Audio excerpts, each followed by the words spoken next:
我们队伍每天的训练时间会在至少10个小时，然后如果在比赛密集的时期的话，我们的训练时间还会增加。As a team, we're working around the 8-hour to 9-hour mark on average. However, people individually do work both inside and outside the game by their own time. We usually train about 4 to 6 hours a day. As a team, we might play 6-7 hours. Usually, pressure isn't really a problem, but every player experiences it at some point.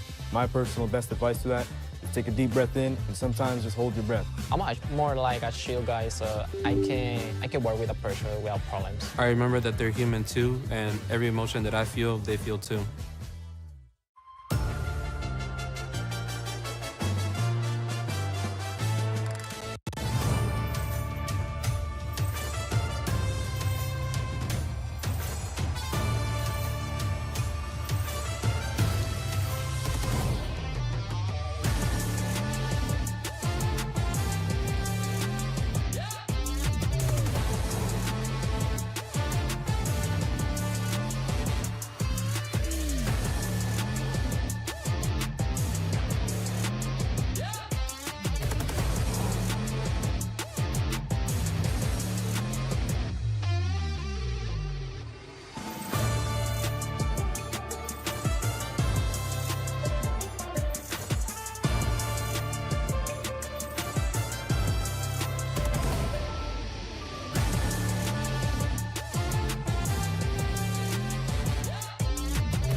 So I would say when it comes to like raging, having a bad mood, it would be Eeyore.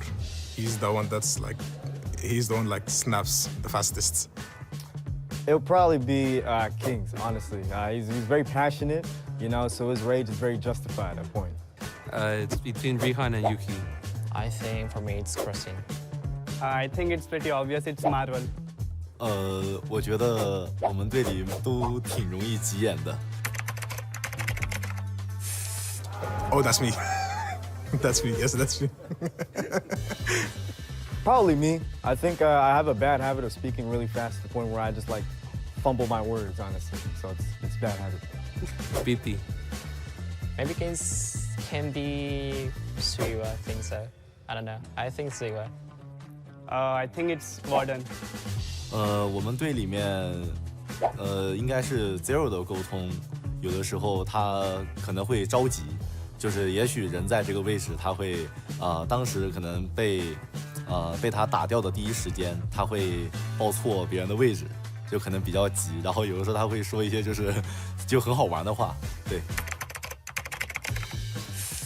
Probably Kings. Honestly, he's somebody who once again takes those 1v1s really passionately, so I think he'll take the trophy on that. Me. I think it might be Christine because he doesn't like to lose any game.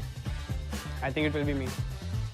我觉得我们队内1v1最强的选手是 Curly， 而且我觉得所有队伍都应该小心使用了 OnePlus 的 Curly。For Yopi, I chose the emoji muscle because he looks muscular and he likes going to the gym. Then for me, I chose the emoji of a brain just because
best in our team, star player. Clove, I chose this emoji just because he always laughs all the time. He's always crazy, gives our energy up and everything. Riff, I chose this emoji for him because he's always like sleeping. For me, I'm tired, but him, he's always sleeping. Palitao, on the other hand, I chose this emoji for him just because he creates a wonderful place for us, for the team. He's basically our coach. Always stay up, creating those great plays just for us to win those trophies. So yeah, that's basically it. I think it's everyone. I cannot say. I believe the greatest of all time will be, his name is Sai from Wolves. He has achieved a lot of MVPs. In my opinion, PJ and Unzai are really demos in the game. I think the best tactician player right now is Zai. The best tactician, I think it's Zai. I think the best tactician player in this tournament I've played against, it must have been Susano from ELEVATE. For sure, it's Lucasin from Galleries. Recently, from recent tournaments, it will be PJ that has, I believe, the best aim. Zai. I think the player that has the best aim would be Lucasin. In my humble opinion, I think Lucasin has the best aim in the game. I've seen his gameplays. I think his aim is really good. I would go with Oling from Q9. Due to trophies and achievements, will be Sai from Wolves. Right now, I'd give it a Zai. I think that gold must be Zai. The greatest, I would say Zai. It's gonna be me in the future.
I mean, it's the best feeling in the world.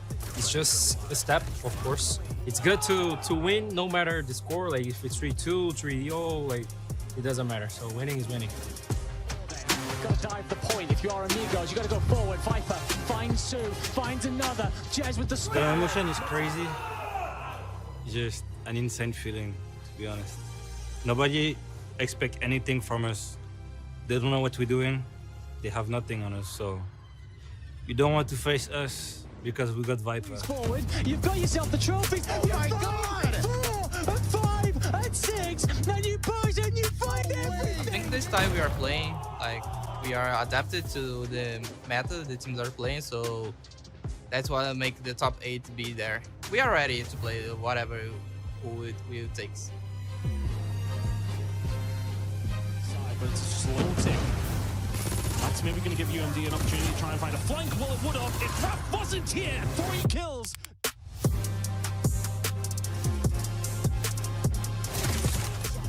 It doesn't matter the team. If you want to be the best team in the world, it doesn't matter who we face, we have to win. I think the plan is to go just a map after a map and keep shooting hot. You know, best of luck. Everyone that's here, you know, you got here for a reason. Just keep fighting.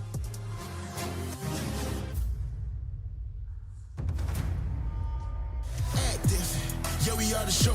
They looking at us like we gotta go. Super bad, baby, and we outside. This the game everybody waiting for. Pick 'em up, off the floor. It's on the house and we about to blow. It's dynamite and who gon' stop it? Get the key and like it, baby, cause we at the door. Here we breaking the news, making the promise, not in us to lose. Sorry, not sorry, don't pity your fool. Let's get it started, I've been in the mood. Take a look at the two, take a look at my views. I be all in my bag, then I'm picking up 2. I'm the best on the map, not a regular dude. The respect on my ground when I said it and move. I'm ahead of the line, making the rules, I'm ahead of my time. Watch how I cruise, I'm rocking the ship, tell the haters to move. The champion's here and we play that I do. Action, we want the action. We moving with traction. Let's get active. Action. We want the action. We moving with traction. We tend to get active. Let's get active. Rhyme with me, yeah, they rhyme with me. Come and slide with me like the tide slippery. Got the town burning in the squad with me. Yeah, the squad with me.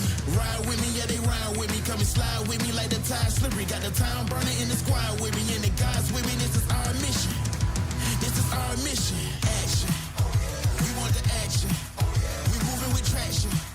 We tend to get active. Let's get active. Action. We want the action. We moving with traction. We tend to get active. Let's get active. Tornado, let's get active. Straight off the cuff, I'ma smash 'em. So come try your luck if we crash it. I am the captain, calling it pack. Action. We want the action. We moving with traction. We tend to get active. Let's get active.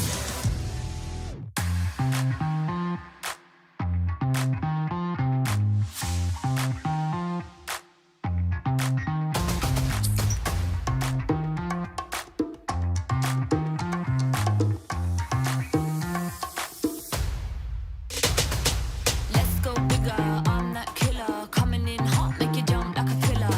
Full figure, ready to devour. Crank to 11, now we're hitting full power. I'm packing, gotta keep up, cause there ain't no lagging. Settling in till the early hour. Not giving up till we're hitting full power. Listen up, I got a way we can juice it up. Pick up the pace, cause it's not enough. Turn up the sound till you feel it pump, pump, pump.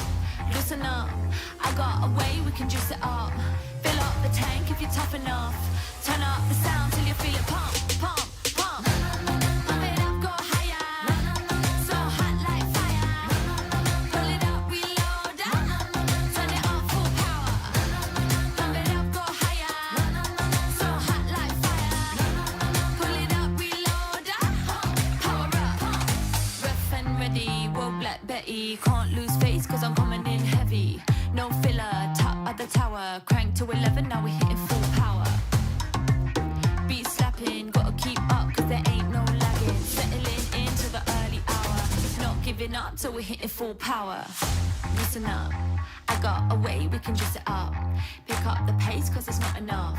Turn up the sound till you feel it pump, pump, pump.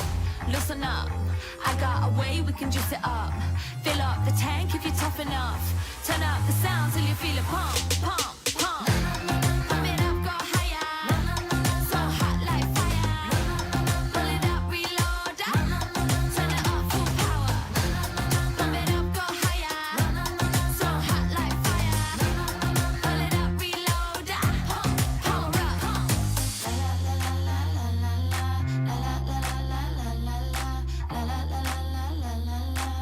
Pump, pump, pump, pump.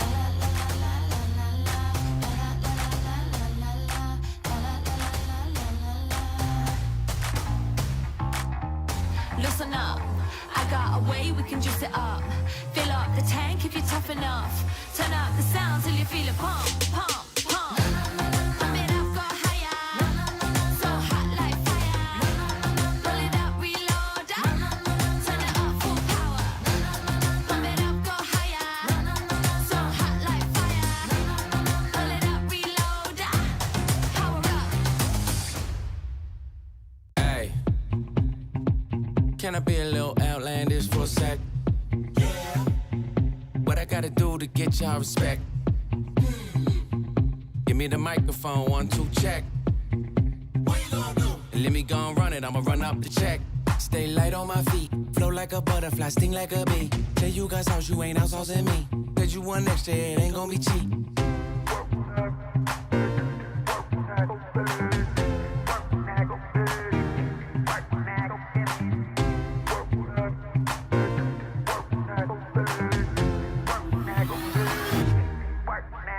Say what? We ain't gonna do a little this, do a little that, get a little crazy. Everybody wanna get busy, get steady like it's titanium. Finna go all out. Finna go all out. Say what? How much time you got? Sit down, let me line them up. Hey. On a scale, like 1 to 10, I'm like way over 10. And there ain't no explaining it, it's just the way I live. And I won't say sorry, beg your pardon. You don't wanna get me started. They know I go extra hard and I ain't stopping, I ain't stopping, I ain't stopping. So say what? Like you ain't heard me the first time. you ain't see it with your third eye.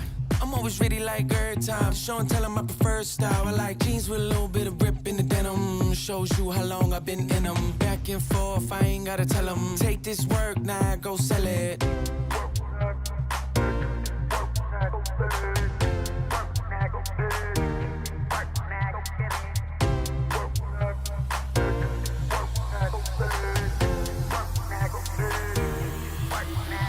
Say what? We ain't gonna do a little this, do a little that, get a little crazy.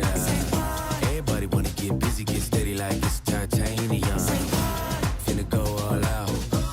Finna go all out. Say what? How much time you got? Sit down, let me line them up. Hey. On a scale, like 1 to 10, I'm like way over 10. There ain't no explaining that, it's just the way I live. And I won't say sorry, beg your pardon. You don't wanna get me started. They know I go extra hard and I ain't stopping, I ain't stopping, I ain't stopping. So say what? Yeah. Yeah. Yeah. Yeah. Yeah. Okay, I've been at the bottom. Let it down from the top. I can't let them feel. I got hit on my plug. We got so much to do. I gotta reload. Let me call you tomorrow. I got text when I'm finished, but I keep it moving. If I step in the process, you gon' run out my time. I need it, it's crucial.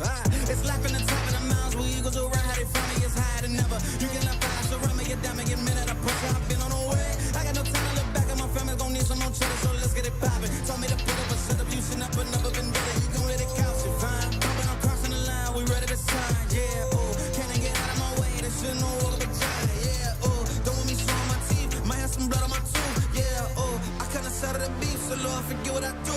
I'm at the top, yeah, been at the top of the mountain, I'm higher than ever. Yeah, might at the satellite calling for all my endeavors. Yeah, I ain't gon' slut on you, tweaking, you know I don't let up. Yeah, so Lord, forget what I do, cause it's now or it's never. Yeah, been at the top of the mountain, I'm higher than ever. Yeah, might at the satellite calling for all my endeavors. Yeah, I ain't gon' slut on you, tweaking, you know I don't let up. Yeah, so Lord, forget what I do, cause it's now or it's never. Yeah, Lord, forget what I do, cause it's now or it's never. Yeah, Lord, forget what I do, cause it's now or it's never. Yeah.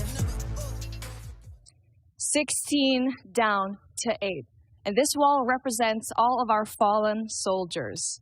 We only have 4 regions representing day number 2, but the ones who have fallen, that's NA, EU, and Africa, eliminate in the competition. But moving on over here in the brackets, this is what you're going to expect for day number 2. 2 teams from Garena, 2 from LATAM, 1 from India, and man, 3 from China standing strong. Let's see how day number 2 is going to play out. Let's go to the action.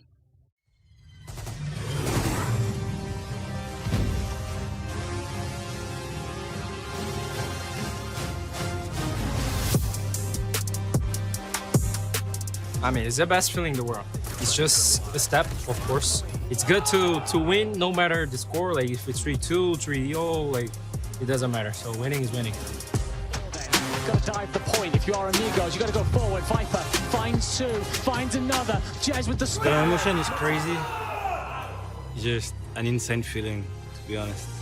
Nobody expect anything from us. They don't know what we're doing. They have nothing on us, so you don't want to face us because we got Viper. Forward, you've got yourself the trophies. Oh my God! 4 and 5 and 6, and you push and you find everything. I think this time we are playing, like, we are adapted to the meta the teams are playing, so that's why I make the top 8 be there. We are ready to play whatever who it takes. But it's a slow tick. That's maybe going to give UMD an opportunity to try and find a flank. Well, it would have if Raph wasn't here. 3 kills.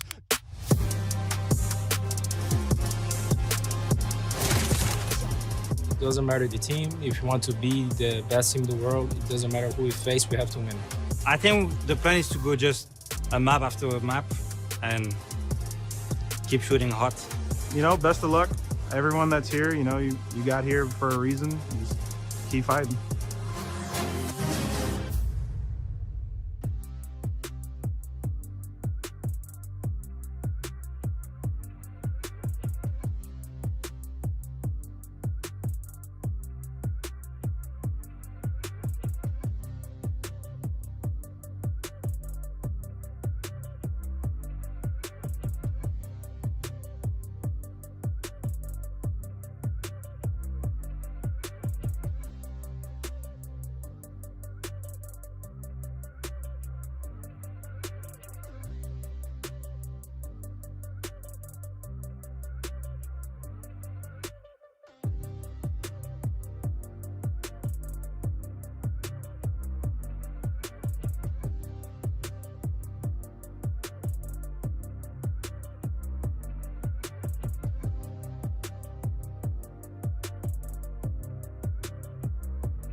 So, ladies and gentlemen, we are finally back, I guess. Are we here? Ladies and gentlemen, welcome back to the Call of Duty Mobile World Championship 2025. And just like what the day is going to be ahead of us, you have to be expecting the unexpected, just like our intro here for today. That is going to be crazy. The transition is nuts. But joining you for the show, it's me, Cali Gaming, down here with Super Clark. And, well, we...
championship in here as well for Garena moving forward.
There are no more questions. There are no more doubts. Elevate are the greatest Call of Duty mobile team in the world. I really don't feel any pressure just because I'm a defending world champion. Like we said, we just enjoy the game, enjoy the moment. Of course, the win matters, the world championship matters, but our coach always tells us to just enjoy the game, enjoy the moment, don't think about anything else. Back to the grand finals, we said that nothing really matters now. I know we're secured, but we want the throne back. We wanted it more than them. Then we defeated them with a score of 4-1. Back, it's going to be a B execution here. FTX gets the first blood. PJ gets the second. Make it a double for the side of ELEVATE PUK. Susano gets Reap as well. And that's the players of STE here. Trap here to go for the strike here on the B side. And it's going to be scored away from the scene as the ELEVATE PUK are your Garena regional champion. I'm looking to get my second World Championship trophy. If you want the throne that badly, you have to go through us first.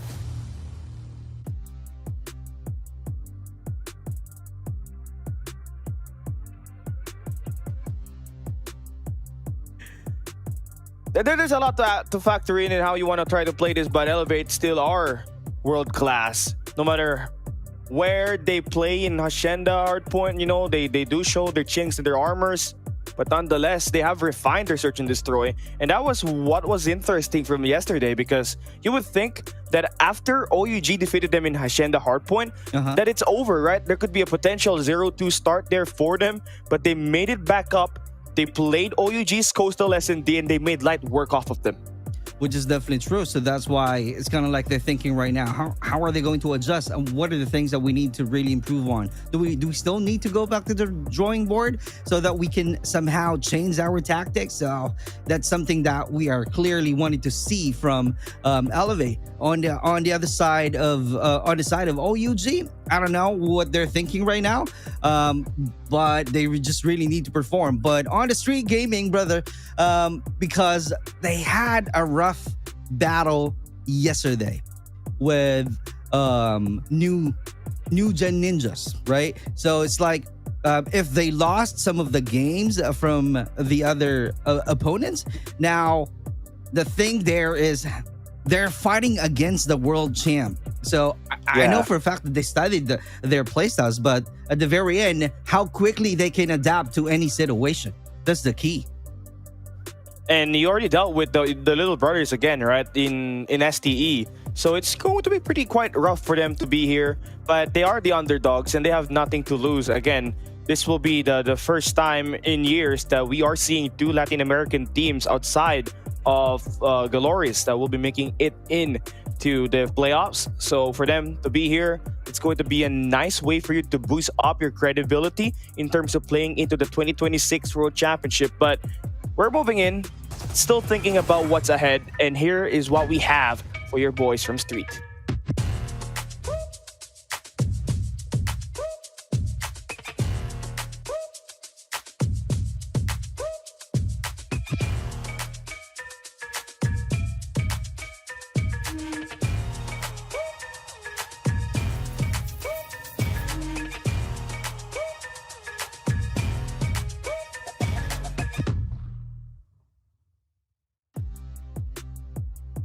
All right, we are back here, Mr. Super Clark. Oh, yeah, we talked about how Street is, right? We have a couple of guys that have been here in the playoffs before. We talked about Pubzera, honestly, for Galorius back in 2024. He was up there. They placed 4th to 5th, which was just one round, one map away, one series away from moving on and taking the overall bronze placement, but clearly not enough. But the seed doesn't play as we have it in your screen. The Latin American's third best team was able to take down TLE, which is the best team in North America, not once, but twice yesterday. Wow. So it only means that they got the caliber that we are expecting for the street gaming. So it is what it is, because this is a world championship. So if they won the battle with the best team from North America, right now they're fighting against the team from Garena. So let's see, how are they going to adjust? How are they going to somehow think of different ways on how to really be consistent in terms of their performances? Looking into how they will look to try to play it, you have to watch out for your hard point. Honestly, Street is one of those teams that can actually go hang in there up against any squad, no matter what region it is. But for as long as you're going to put into play Summit here, you know, I think that's one of those maps where you just have to ban it out and respect what Garena has to offer on that map. So you're looking at maybe a Apocalypse, maybe a Hacienda, a bigger map where ELEVATE has had at least, you know, shown chinks of their armor or have not really rep it out here so far in the COD World Championship. Which is definitely true. If you remember the battle yesterday on Hacienda, Elevate fight against OUG. If you're talking about the scores yesterday, they lost the battle from OUG. OUG got the 250, Elevate got the 124. So it's like the half of the points. So after that one, that's the time to where they got their Back feet here in the wet pit with and Street able Gaming's to go GLDA. back to the Coach, you had a very the intense chemistry day that they number one. needed. You started it off with your match 1 with TLE. You weren't too happy about it with the control. But one thing that stood out to me in the possible elimination match, your control raid. You played it again. What made you want to play it again up against TLE? Like, because we know we can be aggressive like on them, so it's not a problem for us. Like, we lose the map, we just burn the map, so we just fix some things and we can play again. Like, It looks like that you know how to adjust, even though it's a chaotic environment. Today's going to be even more chaotic as you're going up against the previous 2024 champs. How have you prepared your team to go up against the boys of Garena? so like against Elevate, we need to prepare to hold their push. No, we know that they are really aggressive, so that's the goal here. All right, let's see. Good luck, my dude. We still have a lot of matches today. We'll see you. And yet we talk about that, how Elevate, again, the main focal point when you're talking about hardpoint is you have to hold their push. And many teams have tried to hold that push, but only a few teams have managed to find success in it. And one of which was OUG yesterday.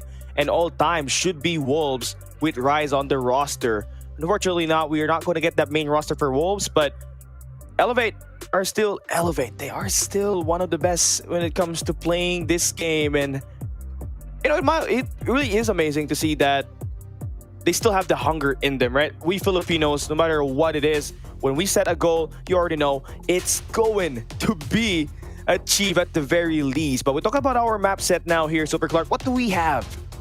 Oh, we have Hacienda, the very first map, to where we know for a fact that it's going to be a strong map for Elevate. But though they got some losses, but like I mentioned earlier, it's kind of like a start from them to where they just really need to find a groove first. Maybe that's the reason why they lost the game from OUG, and followed by the standoff and then crossfire. But let's see, we're just hoping that, you know, we're not gonna have another map which slumps for match 4 and firing range for the map 5. Wow. I mean, how did Hacienda Hardpoint get through is the question here. And, you know, I feel like if you were Elevate, you would rather get that one over Combine, because that's really a map that you don't really find a lot of strength into, especially when they have played it here in Garena, Masters Season 8 and Season 9, and even in the Stage 4 of our competition this year. So for Olea, right, it's all about finding the adjustments on that map where you lost it up against OUG. It's one of your signature maps of the very least, but if you don't really maintain it, it's going to corrode.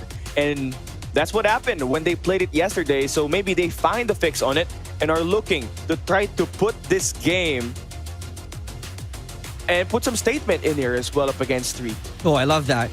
Finding a fix. So let's see what's gonna happen. I'm so excited if there will be a fix to whatever mistakes that they did on the first game yesterday. So here we go. In no time, we'll be starting the first match in Hacienda. Is this going to be, you know, a rough start for Elevate?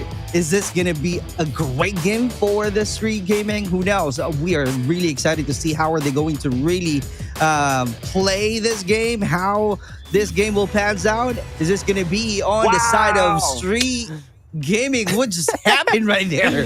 What just happened? Oh, we have a winner. Yeah, just slight hiccups. Slight bit of hiccups here. Hey, Giggles. You gotta have Giggles before you eliminate teams today. Yes, you hear it right. After today's matches, we'll have 2 teams, I believe, that will be eliminated out of the tournament. But whether that will be Elevate or Street, we will find out in this best of 5. Once again, we are watching these teams right now. We have another stream actually available for you guys, which is going to be the Wolves and Glories maps. Best of 5 series again on the upper bracket quarterfinals. It would be a great session as well, knowing that Q9 face Glories. It's pretty good. It's pretty good. Well, I would not say it's pretty good. It was 3-0. Never mind. I take that back. Okay. You know what, brother?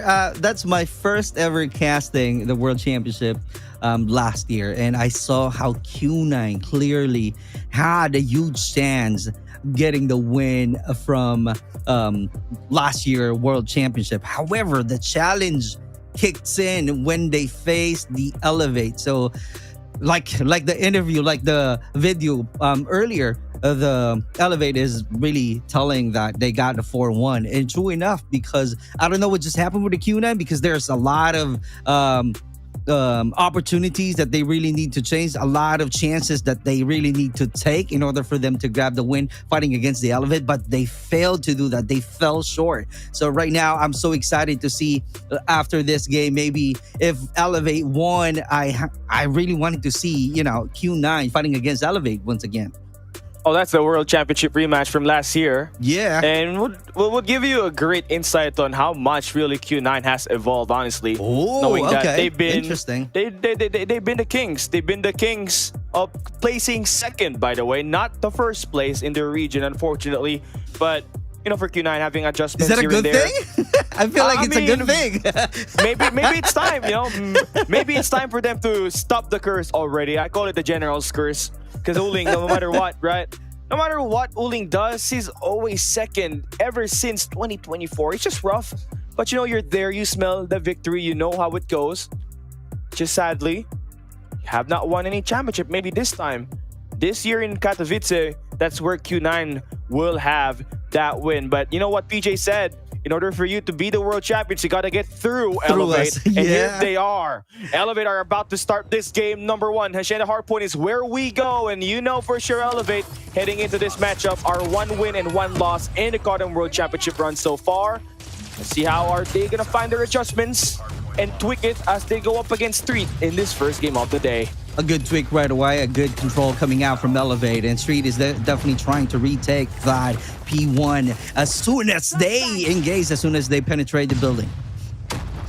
Okay, Candy, again, it's all about the defending of the wave push. That's what Street was actually warning his team, right? Warning Gilda, as the coach, was warning Street to play and watch out for. So you got to be able to stack the point there very cohesively, no matter what, at all costs. You want to be able to put your bodies inside. Don't just forget about you taking these power positions. For as long as you can out OBJ Elevate, you're pretty much good to go. And that's what we're seeing right now for Street as they go up heavy.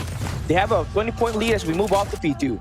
And that's the one that they're talking about. They just really wanted to make sure that they can stop the push of the Elevate. And that's really evident right now in terms of numbers, scores. But it's too early to tell right here. How are they really controlling the push of the Elevate? It's too early because right now the scores is just 20-12. But let's see how the Elevate will be able to still conquer and control the P2. I mean, looking good again. Here is Street, right? I mean, amazing start. And there's definitely keys to victory here for Street, and you just gotta have to contest this hill, and that is definitely what Chaotic, as well as PUBG, your two guys that have always been in the World Championship, no matter what the case is. So you got a couple of experience coming through here. You did play up against STALWART ESPORTS, so you did have an introduction on how Garena plays their hard point. It's a matter of staying ready and preparing for this match, because it doesn't matter how you start it, right? Street can get as much as pressure as they can get on this early to mid-game action, but where it matters most is how are you going to survive the pressure that Elevate is going to provide once we move in towards the late game. There you go. That's really the key. If you're being pressured, how are you going to cope, and how are you going to really think of a different ways on how you'll be able to be confident, right? And because the plan is really to hold on to push of the Elevate. Let's see if that's going to be really evident, because so far so good, but Elevate clearly not really backing up, and they know already how to take some of the players of the Street Gaming, but Street Gaming clearly proved that they got some experience. Talking about like Callie is mentioning earlier, the experience is the key, and true enough, it's clearly trying to hold on to the scores and not really closing out, though the gap is still closer, but that's something that they really need to hold on. You need to continue whatever you're doing right now, because it's definitely working up against Elevate. This was kind of the map set where you don't really have to outgun them, right? You're not OUG where you have 5 superstars that can really win your macro gunfights. So you're the type of team where you need to be able to play like Elevate, but how long could you really keep this up is the very main question. You can see a couple of signs of struggles here for Street, but the intention is still there. They have managed to hold on towards that well spawn, and that has kept this game very scrappy. Just a plus 20 that you got here for Elevate as we move on to P4. There we go. Let's see. As you can see right now, the Elevate being the first one taking over the P4, and the Street Gaming is just right there. They know already that they just really need to have a quick rotation and have a good battle going on, but Chloe is definitely being strong enough to knock down some of the players of Street Gaming, and true enough, right here, they keep on having a great and phenomenal performances, but looking at it, the control is not yet there on the side of the Street Gaming. Elevate is definitely on the position itself and perfectly executing whatever strategies that they're thinking right now. Yeah, looking at it, it's very mixy, but you do clear out the point here.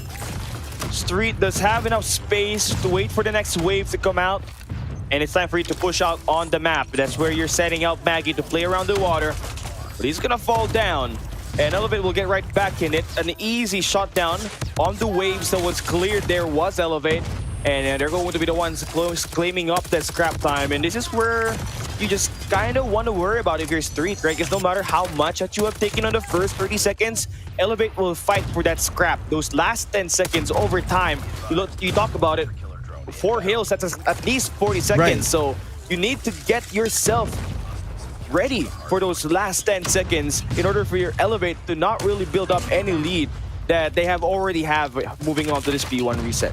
Which is really hard on the side of Street Gaming because they tried taking over the P1 during the scrap time, but Elevate is just really out there putting all of their energy, putting and having a good mechanical skills, knocking down all of the players of Street Gaming and being the first one to take the control of the P1. Yeah, and it's starting to look like Street has finally showing signs of fatigue here as they're finally losing out a couple of gunfights, and not only that, Elevate are slowly to start to pick up their pace, so now you're just gonna have to contest it. You utilize a couple of smokes here, those last 10 seconds, I tell you, you gotta have to contest that here if you are Street. You have to focus on those next hill as well, which you do have the rock spawn, so that should give you a straight line drive heading into the next hill, which you kind of need, as you have been on the pretty tough, situation. You have been scoreless for a couple of hills now. And that's the reason why they just had a quick rotation trying to control right now, hold on the P2. And the defense is clearly still a weak one, but investing the dev machine right here, finding some value, just few kill points only, but Elevate is clearly strong enough in taking over the P2 right away. And let's see what's gonna happen, because we still have 30 seconds to play right here with the score of 125 to 80. It's still a huge gap in terms of the number. So let's see what's gonna be the next plan, what's gonna be the next move, because it's clearly the Street Gaming is definitely having a hard time to really hold on to that P2. Yeah, definitely. But you would gladly take 20 seconds here, even maybe 30 seconds to move out off that hill. And like for Elevate, right, you just kind of expect them to be the heavy favorites here no matter what. Yes, they have shown chinks in their armor, they have lost up against OUG, but the adjustments today is different from yesterday. And it's better to lose yesterday than now, because this is where it all matters. Here in the playoffs, where you have a chance to defend your title. It's definitely coming into fruition. Elevate is building up such a quite big lead moving forward. Which the lead that they really need to plan. But, I don't know. From the interview earlier, it's like, it's not evident here. I don't see that one controlling the push of Elevate, because Elevate is clearly annihilating them all. They got a better position. They got the sidelines. Although the Street Gaming clearly doing some counter, but it's not really enough to really control the hard point.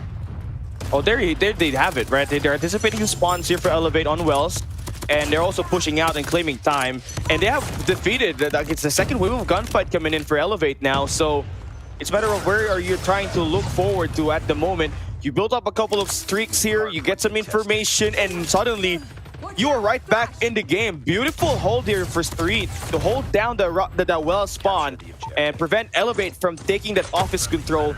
And that's how they are able to tie up this game, moving on to P4. That's really great progress that we're talking about from the Street Gaming. They managed to control the hill, and because of that one, a quick rotation right away, moving on to the P4, and still able to get that hard point. And now it's a matter of time right here if Elevate will be able to retake that control from the Street Gaming, because so far, in terms of number of scores, they're leading the Street Gaming, clearly trying to do their best to hold on, but Elevate is still out there, still trying to find some ways on how to knock them down and get some points, because in terms of position, Street Gaming has the advantage right now. Yeah, they definitely do, and they're trying to score up more rounds here with Maggie bringing out that equalizer, but it's going to fall down. Elevate are going to find themselves right back in, so they should be able to tie up this scoreline as they do get information on how the spawns are in for Street. So they get a couple of more points in that hill. But for Street, I think you have dealt with the pacing pretty well now. So it's just a matter of like converting that moving forward. We're heading back into another P1. As per Elevate, Yopi and PJ have been amazing, combining for 71 kills at the moment. Really outgunning these players from Street. And Yopi, 31 kills, PJ with 42. And they're going to continue to light things up. This man is shooting rockets, and he has not been spotted and has not been eliminated yet. This guy is set loose and currently building up a score streak. Oh my God, that's the investment out there. But Keo, let's see if he can find some value right now. He's definitely investing onto the operator. And what a great rotation coming out from Zera. But holding on to the P1 and having that reset. We still have 20 seconds right here and able to tie the scores. And let's see if there will be another thing that they can do to give and hold on to that control, because they're losing already. Yopi finally on a killer feed, and still Keo, this is the one that I'm talking about. He has the war machine, and I'm just excited to see how he will be able to find that some value to that machine. Oh, I mean, war man. machine. Yeah, it definitely was. Oh man, Street definitely looking pretty good again. And Jito really was that type of person that was the make or break here for Street when they went up against TLE. And he supplied all of the shots, and they were able to build up an EMP system. And that is going to stun Elevate here and put more pressure. Skiotic brings out the war machine, and look at that. So many value, a lot of kills being taken by Street with their operator usage. And it has unlocked so much for them to score the biggest lead that they have in this game. A plus 30 right now, moving into this back 30 seconds of this P2. Elevate are desperate to find their way inside the game, and PJ, the team needs someone to step up, and he is here, about to drop a 50 piece. Elevate are nowhere near out of this game with PJ playing the way that he is right now. You know what? That's the key. It's like knowing when to use the operator, knowing how you'll be able to find some value to your operators. Because we saw earlier that Street Gaming able to take that advantage, and because of that one, they reach 200 mark. And right now, Elevate is doing the same thing, but fell too short.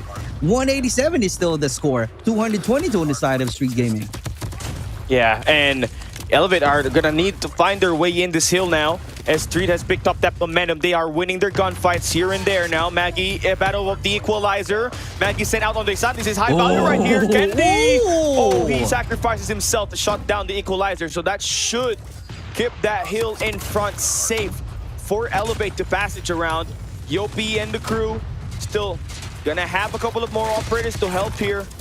Make the push soft for Street, but man, you gotta admire how Street is playing this. They really are going by the play of their coach, right? They gotta have to stop the push, hold the push, and doing so, they're now just 22 points from winning this map number 1.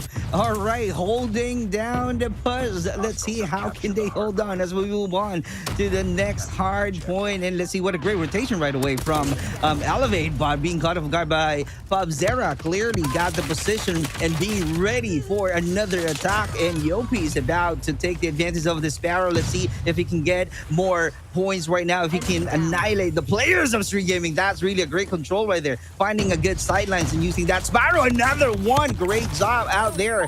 Elevate clearly trying to get closer in terms of number of scores, and they're now allowing Street Gaming to get the first win on Hacienda. Yeah, the gunfight as well. The wave was clearly taken care of. Now you're gonna need to defend yourself from this war machine. And man, Yopi with the Predator missile. That might have sealed it. Elevate may have a slow start on that mid game, but they have the opening and the exits. Elevate are on the point. 5 more seconds to go. They will fend off Street on this map 1. What a war, PJ. Oh my God. And here you go, guys. Representing the Philippines, representing the Garena region. They got the first win on Hacienda. You gotta feel good, honestly, because your Hacienda definitely was kind of the map where you're gonna get kind of getting targeted by your opponent. So yeah. It's good that you're able to win it off, because you want to get your playoff bid off to a great start, and you have to win it on your first map to set the pace here in this tournament. And the Hacienda Hardpoint was really something else for the GOATs of the Elevate squad. PJ and Yopi, 58 and 51 kills to combine in this matchup. That is, wow, I mean, 109 kills that they will be able to store for this squad. And that gunfight alone has made Elevate, despite, you know, pretty slow on their rotations now in this Hacienda. I don't know how that happens, because it's used to be their signature map. They have to will through off of, you know, heroics from their superstar duo to get themselves this win up against 3-2. Had one guy scoring 54 kills in this match. So yeah, not a bad effort that you have here for Street. They definitely know what to do moving into this series. But coming up ahead is your map pick, so you should be able to have yourself a bit more confidence moving forward, with Elevate still having that 1-0 lead in this best of 5. Clearly a masterclass on the side of Elevate. I feel like they have like different strategy. Like on the first, they got, you know, plan A, and then on the mid, they got a plan B, and then they're going to activate the plan C, to where we keep on seeing a reserve.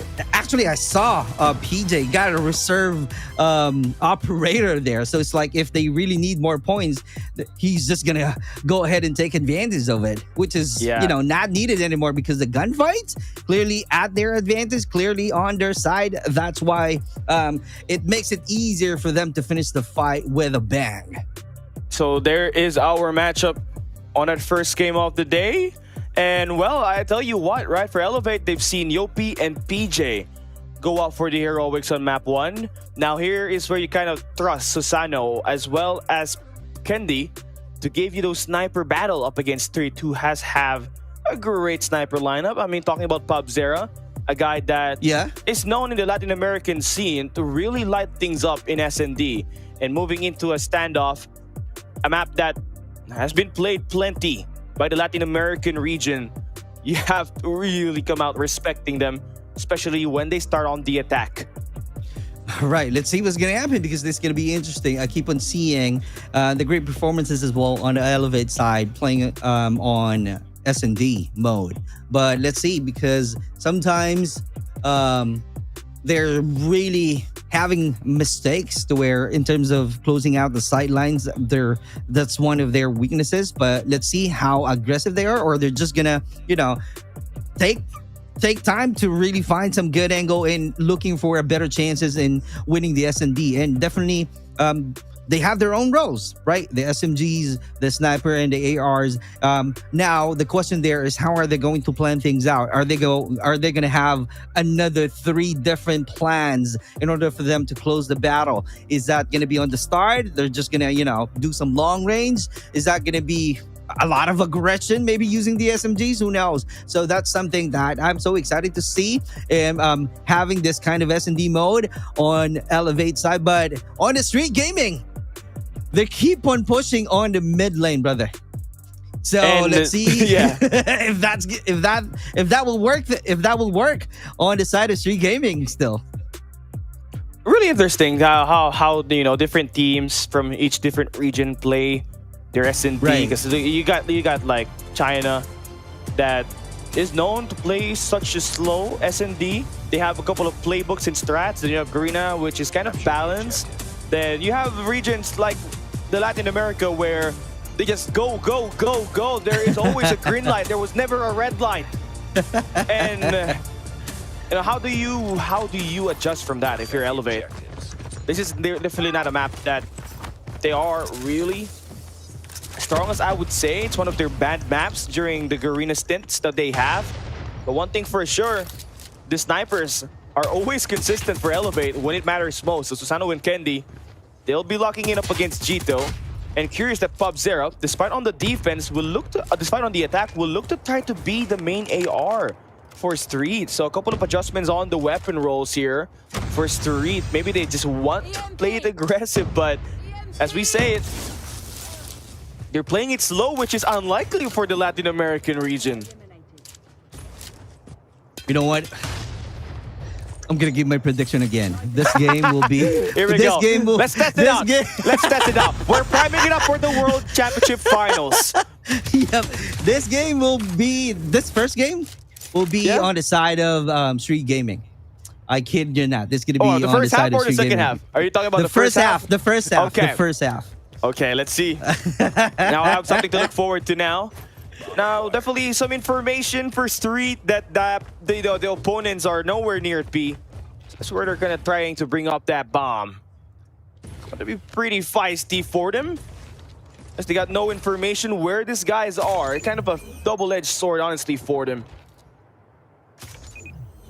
He's definitely trying to take some time right now.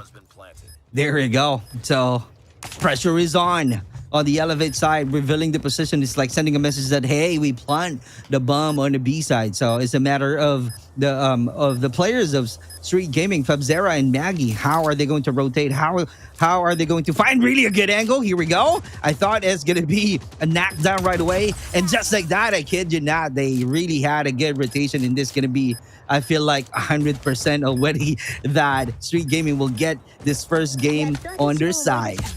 Oh yeah, looks pretty nice there. Honestly, to play with the pace. Although Elevate has gotten the first blood, Jito quickly got the kill. Yeah, that was the shot there, just to really put the numbers in the hands of Street and maybe equalize it as well in the first round. Beautiful post-plant setup as well to play the crossfire at the end. And as you said, first half goes to Street and they're starting to look like that.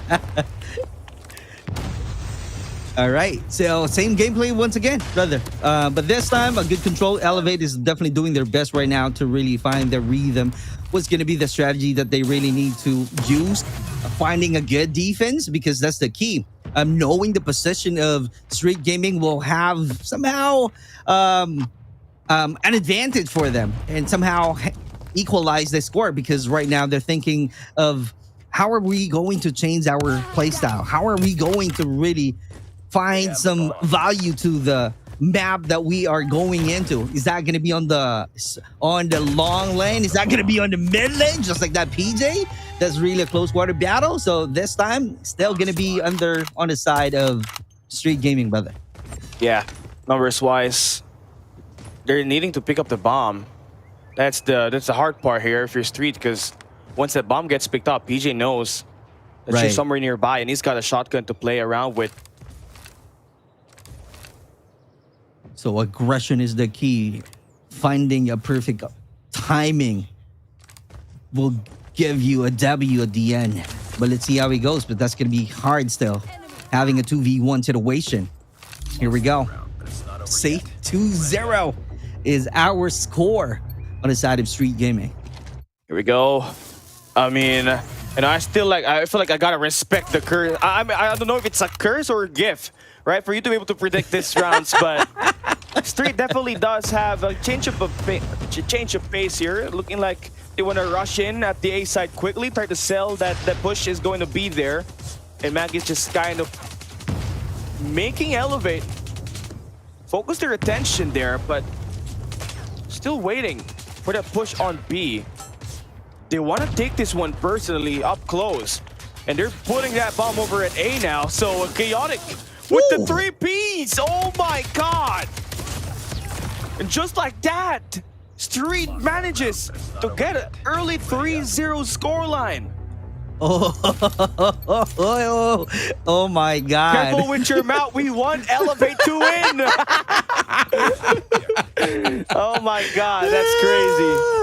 It is crazy. Here we go. Oh, a different style right now. I don't know what's going on. It's a different style from the Street Gaming. A lot of angles that they're really taking control of, but that's going to be the strength of the Elevate, doing some 1v1. But, you know, trying to play this kind of fast pace has its fallback, especially on your defense. You lose out on the side control at the graveyards. And already, you can see Street take out space on A. Looking pretty difficult for Elevate here, unless Yopi did not pick that corner. Very cheeky player for Chaotic. Has been the MVP here for Street, and how they are able to get 3 rounds in this first half.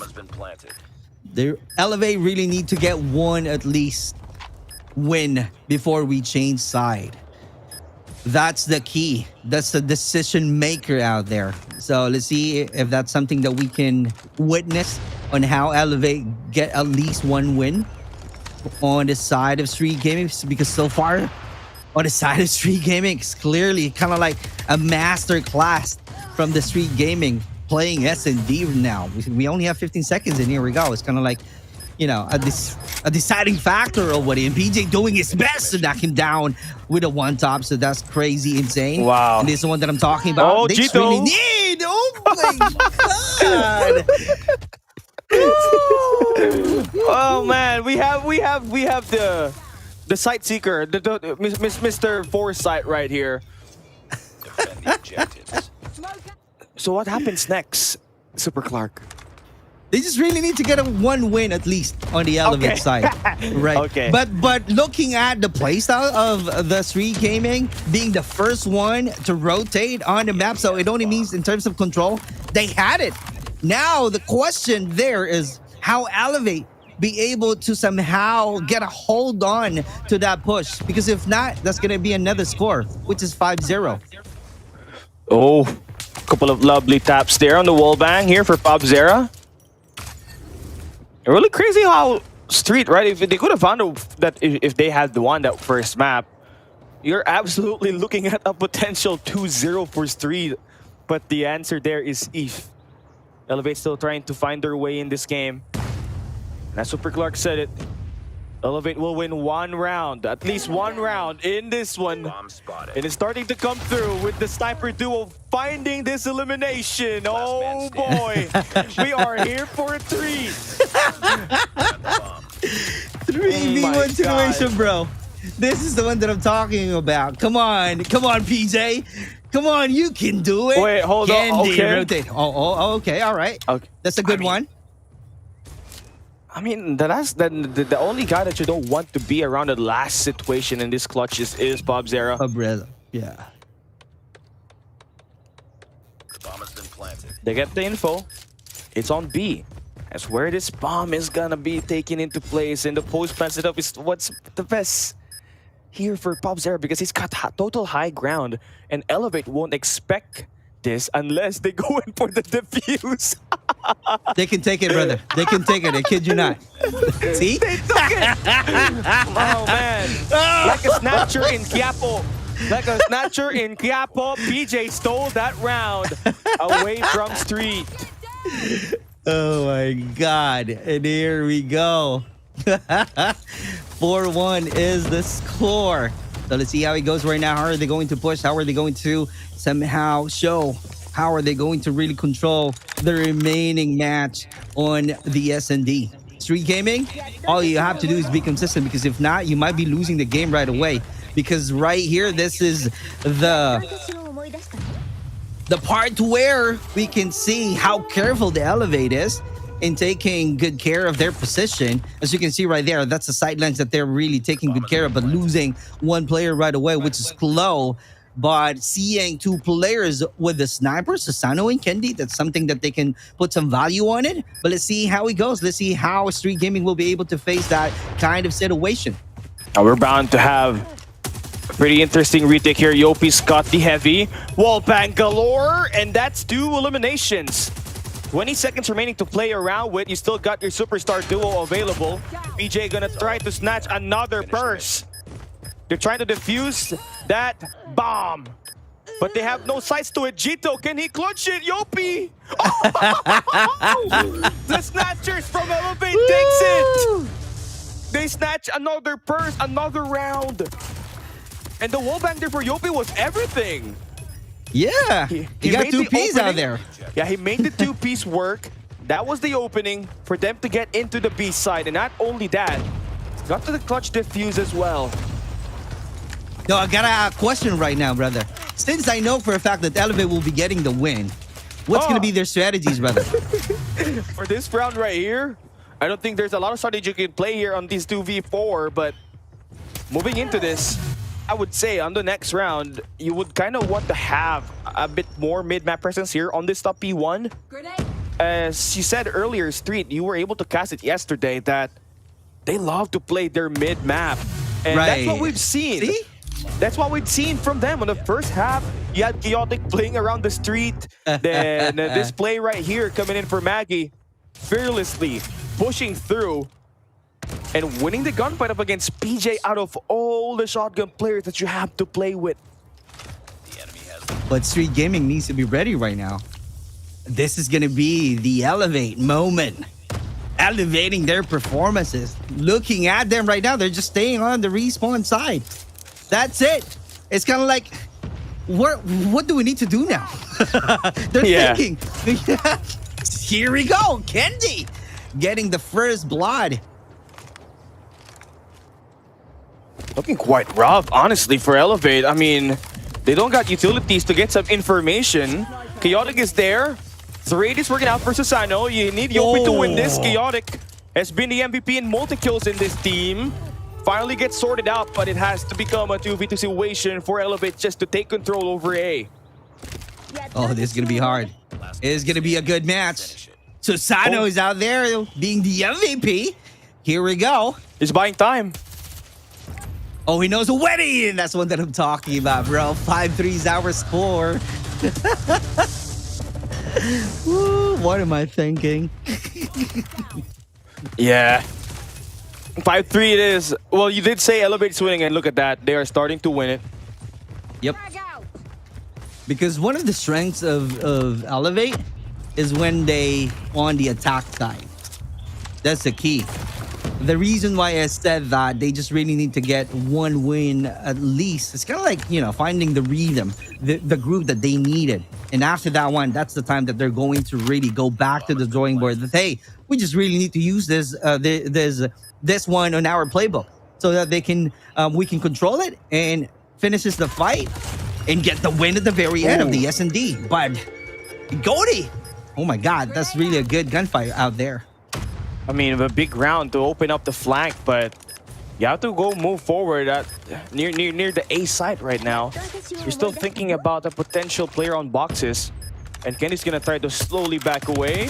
One gunfight is enough for you to make control over A. They are thinking. Oh, there's enough time. Street will take in the game point of this search and destroy. And that's a mistake from Elevate. So if they will have another mistake on this one, this time Street Gaming will get the win, and we are gonna have an equalizer for this round. So let's see how it goes. How are they going to finish? Looking at it, still on the mid. Street Gaming, they're really confident right now, controlling this one. So it's a matter of Elevate how to really do some counter. Get some answer to that attack, and true enough, that's really a good trade happening. Chloe and Maggie saying goodbye already. So let's see what's gonna happen to the remaining soldiers of Elevate and Street Gaming. Yeah, looking pretty strong here. Street again. The flank has always been the one, right? That extra third lane that Street is covering is how they are taking care of Elevate right now. And they're slowing short. This might just be GG's. Street should have this in the bag. Good rotation though, but that's gonna be hard for PJ already. Let's see.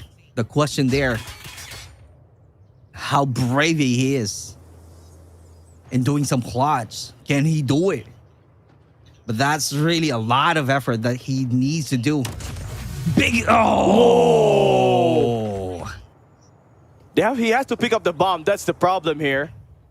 And the two guys remaining here for Street, I mean, Chaotic has had a crazy round, but if you're PJ, again, you're making a lot of noise. 1v1 gunfight. Just not prepared for the guy, and Street will put themselves in the board in his best of 5 series. And come again, the Latin American region, expect them to put up such a quality fight up against this Garena squads. I would say they're very similar to the Filipinos that you have on stage. And the question is why? Well, it's all about the grit, right? It's all about the passion as well. Out of all the regions that you could possibly have, I think this region, Latin America more specifically, is that kind of region that has the same personality as us, right? Power, passion, and the ability to put in the work. And more often than not, when they are going down, they would really fight until, you know, they go down. So Street definitely with a classic offense coming in for 3 of their guys. 311 kill players. I mean, wow. Crazy stuff there. And the only rounds that was won there by Elevate, Super Clark, were clutch defuses.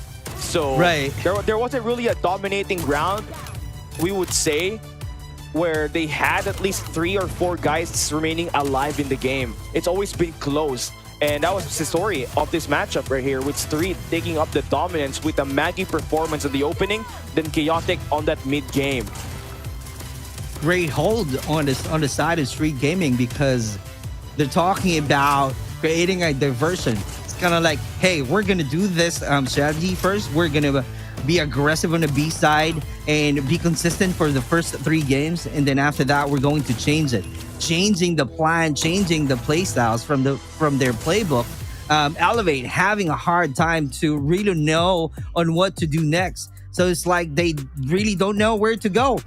Even if they keep on, you know, there's some few gunfights that they won, but as you mentioned, it's clearly not a dominant gameplay from the Elevate, because, well, they're going to push. They're seeing one of the players, but on the side or any on the left corner, that's something that they keep on missing. It's like they're not assuming that someone is out there. So it's like they're clearly laser focused on to the player that they saw, that they heard the footsteps. And from there, it's clearly a mistake and being a careless gameplay from the Elevate. And right now, since we are done with the S&D, we're going to go back to the control. So I feel like this is going to be a dominating game on the side of Elevate. Let's see.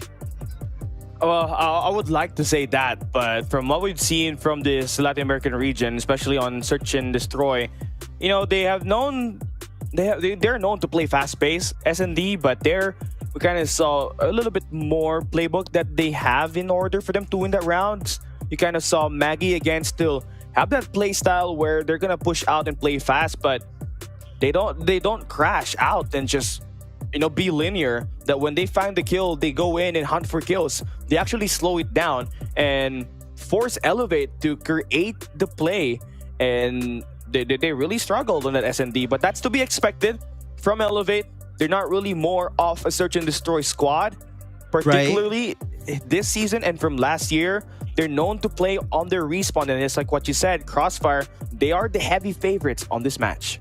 Right, so that's something that we're about to see from the Elevate, all right? Putting a lot of chaos on the next match. But on the side of Street Gaming, let's see if they're going to see how they master the Street.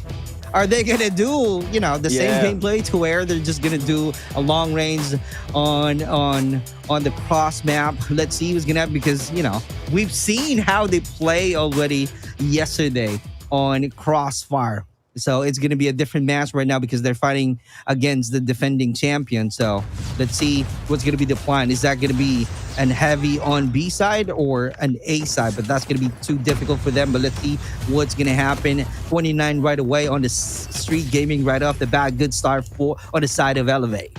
And you know, the main problem here when you're playing up against Elevate, especially on Crossfire, is the pace, right? It's fast. And no matter where you're trying to go, there's always going to be a guy coming at you. And it's kind of the zombie horde style that they're able to replicate on the hard point, that they clearly are the inventor of that system. And looking at how this Elevate defense is being played right now, they are controlling all 3 lanes. And has put a lot of pressure for Street to just really look at all of the plays that they are in. And that has bought time for them to even max out and put Yopi somewhere in the laundry side.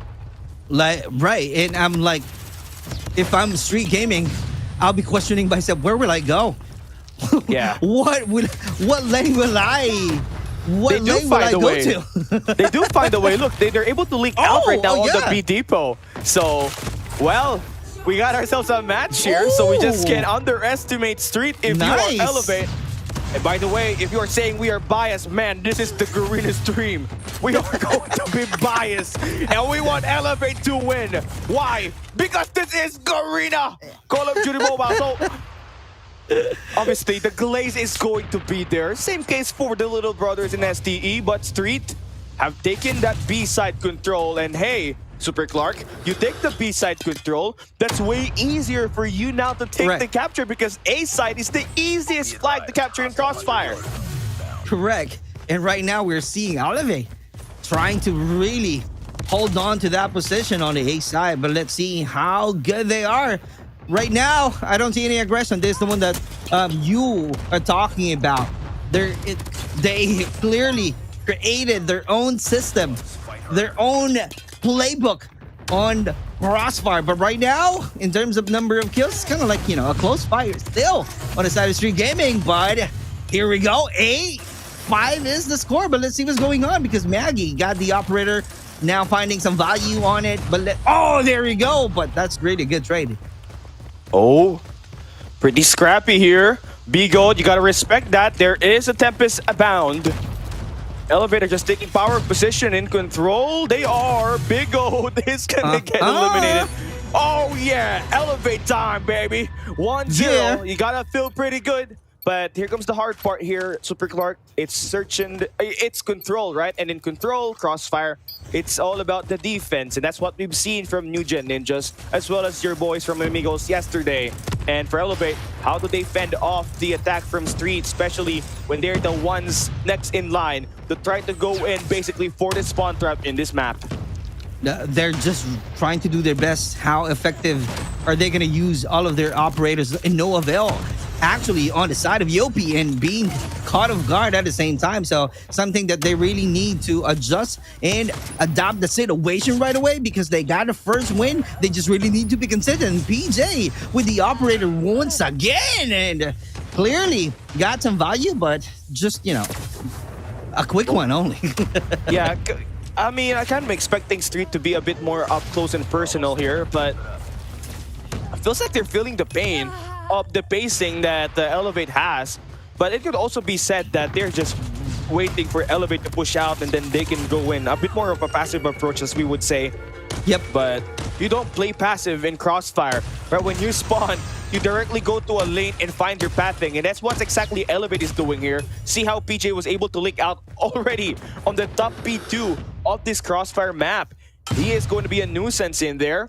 And with him still alive, they could potentially put a lot of hurt on Street here on the flank, with Maggie falling down. That sends the signal that, hey, Elevate are already on the B depot. Someone needs to pick him up, or else we might be into a big problem. But you're doing the same thing, but at the same time, Pubzera is gonna fall. So you're running out of time now.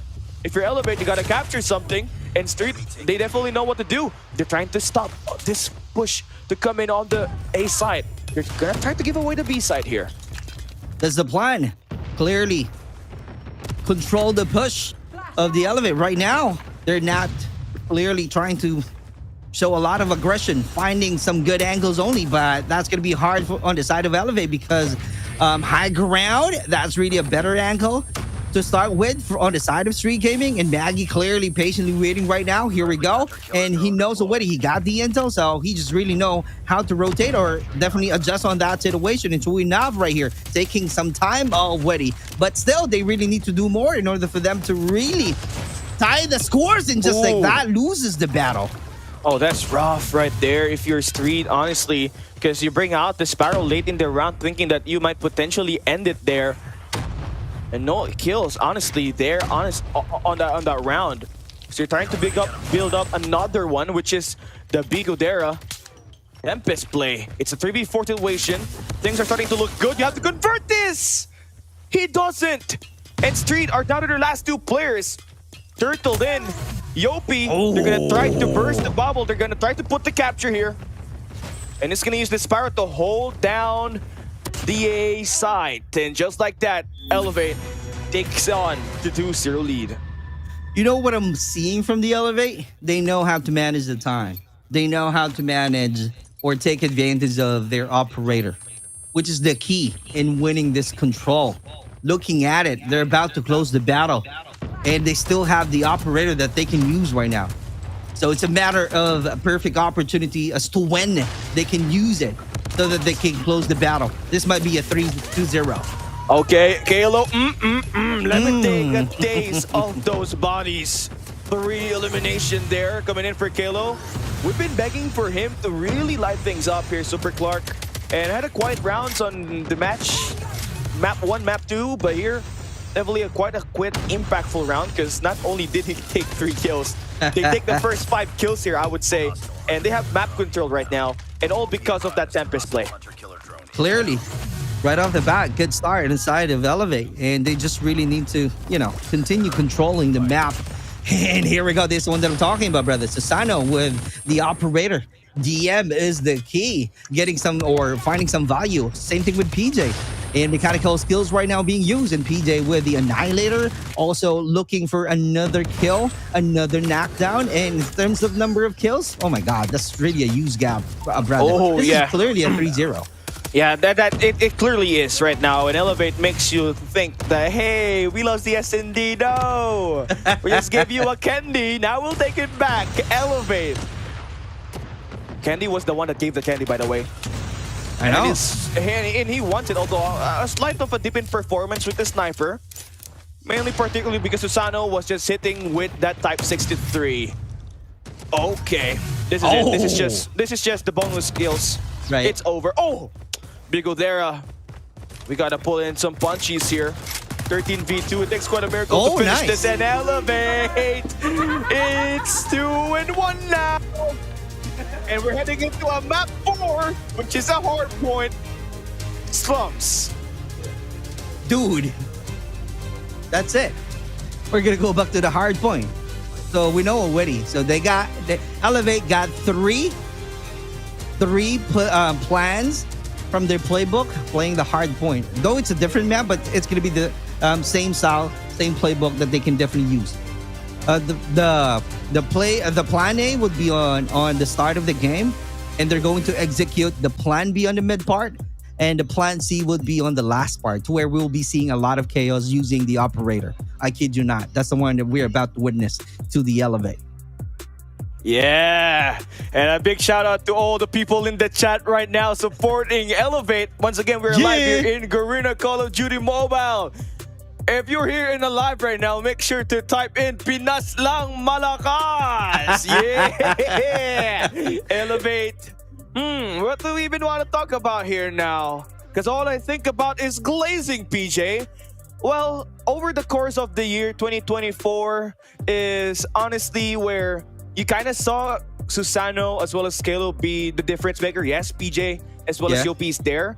But over the course of this year, you have some sudden drop-offs between players, right? Yopi has had this in and out there as well, but the only one to remain as the sole consistent player for Elevate is PJ. And we kind of saw that here in this game. 24 eliminations here. I believe he had 50, 58, 54 in the map number 1. It's crazy. This guy's consistency. I don't know what kind of buff he is having, or what kind of, like, you know, is it the girlfriend buff? Is it like the workout he's been doing in Anytime Fitness, or is it Olea's words of wisdom? I don't even know. But one thing for sure, he wants that back-to-back title for Garena and for Elevate specifically. The passion is there. The dedication is there. It's just a matter of how laser focused Elevate is to get the win and to really defend the title of the World Championship 2025. And we're moving on. Map number 4. You have to feel the pressure here now if you are Elevate, as you don't want to go into a map number 5, because you know what we saw from that standoff. Well, I mean, we could say that standoff is not specifically your map and more of a street gaming thing. Like, one thing more than likely that we know for sure is that the Latin American region is kind of canceling out India in terms of S&D, and they've also proven it here today up against Elevate. So you want to respect that map number 5, so you want to end it in this map 4, Slums up ahead in this Hacienda hardpoint. In this Slums hardpoint. Oh my god, I'm freaking out. And just to give an update to all of the viewers, Wolves versus Galores. Wolves getting 2-1 score. They're taking the lead right now. So just to give you an update on that match. And going back to this battle between Elevate and Street Gaming, we still have one match to go. And definitely, all of the Filipinos are saying right now that this map 4 Slums hardpoint mode is going to be going to Elevate. Let's see how it goes, because we're not yet done. Who knows? Street Gaming will still have something that they can offer on the table, right? That we can be surprised of. You know, who knows? They're trying to see what's up here for Street. I mean, Gilda is one of those coaches back in the early days that has had massive success in the international scene. But you know, that's back in the days. This is 2025 now, and the meta is Olea Strat coming into the hardpoint. But can I just take a second and say how cool the Elevate jacket is? Yeah. They've had several prototypes of that. The first one was kind of pretty hot, as I would say, because I tried it out. But that one looks breathable. That one looks amazing. And Elevate, maybe you can give the couple of casters that are commentating right now a bit more of a trial of your merch. Yeah. You know what, Elevate? My favorite color is red. Oh, that's weird. Because my favorite color is red too. See?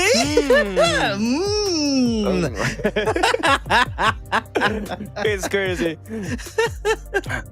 You can clearly feel the Street is kind of in a tight situation. But man, the good thing about 2025 World Championship is that if you lose here, it's not yet over. That's the beauty of the situation. Yep. You can play at the lower bracket and maybe score a massive run. And this is the first since 2022 that we get a second chance, right? And the last time that we saw a second chance, Tribe Gaming lost up against Wolves. And the next thing we knew is they were the champions, right? Tectonic, Jazz, you got Vague. They won the championship up against Luminosity Gaming, and that's where the East is best, West is the best, East is ass kind of story arc actually started. But yeah, or maybe we could see Street maybe pull off something here for now. Map number 4 may be still up for grabs because it's their map pick here at the end of the day. And Elevate has shown signs of, you know, weakness when it comes to playing Slums, especially up against LeBron Jai from STE. So let's see what's happening here. All right, let's see what's going to happen, because there's a lot of strategies that they can pull off to where Street Gaming might have the advantage. But the question there, how are they going to really fight against Elevate doing some close quarter battle? Because we saw that earlier on the first match, Hardpoint, right? Hacienda. And Elevate keeps on winning on any close quarter battle. So how are they going to, if they keep on planning on how to push the control of the Elevate, right? But right now, you got to think of a ways on how to control the close quarter battle, on how to get a win, having a gunfight for the Elevate. Once again, can they end it here in this matchup up ahead? And once again, to those who are watching here right now in the YouTube page, Garena Call of Duty Mobile, right? This game is brought to you by Activision and ESL, and our official phone sponsor is OnePlus 15. You get a chance to play it. It's 165 hertz gaming phone. 165 is the top end of what you could ever have when it comes to playing mobile games. And the main problem right now is just it's too good that when you go back into a different phone, it's kind of difficult to transition back because it is just amazing. Here we go. Map number 4, Super Clark, Elevate and Street on their way to P1. Let's see how it goes. How are they going to really control the P1 right away? And right off the bat, Elevate getting the control. Let's see how long can they hold on. What a great rotation so far. But Chaotic is also out there trying to find some good shot, getting some value on the high ground. And what you want here on this P1 is basically the blue control. That's where Susano's kind of holding at right now. And that's where you kind of build up the base, because that blue control gives you space to push through towards the hill easily. And not only that, you can gain access towards that next hill. Street so far have done enough to put some pressure on Elevate to play the point. So this could be the potential moment where you could try to find a rat to move on and try to flip the spawns. And that's Cal is talking about already, and Chloe able to find another kill point out there. He just really need to make sure that he can control the sidelines just like that. Oh my God, I thought it's gonna be on the close side, but I was wrong, brother. Yes, it is. It's going to be Street again, and known for playing for spawn off the early set. Elevate, are they ready for this? It might sound a bit of a problem for them if they do not win this gunfight right here. Maggie will have a great start on this map as he's got himself 5 kills. The early set to push through and maybe give Street this spawn, but so far no good. As we have Elevate guarding security, and way before we even know about it, they clear it out and now are on their way to score the next 30 seconds as they secure the wave of gunfights. That's clearly a good performance that we are seeing already on the Elevate side. Good control, good angle, clearly finding some value. Although there are some, some hiccups in terms of their performances because we are seeing some great trade happening already on the side of Street Gaming. But looking out the position himself, the control that Elevate is giving us, and Street Gaming doesn't have any answer to it. And a good rotation right away. As you can see, this is going to be on the side of Elevate once again. Yes, it does. And for Street, I mean, looking into this, you want to be able to find your way back in this game, but it's not trying to flip the spawns. You want to play the hill. That's where you want to go. And you have to talk about what your coach said. You have to hold the push. And right now, they are holding it down. And there it is. A heroic from that machine is enough for them to sustain their lives out in this game. But the Susano Hunter Killer drone brought to you by Philippine Airlines. That's helping out the defense for Street Gaming. That's clearly a good opening that Susano found on that hill, and great job out there, and definitely controlling the hard the B side already. So that's gonna be insane. And here we go, and let's see what's gonna be the situation looks like on the Street Gaming, and it's clearly showing ugly right now. I don't know what's gonna be the answer on the side of Street Gaming, but they just really need to make sure that they will still be following the message of their coach on how to find the control to the push of Elevate, because so far I don't see that one coming. Yeah, I mean, they had to bring out 3 operators, by the way, just to get the capture on that P3. That's just how high value those investments are. And I would say at least you got yourself a couple of scoreline, maybe 25 to 30 seconds obtained on that P3. But the problem now is you don't got those extra operators to give you potentially the next 60, which is now where Elevate is starting to slowly pull away from. Maggie with the operator. That equalizer, good for 3 to flush out Elevate, so you'll gladly take that. Now it's all about holding down Elevate in this next wave. Oh, but that's going to be a reset on the side of Elevate, as you can see right here. They're just doing their best right here, trying to somehow take the control, but it's clearly a good contest on the side of Street Gaming, and they got the angle, they got the door, all of the sightlines that they really need to have to get a win to any gunfights. Clearly showing right now on the Street Gaming, but in terms of scores, they are still having a huge gap and moving on to the next one. It's great rotation that we are seeing from the Street Gaming. The question right there is going to be hard because it's an open one, so you got to make sure that you can still be able to control it, because crazy enough, Elevate knows how to do, and we might be looking a lot of flank out there, 3 players, and that's the flank that I'm talking about. Oh, nades connecting there for Kendi. Now the War Machine in play. The 30 seconds, that opening pick on that P1 reset was clean for Street. And unfortunately, Elevate was just too good to find the break here immediately. And they're bringing out Kalo's equalizer. Hello! Oh my God! Hello, Batangas Lomi! Na-shred! Na-shred ang pagkain. Street are not nowhere near close to Elevate right now in this P1. And the bigger picture, well thought of by Elevate right now. They got the spot for next. That is the biggest of difference. A potential 60 for Elevate on the next 60 seconds. Missile coming through and finding some value that's coming out from Chloe. Great job, great control right now. I don't know what's going to be the answer, but that's going to be hard because we have a dead machine right now.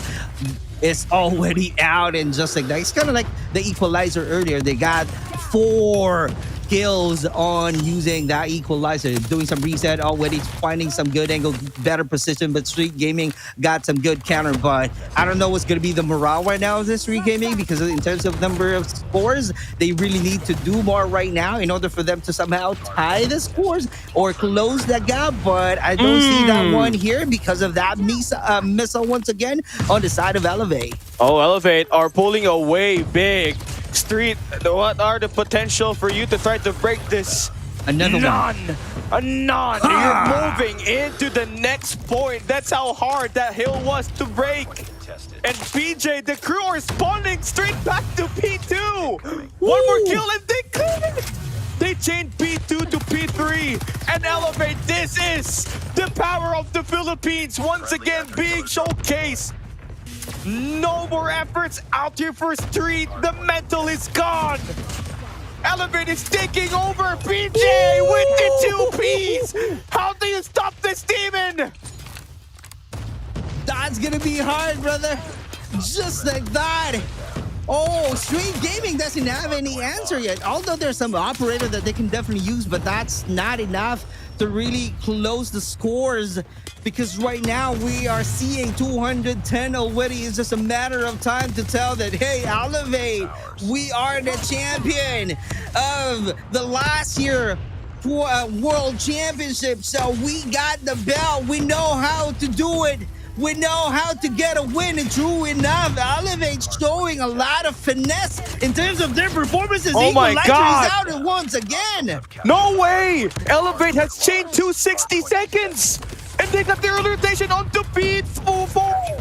Street are nowhere near in trying to get their momentum back in this game. Elevate early into this P4. They're going to send out PJ to go in for the Han, who finds those 2 eliminations. Kalo going for the cutoff, that's the 2. Now they're looking to try to enter the point now. Street are going to send out 2 players to maybe try to contest this and wait for the backup to arrive, but they all get gunned down. Elevate showcasing who is the boss when it comes to playing hardpoint. PJ with the Tempest, putting more salt to the wound. Elevate shutting down Street in 3 straight kills. Elevate move on to the next stage of the competition. Oh my God. What a phenomenal performances on our champion, Elevate PUK.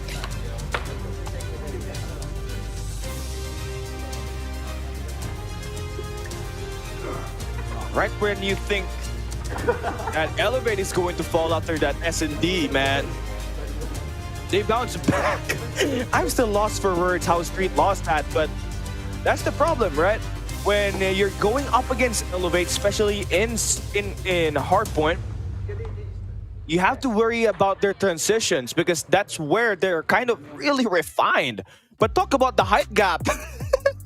Man, these Street players are big. The Street players are big. Not something that you want to mess around with, honestly. But I know. Yeah.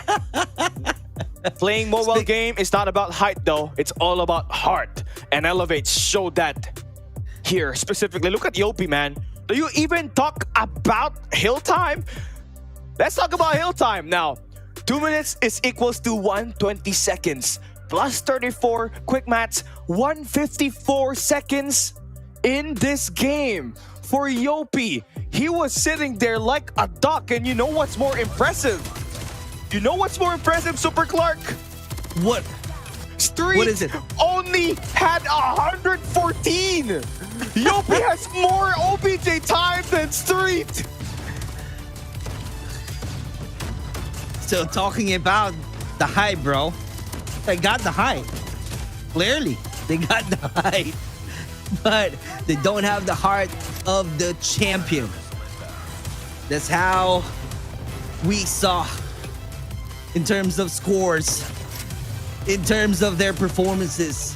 Clearly, the win and the advantage of the Elevate clearly evident on the hard point slums match. Looking good. Elevate, I believe, will be the second team to advance to the next stage. Upper bracket semifinals is where they go, and they are gonna book a ticket to fight off against Wolves later on today. So expect that match is gonna be a little bit more scrappy from what we've seen here for Street. One thing for sure, Elevate has proven that they Down are here here. in the pit with Elevate beef Puck, Mammy. PJ. I know that you guys had a really strong last hard point, but you guys lost out in that search and destroy. What happened there, man? I think we were shocked just because we're really not used to playing SND. We're used to playing SND, but with the Easter team. So Street's playstyle is a little different. So they beat us. They are really strong right now. And when it comes to the gameplay in that hard point in Hacienda, I wanted to ask you guys, that was also very close. So a lot of people are also saying that Elevate, you're kind of struggling a little bit in this competition. What do you have to say about that? I don't think we're struggling. I just think most of the teams are adapting, unlike last year where every team has a different playstyle. Now in hardpoint, almost every team has a similar playstyle, and not only that, I think they're underestimating Streets for that reason. If they're kind of saying that Streets is a very strong team. Yeah, and we saw that matchup against TLE and now up against you guys. They were able to get a particular matchup in that standoff against you. Now, though, that you're done, and congratulations for this dub, you might go up against Wolves. The champions versus the champions. How are you going to prepare for that? Just like the usual, we just want to give our best so we don't have any regrets. Just enjoy the game. Other than that, I'm looking forward to it, facing Wolves again. All right, thank you so much, PJ. Back to you, casters. Is that us? Just kidding. Yeah, thank you. Thank you, Beef Mammy. I know. Garena coming. Wow, we look so good. Okay, man. Talk about us, man. Look at that. We have a bomber jacket. Why did Gilmania take off that jacket? Oh, okay. Now we're back. Okay, never mind. yeah, we're back, brother. Oh, I mean, I got my own jacket you got here. the bomber jacket. Okay, I'm bringing in my stuff later on. I really got caught off guard. I thought initially to start this game that we're gonna have a bit more, time to like relax, 15 more minutes, and then we got thrown into the caster. So I had no time to actually get my jacket. But anyways, we look pretty good. I know, bro. The chat. Okay. Oh man. What if I'm gonna say? Okay, I've lost track of what I'm gonna say, but it looks good that we are gonna be seeing Elevate go up against Wolves, because if there is any storyline that we'd look to try to catch up on, these two teams are looking to try to become the second or like they're looking to try to get the very first two-time champions in the world for Call of Duty Mobile. So for us to see the 2023 COD World Champions in Wolves to go up against the 2024 COD World Champions in Elevate, this game is going to be grand finals worthy. So Elevate looks to try to look forward towards that game, and I hope so that Elevate are going to be ready for the coming game up ahead. I wanted to bring a point, brother, because PJ mentioned earlier the adaptation. Like, you know, we keep on talking about the play styles of the players, and clearly has changed all throughout the years. So because of their experiences, because of their how heavy they are being committed and having a passion playing Call of Duty Mobile, which is definitely true and clearly evident. How they managed to be part of this World Championship. Talking about the World Championship, so it only means we are seeing the top teams already on this belt. So let's see how it goes, because champion against champion, what's going to be the strategies? This is going to be interesting, and like you said, this might be a chaos match between for stock, I just go with the FMJ so I can wall bang, one hit, you know, something like that. And for the ammunition, for sure, it's going to be the 7 round.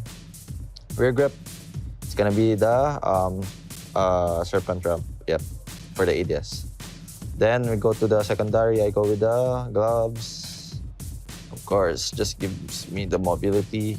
I usually use gloves just because I'm really into rushing while having a sniper. And if close range, I usually pull out my gloves and just punch them one hit, you know. And here, I play lightweight, then toughness, then dead silence. The lightweight gives me the speed, toughness, just because I don't want the hit flinch for the sniper. For the dead silence, so I could sneak up into the enemy. For my OS, I usually like Annihilator. Yes, this one. Since I'm a long-range person, sniping gives me also a one-shot kill OS. Then just flash. Then for my score streak, it's just the champ set, obviously. The normal one, we just put the EMP in the AV, and it's all done. For those who wants to rush with a sniper, just like in getting that TikTok trend, you know, rushing with sniper, use my love. Yeah. Yeah. Yeah. Yeah.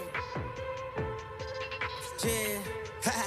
Okay, I've been at the bottom, let it down from the top. I can't let them feel it. I got hit on my plug. We got so much to do. I gotta reload. Let me call you tomorrow. I got tests when I'm finished, but I keep it moving. If I stop in the process, you gon' run out my time. I need it, it's crucial.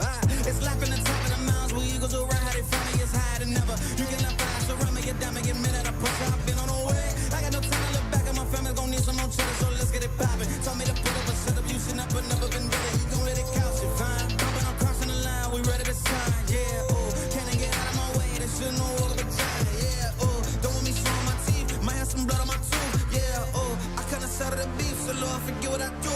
I'm at the top, yeah, been at the top of the mountain, I'm higher than never, yeah. Mad at the satellite calling for all my endeavors, yeah. I ain't gon' slut on you, tweaking, you know I don't let up, yeah. So Lord, forget what I do, cause it's now or it's never, yeah. Been at the top of the mountain, I'm higher than never, yeah.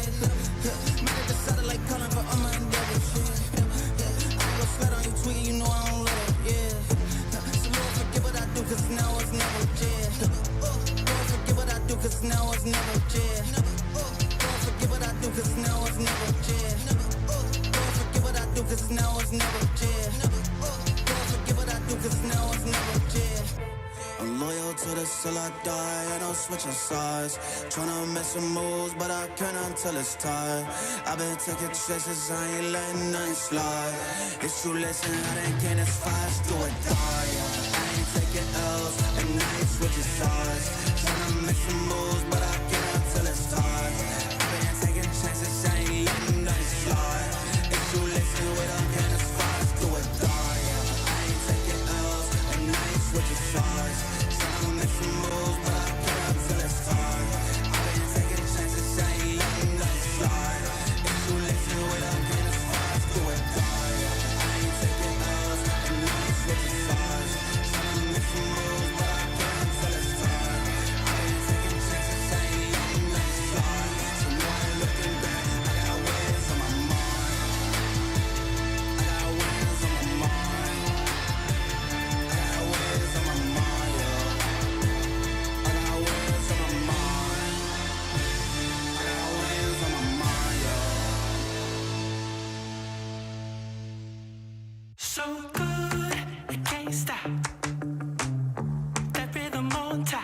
It's moving my feet as soon as it drops. So you can try to fight it, but that music don't stop.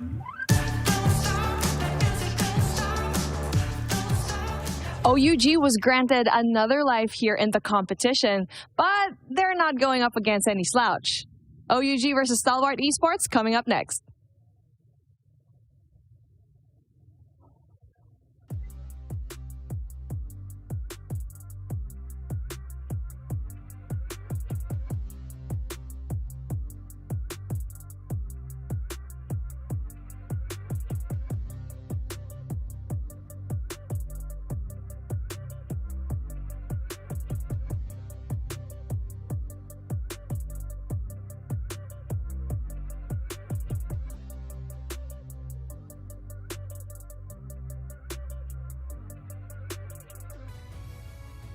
Battle earlier on the day one, but still managed to really perform, and that's the reason why they're moving forward on the day two side. On the side of OUG, they had a rough battle fighting against Exclusive. It's like, you know, I'm the one casting that game and predicted that one coming, but OUG got the win at the very end with 3-2. So it's kind of like after that one, they got the momentum and used that momentum carried on the next game to where OUG got the 3-0 fighting against a Mythic Dream. So it's a matter of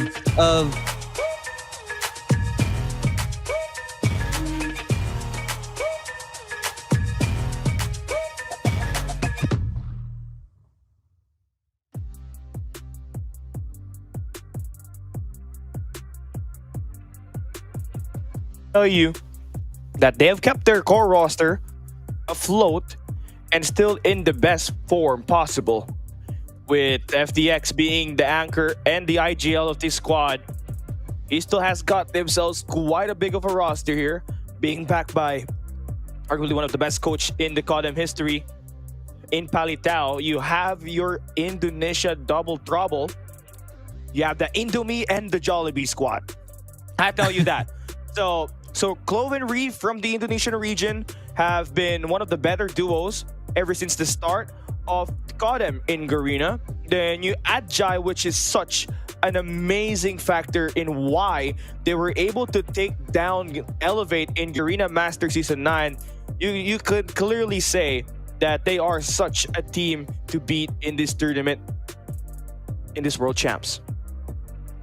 Clearly a strong contender. So let's see how are they going to dominate the battle fighting against OUG, because we know for a fact that these two teams clearly had titles under their belt, though OUG is the third best teams on China, but you don't need to underestimate them because really a caliber to where they can definitely still perform, and they can, like, you know, PJ keep on saying, adaptation is already there. So it's a matter of adjustment on any situation that they are in. How are they going to stay composed and get a win at the very end? Yeah, and looking into how Elevate has played, you know for sure that they've given their little brothers STE a bit more of a high caliber, you know, practice. Since you're playing in the same circuit, right? You get to be familiarized with how they play. And, you know, for Palitao, he has had several moments where he was able to reinvent Stalwart Esports' hardpoint, because you look at this team realistically for STE, it started to become the beginning of the end on the start of the World Champs run here in 2026, but they're finding way back, but they're going up against OUG here. Here we go. The players of OUG.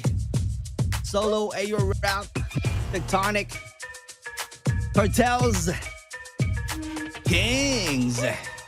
Those are the teams, those are the players of OUG. Okay, yeah, so they are technically an NA team, but they played in China this year, so they're the third best Chinese team now at this point. You got Tectonic, Kings, Cartels, Solo, and AO Rap, as what Super Clark said, but, you know, you talk about individual skills. OUG has have that skills, right? Tectonic, 2022 world champion.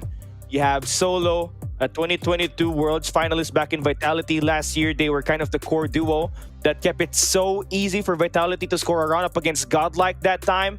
But here back in OUG, led by Coach Flower, it is going to be quite a brawly fight. I will tell you that, Super Clark. We might see an upset here. OUG, despite being called up to play late in the year, talent is talent, I tell you that. And you can't really, underestimate a team like this because they have held their own in CDM and has had moments where they won up against Wolves, up against Q9, SPG, and even Godlike back in their run. But here, I wouldn't say it's a miracle run. Who made this graphics? OUG is a clear favorites here in this matchup. I really want to know who made these graphics because, man, I saw OUG and I already know they're at least top 1 or top 2 in the group. It shows miracle run, huh? 3-2. It ain't a and miracle. 3-0. You know what's a miracle? New Gen Ninjas. That's a miracle I know. run. Why? They're only formed 3 days before the World Championship. So now I'm looking forward to what will be the graphics there for New Gen Ninjas later on today. But you already know, OUG, they are kind of a very scrappy hardpoint squad.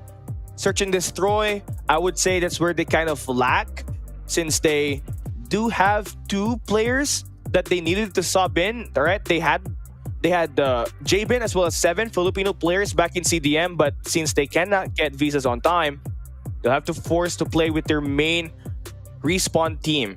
So that will be the challenge for them. If OUG, you want to get the S&D, and if you're STE, you just gotta match up the pace. You already know that they're going to be coming at you in this match. Oh, I love that. S&D once again. I can go ahead and predict who will get the win. But let's see. Who knows? Because although Stalwart Esports, brother, on my end, I can honestly say that I'm not too familiar with the play styles of Stalwart Esports. I'm back here I in the know pit they're with really good. Tectonic. But OUG speaking right of good, now, let's see. y'all got Hear nothing the to interview lose. How from was day Beef 1 for Mummy. you? Day 1 was good. As you said, we have nothing to lose, so we're just trying to see what we could pull out day 2, and if we make it day 3, then that's what's best. And if you guys know your history in COD of Duty Mobile, it's your lower bracket run for Tribe that actually won your team the first championship, and you're the only player that has a taste of that in your team now. How are you able to guide them throughout this day number 2? Just keep their mental strong. I think that's a big thing for any player that's going into a lower bracket. If we were to go there, I'm not saying we are, but definitely a strong mental, because at the end of the day, the game's not over. Anything can happen. Anything can happen. The reason why you're here, right? Exactly. How are you guys preparing up against Stalwart Esports? They're not an easy team to beat. I think for us, our S&D is definitely our weak point. So if we could take S&D, then that'd be ideal. Hard points against Exclusive looked a little rocky for us, but I'm gonna say this now. I think Exclusive is probably one of the best hardpoint teams in the game right now. And I think as long as we play our game, I think we'll be fine. Especially with the performance of not only yourself, but everyone seems solid, especially Kings. He was getting a lot of the 1v3s, even 1v4 at some point. So again, good luck, my dude. Stalwart, OUG, gonna be up next. We're back here, Super Clark, and you did say, we talked about it, that S&D is kind of their weakest thing because they don't have their main roster to play around this time around. But you already know that the hard point is going to be one of the bigger topic point, as what Tectonic said, that they said Exclusive is the best hardpoint team, which I totally agree, because that team went into Garena. They went here, stayed for 1 week, and somehow, for some reason, they added the Garena buff. They started to play like Elevate. But yeah, that's a topic for another day, right? We move on to our game now. We have a look at how STE and your boys from OUG will play. We got Combine and Slams for map 1, map 4. We got Firing Range in Tunisia, map 2 and 5. And we have Takeoff as our third map, known as the Swing Game. So I would say that this is more of gunfights, right? It's a test of your gunfights. How well can you win it in the map that is laid out. But one thing for sure though, Jai, you're looking at the player on screen right now. He may be shy, but this man's a demon. This guy's the heel of STALWART Esports. He is guaranteed to score 40 kills per game if he needs to for his team to take the W. W indeed. So let's see what's gonna happen. The question there: how well will I be able to know all of the players of STALWART Esports? To the STALWART Esports fam, I'm really sorry because I don't know all of the players, but I know for a fact that you got some heart to win, and I know that you are clearly strong. But in terms of the hard point, talking about the hard point, come on, man. I'll go with the STALWART Esports, but OUGs is definitely tough to beat. So let's see if this gonna be going on to the side of STALWART Esports or OUG will be surprising us on this match. And Jai, this will be his first time in this year to play the World Championship. He's been with community teams and has dominated and has built himself quite a credibility. The guy was playing since Garena Masters Season 3. He had his in and outs in the major tournament that is held in Garena. But, you know, for STALWART Esports, they took the chance to take that guy out. And, well, here he is, being that main player that allowed STE to beat Elevate in Garena Masters Season 9. We're still trying to figure out how are we going to get this game started. But a couple of fun facts, right? Again, keys to victory for STE is all about their S&D. If they can win it and just steal 1 HP, that will be very nice for them. Clearly a clutch, right? So let's see. That's something interesting for me to witness. But right, oh, what a gloves. Yeah, football gloves. The man is a goalkeeper. He's not. Is that how you play? Is that how you play, brother? Yeah, that's how we play. And you know, for solo, this man is such a fun guy to be with. I was with him with Team Vitality last year, and he's kind of that energy guy. Right when things are starting to look so dim, he is that sunshine, like LeBron James, right? He is the sunshine. Let's sunshine. But enough of that jokes, right? We are looking into the matchup here. And let's talk about the map now, since we got time. Combine is going to be the map at hand. And ST has shown that they could dominate in these close-range maps. So you love to see, obviously, Jai become that main player. But Reef and Clove are going to be the two guys who want to watch out for, since they will be the one wielding in the SMG and the Heavy on this current map ahead. You want to be able to put in a ton of this pressure up close and personal. Let's see, because what I'm thinking right now is how are they going to clearly control the location or each building that we have on Combined. And you know, there's some balcony that or the catwalk as you call it, right, of the main entrance. How are they going to control that one? The strategies right there on the defense, maybe try to hold on the backside of the catwalk, and after that one, the stairs and the pipe entrance. Who knows? You're just gonna put some trophy systems just to make sure to avoid any damages on any nade being thrown nobody, because you know the opponent side clearly knows on what to do, and clearly assuming that someone is out there patiently waiting for you. So it's kind of like, you know, the play styles that you really need to have, but it's still depending on the players. Who knows? I can say that this is one of the strategies, but it still depends on how are they going to talk about their strategies, what kind of playbook that they're going to use. Although we're patiently waiting right now for the game to start, because there's some technical issue earlier on the headphones on the side of STALWART Esports, but right now is looking good. So I think in no time we'll be starting the match, the hard point on Combined. Yeah, so there's really a ton of, you know, storylines that we can maybe build on while we're loading into our Combine map. Let's talk about the players, and for those who are just watching, right, OUG is the third best team in China, and Raph is going to be able to show us something here while we wait. And heavy player, so I'm a machine gun and shotgun player.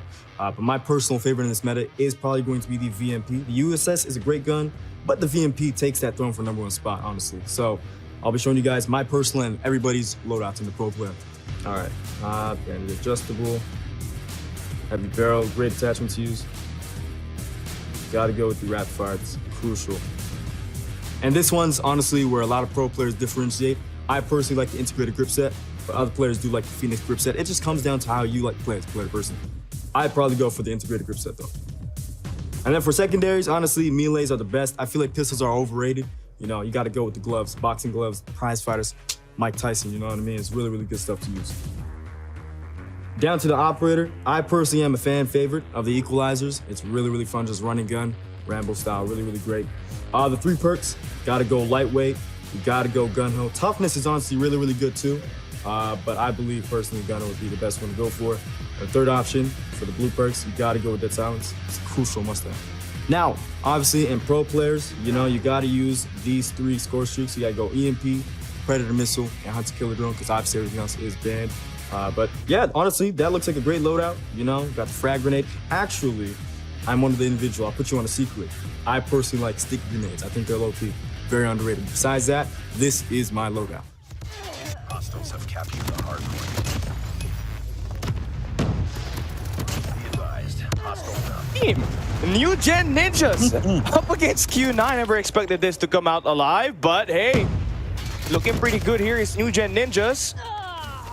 I mean, I'd personally say Q9, one of their most played maps a couple of years back, ever since, right, is all about this summit. They played it multiple times at CDM Season 9 and 10, and they've had a high win rate on it. But so far, with the lead we're seeing on these hills, New Gen Ninjas are kind of hanging in there. But you don't need to underestimate the experience of the Q9. They fought hard on the grand finals last year for the World Championship, fighting against ELEVATE.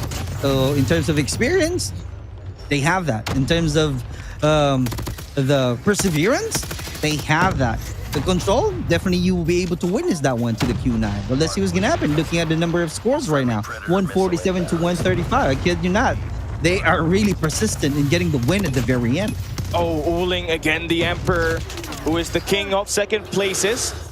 You know, he's wielding his team in this game. You know, D-Chen and Cloud are having an off game at the moment, but Uling has carried the load of offense. Look at him, 38 kills right now on this P3, and has kept this game still in the hands of Q9. So it's just all about activating your teammate and how can you inspire them. On rotation we go. P4 is going to be the game ahead. New Gen Ninjas are going to be off to a slow start, and yeah, Q9, you expect them to be coming out of the gates slamming New Gen Ninjas, and so far it has been pretty close.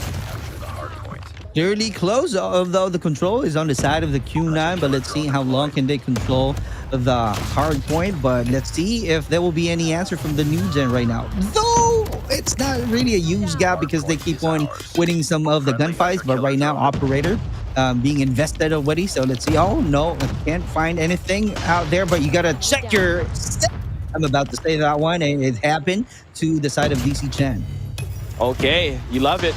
Spyro is out, and that should buy you more time to put some more pressure on New Gen Ninjas, who is investing a couple of operators here. And are they gonna make the break? Yes, they do. This last 15 seconds are essential for you to get right back in this game, but seems like Uling has just taken it over. Look at him, 47 kills, along with Curly with 46, and Q9 are slowly getting in the mix here, Super Clark.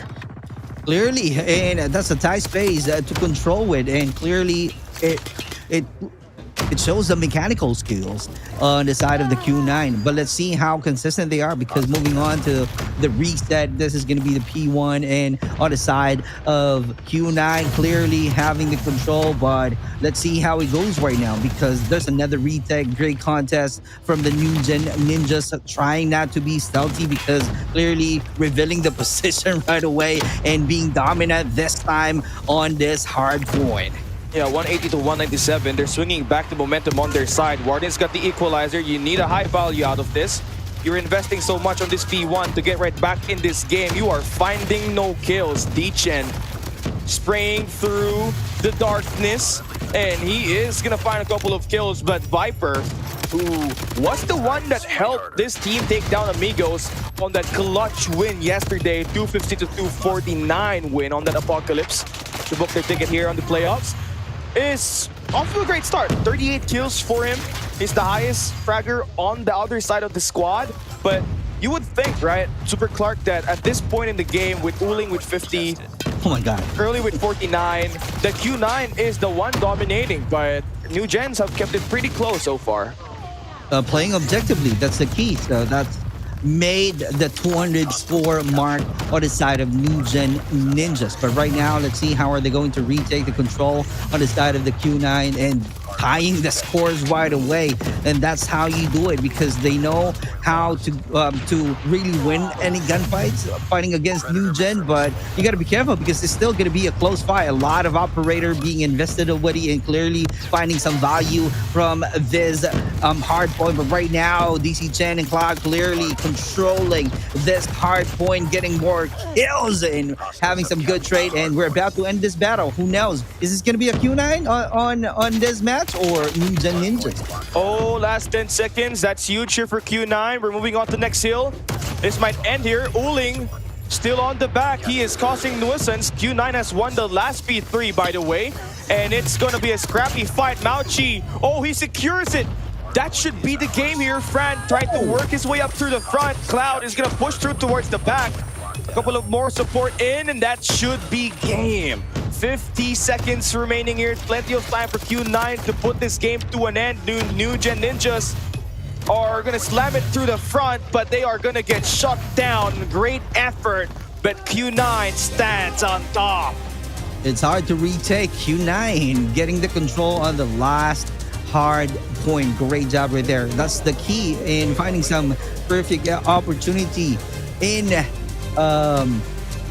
activating or investing that operator. So it's kind of like, hey, I'm gonna use my operator right now, so I can go ahead and do some support, and all you had to do is be strong with your defense. And that's what happened from the last gameplay that we saw on the side of Q9 and getting the win at the end. Yeah, and you know, you kind of expect Uling to become that jet. He is the great emperor, right? The king himself. And it's all because of that personality, the ability to lead by example, the explosiveness is how they really want to base around on if you're Q9. And Uling has been there, right, since 2021, 2022, where it started. They've been one of the best teams in China, but for the recent years, have only been second, right? Last year, it was X-Rock that took away their chance to win a championship in their region. This year, it was Wolves that took it home and scored 2 championships. And, well, it's not really going to be that way for them. Maybe 3 times the charm here, Super Clark. Maybe this time, here in the World Championship, they could run it back. They have the same similar roster from last year, and they play second. And you already know, with the way that Uling is going to be playing here in this playoffs, we're indeed for sure that they're the ones will be highly the favorites. Clearly, and definitely the chemistry is not questionable on the side of the Q9 because they had it. Same thing with the experience. They just really need to find a ways on how to have a better performance. How are they going to do it in fighting against Elevate or somehow any other teams on the grand finals? They just really need to find some footing on the grand finals so that they will have another chance and somehow grab the W and, you know, wear the belt or hold the trophy of champion of the World Championship 2025. And speaking of the performances, you can see right here, Q9. Oh my God, Curly and Uling. Yeah. I don't think so, dude. Do I need to really share some narrative on this one? Clearly, Uling with 59. Come on, man. Yeah, crazy stuff. And he says he's too old to play COD and he's too slow on the reaction. and then you have this kind of performance from him. Right. Truly interesting. 59 kills, right? That's Correct. the Emperor. And then you have the Prince Curly actually follow up behind him. And now you're heading into your best mode. Search and destroy is where you're going. And you're going to have to feel good about this best of 5 now at this point. Consistency is the key. So that's the only thing that we need to see from Q9. on the side of New Gen Ninjas, right? We keep on talking about this one. This is the new breed of the teams that we are seeing, but they got the skill. So it only means that they just really need to put a lot of effort playing against Q9 on the S&D because they lost the first match right away. So it's kind of like, I feel like I keep on seeing that the top teams fighting against the underdog and the underdog getting the win on the S&D. And then after that, losing the battle on the hard point. I mean, on the control. And then hard point. So let's see if that's going to be the same story from the Q9 New Gen Ninjas. Who knows? Coastal is going to be the map. Going to be for sure, the map pick here by New Gen Ninjas, as Q9 has had the higher seed and most likely had played the Team 1 side on the draft. So Search and Destroy Coastal is one of those maps where it can get really 50-50, but for sure for Ninjas, you're going to be coming in here as the underdogs. Nobody really expects you to do anything, but one thing for sure, you can come out swinging and do something when you're on the attack. Nobody expecting you to do anything. All right, New Gen Ninjas, let's see if there's something that they can do to surprise us, and because they're coming underdog on this match, but let's see what's gonna happen because they're on the attacking side, to where I think I can say to all of the teams that that's gonna be the strength that they got in playing S&D. But New Gen Ninjas right now clearly needs to showcase their skills and clearly needs to get a win so that right off the bat they will have the energy and being passive in getting the win on the S&D fighting against Q9. Well, first blood so far. Viper takes a look and he gets out Cloud. So where's the trade now? If you're going to be that person. Oh, okay, we're back. Okay. We're back here. OUG and STE are up next. Again, we are waiting for their first match. And if you can remember it correctly, it was Combine that they picked. Yeah. I think they're all ready. Okay, all right. Speaking of ninjas, we have a ninja. Okay, there we go. I think it's official. We're good to go. We should get an idea of the map now. We're looking into Combine as the map to play. STE and OUG. Winner advances to the upper bracket semifinals. And a step closer to getting into the grand finals of all things in the next stage. But hey, before we even talk about that, let's put STE to the test. The fourth best team in China. OUG are ready to go. The miracle run, can they do it again? The first one to take the hard point, the first one to control the map. But looking at it, they're definitely having a hard time. A close battle indeed from these two teams. OUG clearly having a good start right off the bat. Same thing with the STE. It's like an even match right now. So if you're looking for a good battle, this is it. STALWART Esports and OUG. FTX is definitely one of those players that you want to play for your squad, knowing how high IQ he is. Let's just start off with 3 early elimination. One thing to look forward to again is going to be Jai's performance here. That's how you are going to win if you're STE. So off to a slow start. No elimination yet for him. A bit more of a hold across the map just to keep his team to stay on the left side. So you're thinking bigger picture here if you are STALWART Esports. Definitely true, and we are seeing right now OUG playing objectively, but right now good rotation that we are seeing on the map on the side of STALWART Esports. Can they control it? Can they take the P2? And that's something that we are seeing already. It's a matter of the great defense right now and closing out the sight lines. Oh, spawns have been flipped here by Tectonic. The 2022 world champion from Tribe Gaming. You know, has had his moments to play internationally because that's where the best is actually wielded for all this time, this past few years. And it's here with OUG, looking at a very dominant start, as I would say, on that P1, but this P2 have been completely locked down by STE despite the hard point, being chaotic. Definitely true. In fact, we saw an early investment in terms of operator on the side of Kings, but let's see how are they going to clearly control this hard point because they got a good situation going on already. They're clearly having the good angles and winning all of the gunfights on the side. I mean, for SDE. But let's see what's gonna happen because we are not yet done. SDE still having a good rotation so far. They can definitely get the P3, but the question right there, how are they going to control it? How are they going to sustain it? How long can they play objectively so that they can close out the gap in terms of scores? Oh, there you go. Cartels and the crew are going to be late on rotation here. You got Jai finally aboard. 9 kills, got the war machine operating. And man, once he gets hot, you already know 40 kills is already booked. Ooh. It's already on schedule. And Kings is gonna fall out. So this is where you kind of start to worry a bit when this guy is unleashed in that mid-map. That's where you do kind of get your pace actually be disrupted here for OUG.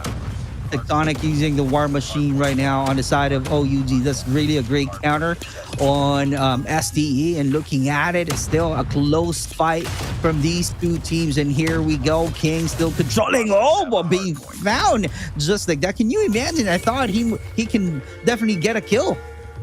Yeah, I thought as well. But just a couple of breaks in the game. Looking into how this game has been played so far, it's starting to look like Kings is one of those guys that, you know, although have been benched all towards the CDM season that they had in China, you know, has kept it very consistent in terms of getting ready to play and been wielding the efforts here. A very high IQ person that you want on your squad that can provide consistency no matter what mode it is. And it's going to be a pretty close game that we have here off the get-go. P4 still looking like a massive hold for SDE. FDX with a massive 17 kill performance at the moment. And it's the one actually trying to wield his team to pick up that pace here at the start of this first rotation of Combine. Definitely good rotation from the SDE, finding a good control and clearly dominating OUG this time on the P4, but also being crazy wowed, as you can see from the KS, because this is only a tight space and clearly taking good care of the sidelines. Can you imagine that kind of angle? Clearly taking the advantage and having a lot of kills, but solo, going solo on that close quarter battle, getting or finding that kind of value. And because of that one, they got the hard point with 78 and getting closer right now to the score of SDE. Yeah, P1 is back and forth again. You gotta expect that by OUG. They have chipped away a ton of value, a ton of points here on this P1. So if you're SDE, you just kind of want to get yourself to have a bit more hill pressure here. They're giving it away for free. You have to make them earn it and let them feel the pressure that you are fighting in this P1. Tectonic is going to be here on the point here for OUG. Finally, you see some space taken by Clove. A big couple of shots here. Man is shooting rockets with the equalizer. Oh, 4 down there for OUG, but still, who is on the point, Super Clark? It was still OUG. Definitely surreal. They got the control, actually.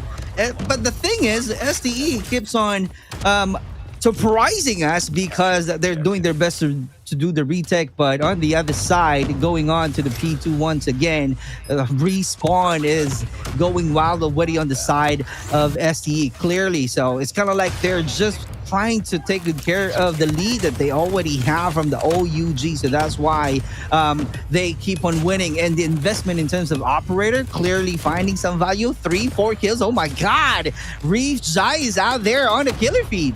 Oh, it looks pretty good right now for them.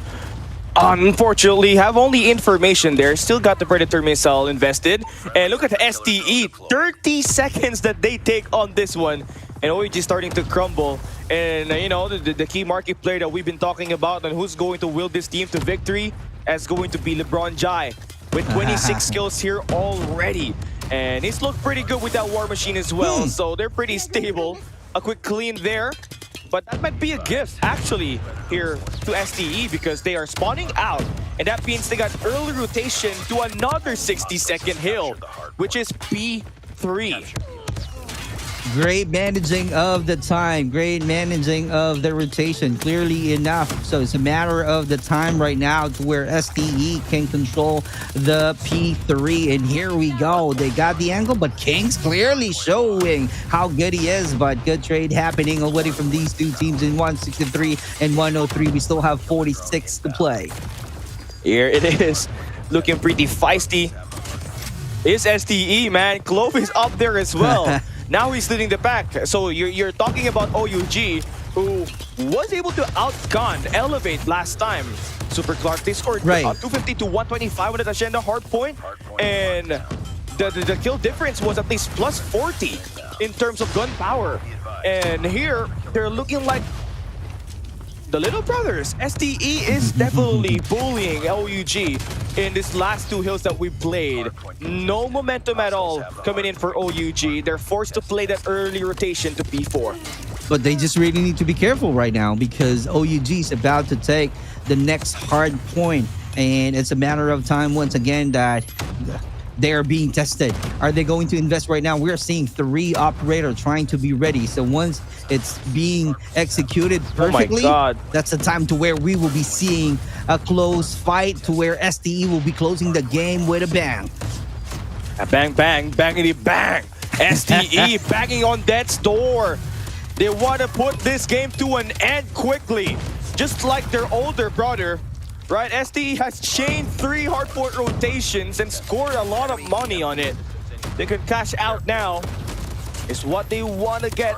But STE definitely still giving quite more of mistakes and errors here in this matchup that has allowed OUG to still remain contesting inside of that point. But Reef, again, one of that SMG duo that you rely on the most for STE that has been the difference maker. He's now have himself 29 kills, not there, but he's been soaking up time for the squad as the OBJ player. Correct. And right now, STE knows that OUG got the operator, so they're trying to have a better defense. So it's kind of like they're not showing any aggression right now this time. Fighting a range or fighting a distance in OUG players, and true enough, it really works. Right now, they're taking good care of their position, having a lot of scores right now, and doing some reset, controlling the P1 once again, clearly at their advantage. So this is going to be the end of the battle. It's going to be on the side of STE. Great job. Yeah. Okay, I mean, a bit signs of life here for OUG now as they push through Tectonic, trying to put this team in the point. But they all get shot down. That's 5 in the feed that will fall for OUG. Jai with 37. I told you, he's gonna bag at least 40 kills here. Can he do it? 38 kills for Jai. No thanks. I think STE just wants to finish this. FTX with the 3-piece. And STE will take it home 250 to 131. What a play here for the second best team in Garena. Representing Garena, and definitely from the Philippines, getting the first win on this match. What a fight. Clearly dominating that match. Clearly dominating the hard point. Rotation is on point. The control is finesse, I should say, because they know already. And the investment, they're just really finding a perfect time to execute it. And true enough, it works. They found a lot of value investing the operators. And clearly, at the very end, it's kind of like a masterpiece performance once again from STALWART Esports. As you can see in terms of their performances, 43 to Clove brother, but the FDX getting the MVP with 39. Well, you know it. It's the Indomie brothers, Clove and Reef, that you really want to highlight here. I mean, you know, having Clove to have, you know, someone with his culture to play around with gives him so much more confidence. And you know, we've been asking for Clove to be the difference maker for ST ever since he was acquired. He's had his moments, but, you know, having that extra guy to have some way to communicate much better. I mean, you're talking about culture here, right? You want to be able to have some sort of comfort and not like fighting for your life every time since you're surrounded by Filipinos on your roster last year. But here, you know, having Reef around has given plenty of space to really shut down a couple of players in the game. Has had multiple moments that he became the MVP here, and This is just one of those games where he dominated with the shotgun. Right. Different culture, but same chemistry. So that's the key in winning the battle. That's your STE. Oh, am I rhyming? Yeah. I mean, you can apply for a DJ now, Superclass. you play in the Nokia tune, then you play Fiend. All right. Fiend. No, never mind. We're moving on. Stalwart Esports 1-0. Loving the play, loving the game. You're watching the Call of Duty Mobile World Championship 2025 Day 2. And the way that this will be played out, right? OUG will be the underdogs in this tournament and in this matchup right here. And to say the least, Stalwart Esports look locked in the way that they want to play this game. I know. So it's a matter of time can tell if they will have the same momentum going or playing on to the SND. But OUG, there's a lot of pressure right now because if they want to win, they really need to do a lot of effort. If they want to win, they just really need to find a ways on what kind of strategies that will work fighting against STE. Because if not, come on, man, that's going to be a 2-0 right away. Yeah. And then OUG's main concern was the SND, by the way. Right. So that's one thing that they would want to play better. They have a couple of strats, right? Being able to play in China as a squad, you already know that you got the experience in terms of playing this matchup. But while we're ready for our next game, again, this tournament is officially endorsed by OnePlus 15, the very first 165 hertz gaming mobile phone that can handle Call of Duty Mobile at its peak. And man, I tell you that, you know, these players are still getting used to how good it is. But you have a couple of games where, you know, it has proven the advantage of playing. And honestly, for this squad, for OUG, right, it would need a little bit more hertz, I guess, for them to spot out the peaks that they will be awaiting later on. Because SDE snipers can get pretty overwhelming in S&D. Oh my God. Let's see if they need more hertz for them to win fighting against SDE. But this is going to be S&D where I don't know what's going to be the play styles that they're going to really activate. Are they going to go ahead and do some aggression, or the sniper will be evident on this map? Right, firing range is the map to go. A map that has, you know, has not a lot of micro gameplay, all about the macros. It's all about the fundamentals here and how you can outgun your opponent. And the first blood goes to Jai, but Solo Cartels follow up with a very aggressive assault on the B side.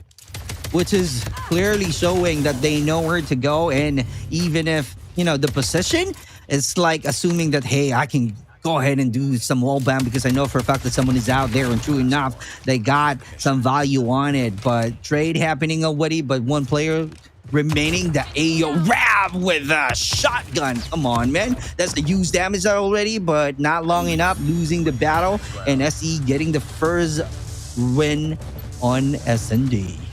Yeah. Despite the aggression, adjustments made there by STE, and they light it up. Now, moving forward, how do you see it? Clove with the PKM. Oh, so many information coming out of him right now. I got some question, bro. Playing this kind of map, what do you think? Is this clearly bias on defending side or attacking side? It's pretty much even, honestly. That's what makes firing range good, right? For as long as you'd have routes on the attack, you're gonna have the clear advantage. But same thing can be said for STE. I think that's what makes firing range so good and also hard to play at the same time, because you never know what you're truly gonna get in this game. Oh, saying that it's balanced?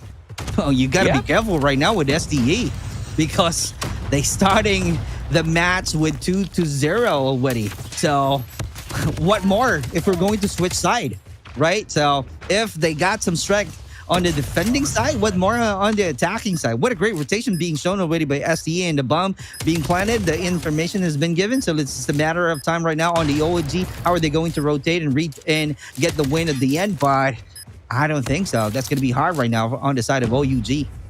Yeah, they're trying to break through here, trying to burst the bubble here. Skurd gonna push in, saw Ayo wrap, and he's gone. And wow, ST just pressed the delete button.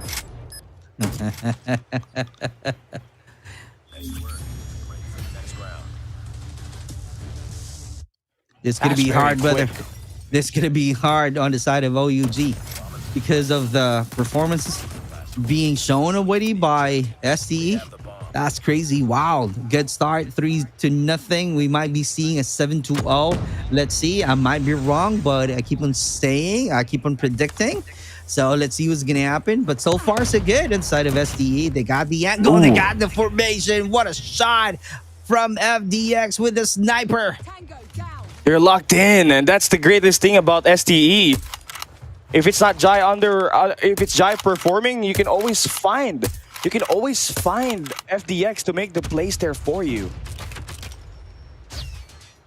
Brief right now, taking some time. He knows what it is. Someone is out there. Tectonic wall, bam, pushes through. Oh my God, and FDX on the other side. But still, he knows. Oh, try to low down. Oh, I thought they were going to attack. Oh, changing the position already. You got to be aware that someone is on top, and that's the one that I'm talking about. Tectonic, on the other hand, is on the rotation, so they might get one win on the side of OUG. And Jai still trying to make it, and Skurd, the only player alive right now, trying to finish the battle on this match. This might be it. This is a great chance on the side of OUG, and Cartel's being caught off guard. It might be a clutch. Oh, who knows? I don't know what's going on, no, brother. This is a 2v1 situation.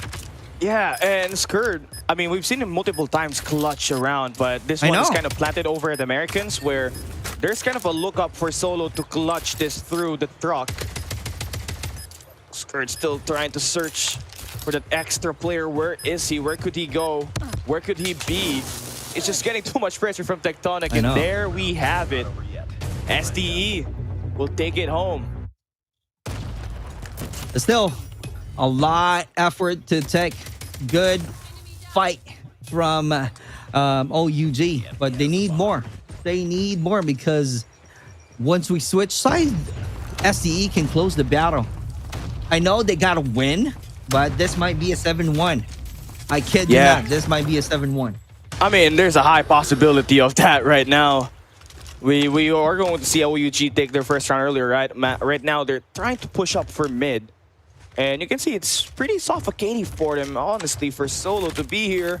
Oh, he has been checked already, so STE confirms that at least there's one guy in mid. And they're gonna nade it, or even throw a stun.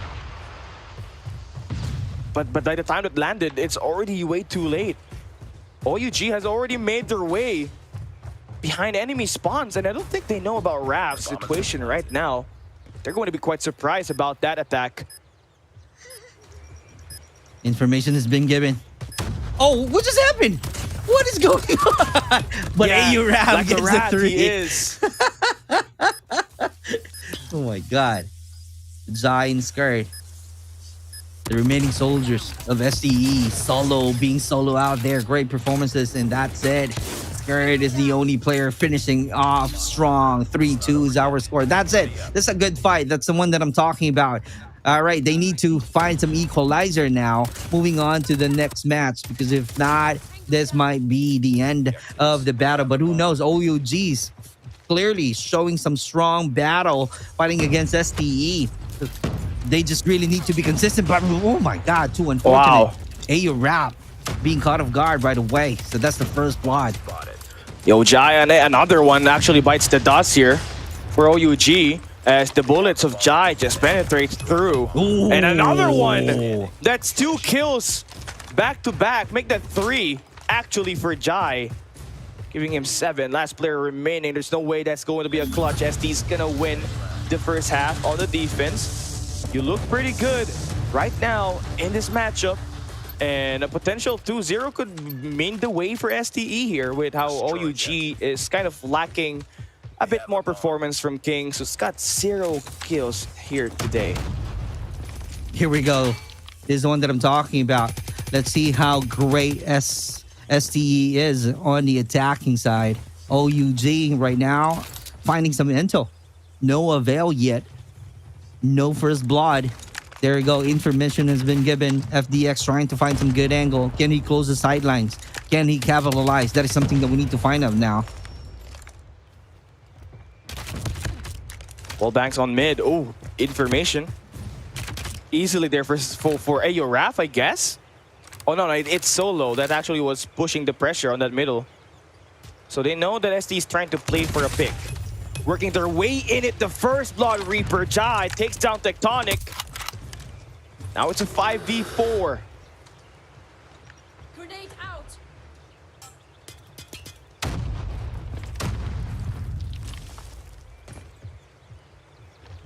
Ayo Raf looking for a good info. Here we go. Frag out. Clove trying to find a ways right now to finish this battle. Losing the bomb already. But still 3 players. Oh, Ayo Raf is out there pushing through already with the great flank coming in through from the STE. Can he make it? Riv is out there. Oh, misses the shot, bud. Zai is the only player right now. This might be it. This might be 4-3, but still, he got some caliber to where he can do some clutch. Yeah, but he's got to pick up the bomb. 12 seconds remaining, so time is under the hands of STE. We're now going to push really fast. And just like that, OUG are going to keep this game close. And this is the one that I'm talking about. I really don't have any idea on the play styles of STALWART Esports right now. I'm knowing them. Their strength is on the defending side, and they're trying to make it easy on the attacking side, but they keep on committing a lot of mistakes in terms of their position. So it's a matter of time right now on the side of OUG to take that advantage. Yeah, FDX. Oh, never mind. He's going to fall. Reef, though, gets a follow-up. They cleared up the B side here. Cartels and Ayo Raf. The last 2 players that were remaining alive in that last round looking to play for a retake on the tunnel. Skirt is going to watch across along with Reef. So they're going to try to nade it out. See if they could get a bit info on how this route is taking. I think that's going to be a sound cue heard. That the players are on tunnel. And you can see Skirt actually try to throw that nade now. Yep, no information. Yep, adjusting the position at the same time. They know already where to go, but Skirt! Oh my God, 5-3 is the score. Wow. I mean, those kind of plays where you're expecting OUG to push on the cubby is, you know, thinking 100 steps ahead, honestly, for STE. And those are those kind of moments where you can really cut off extra pressure for your opponent to have. And Cartel's Ayo Raf may have had hindered that push all because of that nade earlier. But First Bloods have looked pretty good for the side of STALWART, especially with Jai being the highest fragging sniper in this battle right now. Reef having a better position because Clove earlier looking for an info on a B long side, and after a few seconds it transitioned to help out the team on the A side. But this time, oh my God, FDX lurking.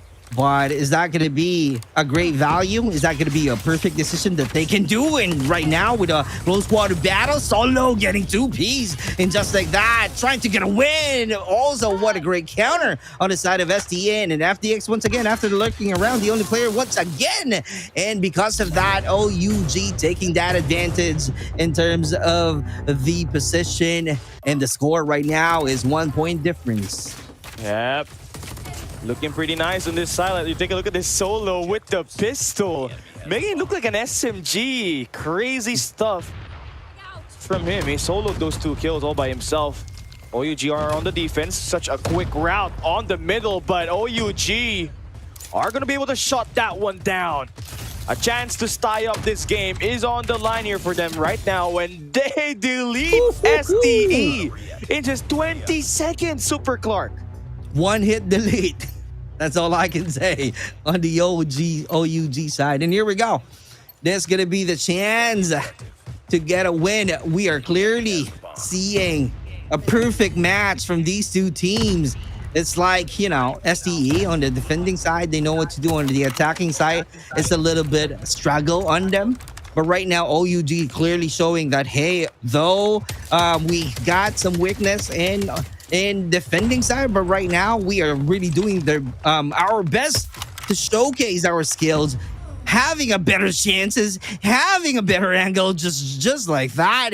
But it's too much on the side of OUG because STE still have a perfect 5.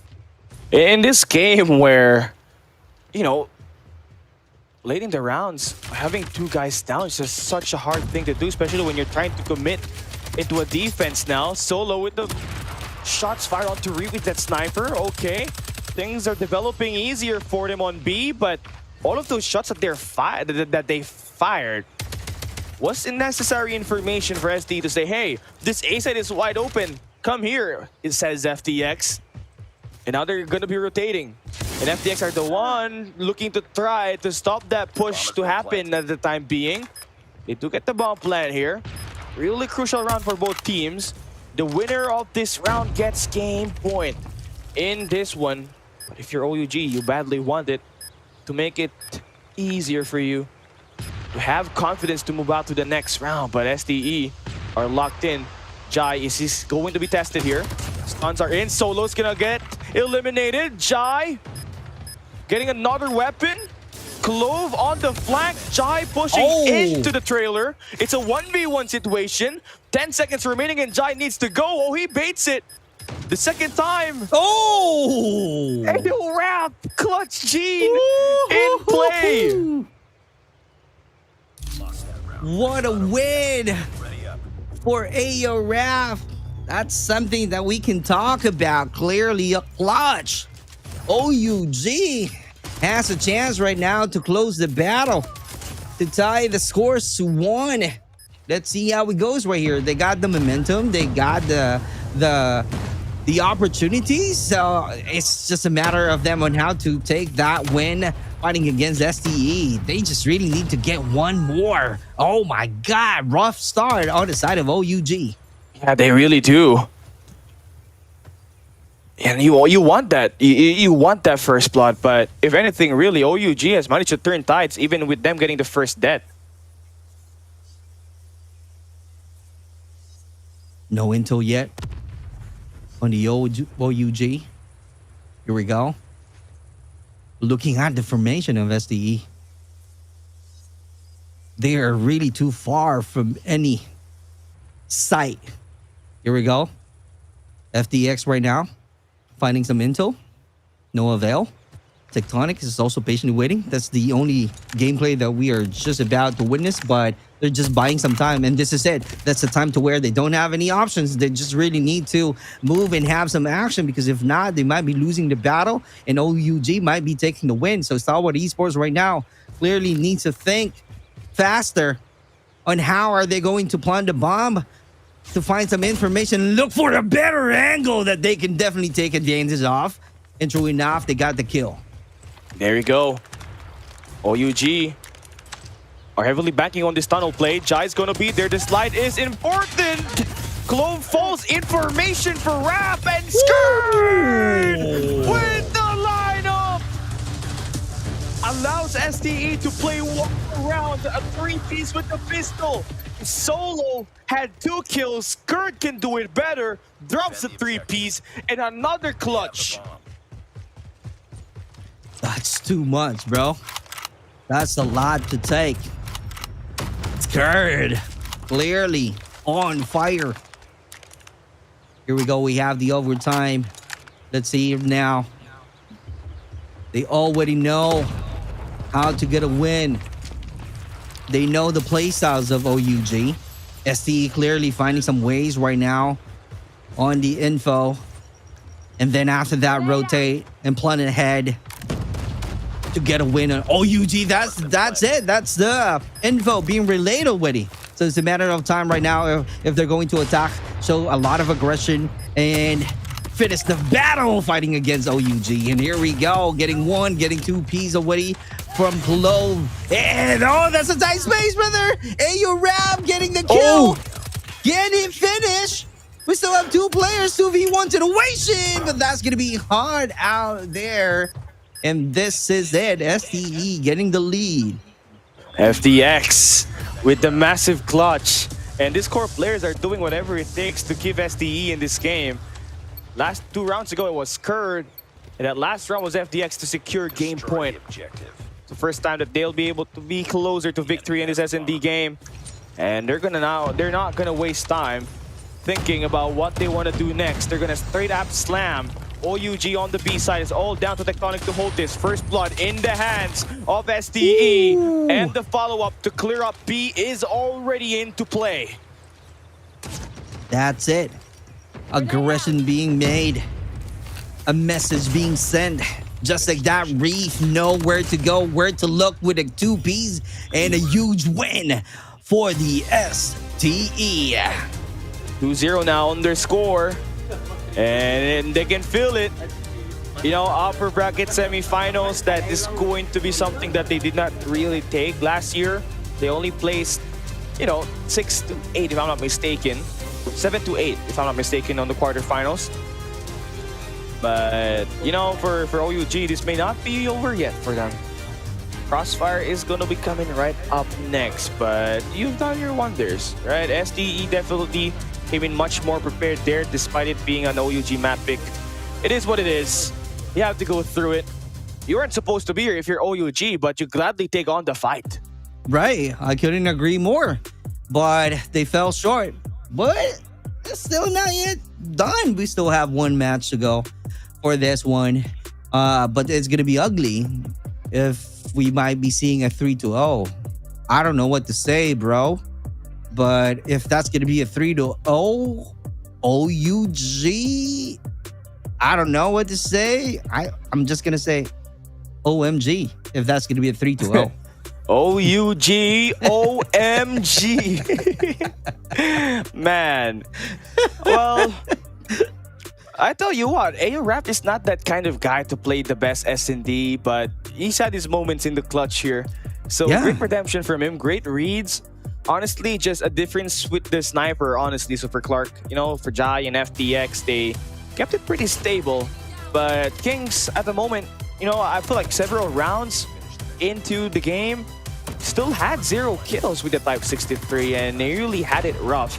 Not winning anything just means you kept on getting first blooded, so it's rough. It's rough out here. But you also do have the cheeky player for Ayo Rap who finds these 2 kills right there, really it out.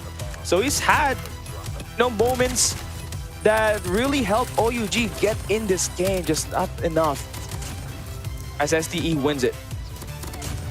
Right, Tectonic had his moment, Solo has his moment, same thing with Ayo Rap with the clutch. But on the side of STE, we have a strong contender, Giant FDX, clearly showing the experience, joining the World Championships.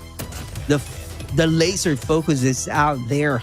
So it's kind of like they don't really need to waste some time and energy. They wanted to finish right away and have a great experience fighting on the upper bracket semifinals.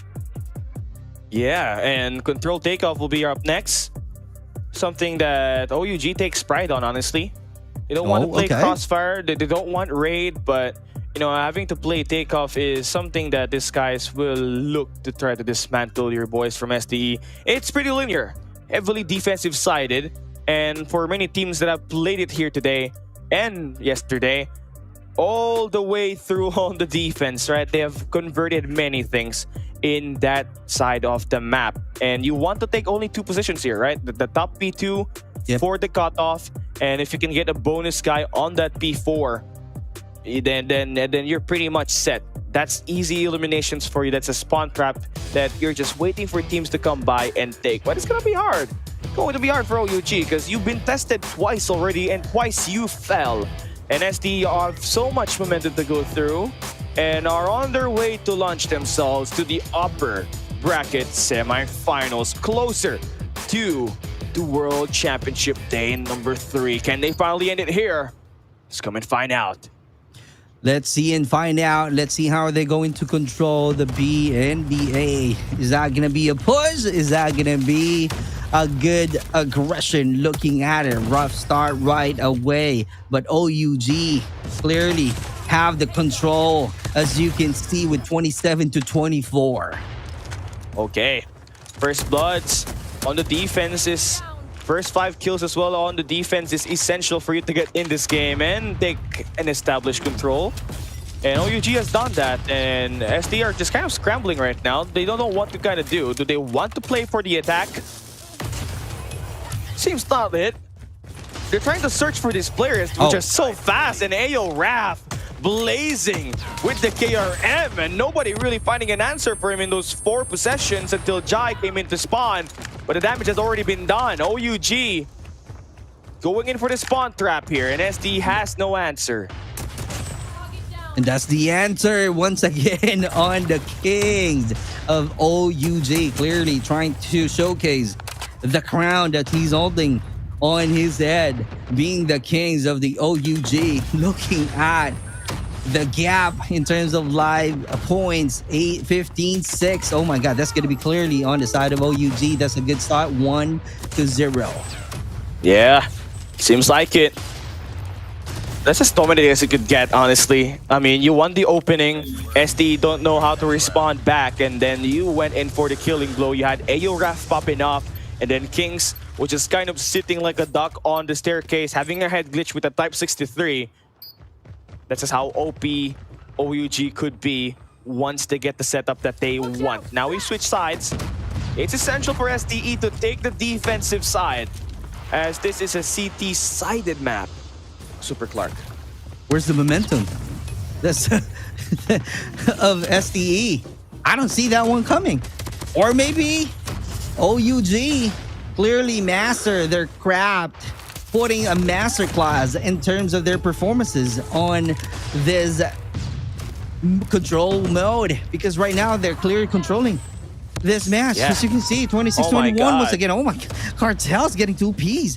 And another one, I think he might get FDX because of that flank, because of the rotation. Clove was the one being caught off guard out there. It's exactly what we expected for OUG to come here and come out swinging. SDE is not particularly a kind of team that will take pride on takeoff. They're mostly a raid as well as a crossfire squad. You've seen that played up against Elevate multiple times across the year.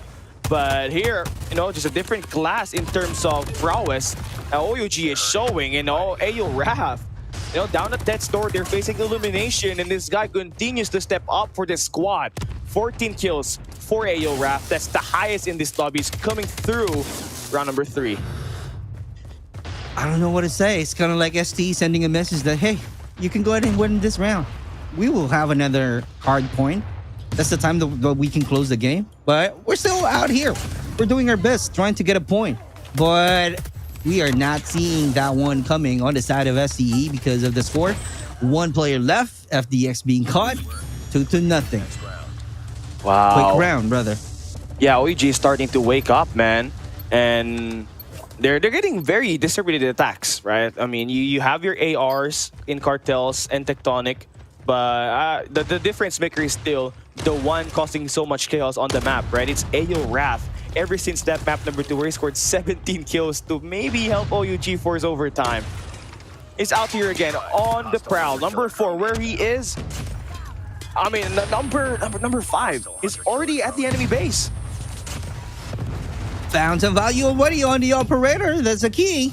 Right now we're tied at 25, so they're seeing some light already. Using that operator, FDX, finding someone. No avail. Here we go. Misses that shot. Let's see if he will still have another chance. Oh, skirt. Oh, come on, man.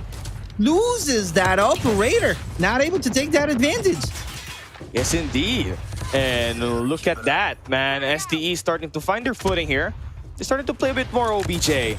And that's essentially how you want to take it. If you are not trying to play for eliminations, which you have been outgunned on, you try to force this team to look into the site, and maybe there you can extend out and force a couple of your players to attack the spawn. So far, that's not happening here. STE are losing time. Only 25 seconds to play on the map. Try to force OUG to not win this game. Let's see now. It's STE. Oh, Tectonic with the 2v1 situation, but Solo also doing some trade. Great job, 2Ps, 3Ps. Come on, man. I am here. I can go ahead and finish you all. And true enough, Solo having a solo performance out there, and Tectonic is definitely trying to close out the gap of Woody. Here we go. Trying to dominate AU Rap with a huge performance as well. What a good rotation so far. And definitely this is going to be on the side of OUG once again, because they are really being clever. Playing objectively. 5v6, 5v5. AO Rap again, the difference maker on this map. Still haven't been spotted. STE are taking a crack at this on the aircon side, but this should be game, set, and done. Only 2 more players remaining for STE, but they do invest to try to make it manageable. Clove is going to be somewhere close by, and Solo may have already heard the information that there is a player nearby. And Clove, the timing is unreal, but Solo is announcing himself, and that means Clove can make the rotation, and Solo won't even know. He doesn't have an idea. Though he's hearing some gunshots of Woody. That's a good diversion being created and a quick rotation being made on OUG side. They know already that they can win. It's like they're proving me wrong already, brother. Because I keep on saying earlier that 0 is OMG, but right now they're not being 0. But I think the 0 now goes to STE. But there's still another chance, another game to play in. Cartel's getting the kill just like that. That's a good trade happen. And OMG, come on, Super Glide. OMG, let's go. OMG no more. OMG no more. OUG, they will play on map number 4. And AO Rap, look, he feels good. Back-to-back games, he showed up and give OUG a chance to keep it scrappy in this matchup. But STE unfazed. They're moving on. And we'll play a map number 4. And SND, you know, it's been a bread and butter so far that controls definitely some chink of armor that STE has in this game. We're moving into a map number 4 though. It's a hard point. And also a strength that you will have for both sides. The question is, what map are we going to be seeing? I kind of forgot what went down there because we were watching the New Gen Ninjas earlier. But yeah, Solo definitely was the highest impact player here. But AO Rap, honestly, for me, was the MVP due to how much presence he was able to do essentially on the first round. He was the one that walked up to the enemy spawn and said, hey, I'm here, come chase me. And STE did, but they had a rough time sourcing him down. And that prompted OUG to have so much power positions. And when you are in the defense, you already know. You're gonna cash in a quick buck when you are doing the spawn trap. Clearly. And they don't have any answer. STE doesn't have any counter on the side of OUG. It's kind of like OUG, come on. It's kind of like Super Clark, keep him saying 0. It's not gonna happen though, because right now we're gonna show you the 0 performance of STE. And true enough, they fought so hard though, but at the very end, it's clearly the data cannot lie, number can't lie with the 3-0. And moving on to the next map. Is that Tunisia? Am I right? Yeah, no, we're heading into the slums. Oh, slums. So slums, okay. yeah, slums. Okay. It's okay, it's fine. It gets pretty confusing, honestly, with the way it's been laid out. But map 4, map 4 slums is some map that we would say STE's kind of signature when it comes to playing hardpoint. That's where they took down Elevate to win the Garena Masters Season 9 title and stop the 3-year drought that this organization followed up with Powerhouse International, AMT, as well as STE. Yeah, 3 orgs, 3 years in the making just for them to win a Garena Masters title, and Slums was that map pick. So you better come in ready here if you're OUG, as this is certainly something that SDS is down to play with. Jai is going to be that man. He'll be the best player here, so you expect him to come out blazing and will this team to win. All right. Let's see. I'm so interested right now on how are they going to perform on Slums. This is really a close fight because we saw already when we started the match on a hard point on a different map. But yeah, let's see. Because I know OUG got some play styles to where they can manage the control right away. But let's see what's going on. The first one to control the point will have the lead right off the bat. Here we go. Will OUG get this game, or SDE finally book their ticket to the next stage of competition and put OUG down at the lower bracket? Shots fired here right now for Reef, looking pretty good. Saucy, as I would say. SD's gonna win out the early duels, but Kings are on their way, spawning through the garage. And that giant grenade just stops that to crumble for SDE, so they'll be right back to reinforce the hill. Great control at the same time and trying to do their best. Solo, we keep on seeing Solo getting 3 Ps right away. Here we go, and winning. Oh no, he lost that gunfight. But let's see what's gonna happen right now because SDE clearly dominating the P1 and just like that. 32-3. What is going on right now? You gotta wake up, OUG. Oh man. And this is it. The wrath of SDE and their P1 is kind of suffocating as we are seeing at the moment. And it's rough right now for them because you fought their way into this game. Force map number 4. But kind of off to a slow start. You would think that after the 3-0 start, they'd come out here swinging, but SDE looked locked in. OUG taking bigger picture this time. They're willing to give up that P1 and let SDE score a huge chunk just for them to have the early spawn. And so far, it's looked like it's cashing out. It's clearly hard to retake that P2. And that's why we are seeing right now the scores having a great progress on the side of OUG.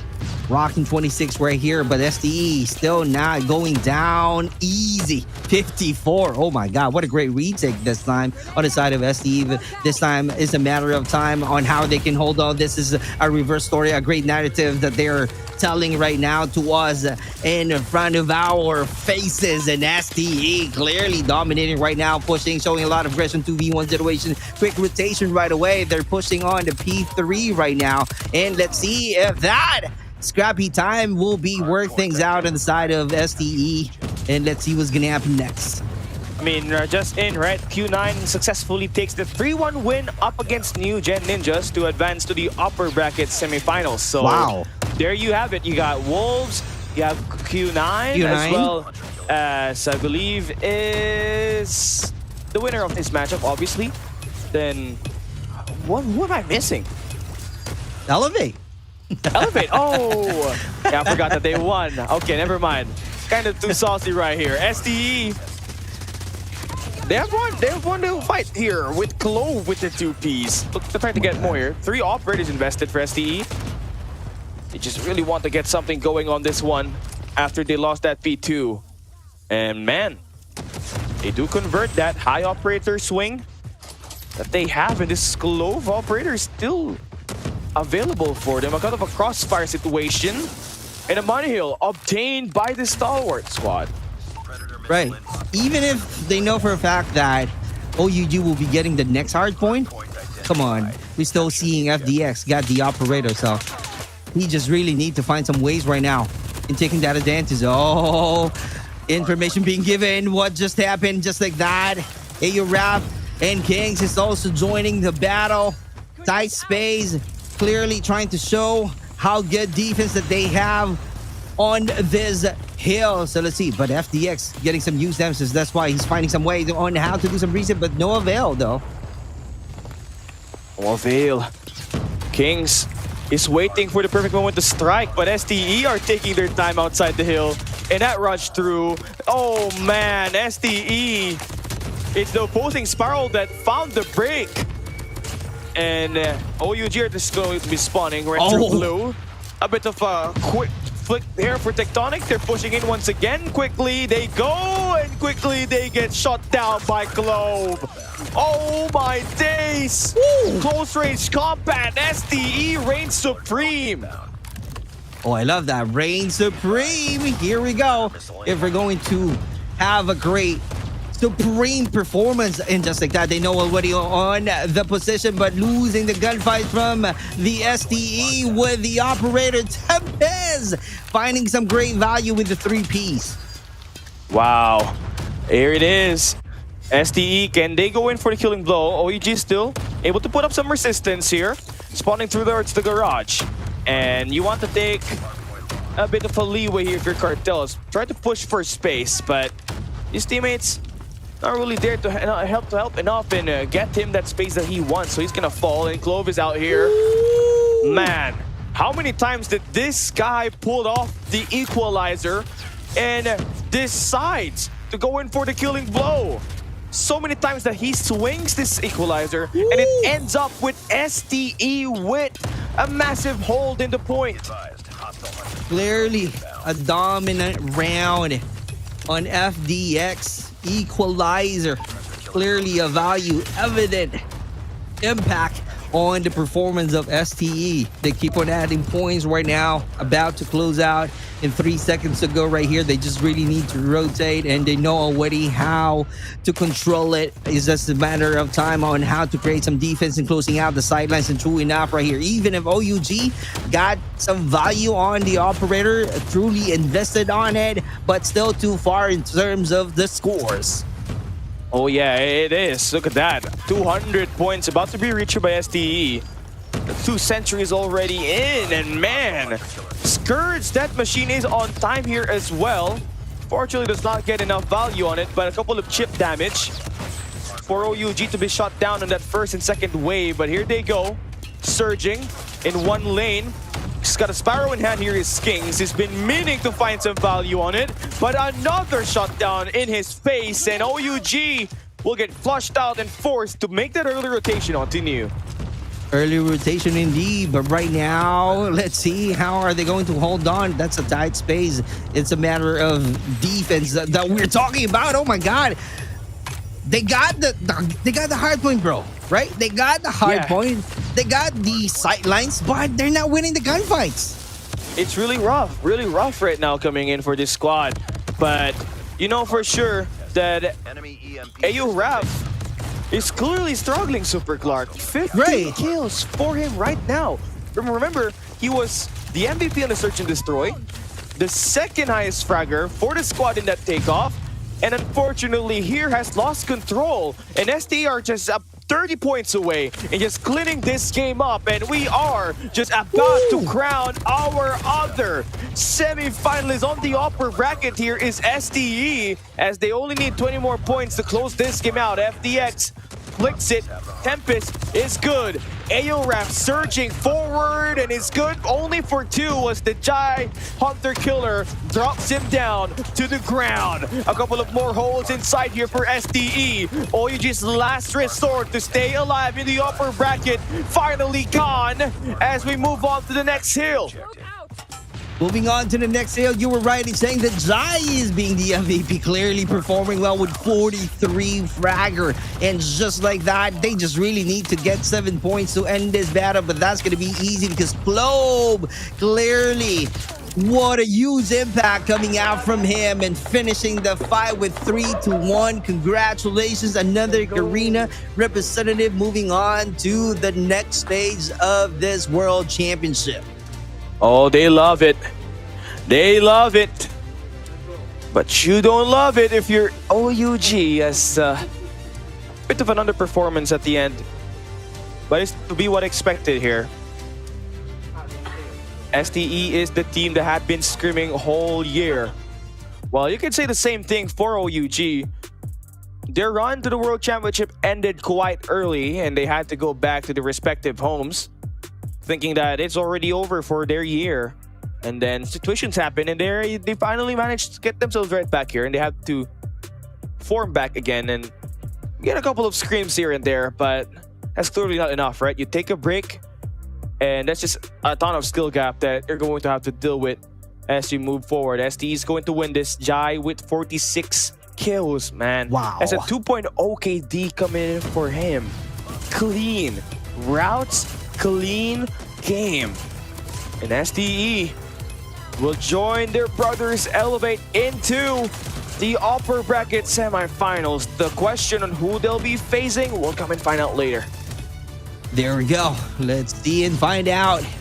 Securing the spot, moving into the semifinals. Great performances on the side of STE, clearly being dominant. They know what to do. Great strategies being executed perfectly. Operator, a lot of value being made, even if there's a lot of counter coming out from the OUG. But on the side of AURAF, misses some momentum out there on the last match, which is clearly needed. But at the very end, we have a winner. Stalwart Esports moving into the semifinals. And I wonder how much break are they going to get, because they will be playing, I believe, later on today. So their run is basically not finished yet for today.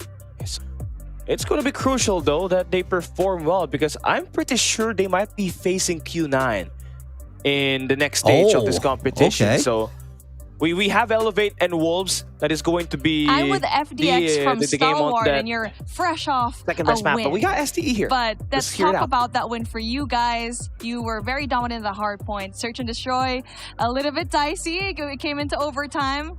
And what do you think happened in those matches? I think for the maps that we lost, especially takeoff, we pretty had a bad start and we didn't keep the momentum going. And for SND, I think it's just more of miscoms and we didn't know what was happening that time. So yeah, I hope next round we could bounce back. And yeah, and for the next round, how are you guys suiting up with your next few matches? Because now you're on a win streak, especially from day number 1. How are you and your team gonna prepare for that next matchup that you have? Our next map is against Q9. Actually, it's our kryptonite, but we're gonna start this day. We're gonna break the curse right now. Next match. There you go. You hear it from the man himself. Will the curse be broken? Let's see, because Q9 has been hot off the map. They were be able to beat New Gen Ninjas in their first matchup. Good luck, my dude. You got a really tough road ahead of you. Back to you, casters.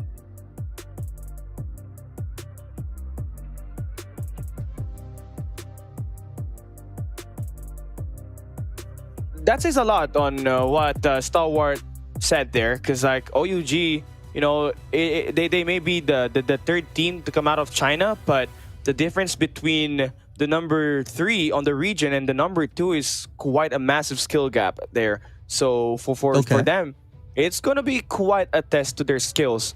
But you know, for sure, for Q9, they have a bit of a struggle in terms of playing their respawns, right? New Gen Ninjas kept it very close despite being formed in just 5 days in this series for 2025. There you have it, a lot of 3-1 games, a lot of hot dogs, but you gladly take it here, Super Clark. We don't have any, you know, dominated matchup. Everything had to come out swinging, and now we're down at the lower bracket, and you will be seeing Street Gaming and Galoris, as well as New Gen Ninjas and OUG go ahead first. Oh, interesting. So, yeah, I mean, it's a all-out Latin America battle there, along with the classic rivalry between Godlike and OUG. But obviously, with Godlike not being here, it's now New Gen Ninjas up against the last remaining, I guess, you know, NA team here, but also still under the Chinese banner.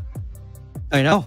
I just wanted to bring up a point once again, Callie, because from the interview of the STE, I don't think earlier that the comms would be a key factor losing the battle, because they keep on talking about how are they going to adjust their playstyles. How the adjustment is the key as well in executing their plan. But they're really being humble in saying that miscommunication being made, so that's why there's some mistakes.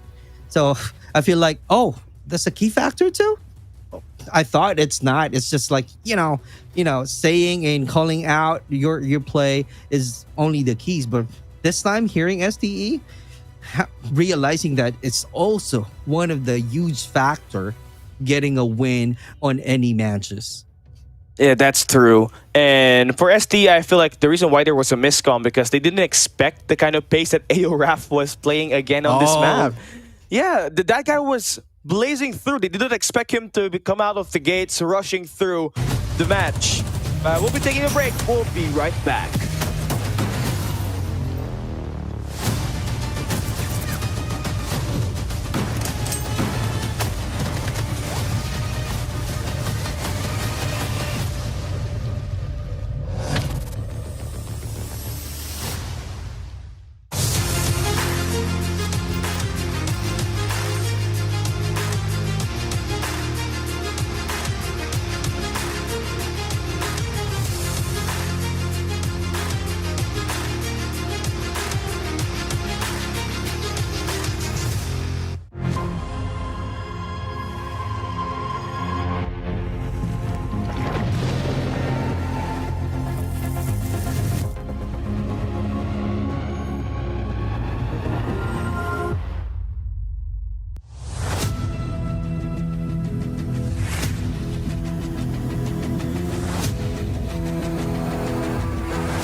So I would say when it comes to like raging, having a bad mood, it would be Eeyore.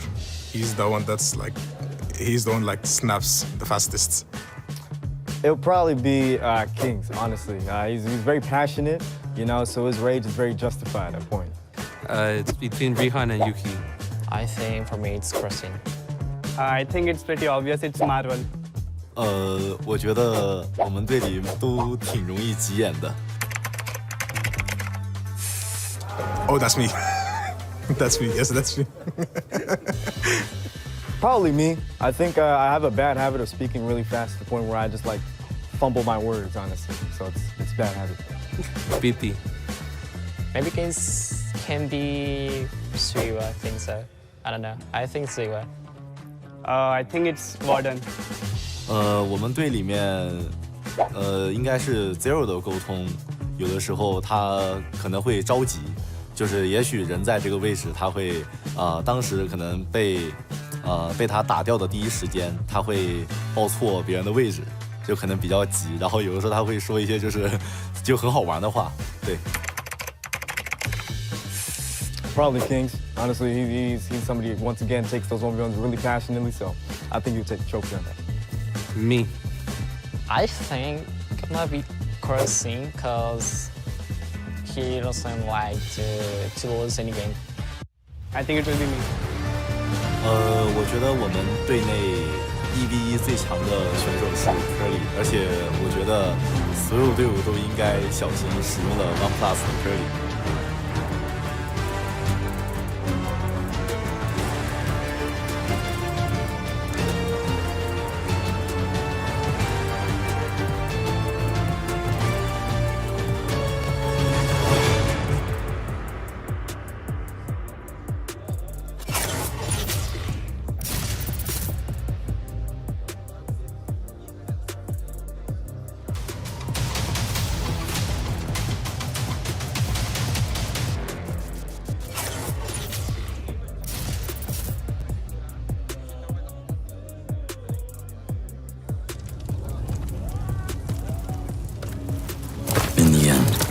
Trust only paved the way for betrayal.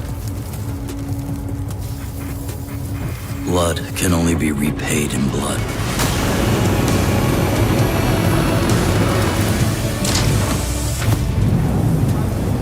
Turn hatred into bullets. Strike fear in the enemy. become death.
In the end, trust only paved the way for betrayal. Blood can only be repaid in blood.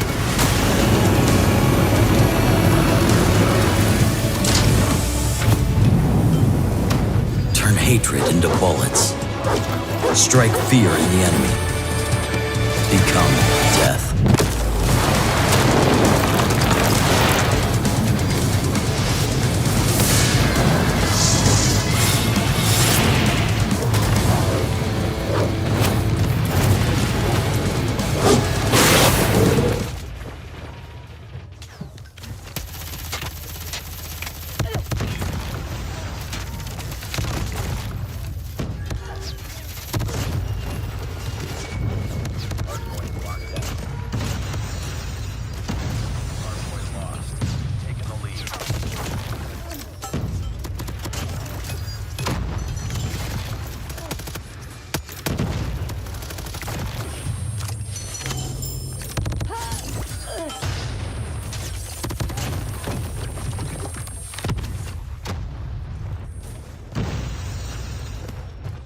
Hardpoint identified.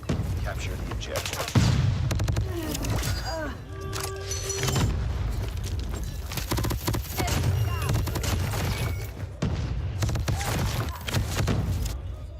Hardpoint is ours.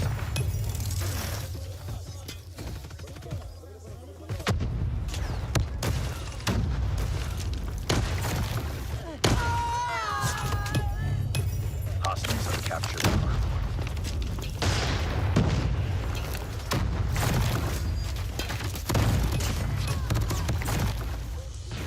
Hardpoint locked down. Be advised, hostile hunter. Down. Hardpoint contested. Hardpoint contested. Hardpoint contested.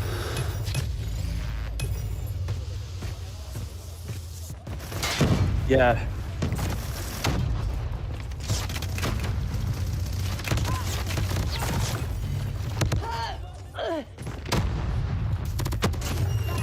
Hardpoint identified. Capture the objective. This queue us in. My goat kappa. Hardpoint lost.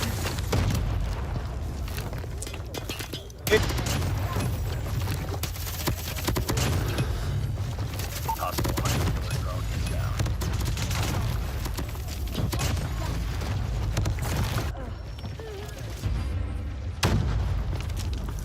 Hostile predator missile inbound.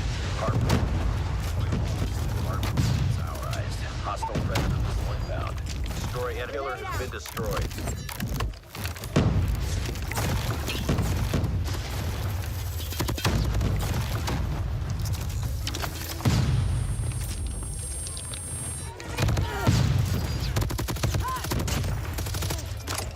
Hostile predator missile inbound.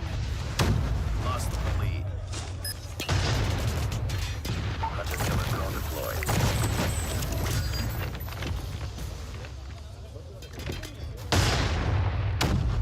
Capture the objective.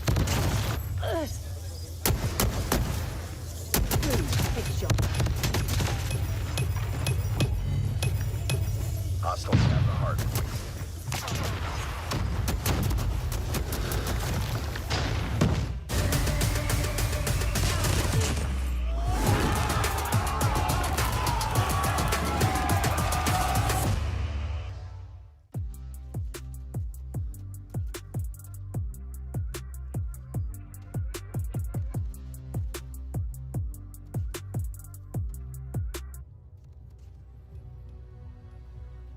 Yeah, let's go. We're back here for our major matchup, by the way. Super Clark, it's the #1 team from last year, the world champions in Elevate, going up against the 2023 world champions in Wolves.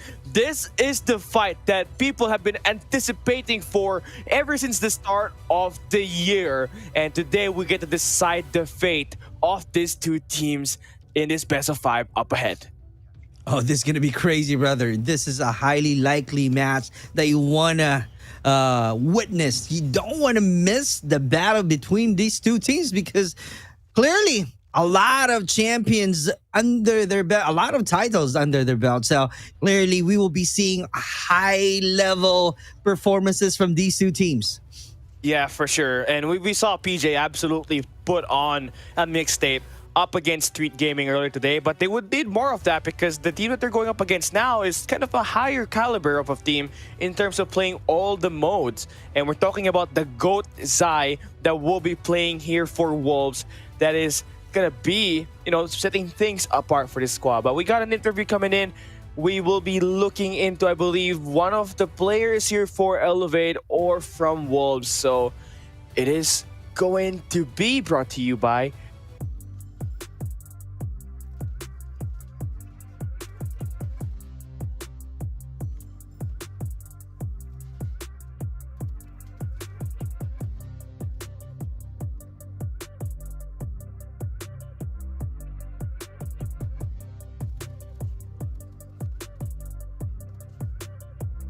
high-level battle because of their experiences in terms of battle.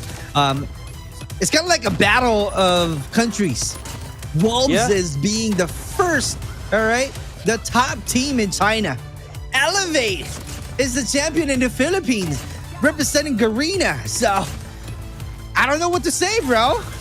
Yeah, there's a lot at stake here. You're just not fighting for pride, right? You're fighting for the upper bracket finals spot. And you're not going to be waiting to play another game anymore today. So you needed that extra bit of rest. Then you can use that as the advantage to finally put things to rest. But you already know, if you are here, ladies and gentlemen, in the chat, it is going to be quite a mysterious battle that we're going to be seeing up ahead. But talk up down again, the 2024 World Champions who made of light work of their group, taking down OUG, Unmythic Dream, earlier today went in up against Street Gaming, and a 3-1 scoreline was achieved. And who was the game changer there? It was your boy Yopi and PJ, the superstar SMG duo that has wielded this team multiple times over the course of the years that they have been playing. This is really an interesting match, as you can see there clearly. I can say the world champion clash and rivalry. Do you agree, bro? Yeah, they've had multiple moments that they played already, Super Clark, and all of the games that they played, it was interesting. It was hype. So we're expecting that same kind of play to actually happen in here as well. This is the class of champions, brother. We are seeing the 2024 world champions, which is Elevate, take on the 2023 champions as well, Wolves. This is really just, you know, isn't just a match. It's a battle for the throne of Call of Duty Mobile dominance. And that dominance will be answered here. And, you know, we talk about the teams. We talk about the GOATs of Call of Duty Mobile. It will be answered here. PJ has maintained his form since last year and have become multiple MVPs for every match that Elevate has played in Garena this 2024. And when we take a look at Elevate and how are they going to break this team, it's the team play. It's the team play. That's how they're going to get through Wolves, who is mechanically way better statistically in this best of 5. Let's go. Garena power. Elevate PUK. All right. Oh, come on now. I feel like I'm a DJ now. Yeah. So we have the players of Elevate PUK, Kende, Sasato, Chloe, PJ, and Yopi. Wow. I've seen this team multiple times, and I'm still in awe with the aura that this team provide. And, you know, no matter how much times that they've faced heartbreak over the years, they've always come up on top. And I think the biggest difference from Elevate and other teams is that the whole team is like family, bro. They are a family no matter what, whether it be internal problems, they sort it out like family, like their brothers, literally. And Ole is the dad, obviously. But yeah, they have great dominance coming into their group as well.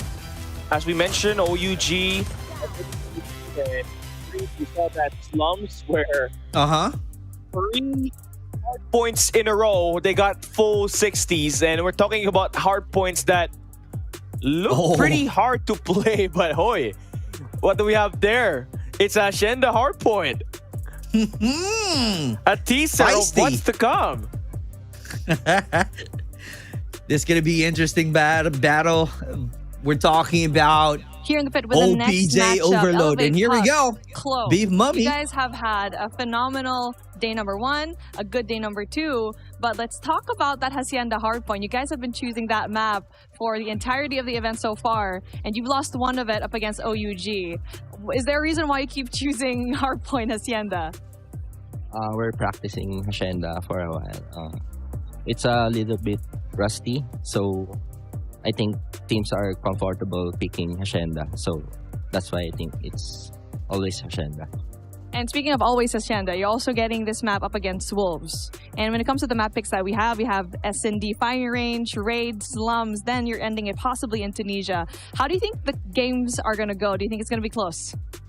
Yes, of course. Our games with Wolves for the past years is pretty close, so I think it's going to be close. Yeah, I mean, when it comes to the CDM teams and the Garena teams, it's definitely going to be close. Thank you so much, my dude.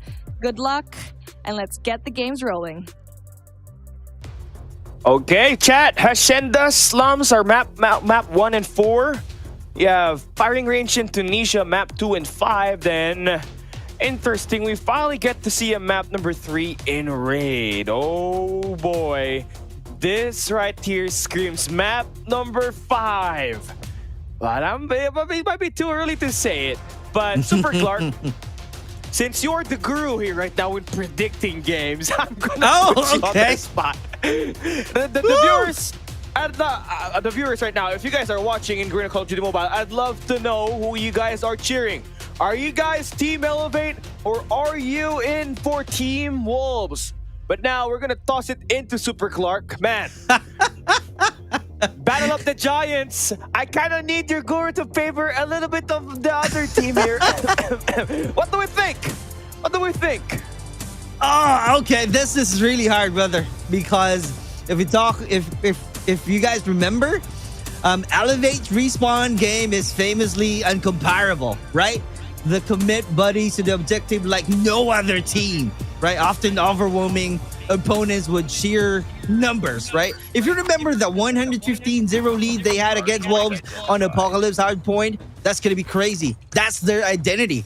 Having the identity, I can't say that this might be the same story fighting against each other right now. So let's see how it goes. It's gonna be crazy because Wolves has a different discipline in playing the hard point. So let's see how it goes. Here we go. It's Wolves fighting up against Elevate. This is one of the signature maps these two teams have already faced in multiple years that they have fought. This is a rivalry between the best team in the Philippines up against the best team in China. We have been dying to look for this matchup this year, and we finally get a taste of it. P1 will be back in Fort Scrappy. A map pick that will be created here by Elevate since they are the higher seed. And in terms of the matchup on the players, you're looking at PJ versus the GOAT Sai. Who's going to get the more kills and who's going to will their team to victory? P1 already done, and it's a great sign. It's a close game, Super Clark. We're moving on to P2. Close game indeed, and the victory is at stake. Who will be the team? Is that an Elevate or Wolves? But in terms of score right now, taking the advantage, taking the lead, 24-15. But it's still early to tell. This is clearly a close fight from these two teams. They are, I can say, the legends in playing Call of Duty Mobile. Let's see if that's going to be still Elevate or Wolves taking over the Philippine, the Garena representative. Hey, great signs for Elevate. You know, they've shown signs that they're rusty. It even was said by Kalo, but man, when it comes to playing Wolves, they are the ones hunting them down. 15-15 on our scoreline. This has looked miserable so far. The Wolves off to a slow start. They need to play for a change of pace, and that's why Zai went in for an AR instead of the Type 63 now. And well, pretty good start. Elevate lang malakas. P3 opening up. It's a massive lead. Things are going great right now, Clark.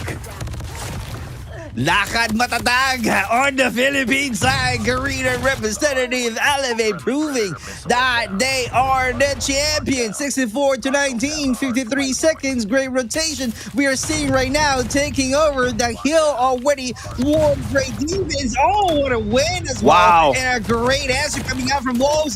Definitely saying that, hey, we have some skills, and that's the reason why we're the first in China. We are the best in China. So that's why they're showing it right now, because King definitely carrying out a team with 10 kills in total already, investing the Tempest, and just like that, finding some value. Crazy performances already. Here comes Susano. That's gonna be a war. That's gonna be a chaos, but that's not long enough. Yeah, not long enough. Wolves are starting to pick their pace up in this matchup.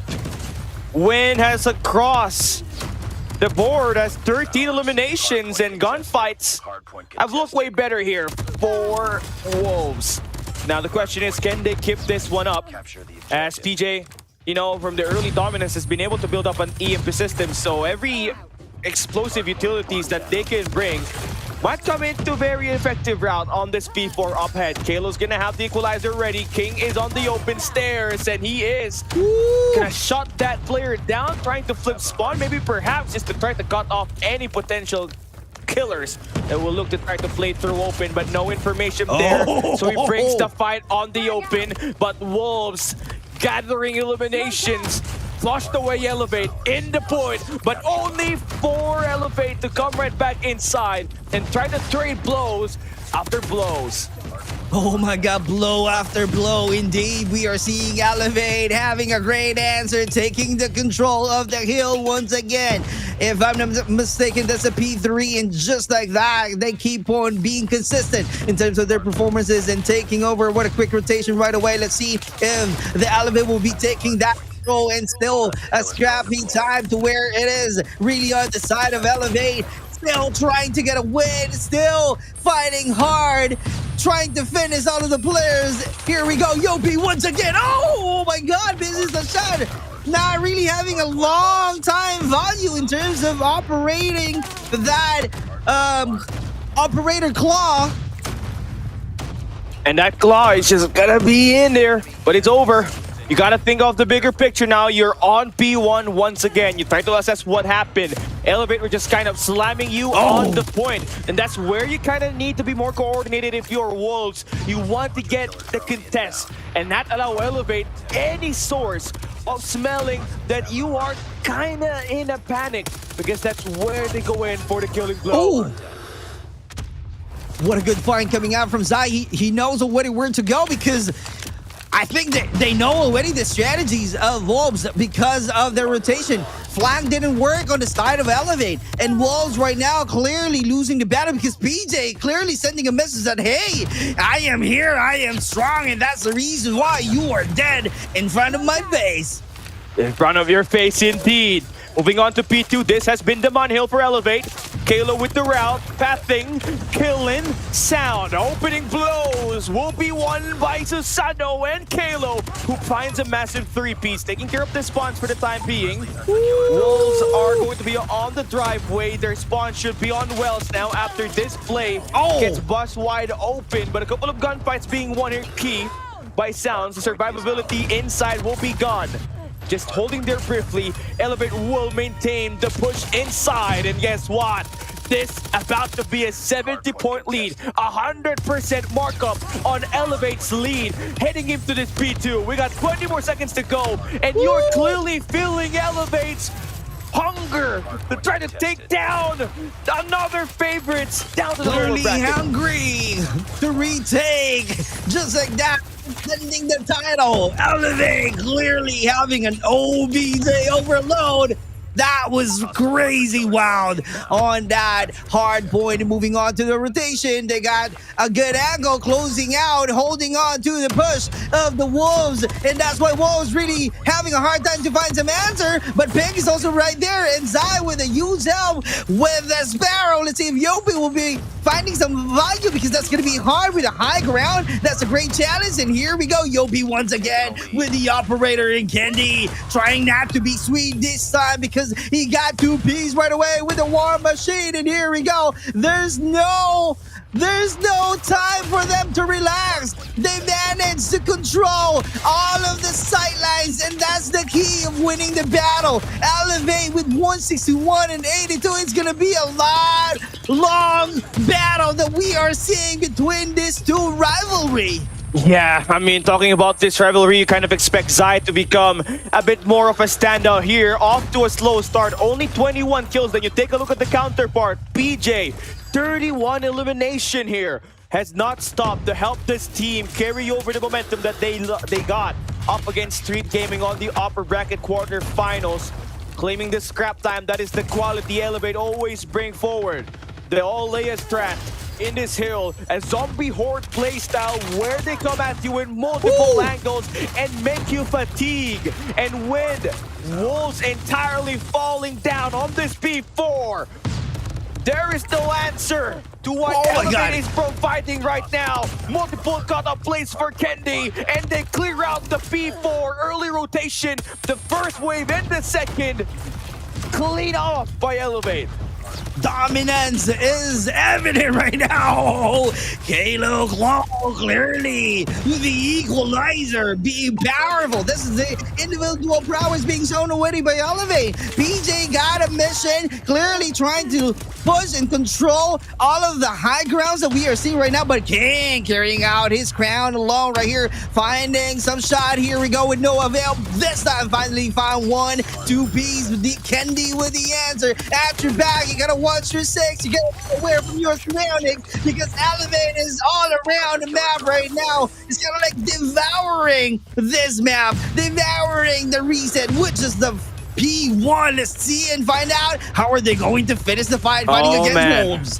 Oh man, Elevate are just hungry when it comes to facing foes. They don't shy away. Diamonds are made in the rough, and Elevate shows why they are pristine. 250 to 107. How much of a lead can you even erase if you're Wolves on this P1?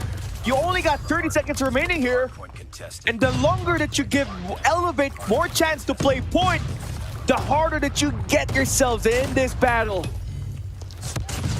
Operator clearly invested right there. You got 2 Ps. Great job coming out from Yopi, taking the control. What a great retake on the side of Elevate. But Sounds clearly hearing a lot of sounds, but losing the chance of getting a kill point, trying to do some great contest, but not really enough, because Elevate is clearly having a quick rotation, as you can see right there, fighting so hard, finishing the fight. But Zai is also out here getting 2 Ps, but the scores 2 seconds to go. Here we go, moving in, having a great rotation. Wolves this time. Let's see what's going to be the next plan, the next move of Elevate. How are they going to finish? How are they going to take control? Really need to take this back on this hard point. As you can see, a lot of days being thrown, and really looking all of the opportunities to get a win. It's just like that. Oh my God, Wolves! Wow! With a comeback, just like that. They're clearly not allowing Elevate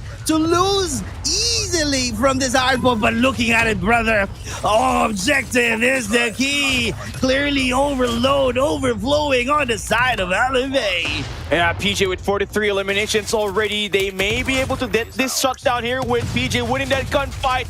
Kalo spraying down, gunning down the boys in white. Elevate with the win.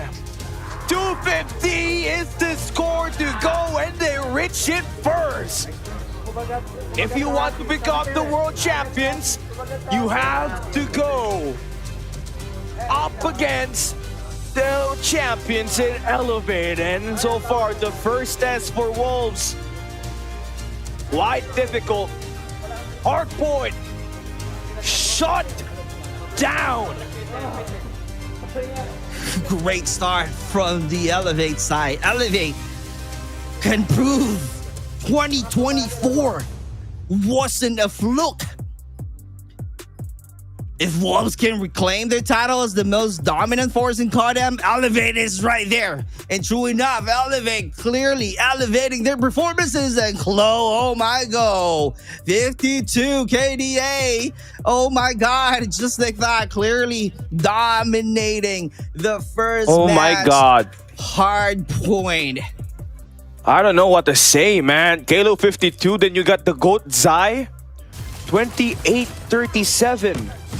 And I tell you, Super Clark, I've been keeping track of stats.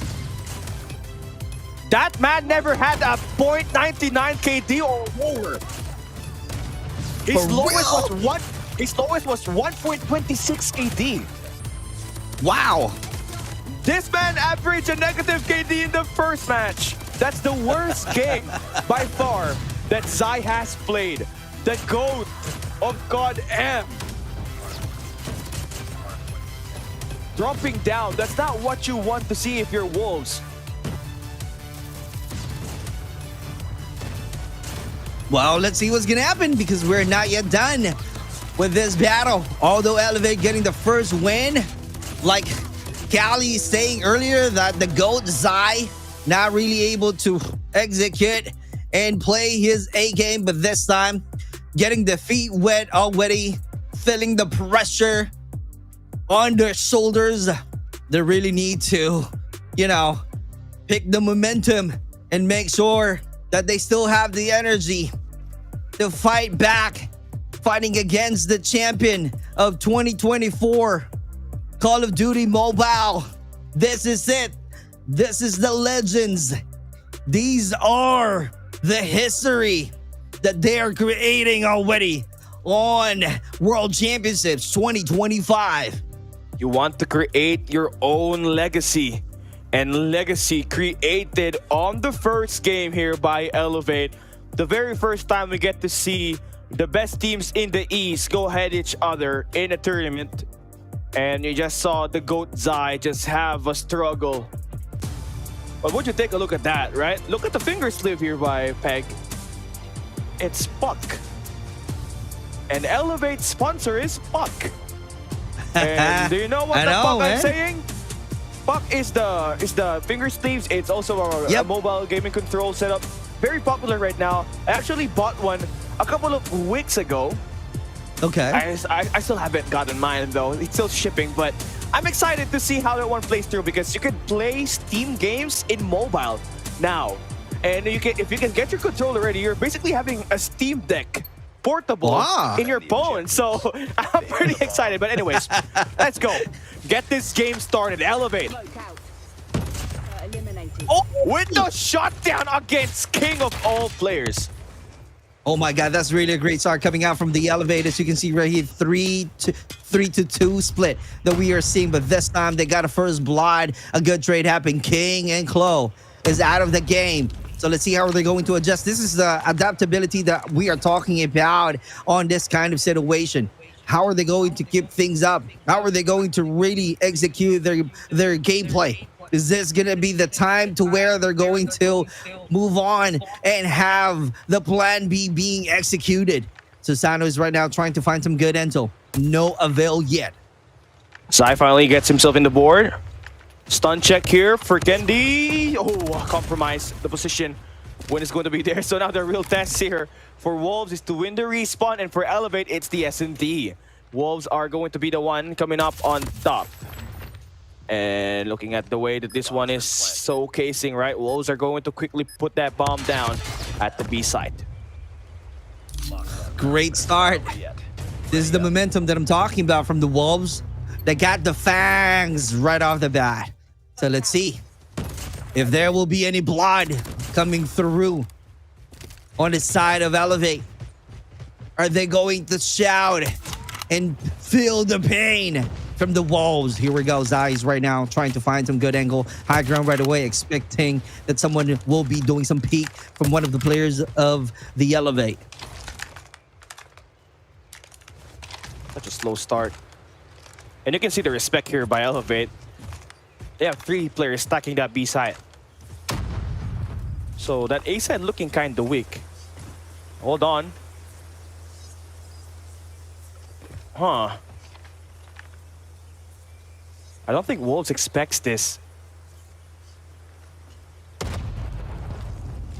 But there's really nobody here right now for Kendi. Unless number 2 picks. And King again first blooded by Kendi.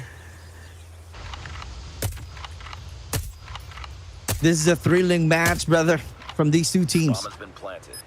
The bomb has been planted, putting a lot of pressure right now. Oh my God! Chloe with a wall bang. Pushes through. And Kendi finding some good intel. No avail right now, so he just needs to rotate because he knows already that the bomb has been planted. They just really need to make sure that this is going to be under on their turf. From this occasion, this is it. That's going to be a 1-1, a quick win on the side of Elevate. Yes, it is. And it's looking pretty good right now for them. And, well, we take a look at this play. King never really saw that guy. They never had information that there was someone climbing up. And for Elevate, that is your key to winning this game. You use your sniper to get those first bloods for you. I gotta love to see how this match goes on. I feel like this is gonna be a 7-5 on the side of Elevate. Or we might be seeing overtime.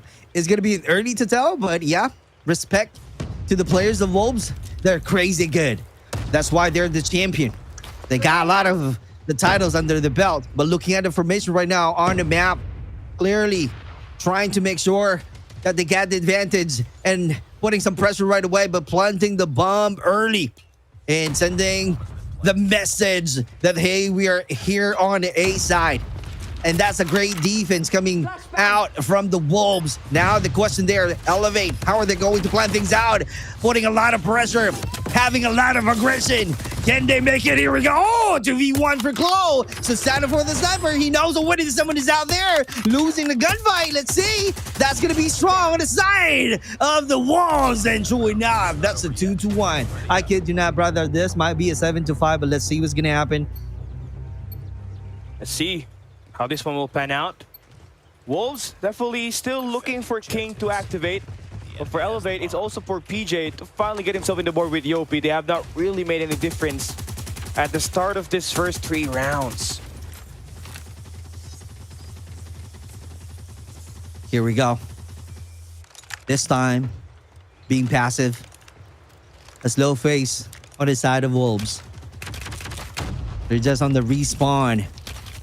Be long. We are seeing 2-3 split on Elevate side. And definitely Kendi joining Tosano.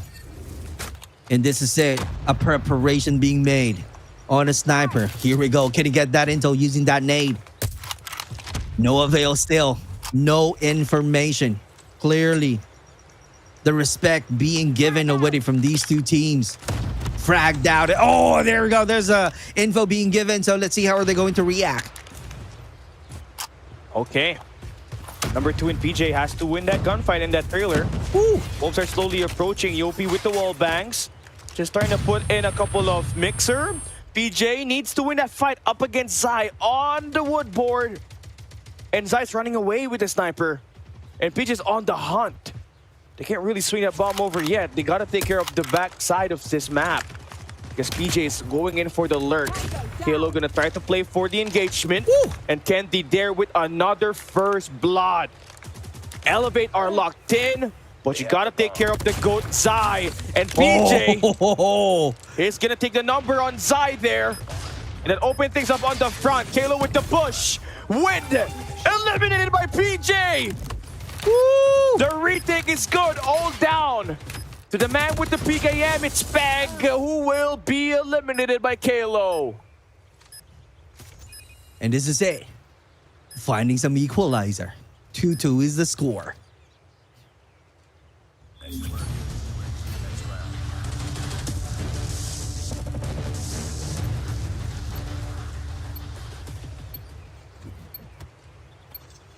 Here we go. Defend the objective. PJ finally in the board. Now we're waiting for Yopi to get up top. Wolves have looked pretty slayable right now with the way Kendi's been playing. Oh, okay. PJ very cheeky.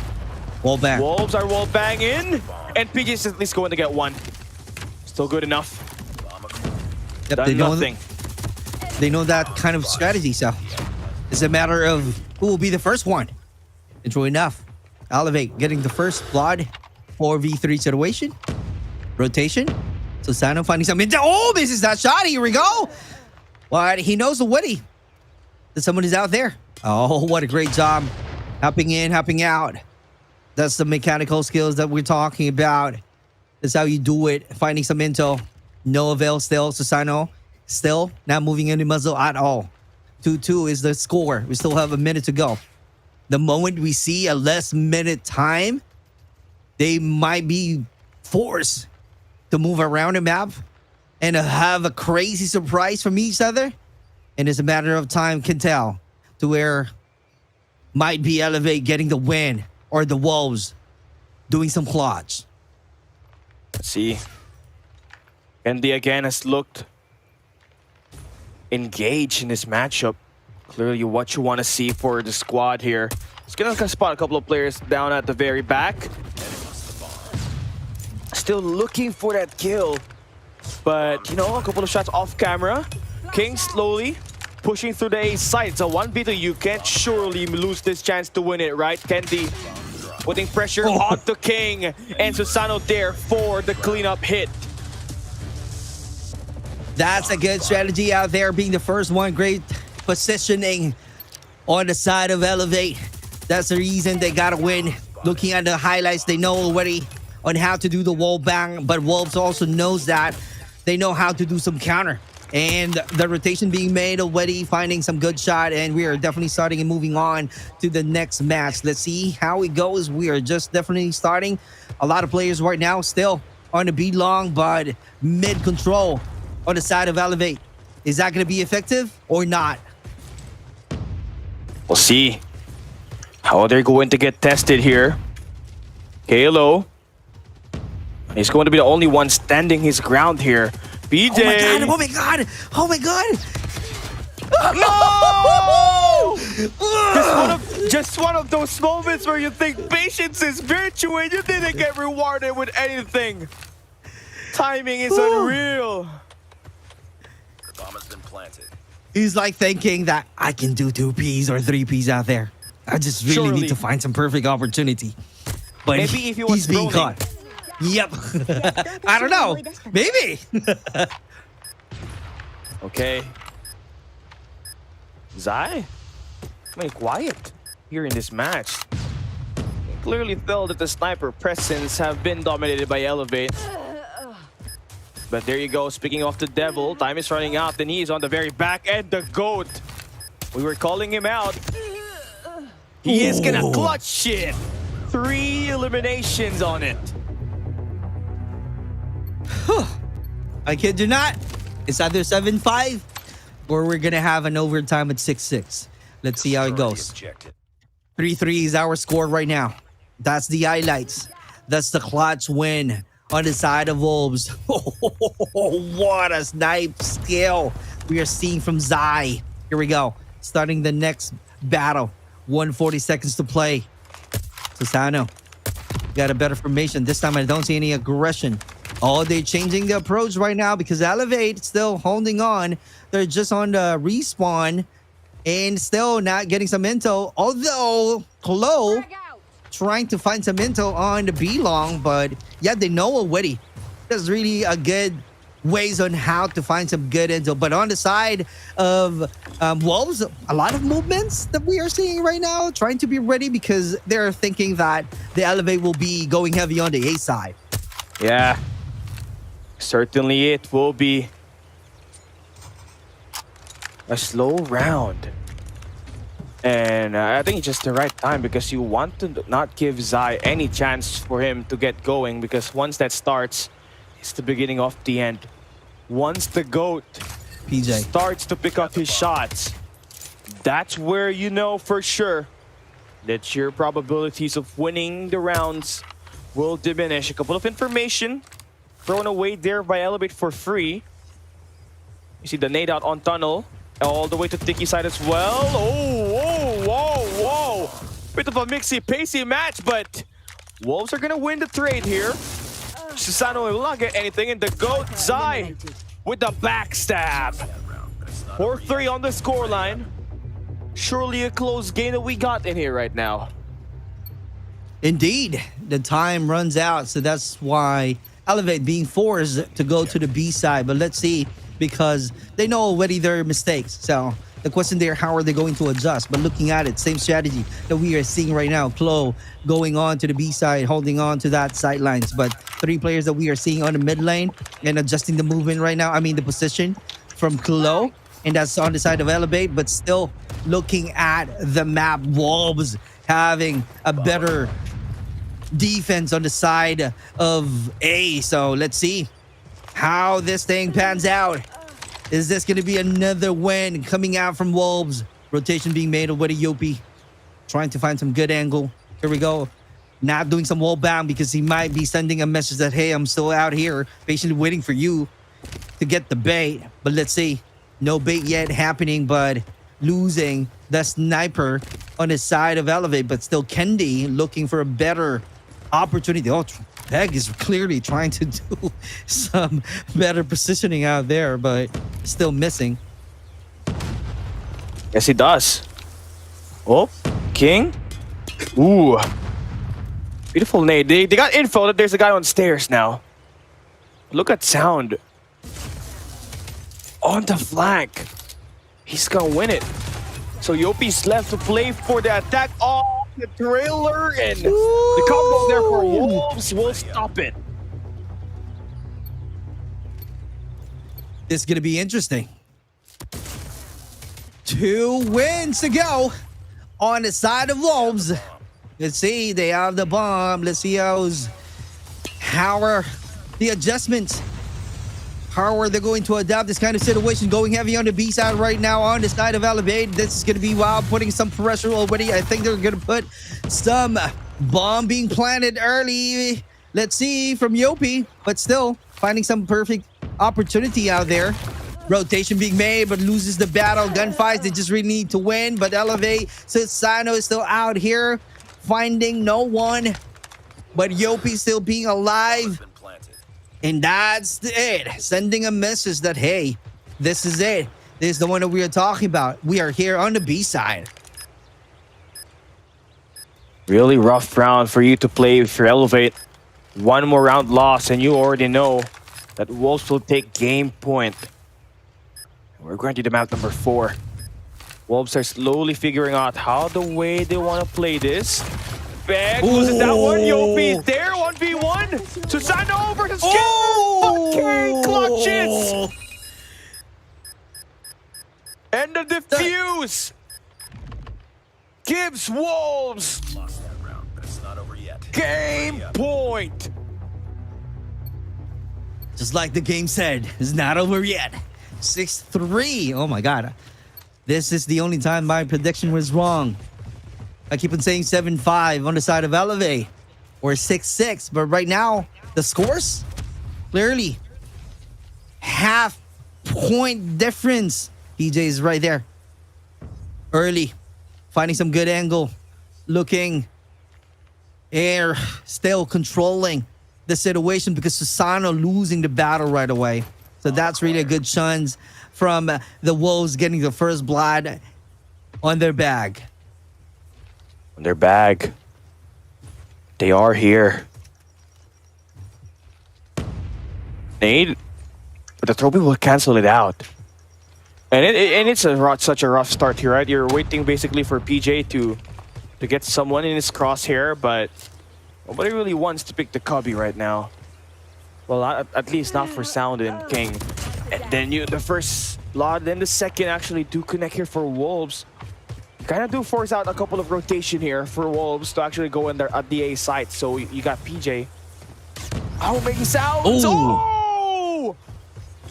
He That's turned it. on the sounds. Smoke out. That should clear out the plant. 3v3. Can we see Elevate survive one more round? All down to Yopi to hold down the long range. The GOAT Zai is down. I repeat, the GOAT Zai is down. So there's a high chance for you to clutch this, especially with Kalo to hold down the tunnel. And Kalo will now fall down, but Yopi there for the trade. And King falls in the hands of the Yopi. One Kenobi. Elevate, another round win to survive in this game. Crazy round on the side of Elevate. Let's see if they're gonna do the same thing. Here we go. What's gonna be the strategy? Oh, they're going wild and heavy on the A side this time. Oh, losing Kendi right off the bat. Clearly, Wolves expected that one coming. They're clearly sensing the strategy of the Elevate, that they're gonna go with A, and true enough, winning the position. They're just waiting right now. Something happened on this side. PJ still holding on.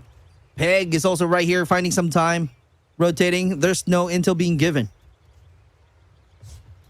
Ready for the perfect moment to strike here is Elevate. The gunfight to win is not here at the Americans. It's at the Thriller. You want to maintain a mid-map establishment. But you do plant the bomb here. That prompts the retake to start. 5 players ready for Wolves to go in. 2 guys sent out to play the back. Stuns, ready.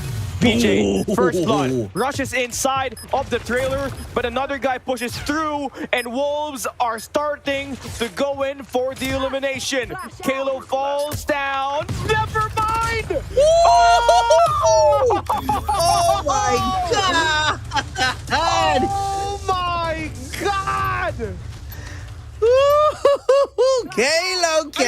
Kalo. I thought he died because they switched cam. Kalo with the 3-piece. Clearly insane. Here we go. We still have my prediction. 6-6 is the one that they're looking for. Oh, Kendi once again. Zai, the GOAT. Like Callie is saying, clearly, he needs to prove that he's still the GOAT. Playing S&D match. Here we go. Looking for the intel. Still holding on a B long. As you can see, it's still early. This is the thing, Callie. Once we see the red, that's the trigger to where they're going to move. That's the time to where they're going to rotate. And that's the time to where they're thinking, are we going to do some planting or not? Let's see about it. It hurts your odds because like Kendi is your best sniper in terms of opening picks. I'm not saying Susano is not great, but Kendi has been promising for you on this game. So having him hurts a lot. You're dealing with the GOAT on the Americans. Smokes, nades, not gonna connect here for Wolves. They got no information. But they are sending Peg over. Oh no! The GOAT is down! And Yopi falls as well! King with the follow-up! Oh, they're gonna push! Is it it? Is it over? It might be over! All down to Kalo to clutch this game. 16 seconds, Wolves doesn't have to contest.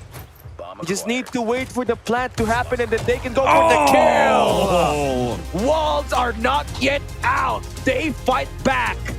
And they will move on to force a map number 4. The tests for Elevate came pretty close, but they did not execute enough for them to win map 2. This game still on the line right now. That's a great challenge. This time my prediction was wrong because I mentioned earlier it was going to be a 7-5 on the side of Elevate, but this is on the side of Wolves. It's partially yeah, I know. Close. Oh man, you are crazy. Great performances on the side of Wolves out there. 13. And also with the GOAT, Zai. clearly showing some dominance and sending some message that we're also the legendary players in COD M, and true enough, because they managed to clearly dominate, having the 7-5 win. Definitely. And that's going to be, such a pretty interesting game. We've had several moments where, Elevate has shown flashes that they can take it. They even took the lead earlier. It was 3-2 if I'm not mistaken. But, yeah, the GOAT awakened and his teammates started to pick up, and they turned it up at the end. Just a +2 on the difference on the round wins. So we would say this is actually a pretty strong Elevate round map or Elevate performance. S&D? Yeah, in the S&D, knowing that Kendi was really winning some of the first bloods. But at the end, Wolves still being the #1 team in China, and with S&D being their core game mode in that region, those extra added reps allows them to solve the puzzle a little bit more better than Elevate at this end.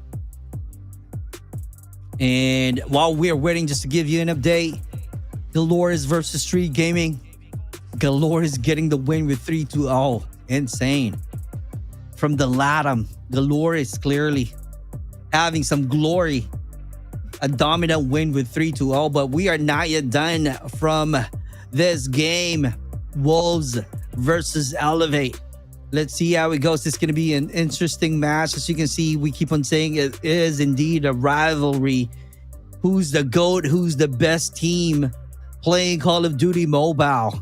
Is that really going to be Elevate? Is that going to be Wolves? So talking about aggression versus discipline, what will be?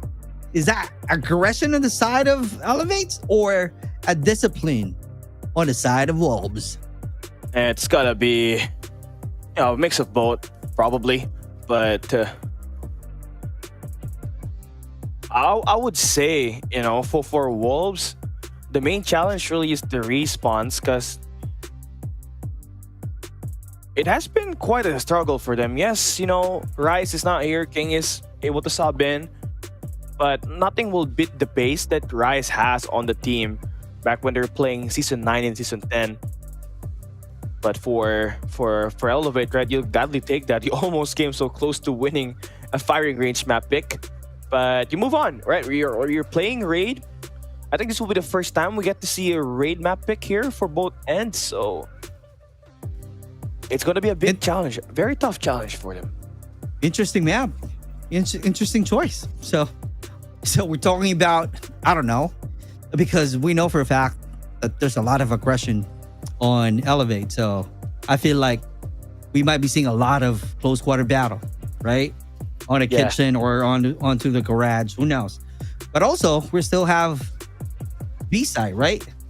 The map control, sniping and throwing some nades. That's the key, right? That's how you control the map, or I mean the raid map, right? But in terms of strategies, what's going to be the advantage of Wolves here?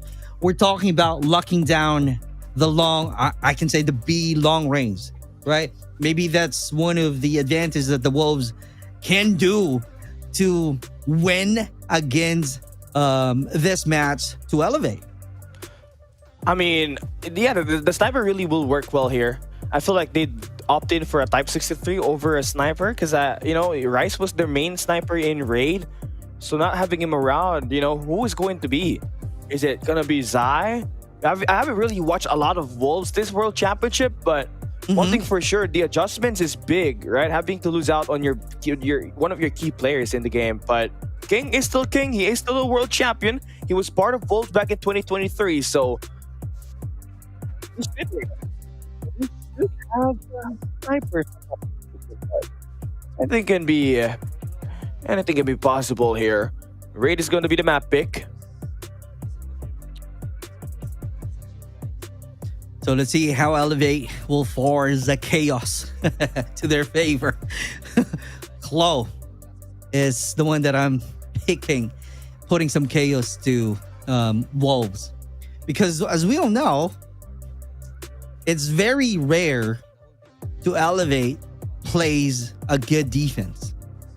You can agree or disagree with me, Callie, because you know a lot with Elevate, but I feel like watching them from day one and day two, their defense is one of their weaknesses. So I feel like in order for them to win on the raid match control, they just really need to use their aggressive pushes, like, you know, aggressive flank maybe that they can definitely use. And that's the reason why I'm picking Chloe, because we know for a fact that he's a gunner, right? Yeah. So let's see. Let's see. Kalo is out there, right? There's certainly a buff that's happened for him so far. He's had an inconsistent year, but finally broke through it. And he's here with us in the World Championship with Elevate. He's the key player to put this game to an end and give Elevate an opportunity to advance to the upper bracket finals, which they have been begging for. Let me ask Callie, how's Asano play in using SMG, brother? Oh, don't even talk to me about that. Because, like, man, Asano, I tell you, is a great AR. So he'll have to stay as an AR. But all right. Here we go. We're going to talk about Asano moving forward. But for those who are just watching, we are seeing Q9 Club and STALWART after this game. Glorious have won 3-0. They are the better Brazilian up against Street Gaming. Wow. Now we move on to, I believe, on Stream B. New Gen Ninjas are going to be going up against OUG. So, not a brotherhood that is being shaken up at the bottom bracket. But here, it's all about rivalries at that top. And he's thinking of Elevate, right? You have to close this to a map number 4. It has to be a map number 4, because you go to a map 5. Okay. You go to a map 5, maybe we might not be thinking about Elevate no more. So the world champions, this is your test. Raid is the map to go on to map number 3. You have your moments for PJ and Yopi at that hard point. You had Kalo going ballistic. But you need one of your marksmen to carry the load of offense for you, especially on this long-range engages as you move on to the Sunnyside Hills of California, Hollywood. Here we go. Here we go, guys. Elevate against Wolves. Asano. Oh, you were right, brother. Type 63 is the one. Is the place to be for Asano. Because, you know, I'm really hoping that Asano will be trying to use some SMG and be aggressive enough to do some aggressive flanks. So let's see how it goes right now. He keeps on using the Type 63. Let's see if clearly he's definitely finding some value on it. So Uzai with a high ground, trying to connect some few shots. Close quarter battle, this is the one that I'm talking about. Stun with Type 63 and Peg using the VMP just like that. We're still seeing 25-19 in favor of Elevate. Yopi still holding on to that sidelines. This is going to be insane. Match in, clearly trying to find some perfect timing to execute. And true enough, 23-15. What is going on right now? It's kind of like a different story this time. Yeah, the defensive-sided map, definitely. But kind of expect Wolves to play objectively, but they got flushed out. A bit more star power coming in for Wolves there. You kind of want Goat Zai to activate, though, because you have 2 players right now with still Humpty Dumpties, right? 0 kills for King and Wind. You can't allow them to fall, so you kind of need to back them up a little bit until they pick up. The wing time on the A side, seems like Elevate would rather get this players. Just get the capture. And the biggest problem here right now, if you are Elevate, is the transition for Wolves.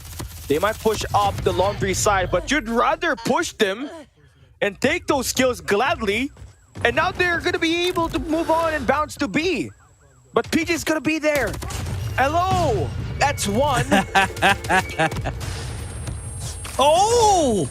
Oh no! They have to hold it. And they do. Stabilize. Wow! They did not back away from that. They went in. And going for the kill is Elevate. 15-3 on the life count. This easily will be around with for Wolves.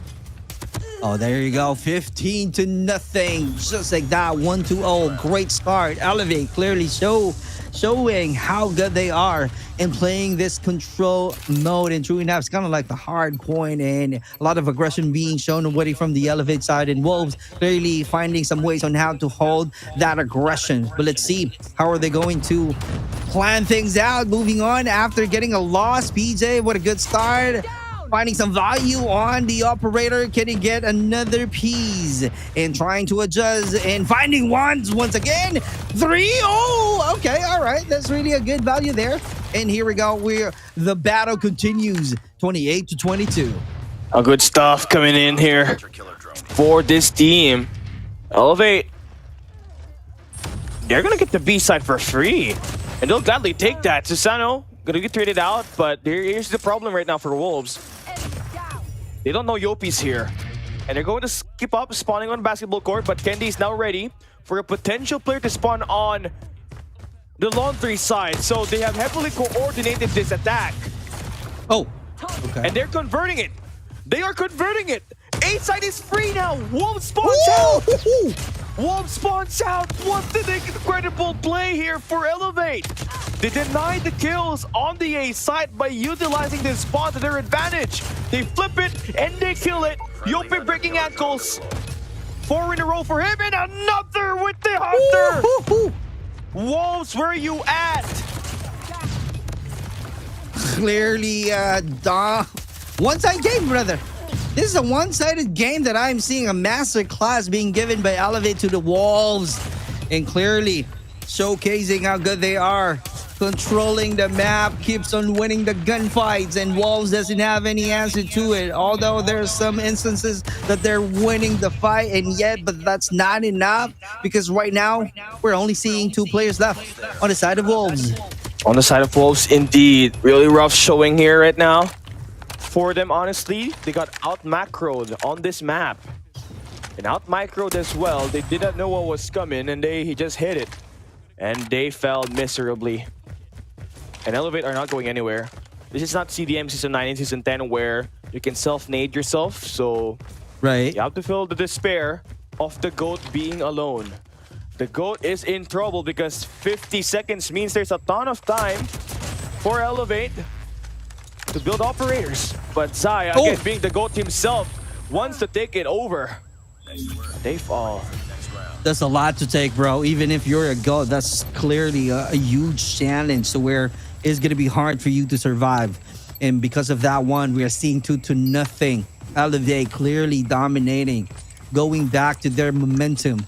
The play styles is clearly evident right now. Aggression, a lot of aggression being made already. All of the chaos being created by the Elevate. But although there's some counter on the side of Wolves, clearly 25-27. Oh my God, taking over and clearly investing a lot on their operator. Sounds finding some huge sound. It was clearly loud. Another operator looking for a better value that we have, and just like that, sounds once again. Clearly a huge sound that we are hearing. A beautiful sound. 14 kills in total on Wolves. On Wolves indeed. Loving the play here, a bit of a change of pace coming in for them. And Elevate. Hostile hunter-killer drone I think so signs of map control here. Number 1 and Yopi is gonna wait to be on the generators. Kalo will be spotted, the GOAT is here. But I tell you what, King, 2 rounds, 3 rounds in, 0 kills. You can't make this up. He's still finding some chances to help out a team, but it's crazy. You know what? It's kind of like, hey, all of your teams right now saying, hey, King, what is going on? Yeah, Wake there up. you go. Help us out. There you go. He gets his first kill. And he gets his first kill and easily Wolves has won it. I mean, Zai with an EMP system as well. And, things will come to a hold here. Still gotta have to attack the A side, and you can't really leave rooms for error for Elevate. They know how to play this map. You give them a bit of a chance for you to slack off, and they're gonna punish you. And look at that, 5 kills straight. that you're going to be seeing here. And Elevate are going to continue to put up so much mid-map presence in this game. True. The question there, how can they control? Good thing there's a Tempest coming up from Caleb, but only got one piece out there. We're running out of The game is not yet done, but that's a lot to take. 5-11 is the score. PJ looking for another one.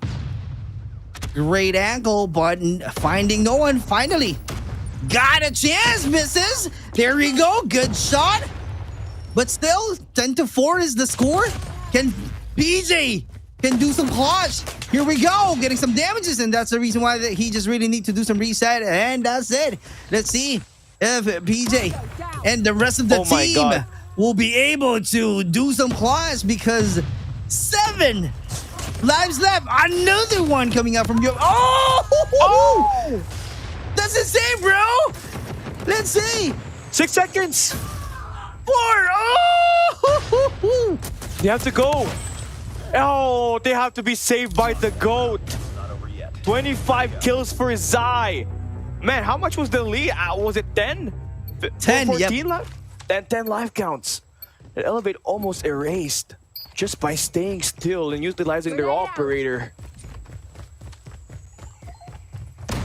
Here we go. Another reset. Going heavy on the B side. Is this going to be another Elevate? Or Wolves this time? Great rotation. Peg being caught. Oh, an early investment on the operator. Getting some value. Can he add more? Another one sending some messages. Candy. What a sweet kill. Oh, man. That is very hopeful for the side of Elevate to open up the B side and get their bid on the capture. Shots being fired right now on mid. And Kill's gonna fall prey to it. You're sending out a couple of lurks just to get some easy info. Do you even know that you have been spawn trapped here already? You can see Kalo, he's aware that they're currently trapped there by Zai. So their spawns easily going to be manipulated here at the time being. Oh, this is going to be hard, because right now we are seeing some great positioning on the side of Wolves. So it's a matter of how Elevate can do some surprise and penetrate and win the position, but it is not happening at all, because Wolves keeps on winning the gunfights. Oh, that's a huge one. 17. We are tied. 1 minute to go. Let's see what's gonna happen. See how this one goes. Sound. Here he is. Gonna fall down though. 13-15. Operators are being vested here by Wolves. So they're gonna try to run off the fade. Interesting call that you currently got in here for Elevate. They want to push up Laundry side. Nade is gonna get thrown out here. No information on the island. You're starting to single it out, but for sure you have to pick your poison, and you pick the poison and you do win it. So you have a couple of backup lanes are starting to get covered up. Wow. A couple of kills would be nice here for you to flip the spawn, and you already did actually. There's a guy already in Laundry side, so every kill that goes, it's gonna help your squad actually put the pinch on. But can you win it through the front? Because for you to be able to win this round, you need all angles to be covered up. Nice. Talking about angles, Kendi has one. Right now, how can he capitalize? There we go. Good investment, but not too long. From Yopi, 10-5. That's a huge gap out there. Although he has a great movement, he's being caught, but PJ is also being traded. 3-7. We're about to end 2-2. We are definitely seeing an equalizer on the side of Wolves. Clearly a good performance on this match. And just like that, Asano just having the last game with a 2-2 of the score. Oh man, right when we think it was over, Super Clark. I know. Wolves, the GOAT is there with 30 eliminations, although it's not just him that's doing all the work, right? You also have Sounds and Beck, but he's willing his team to victory at all costs, and that's what you love to hear, what you love to see here in this matchup. 29-29 on our scoreline here on this round 5. Elevate surely begging to try to end this in 4 maps. You try your best to look for round wins in here, and you're getting penetrated by the players by Wolves, but PJ hands it down, gets the 3-piece on that. That will equalize the number. But Zai has the Annihilator. It's kind of a barbecue machine. When he's got it in his hands, he's shooting rockets. No misses. 3 for 3. Finally eliminated. Here we go. This time. Can we see some answer? Oh, what a great movement. Misses that position. Sound still holding on. Yopi's out there, but that's a 3v1. It's going to be hard for him. And true enough, being eliminated. What a better control that we are seeing from the Wolves side. Zai, Sounds, and King. Great positioning. Here we go. 24-17. How are they going to end this match? Is this going to be a 2-1? Or a 2-1 on the side of Elevate? Because clearly, Wolves being ahead in terms of scores. They need to do more right now. A lot of effort. Oh, also not able to win that gunfight. Skendi being gone. That's going to be hard and too difficult. A huge impact in terms of their performances. Investing a lot of operators this one to see if there will be any value on the side of Wolves. Oh, shots connecting here. Right now for the side of Wolves, right? PJ begging to try to hold it down with the Annihilator, finding nothing. Wolves respond back with a key victory here. That means they can end it possibly in 4 or 5 maps. No matter what, Zai is the GOAT and he continues to pummel down the players from Elevate. What a late game. Hunter-killer drone deployed. Woo! It's like I'm watching an S&D match, brother. Yeah. Because one, I don't see any aggression at all to the Elevate. Congratulations. Exactly. A huge fans win on the side of Wolves. That is insane. Elevate had it and lost it.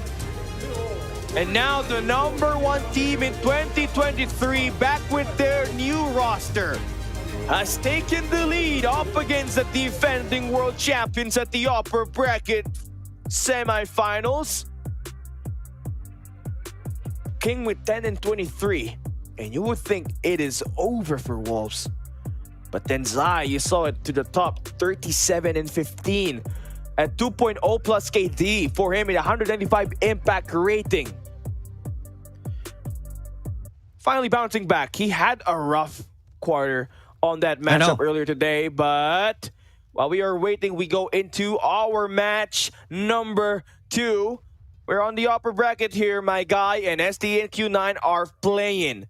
And we saw STE saying that Q9 are kind of their kryptonite, but you're kind of dragged into a map where it's your best map, right? Jai, this is one of his best maps to play in the map pool. Easy 40 kills per game for him, but you're going to be tested here by the SMG. You saw Uling drop 50 plus kills up against new gen ninjas on this map, and it's starting to look the same exact thing. The General, the Emperor, and the Prince are here to dominate STE. That's the best description from Cali. Uling with 30 already. Clove and Easy Chan trying to add more damage. 71 to 161. 3 seconds to go. Let's see how are they going to really take the advantage of the scrap time. Can they get more kills? And DC Chen also having some best moment. Great job, great control. And STE still finding some good shot. And still, 3 seconds to go. Let's see how are they going to really take the advantage of the scrap time. Can they get more kills? And DC Chen also having some best moment. Great job, great control. And STE still finding some good shot. And still, 3 having some struggles on how to hold on the push of the Q9. Clearly the kryptonite of Stalwart Esports. Yeah, man. They're only a man with a silly red sheet looking for kryptonite, and they do find the kryptonite here in this game. Oh my days, Uling. The Emperor. 37, bro. Oh, he wants that championship, man. The way he's been playing this game, truly stepping up in this matchup. Full dominance from him. 39 elimination. And it's not going anywhere. His team, massive Here we lead. go. That's Uling. Oh, he's not yet done, bro. He's about to break his own record from the previous match. Let's see if we can see that one coming from Uling. 58 going into 60. Let's see. It's not impossible to take because he has done it already. So on the side of Stalwart Esports, come on, man. Definitely a lot of struggle from Reef. But Zai, LeBron Zai from Cali, dominating, clearly carrying out a team with a great help from Clove. FDX, on the other hand, scared, finding some moment, trying to make a play, but still, in terms of the scores, that's really a huge gap. Still 36. Uling once again, bro. 41. Yo, this guy is an AR player, by the way. He's supposed to be a slow player, but every map, every situation where his team needs him to adjust, he is elite. And he's going to continue to go in for the shot down here. Oh my God. Cloud. He's going to go in for a couple of more chip damage there. Try to keep STE from rotating. Transition kills is going to be everything. And look at that play coming in for Uling. 42 elimination for him again. Looking on pace to have a 60 bomb here should this game go the long distance, but they have a full lockdown. Early rotation onto them. Clove is the only one actually functioning on these close range engagements. Reef is kind of falling behind, only with 17 elimination, and that Spire will not find any value. Curly, they're going to put the hurt on STE. They continue to bounce through and get these eliminations, and there you have another War Machine invested. Ooh. This is Q9 with sheer confidence, but STE will continue to fight. Here we go. Let's see if we will be seeing a good fight on the side of STE. But looking at the scores, it's about to end. 23 seconds to go before we move into the next one. 155 to 212. That's going to be a huge one. But let's see. They need to do some miracle right now, brother. Because if not, that's going to be clearly on the side of the Q9 to where we will be seeing a 1-2-0 position. Zai with 29 in Cloud. Let's see how are they going to control this hard point. Going on to the reset. What a great control. Oh, Sparrow getting some value on it. Great job. Another 2v1. Getting another kill point. That's really insane. 225. 25 points to go to claim the victory fighting against STE. I don't see any answer right now. There we go. Finally getting someone being eliminated on the side of the Q9. Here we go. This is it. Your last chance at your moment here to win. If you're STE, you got to get inside of that hill. Q9 are close to winning this match. Clove trying to will his team towards a P1 reset. Has the high ground and control with that Tempest, and he continues to pounce onto Q9. And there is a high potential that Q9 would obviously be the one coming up on top, but you want to make them feel that it has to be earned hard. Put them on the sweat. Make it the work count. But Q9 are close to potentially trying to get this over with. Nobody near the point for STE. They need to survive for one more round, and they do force another hill to open up. But Q9 are just 3 points away from winning it. Map number 1 could potentially put STE at risk in this best of 5 series. Your keys to victories are winning hard points, but one map has been taken away. STE falls. Q9 taking them down. I think, brother, as an STE, I think they don't need to say that, Q9 is their kryptonite. It's kind of like, you are having a psychological game out there. It's a mind game. It's like admitting that it's okay to lose to Q9. But Exactly. we are on a world championship, right? We are on a world championship. You know already. It's okay to be humble. It's okay to accept the fact that you got some weaknesses. But you know, having said that, hey, this is our kryptonite Q9. It's kind of like you're predicting your game fighting against the Q9. It's kind of like hard for you to get a win, and that's what the outcome. It's clearly a dominant game on the side of the Q9, clearly showing that, hey, we are your kryptonite. And true enough, they got to win. That's going to be a 1-0. I'm not sure what's going to happen on the S&D for these two teams. Oh, yeah. And I'm pretty much, shocked what happened here for STE and Garena in general. Your Q9, your Wolves are able to put up the massive dominance in the game so far. Yeah, Wolves up 2-1 in the best of 5 on the upper bracket semifinals against Elevate. Then here, STE is supposed to be their best map. They fall prey to it. And look at how it went down. Reef was not really having a career day, as we could say, as Reef had 24 and 42. Really rough.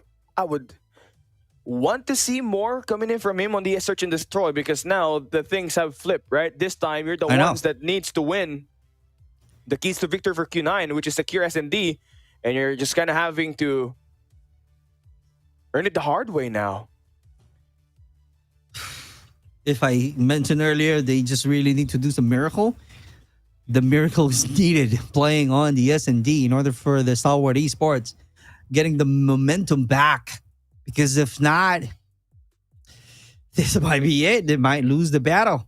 And we don't want that to happen because, again, this is a Garena stream. Definitely, we want Stalwart Esports to win. But right now, clearly a kryptonite on Stalwart Esports, starting the match with 0. And Q9 got the advantage. So this is really a chess game right now. How are they going to really keep the momentum, duplicate their performances, the dominance clearly needed on the round 2? But Stalwart Esports need to think twice, making sure that there will be no kryptonite at all. It's kind of like a myth. This is only just a myth. No kryptonite at all because we are Stalwart Esports. Yes, Let's see if we can do. We can see that coming for STE. They feel it as well. And right now, while this game is waiting, maybe we could go and actually hop into the Wolves and Elevate matchup, because that is currently playing right now. So here we have it, facing elimination at the upper bracket semifinals. Elevate will be playing Slums, and look at that, a 13-point lead. And we're moving on to a P3, and this is one of their 50-50 maps in total up against Eastern squads. Elevate are looking to try to play it, but streaks have been built up. But Candy with the shot down there, and you would take as much points as you could get in this P3 right here. Wolves are slow to come by. Hunter will not take down anybody, and this Death Machine looking prime, forces Sando, then Caleb brings out the equalizer, and just like that, you take control off the mid street here in P3. Which is definitely true. That's something that they really need to do on the side of Elevate. Keep on being consistent, controlling, holding on to the push of the Wolves. Because if not, they might be losing the battle easily. Because this could be hard. I know for a fact that there's a lot of quarters, although they know how to play on the slums. In fact, they keep on winning on this battle. But this is going to be a different story. They're fighting against the #1 team. So let's see how it goes. How are they going to really showcase how determined they are defending their title? Yopi once again, Zai for the answer. King is also out there with a Tempest. Can he find one? There we go. He got 1 piece, 2 piece, no avail. But let's see Zai's right now. Rotation and War Machine being given. Wolf sounds clearly sending a lot of sounds using that War Machine. Oh my god, that's really a good control. And PJ for the answers. And let's see, 197 to 144, Kelly announcing themselves that they are here to fight, but Elevate are just too clean with their retake. And P4 is one of those hills that you really have a hard time to break if you don't got your macros off with your team. But Elevate make like work of it. Years of preparation with this team and tons of team chemistry. Should that be enough to wind it down and win this respawn? And for the map number 5, Candy with a valuable operator. Tempest do get sent out as well. And man, oh man, 10 seconds remaining and there's only 20 more points by the end of this hill for Elevate to claim the Forza map number 5. Baby, we are not going anywhere. Can we see Elevate bounce back and tie up this series? Let's come and find out. This V1 reset opens up. Here we go, opens a overload once again, being evident on the side of Elevate. They just really need to have a few points to close out the battle and find some equalizer to 2. So let's see how it goes. PJ being active, rotating, finding some good shots. Clearly, high ground control, great job in winning a lot of the gunfights. And because of that one, we are tied to 2, brother. Once again, clearly showcasing that they are the champion, that they're still here. We are tied to 2. What's gonna happen next? Congratulations, Garena represents. Elevate, you know, the original hardpoint innovators. Nothing beats the original. It's what we would like it to be. And map 5, it is. And map 5, it may be a problem for them, but you also got to know that map 5 is Elevate's map pick. Oh, okay, interesting. So you can see with a great performance from the Elevate, clearly being dominant. 45 for PJ. It's like, well, Leia sending a message, PJ, come on, man. You just really need to do the things that you are used to do and helping out the team alone. So true enough, he's the MVP. Great job on the side of Wolves. Clearly also having a great performances, being consistent, but Wind really need to do more to help out the team. And maybe be one of the reasons why they lost the battle on that previous match. Okay, now it's a battle of how you are going to balance yourself. If you're STE, you just saw yourself lost against Q9 at map 1, which I believe should be a higher seeding for STE. So that means they are the ones that got to pick that map number 1, but you get dragged into a coastal. Not really sure how the map is going or who picked who, because we didn't get the vetoes up here, but STE are familiar with how coastal is played. One of their best maps, I would say, apart from firing range. So the challenge here is, how do you try to play up against Q9, who historically has played so slow in S&D. They're the type of that team that will have an opening and get a counter on that opening and get a counter on that counter of the opening and the counter the opening. So Uling, he's that type of player, and there you go. That's the counter to the counter to the counter to the counter of the counter to the opening. Oh my God. A lot of opening and a lot of counter that we are seeing from Uling. And true enough, and it's going to be too dangerous, I can say, to the STE side because of the scores that we are seeing already with the 2-1 and Q9 clearly got their strengths on the attacking side. So it's a matter of being dominant. How are they going to clearly hold on the push of the Q9? Let's see, Stalwart Esports.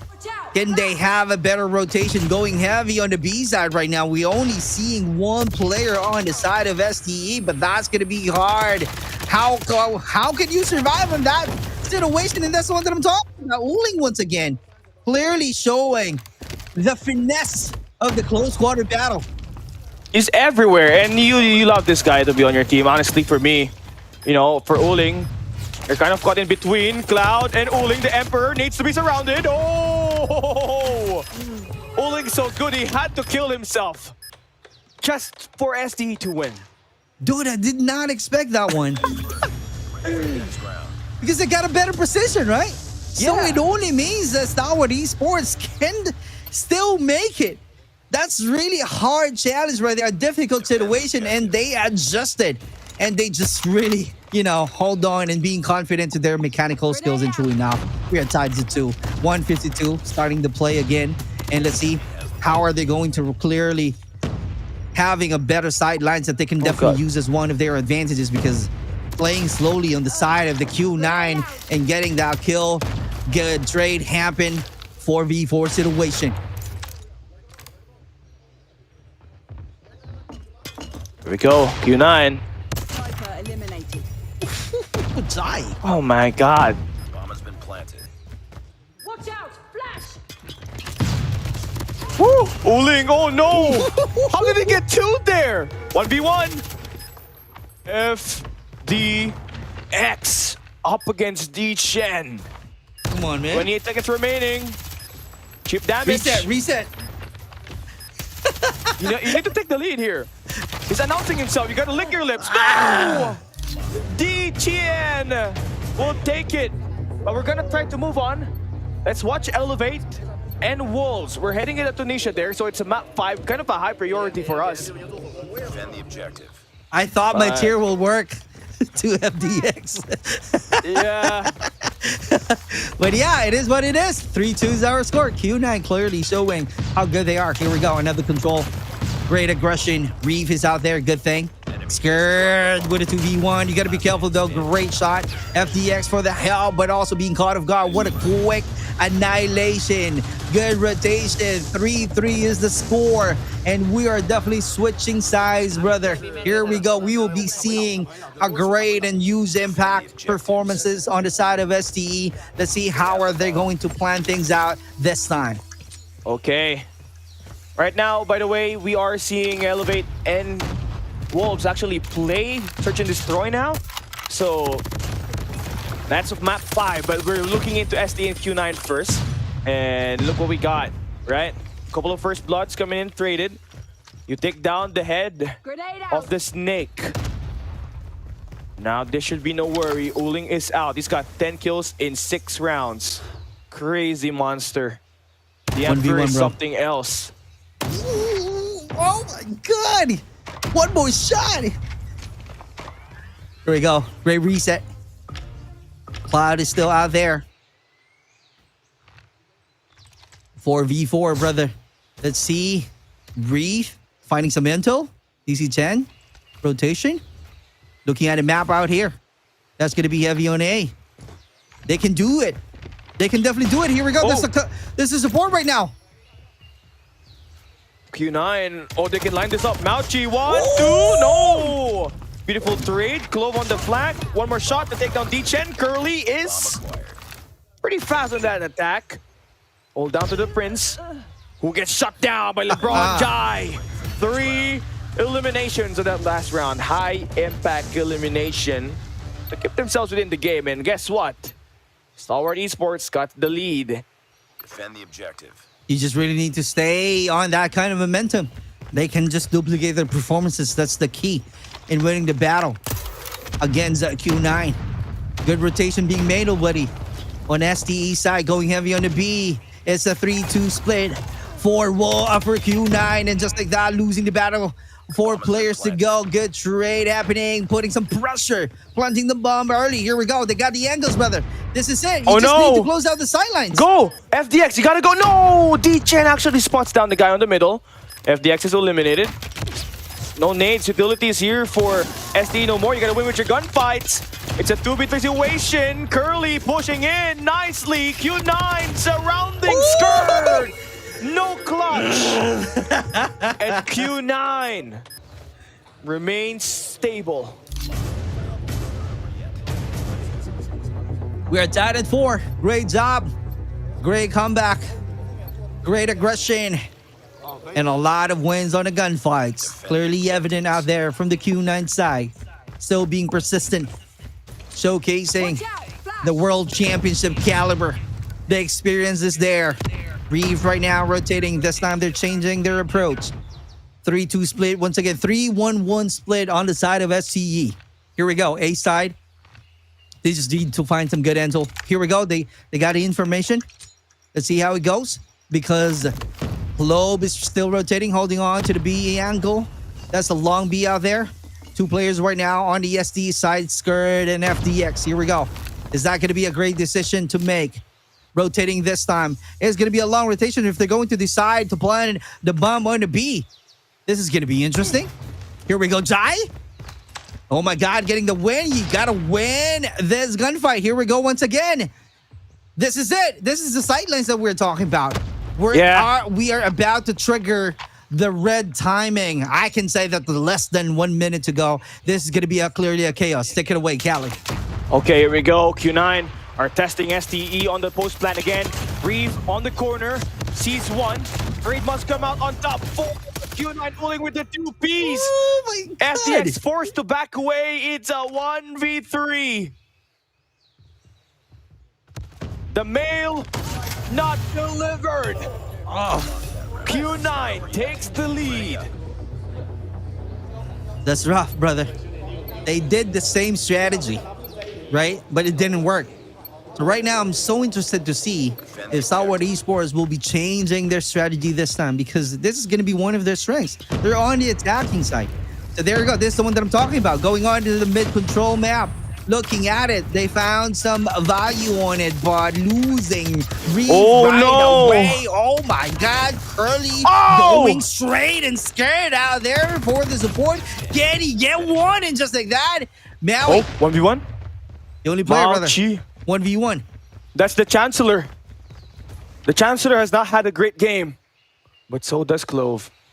They want to pick that. Oh, no. No. Yes. All right. No, yes. Yes. Go. Find the bomb. Plant the bomb. No, yes. We're just gonna cast this one. Yeah, we're just gonna cast this. Yes, or no. No. Yes. Yeah.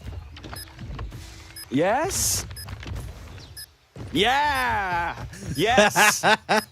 Here we go. Yeah. No. Yeah. Yes. No.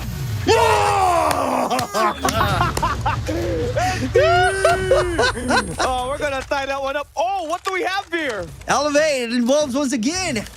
Oh my God, 3-2. Great job. And we're tied on the scores. Let's see how Elevate will be elevating their performances. They need this one. They need to win. This is a deciding match, fighting against the legendary Wolves. Here we go, Susano once again. Not moving any muzzle at all. That's really a good one. But looking at the number of soldiers remaining, that's going to be a 3v2 situation.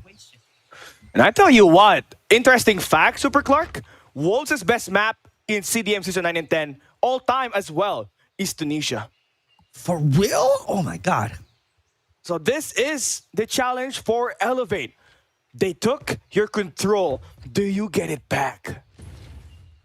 That's something that we need to find out, bro. Kind of like a whispering because of you. This time we won't be able to use the yes or no, because this is going to be an interesting battle that we are seeing, to where Elevate got the lead to 1. So let's see what's gonna be the gameplay. 39 seconds, brother. Callie, take it away. Okay, no, I'm not gonna take it away. We're gonna say the yes or no. Yes. No. Yes. Yes. No. No way. No. It's okay. It's still a tight game. Okay. Yeah, we're tied. We're tied at 3. We're getting paid to cast properly, so I'm gonna fucking we're gonna freaking lock in. So here we go. Elevate and Wolves. We saw that play almost clutch there, honestly, for Susano. If he had the pistol ready for the aim, he could have had taken down Peg there, because it takes a while for the shotgun to actually load in. But it is what it is. We're pushing through on the attack. Yes, Candy are gonna be moving in. Yes, Yopi shutting it down. Candy on top, but you gotta watch out the flank. You don't got the bomb here. Wind is on the flank. Here we go. You'll catch across it. Candy. Last man standing. Is it a yes or a no? You have to pick up the bomb. Yes. Yes! Candy! Candy for the yes! Yeah! Okay. Nice. Oh my God. With a yes and no casting. Oh my I'm God. gonna get reported by AG at the end of this time. AJ will be sending a message. What is going on, Callie? What's that yes and no? I'm getting you paid to talk a lot. Not talk the same word at the same time, but hey.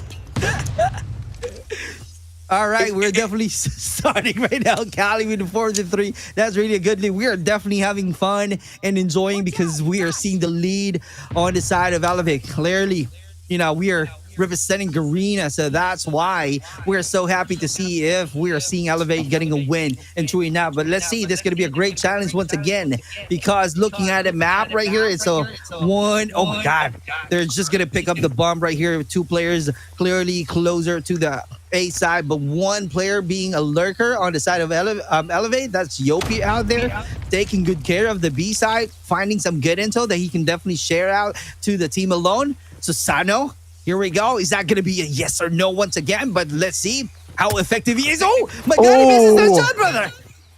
But he's giving information that they're signaling an attack on the A side. There's only one person holding down the B side there for Wolves, but now you kind of see Zai actually move in there. So you need Candy to actually get the shot. No, Peg gets it. And that's the second as well. No way. How do you let this go through? Woo! Peg with the 3-piece. Crazy. Interesting match. Great battle. We are tied once again at 4. Peg clearly showing some dominance on the last gameplay, but here we go. We still have a higher chance. I can say 90% of the chance that Elevate will be getting the win because they're still on the attacking side. They just really need to take good care of the angle. They just really need to close out the sidelines because if not, they might be losing the game. PJ getting the yes out there with the good help of a 2v1 situation, bro. You don't have to push that through. You just have to wait. Yes, this is how you play it. The bomb has been planted. Take the high ground. Wait for them to retake. Wolves are taking their time, playing through. They want to try to make that route on that mid-map. And man, this is a big yes for us as PJ fights King! That's the way to go, Elevate! 2 rounds away from advancing to the upper bracket finals! Come on, man! I am getting pumped up! Woo! Elevate, come on! Elevating their performances, starting the match once again, but it's clearly they just really need to be ahead in terms of position. But right now, we are seeing evidently on the Wolves that got the angle already, so it's going to be a great challenge on the side of Elevate. Yeah! Elevate, all about those first blood. Let's see what they're gonna be trying to pull up here. You don't want Peg to be in that staircase. That's a really mean head glitch to be around with as a shotgun. Is it a yes or a no? Yes! PJ makes the opening, but a couple of players inside the B side. Who's gonna win it? It's a trade-off. 3v3 situation. You don't want to plant the bomb yet. Zai is going to be there. Yes! Candy falls down with the kill of the Zai. Mean head glitch to be in. Great defense! Candy! The Candy Man gives another yes! For Elevate! Game point! What? Crazy. That's a huge lead already, brother. Here we go. Is that the last game that we are about to witness from these two legendary teams? The GOAT against GOAT. Yeah! The history being made. Yes, indeed. Here we go. Great start. 140. We're just, you know, early. But right now, looking at the map. Oh, this time, a different approach, brother. We're seeing all of the players of the Elevate going on to the mid control. Great job. No. So let's see. Oh, that's an easy win. If you're going to ask me, that's going to be an easy win because they got the angle. Great support and great teamwork on the side of Elevate, brother. It's a B split. It's a B split. They need to check the red, though. They need to check red. Number 5 in Peg is flanking. Yes! On the front is PJ! 4 more kills! No! What the fuck? Oh my God!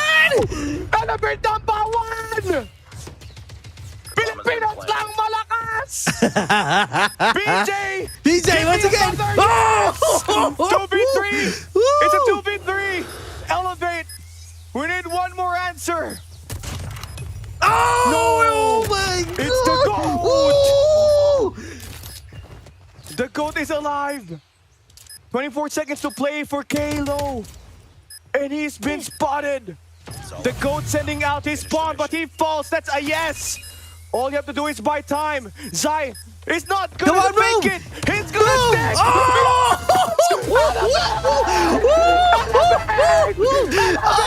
my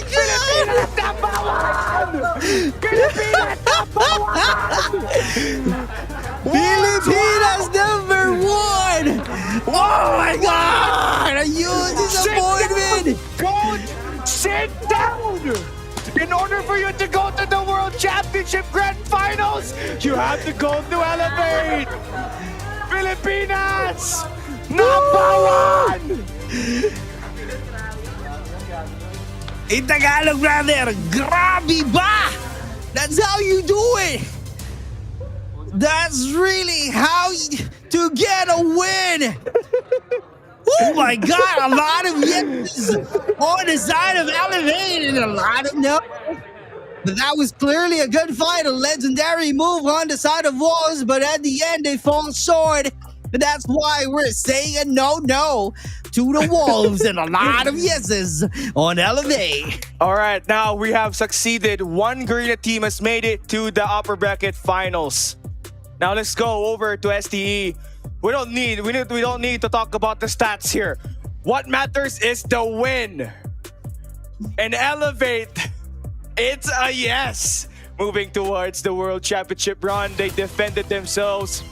And we take a look at the scoreline. They had the lead. The first bloods are there, but it's the post-plan setups that really got them the win here. What I can say is, like, whenever they Elevate lose the fight, they're not really losing the momentum. It's like they locked in, right? They locked in. They're laser focused on how to get the job done and truly not because, with the help of Candy, PZ, come on, man, with a close quarter win, clearly showing how good he is. And definitely a lot of patience being shown from PZ. And because of that one, we are presenting you the winner, moving on to the grand finals, Elevate Puck. Yeah. All I could say is yes. Yes. Type in the chat. Type it in the chat. Give me a yes, people. Yes. Elevates back to back. It's possible. Truly. I'm an with amazing PJ run. Here we from have it. Elevate Puck. My dude, you interview. just sent your biggest competition to the lowest bracket. How did you guys do it? I honestly didn't know how we did it, but it was a very close fight, and I'm happy that we won, so I wish them good luck. What do you think right now? This is going to be a hard question. What is the game mode that you guys need to improve on the most? Because it looks like that control, you could have won it. You dropped the ball, man. Like, what happened over there? I honestly don't know what happened, but we'll review it later. So I think we'll work on how to close the game properly, and especially our hard points. We'll try to adapt more. Yeah, there's a lot of adapting that needs to happen. And now you're up in the brackets. And I was talking to Coach Alea a while ago, and he said that you guys were kind of struggling when it comes to the pacing of that control matchup. But how was that S&D like? Because it looks like you found your footing, especially when Candy was snapping on those sniper kills. Sorry? So when it comes to like that search and destroy, Candy finally found his footing because it was back and forth, right? In that Tunisia game. But when you finally found that footing, how did you guys secure that search and destroy? Because the pressure might have been so massive on your shoulders. We're already used to the pressure. I really don't think that pressure is something I'm afraid. Instead, I think like I'll be the pressure instead to the enemy. Adding that salt to the wound. Congratulations, my guy. You're moving on upper in the bracket. And back to you, casters, in the casting desk.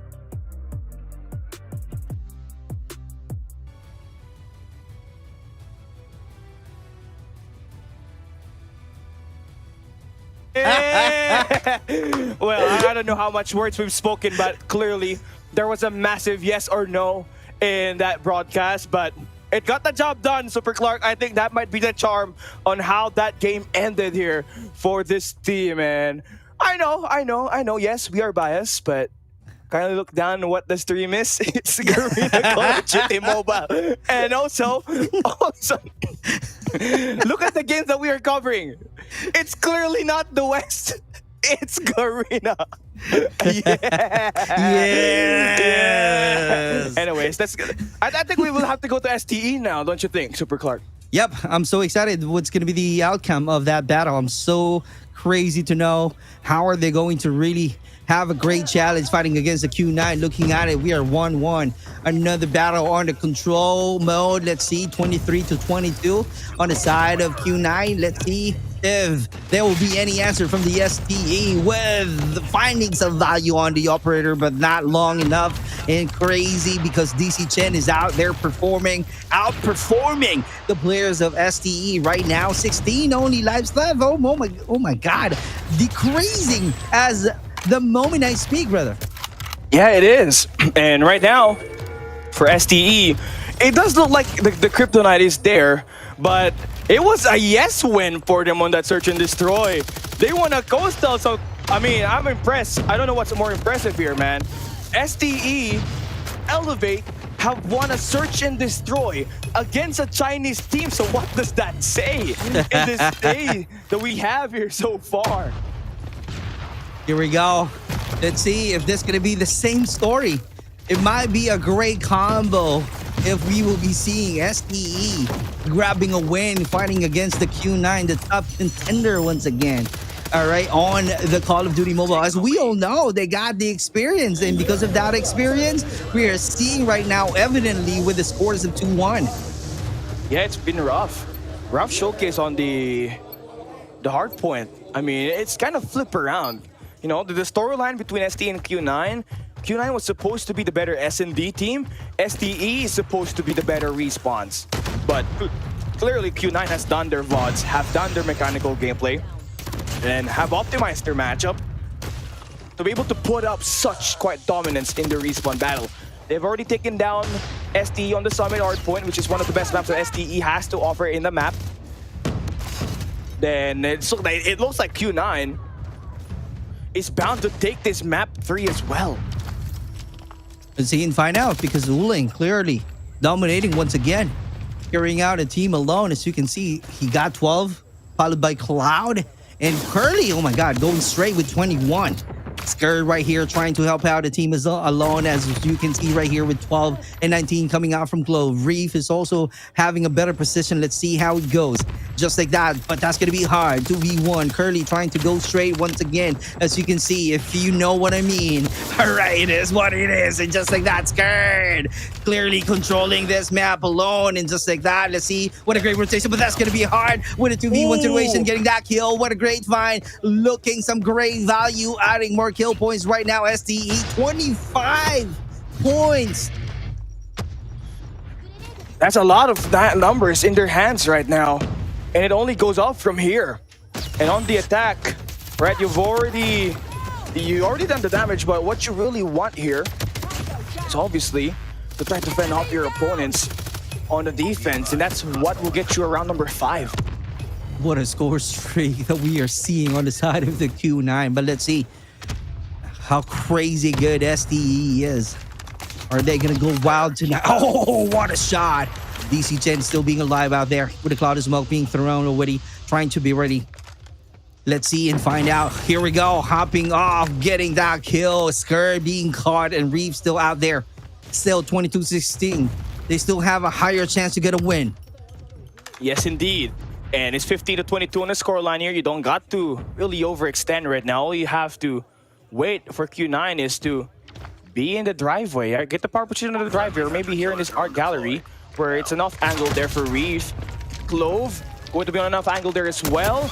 They try to bring out the War Machine. LeBron Jai with the 2Ps.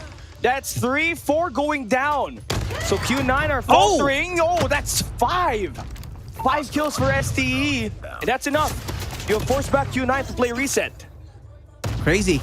Good round on the side of STE. We might be seeing and finding some equalizer too. So it's going to be wild. Although they fought so hard, Oling still dominating. Cloud helping out the team alone. Scored once again 19. Can you imagine? That's how crazy on fire he is. Another kill point out there in Curly, trying to be dominant. Maoki is also out here investing the operator on the side of the Q9, not finding any value at all. But oh my god, I just say that, never mind.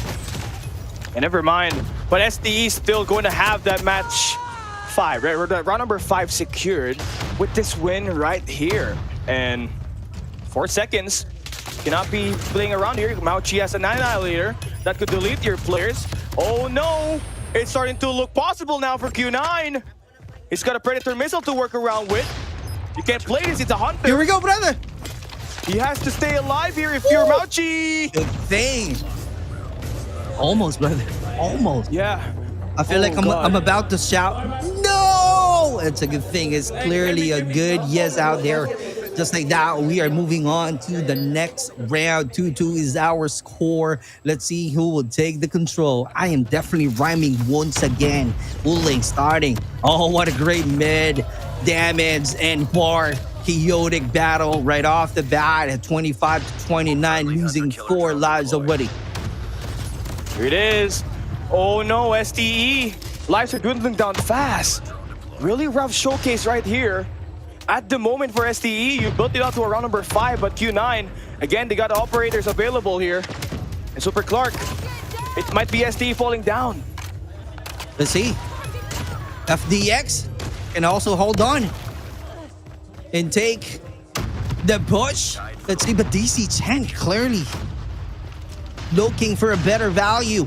Let's see how long can he use that one. Oh my god, another kill.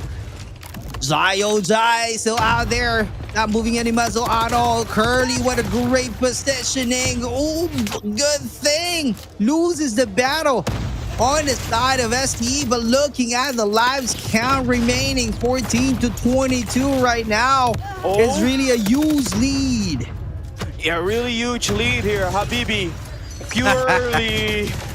Oh my god. This discombobulation. SDE are gonna line up on the driveway again. It's a shutout. Goodness gracious, mamma mia. Q9 wasting the clock and still take the lead in the overall series. Oh my god. Woo!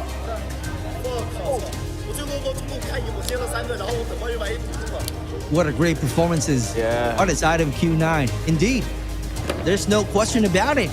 They're crazy good. They know what to do, and the investments are there. Able to find some value. Good job on the side of Q9. That's the only thing that I can say on the Q9. How now? What can you say about the STALWART Esports? Is that a lot of no's once again? Oh man, I mean, you know, I'm still biased, so I'm not gonna be too hard on them, right? I know. I think it's rough for them, honestly, on the respawns. And it's going to be quite a rough road ahead of them because now you are being begged to play and win a hard point that has been pretty rough for the day for you here in the upper bracket. And not only that, right? You're begging to be playing another SND that you have to win. I know. To close out the fight, but that's going to be a rough path to take. So let's see how it goes. The dominance is the one that we're looking for STE. I know it's gonna be hard to fight against Q9, but you gotta really make sure to uncover the chances of winning the battle. Even if you are really being honest that the Q9 is your kryptonite. But yeah, STALWART Esports still got a chance out here. 2-1 is our score, but it's not yet the end. We still have another match to play. Jai with 25 and 26 to close, clearly helping out the team. A huge impact out there, but on the side of the Q9, Curly, oh my god, I keep on saying earlier that he's definitely going straight in terms of killing the players of STE, and true enough, being the MVP. And Mauchi's also out here with 30 and 27 for DC10. What a great help and a combination as a team alone. Like I keep on saying, playing this MP, not only individual prowess, you got to show that you have some teamwork. Teamwork makes the dream work, right? Yeah, and for Q9, their ability to be led by Uling is, you know, not pretty, I would say, pretty opposite of what you have for Elevate, because like Elevate's like more family, right? But right. for Q9, and you know, they listen to the Emperor and the Legion. The Legion and the Prince obeys, and they make it work. Let's see how it goes right now. Now, maybe from all the viewers that we have, they have a lot of questions on how Stalwart Esports will be able to perform moving on to the next match.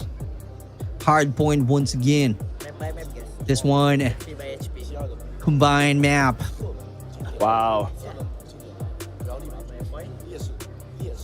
Combine is seriously a map that, you know, STE takes pride on. I mean, remember, they played against Street on this map in the group stage and they dominated. But the thing is, with Q9, they've dominated. They dominated at Summit map.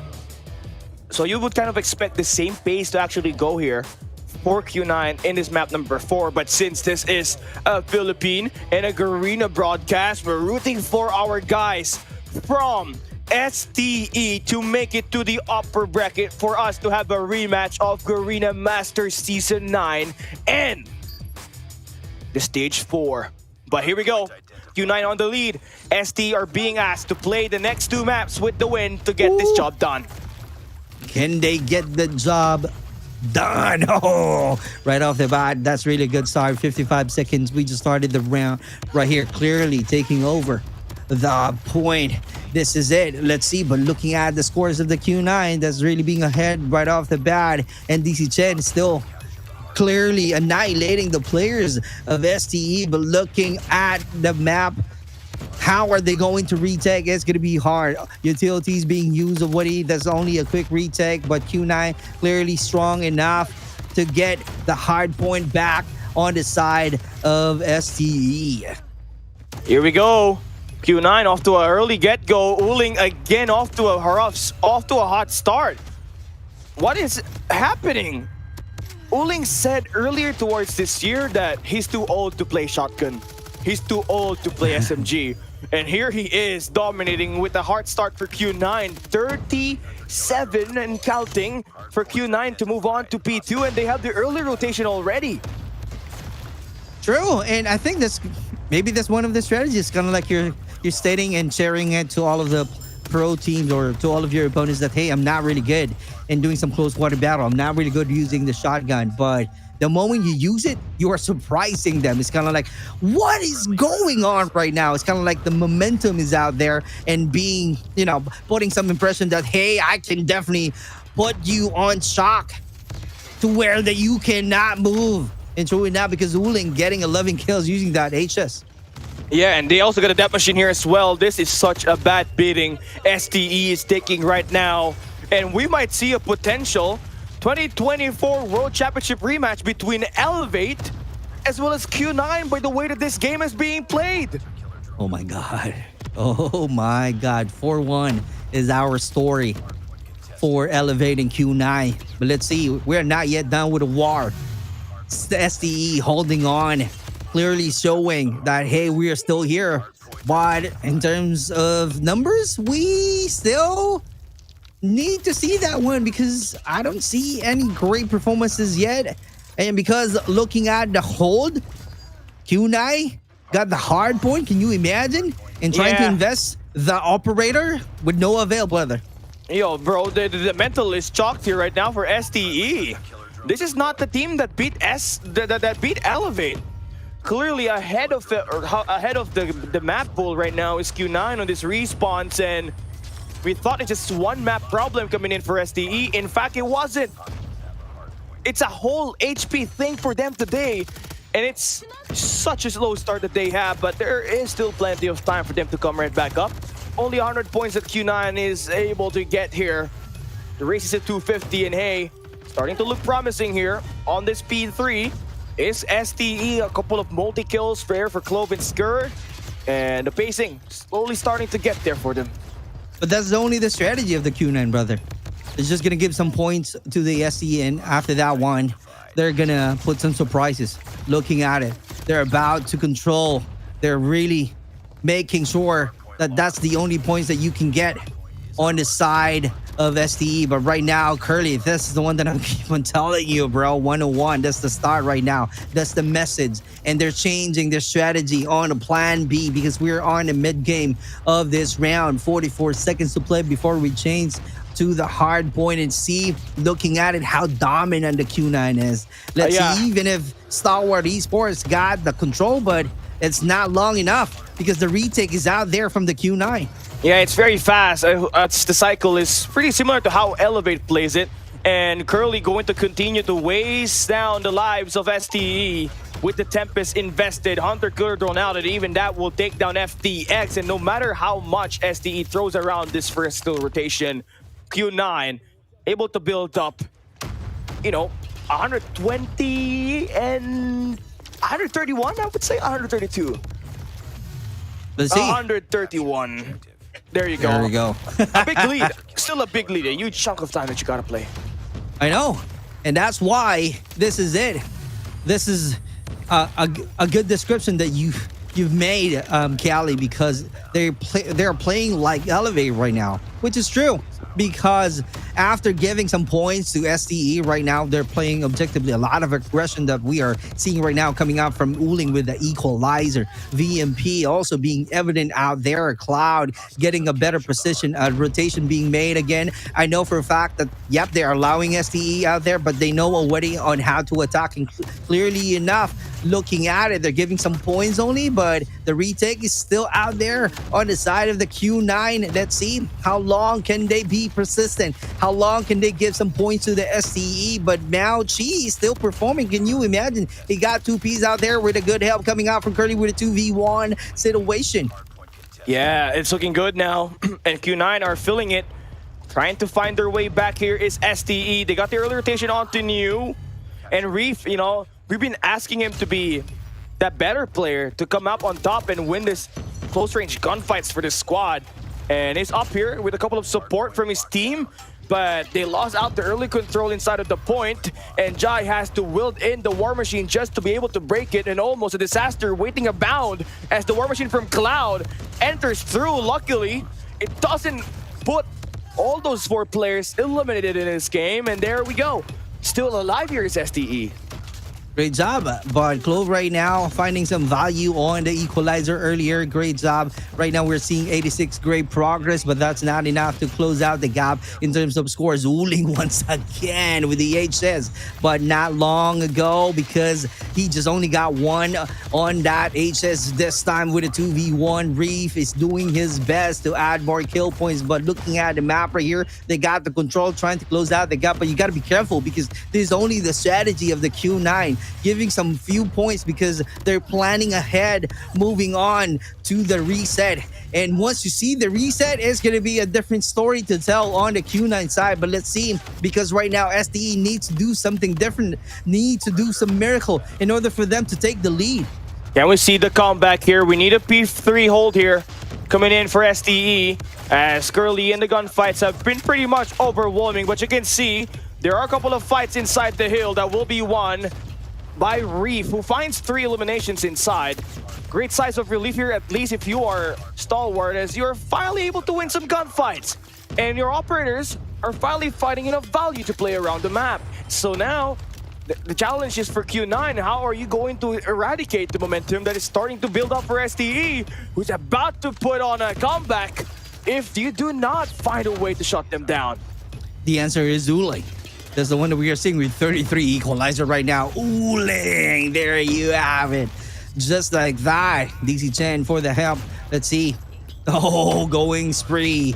Mauchi is also out there. Oh, it's a good thing SE able to find some good counter.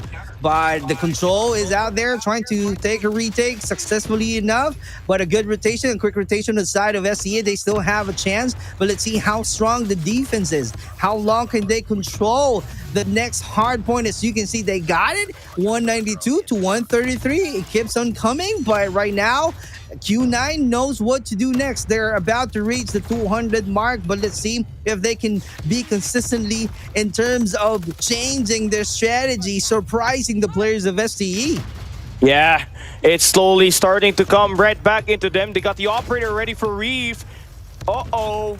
STE has cut down that lead to 40 now. It starts to look like it's possible for them to get right back in this game. They feel it, they smell it, and Q9 are falling down. FTX with the 4-piece. Make that 5. One more time. It's a 6-piece Chicken Joy. He's waiting for it. He's waiting for it. Does he get it? Yes, he does! FTX with a 6-piece Chicken Joy! But no, it's not yet over, STE! They need more! They need more! We move on to P1, but it's only a 20-plus point lead! It's doable now! Indeed! I was like surprised seeing 192 for a few minutes on the side of the Q9. Great job indeed. And this is it. This is the one that I'm talking about. You got to be careful though. They're starting to have a great progress. What a great rotation being made already on the Q9 side. Here we go. Can you retake? Can you take the control back? 207. Here we go. This is the one that I'm talking about. They got the operator. They can definitely looking for a better value and still looking at the best position we are seeing on the side of the Q9. Can they finish 217 right now? You got to be careful. Uling on the other side with 41. God. Oh my God. Clove once again. Let's see how it pans out because right now they're losing the battle. 20 it's a more duke out. points, brother. Yeah, STE needs to go. They need to get these last 8 seconds, not give enough more time for Q9 to get this game done. Oh, that's a scrappy hill. D-Chen is going to take some gunfights that will spawn out. STE to the left side, which is a plus. They get to defend the early wave here for Uling. Oh no, he secures the flag, it's over. STE spawns out. And Uling with the shutdown. Oh my God. A takeover from the Emperor might have just sealed it for STE, who we know for sure was the favorites to win the respawn. But the Emperor and the Legion just a few points away from taking this game. It's a blowout. Q9 will be booking their tickets up against the 2024 World Champions with one more point for them to take here. STE are fighting for their life. They're moving forward, searching in. Despite the spawns are not in their favor, they try to survive one hill at a time. 1v1 by Uling, and he ends it. We will be seeing the 2024 World Championship rematch between Elevate and Q9. STE falls down to the lower bracket. Oh my God, crazy. That's the one that I'm talking about. They're clearly having, it's kind of like a same strategy that Elevate keeps on doing. They're going to have a great aggression in the first part of the match and then giving some scores on the mid part and then taking back the control on the latter part of the match to where they can take advantage of all of their operators, clearly finding a lot of value on it, which is why they got the W at the end. Oh man, I'm looking forward to that retake, honestly. But all sportsmanship here for Q9 and STE. I mean, it's a sad way to go, but you earned it the hard way for Q9 because you won. You won the respawns. That is how you beat Garena. And if you showcase the same quality of play up against Elevate on that rematch, man, we might be seeing the world champions before our eyes. Let's see. It's going to be interesting to watch right now. To have another match. This is it. We might be seeing Q9 and Elevate on the grand finals. It's clearly a rematch, but you know, we're still seeing some highlights to where the Q9 clearly dominating. This is it. This is the first aggression being made by the Q9. Then after that, on the mid part of the game, they allowed STE to get some scores, kind of like they're doing some reset, saving their energy, moving on to the final round. And it really works because Uling clearly being dominant. Gibson getting a lot of kills, 1 piece, 2 piece, and adding more H's shot, 1 top clearly works on Uling. 53 total of points to the one that I just saw earlier. Yep, I was right. 53. Can you imagine on Uling? Mao Chi getting a good help because of the 48 kills that he contributed to the side of the Q9. And at the very end, 3-1 is the scores, getting the win and moving on to the finals. Yeah, it is. It is what it is if you're Stalwart Esports, but Q9, I don't know what happened or what was Uling eating before this tournament. But I feel like it's gotta be the mobile phone. I feel like because his response time was so fast, and 1+15 giving you 165 hertz. It's just truly something else. 53. 33 on your KD department. 48 kills. MVP it's crazy. Mauchi standing here to my right alongside the lovely Lucia, who will be translating for us here. Let's just start off, Mauchi, with your performance. You were on smoke out there. You must be delighted with the way you're playing. 今天的话，先聊一下你个人的表现吧。觉得自己今天的表现怎么样？我感觉今天的压力没压力吧，只能说。I feel no pressure in today's game. Well, that's for sure, because you are now in the top 3, so the pressure is off for now. You're not playing perfectly. Look, your performances have been outstanding, but there's still room for improvement going into the winners final. What will you be preparing before then? 今天的表现，觉得自己还需要有一些提升的点嘛，因为马上就要来到最后胜决的比赛当中了。还要自己调整一下吧。第一场可能打得不是很好吧。He needs to adjust a little bit because he don't think he played really well in the first game. Yeah. Okay, well, we saw the reaction from yourself and your team. It means everything, that win, to progress on in this tournament. It feels like you and your team really, really want this opportunity. 在今天的比赛当中可以看得出来，最终的结果也是印证了你们的努力嘛。那觉得自己今天整个队伍的表现如何？我感觉今天我们整个队第一场表现不是很好吧，但是这一场我感觉表现得很好。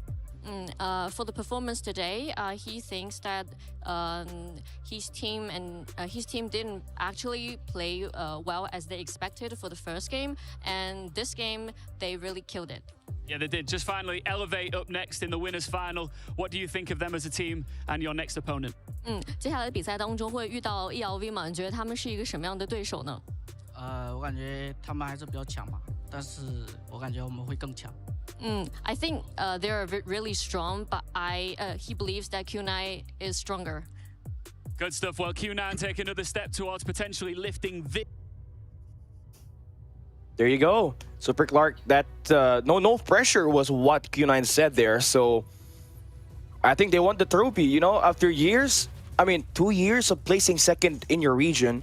At some point, you're going to have to win, right?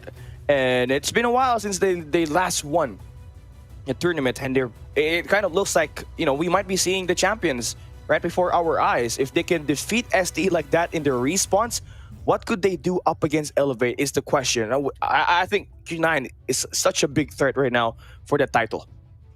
I couldn't agree more. Although last year they finished with 4-1, but yeah, they still know how to play and fight against on Elevate. So let's see how it goes, because it's going to be an interesting match, because they know already on how to put a fight or somehow clearly be consistent in keeping the momentum, because right now, one step away in order for them to be crowned as the World Championship 2025 Call of Duty Mobile.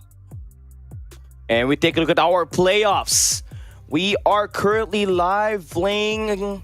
We're currently live, right? We're playing the boys from New Gen Ninjas as well as OUG. It was a 97-250 victory for OUG on Summit. So yeah, we're waiting for our next lower bracket round 2 team. You already have Galoris as well as Wolves knocked down at the lower bracket. So you're kind of waiting for whoever is going to be between OUG and New Gen Ninjas. So you're waiting for the opportunity for you to strike. So for these games to be so long, a lot of best of fives are going to be played here. You need to be ready, and you need to get some rest as well. You need to replenish the energy that you lost. So that's where nutrition is going to be a big factor for these teams. I agree. So that's the reason it's clearly important to really have a better health in order for you to stay focused on to the game. So we're just patiently waiting for the result right now between New Gen Ninjas and OUG. And after that, we will have a better chance in showing you again STALWART Esports and Galores maybe, or Wolves or OUG or New Gen Ninjas. Yeah, we are waiting for that matchup. I feel like we're going to be heading into a quick break, but for sure that you guys can watch over the stream into the Call of Duty mobile through the Call of Duty mobile esports page in YouTube, and you can watch the New Gen Ninjas as well as the OUG team playing in there. So that will be, I feel like it's gonna be an equal matchup, especially on the S&D. But hardpoint wise, the 97 to 250 scoreline that was created by OUG has made a big kind of a difference for the game. Right. So it's crazy. So I'm so excited right now. What's going to happen next on the lower bracket?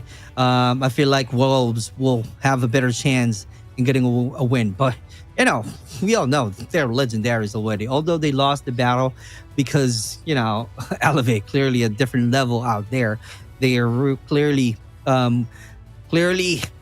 taking good care of that belt, that trophy of champion that they already have last year, and they're clearly defending their title right now. So that's why Wolves losing the chance to prove that they can, fight and have a win on the Elevate. But let's see what's going to happen next. We're still waiting on the result, and after this one, we might have a quick break, and then we'll come back. Let's see. Okay, yeah, but now's the perfect time to actually, while we're reading, now's the perfect time to actually talk about how things have been lining up, right? We have one LATAM team already eliminated in the tournament that is going to be Street. Then, one more team is bound to actually get eliminated. Just now, we are still playing the New Gen Ninjas as well as the OUG matchup. So, so that matchup right there is essential for you to actually know that, the Indian scene is actually put at risk at the lower bracket. But we're going to be taking a quick break. When we come right back, it's STE for sure that we'll be watching. Because it's the same meta since a long time, so I would like to change, and maybe the SMG are too good with the USS 9, so if we can go on a rifle meta, for me it will be perfect. Hi guys, I'm FDX, the captain for STALWART Esports, and here is my loadout. I'm gonna start with the loadout. Since I'm a sniper man, I usually go with the Tundra. Even if it's nerf, it's okay. So here's my loadout for it. So I'm gonna first put the muzzle here. As you can see, it's not upgraded, so let's upgrade it first. So muzzle, I usually go with this tactical suppressor just because I don't want to be seen in the map. The barrel, I usually put the one with the fire interval. So here, I recently used this just because some of the attachments are banned, but if it's not banned, just like before, I usually use this Hammer Forge. But for now, jump set, I use this rapid fire. So for stock, I just go with the FMJ so I can wall bang, one hit, something like that. And for the ammunition, for sure, it's gonna be the 7-round. Rear grip, it's gonna be the Serpent Ramp, yep, for the ADS. Then we go to the secondary, I go with the gloves. Of course, just gives me the mobility. I usually use gloves just because I'm really into rushing while having a sniper. And if close range, I usually pull out my gloves and just punch them one hit, And here, I play lightweight, then toughness, then dead silence. The lightweight gives me the speed, toughness, just because I don't want the hit flinch for the sniper.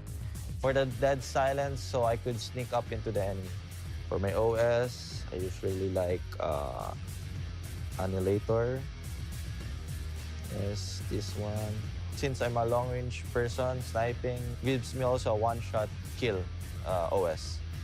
Then just flash. Then for my score streak, It's just the champ set, obviously. The normal one, we just put the EMP in the AV, and it's all done. For those who wants to rush with a sniper, just like in getting that TikTok trend, you know, rushing with sniper, use my loadout. It's very good. 我们在比赛前的准备主要是会去观看我们即将的比赛对手的录像，然后会做一些自身的调整，比如说在我们一些地图的某一些环节，我们会进行一些特别的调整。So usually before the match, we just play training mode, 20 minutes to ready mode. Then if we're like there is a lot of more extra time in, we just go for a free for all together as a team to like warm up our gunfights. Me personally, as an individual, I make sure to have 3 things. Number 1, it actually happens before the match starts. I make sure to have really good sleep, minimum 8 hours. Number 2, I always make sure to eat very good food. And number 3, I always make sure to take a nice cold shower because it helps me refresh. 我们队伍每天的训练时间会在至少10个小时，然后如果在比赛密集的时期的话，我们的训练时间还会增加。As a team, we're working around the 8-hour to 9-hour mark on average. However, people individually do work both inside and outside the game by their own time. We usually train about 4 to 6 hours a day. As a team, we might play 6-7 hours. Usually, pressure isn't really a problem, but every player experiences it at some point. My personal best advice to that is take a deep breath in and sometimes just hold your breath. I'm more like a chill guy, so I can work with the pressure without problems. I remember that they're human too, and every emotion that I feel, they feel too.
So I would say when it comes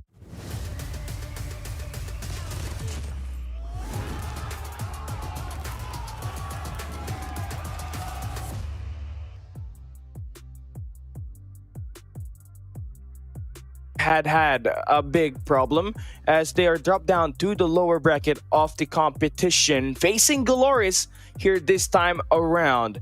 And in order for you to stay alive, you got to play one game right now and another if you ever win this match that will be happening right now. All right, that's the key. Let's see if there will be any changes. I know we're talking about the momentum because right off the bat, we know for a fact that STALWART Esports that, you know, they're losing the battle. Yeah. Now, how are they going to really change the narrative? How are they going to flip side the story? Because if not, come on, man, we are rooting for you. Right? It's going to be rough. I mean, honestly, for them. But, you know, for days like this, you got to come prepared mentally in order for you to face situations like that. And it's just that Q9 were more ready for them to be able to play that matchup. So it is kind of what it is for that squad.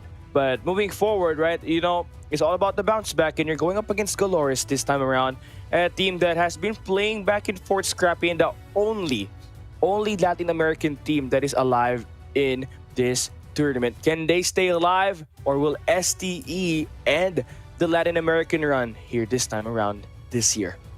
You know what? The story goes like STALWART Esports losing the battle, Glorious got the win.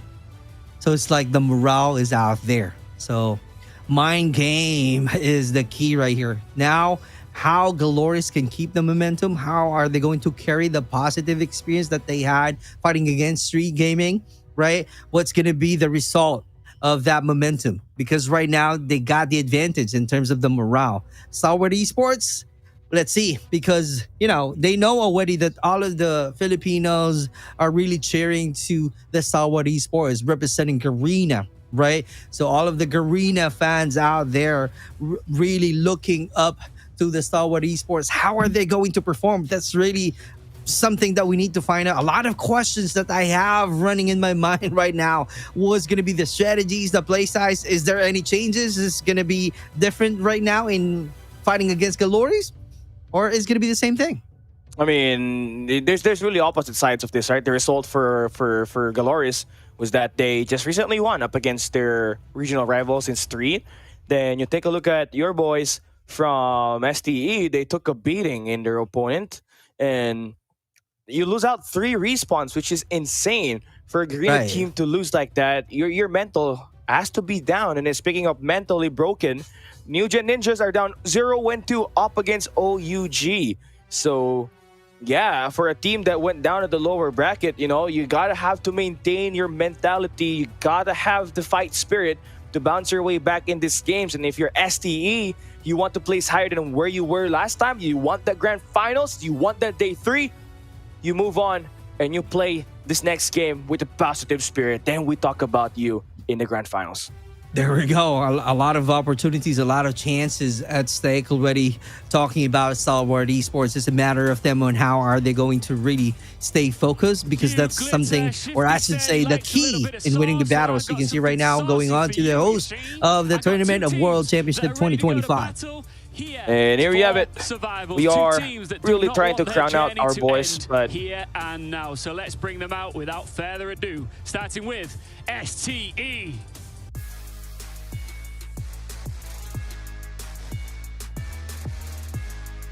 Right back on stage after a brutal encounter with Q9. They must now bounce back and bring it. If they want to survive, they've got to pull things together. We know they've got the quality, but do they have the courage?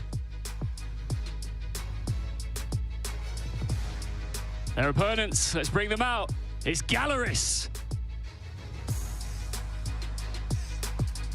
Word on the street is, these guys are fired up, fresh off the back of a lower bracket win over a local rival.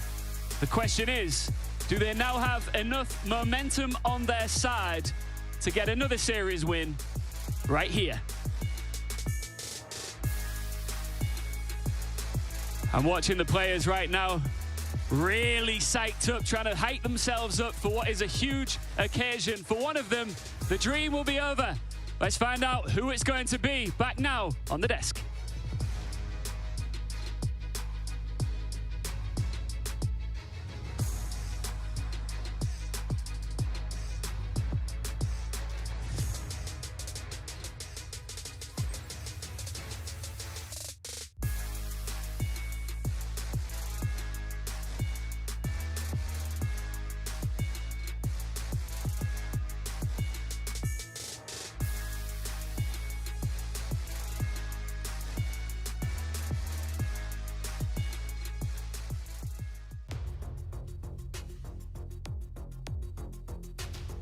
We're back for the elimination battle. One Garena team down at the lower bracket, and we'll be facing the last team standing in Latin America.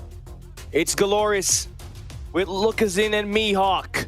And on this best of 5, only one gets to achieve another day in today's series. We got our maps laid out. What do we have here, Super Clark?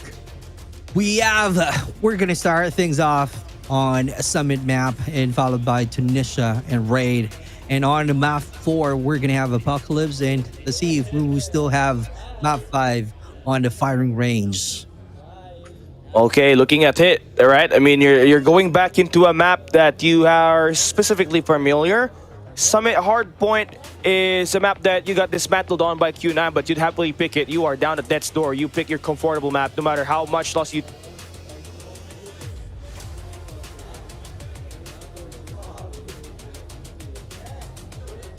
I don't know what just happened, but let's see. I don't hear my partner, Callie, but yeah, we are definitely patiently waiting right now to start the battle. And on the Summit map, let's see how strong Stalwart Esports right here, because this is the fight for map control and regional pride. Can glorious precision set down the furious pace of Stalwart Esports, or will SDE's relentless hardpoint stacking prove too much for the LATAM champions? We are about to find out, and we are just right here patiently waiting, setting it up, making sure that everything is all ready. This is it. This is the battle. This is the Stalwart being on a high level Garena team. They need to put a fight. They need to really be excellent in winning vertical gunfights. They just really need to be aggressive in challenging the hard point, which is the P2 on this Summit map, with their SMG players, fast movements on the side of STEs, slide cancels, maybe the one that we might be witnessing on the first shot. They aim to take the top floor, making sure that they can send a message that, hey, we are still here and we are never giving up. We still have some chance to fight. Galore is still out here. Need their AR players to anchor the P4, which is the main hallway on the Summit map. Discipline enough, definitely. Those are the key changes for the Garena players and the LATAM players. So they need to have a clean kills. They need to be definitive trade kill setup. If not, they won't be able to prevent the chaotic pushes of Stalwart Esports, which is something that they love, right? So the team that controls the middle of the map on the upper level controls the game. Yeah. If Stalwart Esports can successfully throw their buddies up the stairs into the catwalk, Galore's defense will be scrambling. So that is something that I am so much excited to see, because this might be the end of Stalwart Esports or not, because Galores can hold the high ground. STE is definitely forced to run under the enemy's crosshair, so they just really need to take note of that and really be ready for any aggressive attack. Aggressive attack indeed. And for Galores, they've been here before. I tell you what, they faced Elevate last year, and you knew what happened? There was called that iconic round where they were playing a control arsenal, and Candy says, "Ang babagal nyo!"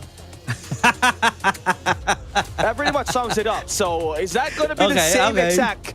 Okay. For our international friends, that means you guys are turtles. You're so slow. So let's see if that is going to be the the story for Galores as they go up against Stalwart Esports, right? They are clearly, the best bet of Latin America to get into day 3. And the highest placements that they've ever got was 3rd and 4th place, right? Never a grand finals appearance for this region. Is this the time for them to extend their routes? We will come and find out, as Galores and Stalwart Esports are set to take bout on that map number 1. Summit is our map to go, and you already know Summit is the bread and butter of Jai, but you need Reef to stay activated in order for them to absolutely dominate this game. This is the fight for map control, brother, and regional pride. Garena and LATAM, Philippines versus LATAM. Can Galores precision shut down the furious pace of Stalwart Esports? Who knows? That's something that we need to find out. Or will STE relentless hardpoint stacking prove too much for the LATAM champions? That is something that we really need to find out.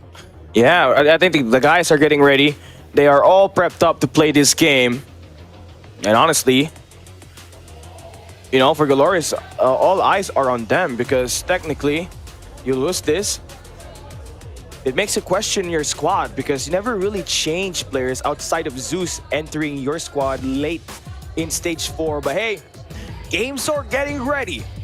The road to the grand finals here at the lower bracket begins between Stalwart Esports and Galoris. Can we see highlights or moments be packed up in this best of 5? We got a long series ahead, so make sure you pack up a couple of food because this game is gonna get intense. The #1 team from Latin America going up against the second best of Garena. We're getting dragged into a hardpoint summit here by Stalwart Esports, and they look to try to get their winning ways back after losing up against Q9 Club at the upper bracket. Came so close to booking their ticket on the upper bracket finals to play a rematch up against Elevate from their stage 4 matchup, but failing to win their respawns was the main problem. Will they be able to get themselves the redemption after that cold start on 3 respawns? We will see. Come on. As these guys get ready up. I just wanted to change the narrative on the side of STE. I want to see how are they going to flip the spawn early. Because if not, they might be losing an easy game to Glorious, right? But, well, on the Glory side, I know that they know how to counter. Discipline as well is the one that I'm seeing is the key for the Glorious to keep the momentum and carry out the wins to 3-0, fighting against the street gaming, right? But yeah, something that we can anticipate from these two teams. We'll come and find out. Look at Jai. Pretty good, pretty solid so far for them. As we'd say, you know, even though they've taken the loss, they're not that phased, as we expect them to be a bit more chill here today. Reef and Clove and the Indonesia double trouble. You need them to absolutely turn it up, but, you know, Jai really is, you know, the favorite. Camera guy loves Jai. I wonder why. See, he's conscious right now. I know. But yeah, since I think after a rough loss to the Q9, they found some footing. Let's see. How are they going to get their feet wet fighting against Galoris? Here we go. We're starting the battle between these two teams. Galoris versus Stalwart Esports getting the first blood. First blood is essential for you to get the opening pick. Galoris are going to be the ones as the underdogs, as STE, you know, are the little brothers of Elevate and has had acquired the identity of playing very similar type of play on the hard point where it's kind of a horde style. But you add a bit of a Brazilian mix into it with your Coach Palitao in the board. So there's a little bit of a beef in here as well because Palitao was the coach for Galoris. Then Galoris took Igor, and there you have it. STE, out of nowhere, at the second half of the year, suddenly became great and even took down Elevate this year. So Palitao is really one of the game changers, but also have to get credit on the players. Obviously, being such a dominating team, they started off with a 37-6 scoreline on the P1. Right, and 37-6, that's really the key. And starting strong for this hard point. And true enough, that's really the aggressive flip that we are seeing from the Stalwart Esports right now.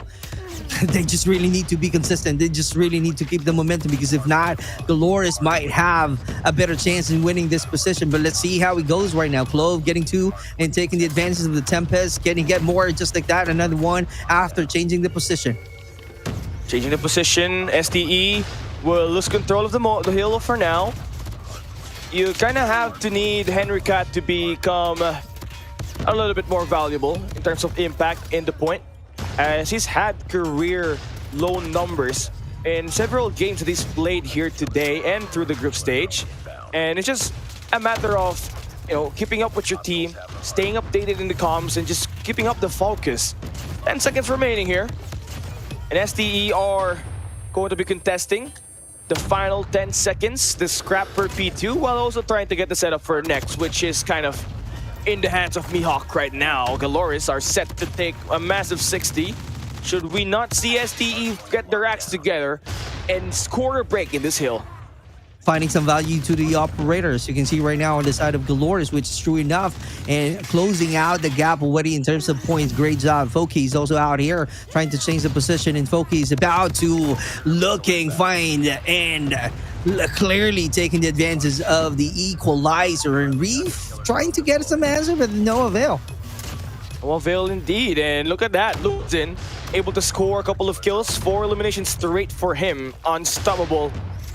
Maybe an understatement, as Lucazin has been that kind of player that, you know, has scored easy kills no matter what team he's playing with. And he's able to build up a couple of score streaks here. Looking to play for that EMP system. STE definitely getting shut down by Foki. I don't know how... wait. Foki. Okay, no. I don't know how... I don't know how to explain, how to even say that word, but STE are trailing behind. This is the problem that the SE keeps on getting, right? They got a good start, and then after that one, they can't keep it up. They keep on losing the P2, and then after that, they're definitely having a great challenge.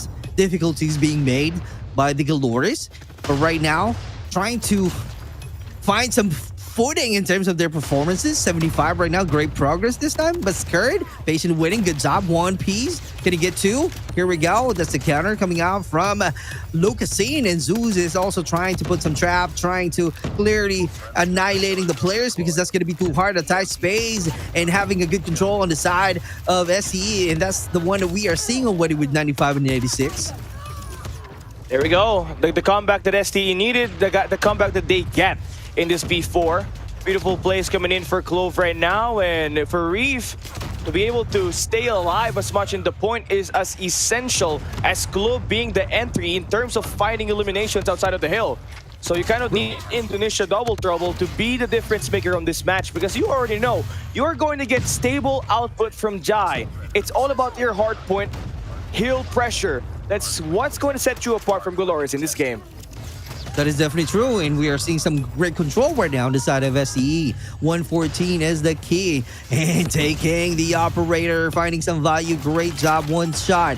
Foki once again trying to win the gunfights, but no avail. But still happening a good trade from these two teams, 124 to 90. Yeah, now we're finally seeing a bit more from Henry Cat. I mean, it's less than what you could have for your 5th player, but 14 kills is much better than you getting, you know, outgunned in every matchup that you take. But you kind of have to expect that, knowing that there are a couple of fast players from STE, and Jai is kind of that juggernaut in terms of scoring kills for STE as well. But this game is pretty close. It will all come down to that P3, P4. If you can hold it down, those money hills will come favorable for your squad. But for the time being, Stalwart will have the lead up against Galores. They just really need to hold on. That's the key, because they got the advantage of the hard point, and true enough. But Foki's out there with the equalizer, finding 1, finding 2, and 3. Oh my God, that's a clear annihilation. Great finding some value. Now the question there on the side of ST, how are they going to play objectively? They just really need to be aggressive, because that's the key, and that's the strength out there fighting against Galores. How are they going to showcase that one? Is that going to be something evidently in terms of their performances? But right now, great job, great control, and that's the one that I'm talking about. They just really need to hold on longer before we change the hard point. I agree with you on that one. And you take as much as you can get, but also if you're Galores, right, you're talking about how you're playing this game. Yes, you want to get control over at that P2, but you have to take care of that green spawn, which you actually lost. So STE will look to try to play for green. Foki is going to try to remove those players, and wow, gunfights filled in blue. Yeah, clearly, and having the advantage of the control of the hard point. We're only seeing FDX trying so hard, but being caught and not able to take that control. So it's going to be hard for STE right now. But let's see, who knows? How are they going to penetrate? Looking at it, they just really need to find some value on how to do some counter on that Tempest. Here we go. That's a good rotation, creating some good spaces right here on the side of SCE.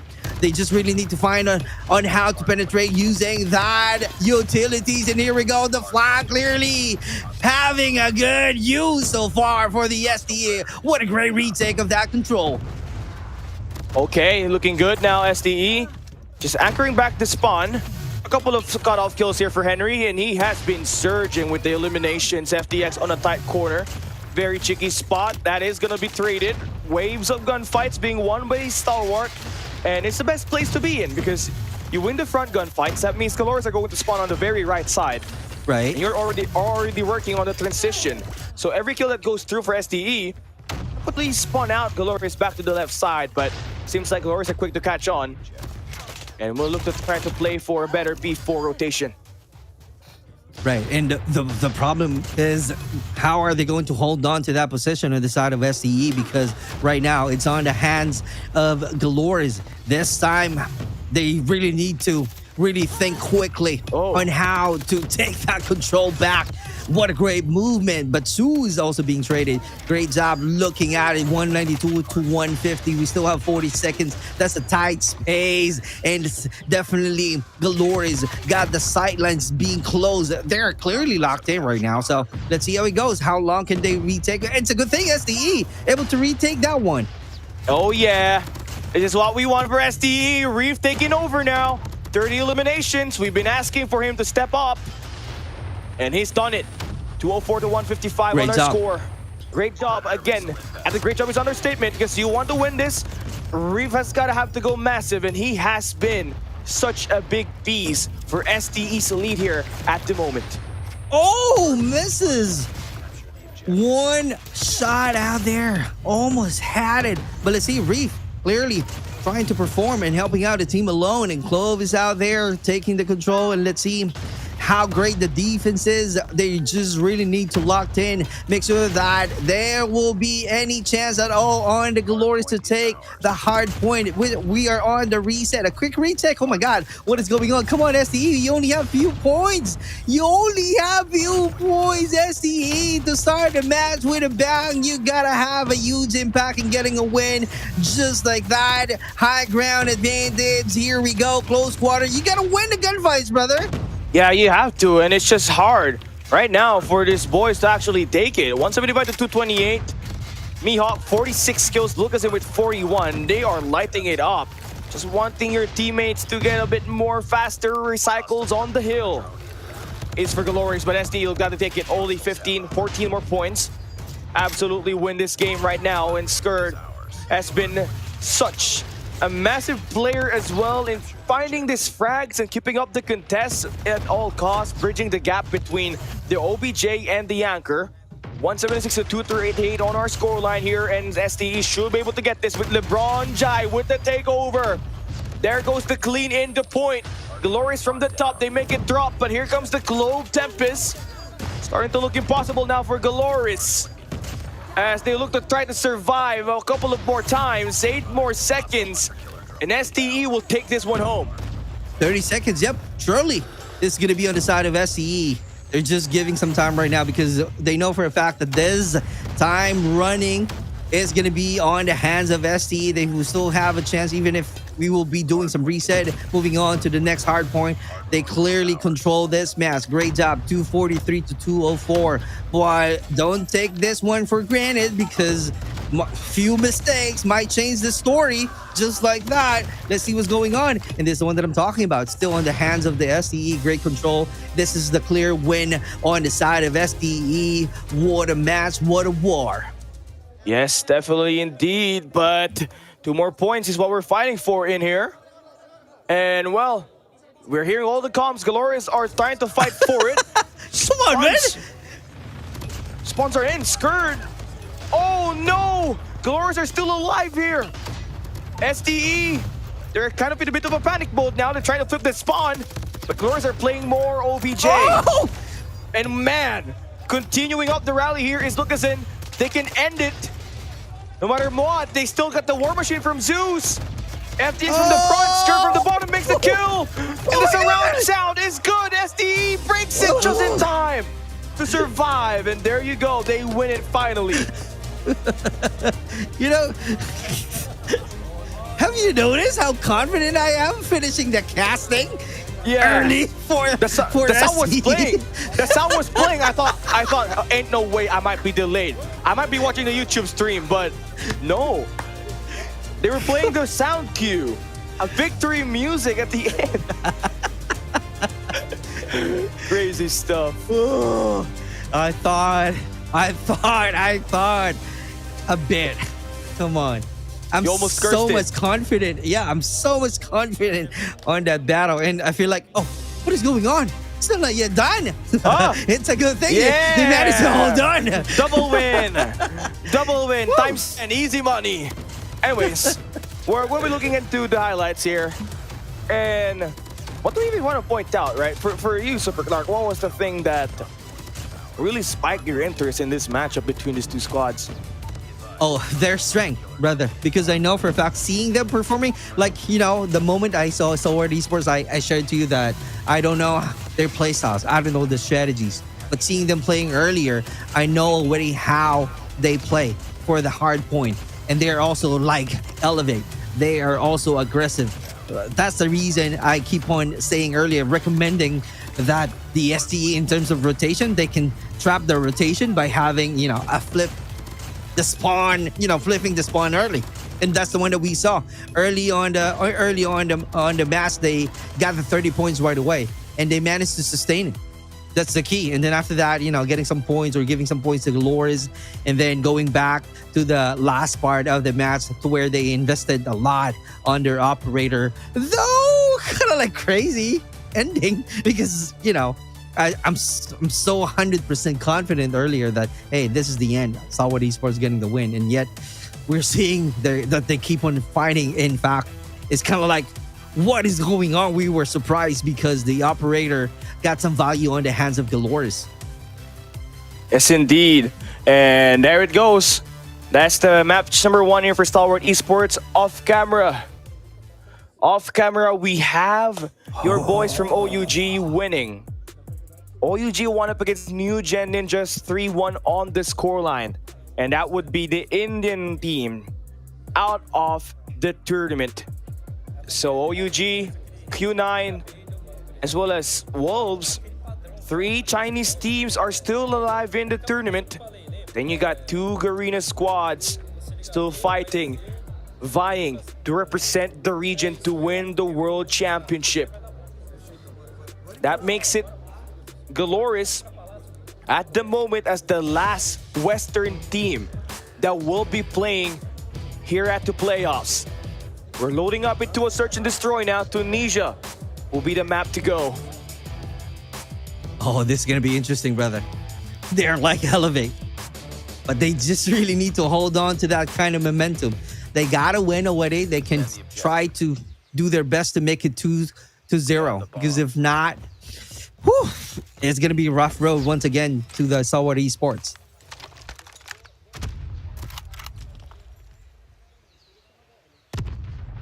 STALWART Esports showed promises that they can win S&D even up against Q9. And Q9 is one of the best S&D teams. Routes taken by Clove. Nice That one. thing doesn't even overextend. You don't gotta overextend. You already dealt the first blood and you can do something about it now. You put the pressure on the lone survivor. Defending this side is Lucasin, who finds a nasty double. Looking to make it that triple and a 4-piece. The ace! Lucasin with the ace! Look at the crowd. We are hearing them. That's how crazy the first round went on the side of Glorious. This is it. Whenever we see some teams winning on the defending side, it's going to be difficult on the attacking side. But let's see. Who knows? I want to see how are they going to rotate. Because right now, I'm seeing 3-2 split on the side of Glorious. Mid-control on the side of STE. Is that going to be effective? Let's see and find out. See how this one will be played out. That's Glorious. I know, a big statement there for Lucasin. Many people doubt his S&D prowess, but after that round, STE gets absolutely farted on. Finally, Jai gets a takedown off the hand. He's definitely finding some intel right here. but also sending a message that I am here. Oh, here we go. He knows already. We got one. Great job from Lucasen using that sniper. Reeve right now trying to close out the gap. Let's see if that's going to be a perfect decision that he can do. This is it. A close quarter battle. Going to get a win. A lot of patience. Putting some pressure already on the B side. Oh, SDE. This is it.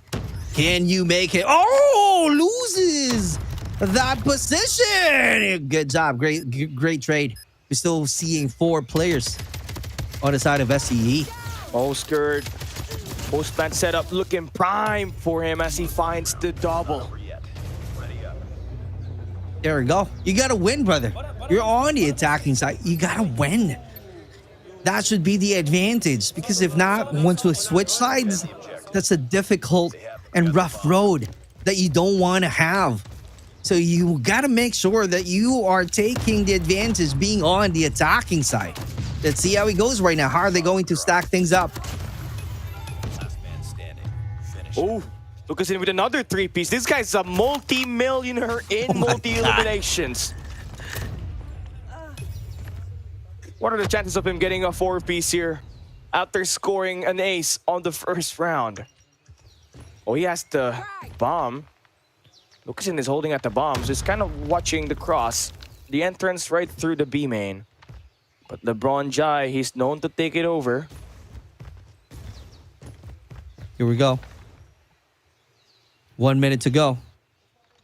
A lot of pressure. Zai, you gotta be aware from your surroundings. I know for a fact that he knows already where to look, but that's a 2v1 situation though.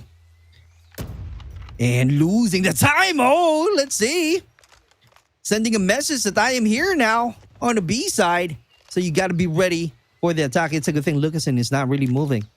He's just patiently waiting. Oh, you don't do that. Come on, man. Here we go. What? The dance move. And that's the one that I'm telling you about. That's the only choice that he has. Jai not being a LeBron Jai. But yeah, that's really a good try. But in terms of score, Dolores taking the lead.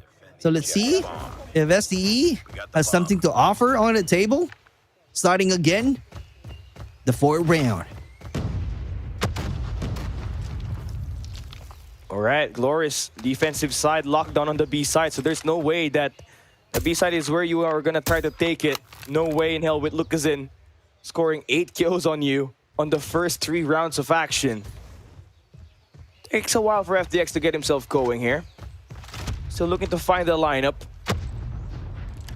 to get themselves over at the bomb site.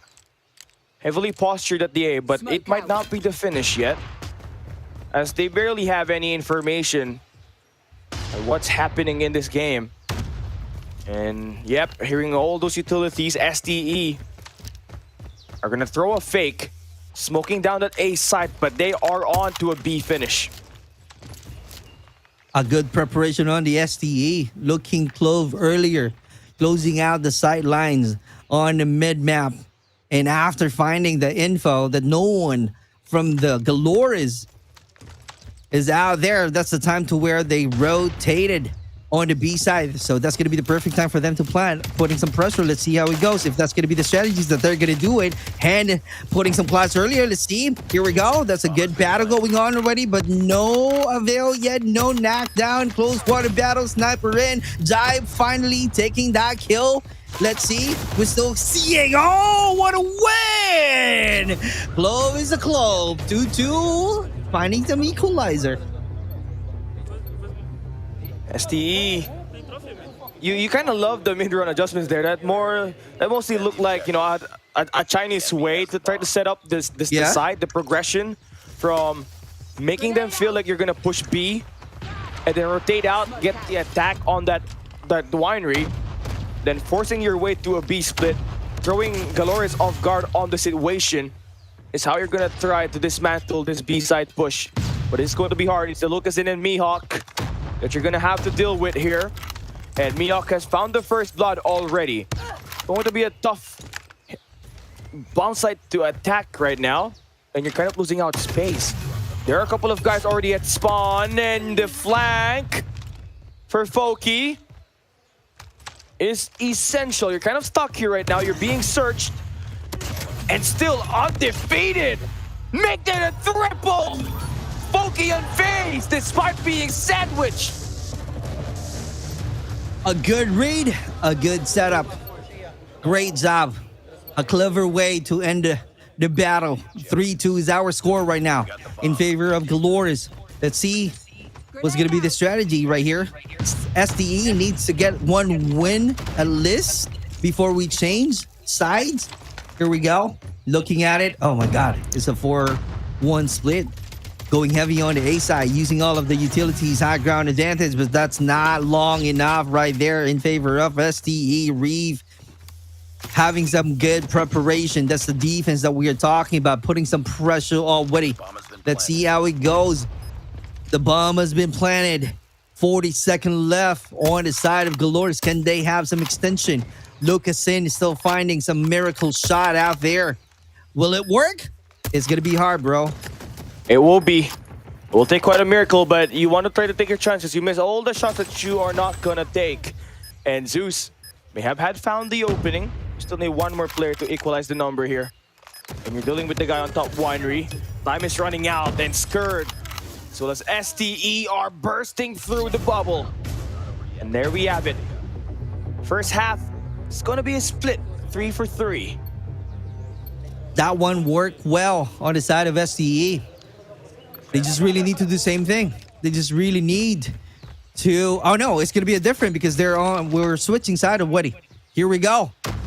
That's the time that I am talking about, that if you're on the attacking side, you get a win at least, because it's going to be a great challenge. Switching side. Let's see if STALWART Esports got a chance to get one win at least on Glorious. This is it. A close battle, and just like that, Jai showing a lot of aggression. What a great rotation. We're still seeing some great number of soldiers on the side of Glorious, but FDX and Skurd, what's going to be the plan there? I'm going to try to back away here. Again, you love to play the aggressor, but you're kind of exposing yourself right now if you're Skurd. You're going back away. You may have found that the numbers are quite manageable, and the bomb has been dropped. So he's going to try to find enough angle here to try to throw off these last two remaining players from Glorious. It's too late. We got the bomb. It's too late, bro. He's known to clutch it up. One of the smarter guys you'd ever have on your team. Skurd is unfazed. Skurd has had multi-kills at the end of the clutch. He's the one that reigns supreme. Now it's gonna get tested again. An opportunity for STALWART Esports to get themselves the lead. Will be denied by Glorious as they win that 2v1 situation. Too late, bro. Too late. Though I know for a fact that he's a clutch player. But yeah, the rotation takes some time. He was too late out there.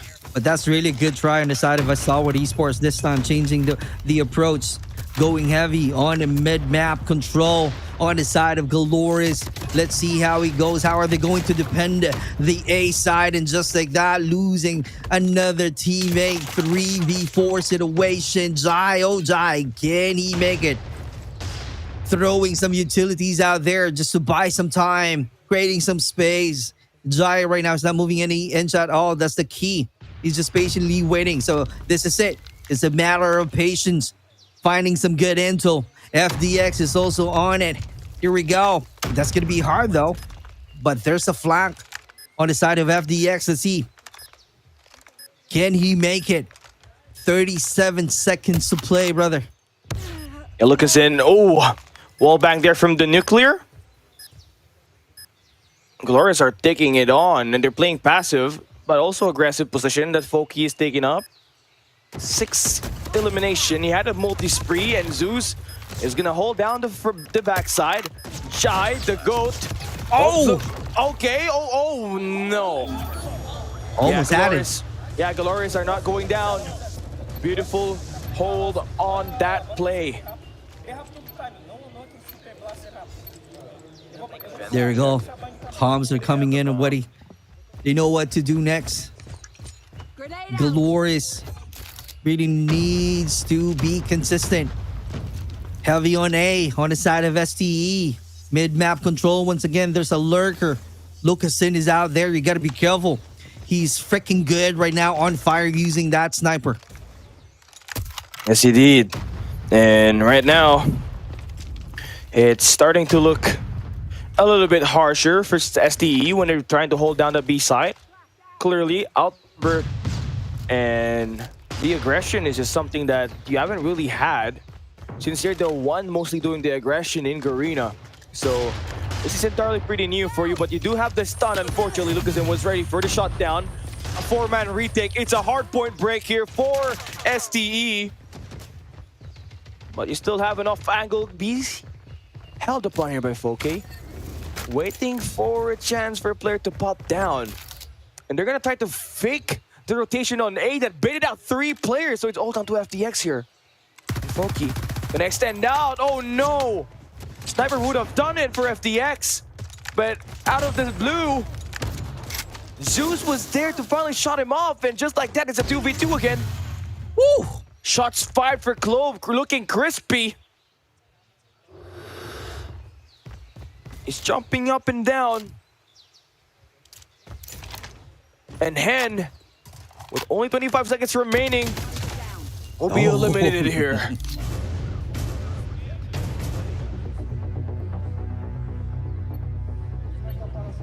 Great dominance on the side of STE. Now, the question there, are they going to do some repeat? Here we go, going heavy on the A side once again. Can they control the mid-map? A lot of utilities, frags being thrown. Here we go, getting some damages. That's the intel already. So it's a matter of Galores right now taking some time on how to rotate. And are they going to go ahead and fake the rotation on the B side or not? Because we are seeing some lurker once again from Lucasin with 13 kills already using that sniper. But Zai with the answer. Let's see how it goes. This is going to be an interesting match. How are they going to end? Because right now we're seeing 3v4 situation, bro. Here it is. Clove left to clutch this 1v3. Starting to look impossible here. Glorious spacing are really throwing them off. Oh, hello, never mind. Yeah, they're still intent. They got Lucasin. He's got 14 kills with this sniper. 1 ace, 1 3 multi. And a ton of ways to really mess up the rhythm here by Stalwart Esports. 1 round. And they'll get themselves the game point to tie the series up. I'm thinking this is going to be hard to Clove, but let's see. Getting one. One more to go, bro. One more to go. Oh my God. They proved me wrong, bro. They proved me wrong because on that POV, I'm thinking like this is going to be hard, but he's definitely a clutch player. True enough, we're tied in 5. All right, STE. That's a big sign of relief, honestly, for Clove to pop off like that. I know. Oh, this is a different one, bro. They're moving heavy on the B side right now. Let's see what's going to be the answer. How are they going to do some counter on the side of SCE? They know already. They got the intel. They got the info. Can they get a kill? That's a question. That's something that we need to find out right now. Jai trying to find some footing. Here we go. Getting that kill. Great job. Clear way. 6-5 is the score. And just like that, that clutch turned into a round swing. Glorious wanted to get it done quickly, and they fell for the bait, their tunnel vision. And STE will continue to put themselves at the top of the board. They're looking like the ones that will now take this win, Super Clark. After we thought Glorious were about to run them down with Clove as the only player remaining with a 1v3 2 rounds ago. Yep. But seeing earlier with the 3-2 split, they changed it because they're not finding any intel on the side of SCE, which is clearly showing that the STE got a good momentum. They got a great defense. Drag out already, Riff getting that info being shared already to the team. So right now we're seeing some 3 1-1 split on the side of STE, which is clearly showing a good map control. So they can finish this one out. Let's see. How would this go? Are they prepared for this? Lucasen drops the first blood. They're dropping down now. Lucasen with the double. Reef is gonna get isolated. A potential swing here for Galoris. And they're gonna confirm the kill onto Skurd. And who do you even want to break it down? Lucasen with a 2-piece. Willing is to victory. And now they have a chance to try to take a map away here once again. He's got 18 kills. Make that 16, never mind. -2, I guess. I am so confident out there that the STE will be closing the battle. Here we go. A lot of aggression. Maybe that's the key. That's the one that they're looking for. The energy. Oh, just like that. They don't have any answer. I think they can do that consistently. Hello, getting that kills already. 2 players left, just like that. Zeus, a quick win once again. Let's see. That's how confident, again, Cali, that I know STE will be getting the win, putting so much effort. Hey now. We saw a 1v3 earlier, so we can't say a lot. Come on, man. But it's STE. So it's all about the matter of yes or no. Naam or la. You have to stay, that's a yes. You have the information now. And there we go, we deliver. The mailman is open on a Saturday. And FDX will be taking that win. Dude, Galoris got surprised. They're not thinking that STE will be showing a lot of aggression. And it really works at their favor. Right now, Lucas in same position. Let's see if he can find some value on it. Heavy on the A. 4-1 split on the side of STE. And definitely Jai clearly looking for an intel. If someone being seen by Jai, we might be seeing some good rotation on the side of STE. They really need to finish this one, bro. Now it's the time for you to deliver the killing blow. Strong A setup that you got here for STE. Nothing really much happening. The progression of this match. Less than a minute, we will be able to see that one. Yeah. As soon as that bomb gets picked up, that finish is bound to happen, but clearly still got some progression that Galoris is trying to condition STE in. And they're clearly in line to go for an A-side hit here. Utility-wise, they've thrown at least 3 tacticals. You got smoke to cover your track because you're going dry in this push on the A main. So here you go. Henry Cat gets the kill there. Reef forced into a play that he clutches as well. And stress is on for Galoris. Zeus is the last man standing. This is it, bro. Gods can bleed. And to Jai, he will die.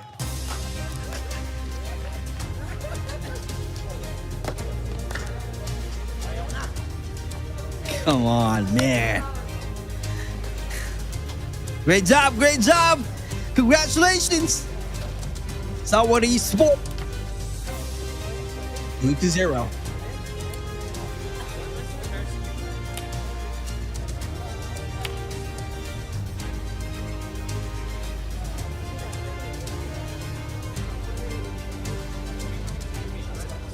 Look at Palitao. Palitao was replaced by Galoris at the start of this year. With Igor available, they said, with Godlike's placement in 2023, and since our positioning from last year clearly wasn't enough, maybe we could try Igor and, you know, put Palitao somewhere else. And it turns out, I mean, you know what, right? Lucasen definitely leveled up with Igor. along I with know. Mihawk. Those two guys are incredibly insane.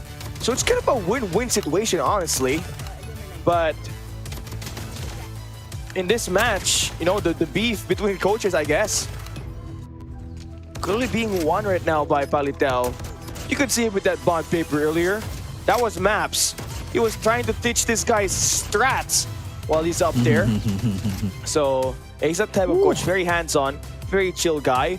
And SDE, with the heroics of Clove, that 1v3 forced an overtime, and they got the win. Stalwart Esports are now up 2-0 in this best of 5 series. One more, and they'll be moving on, and will be facing OUG, if I am not mistaken.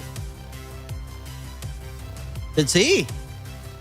But right now, they are laser focused on finishing the fight on Glories. The momentum is the key. Can you imagine?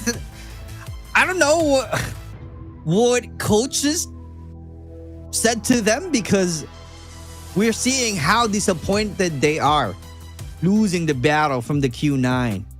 And then we were like having some discussion about, you know, the morale, the momentum, right? Because Glories got a positive win with 3-0 to Street Gaming. So if we feel like Glories have the advantage, talking about morale.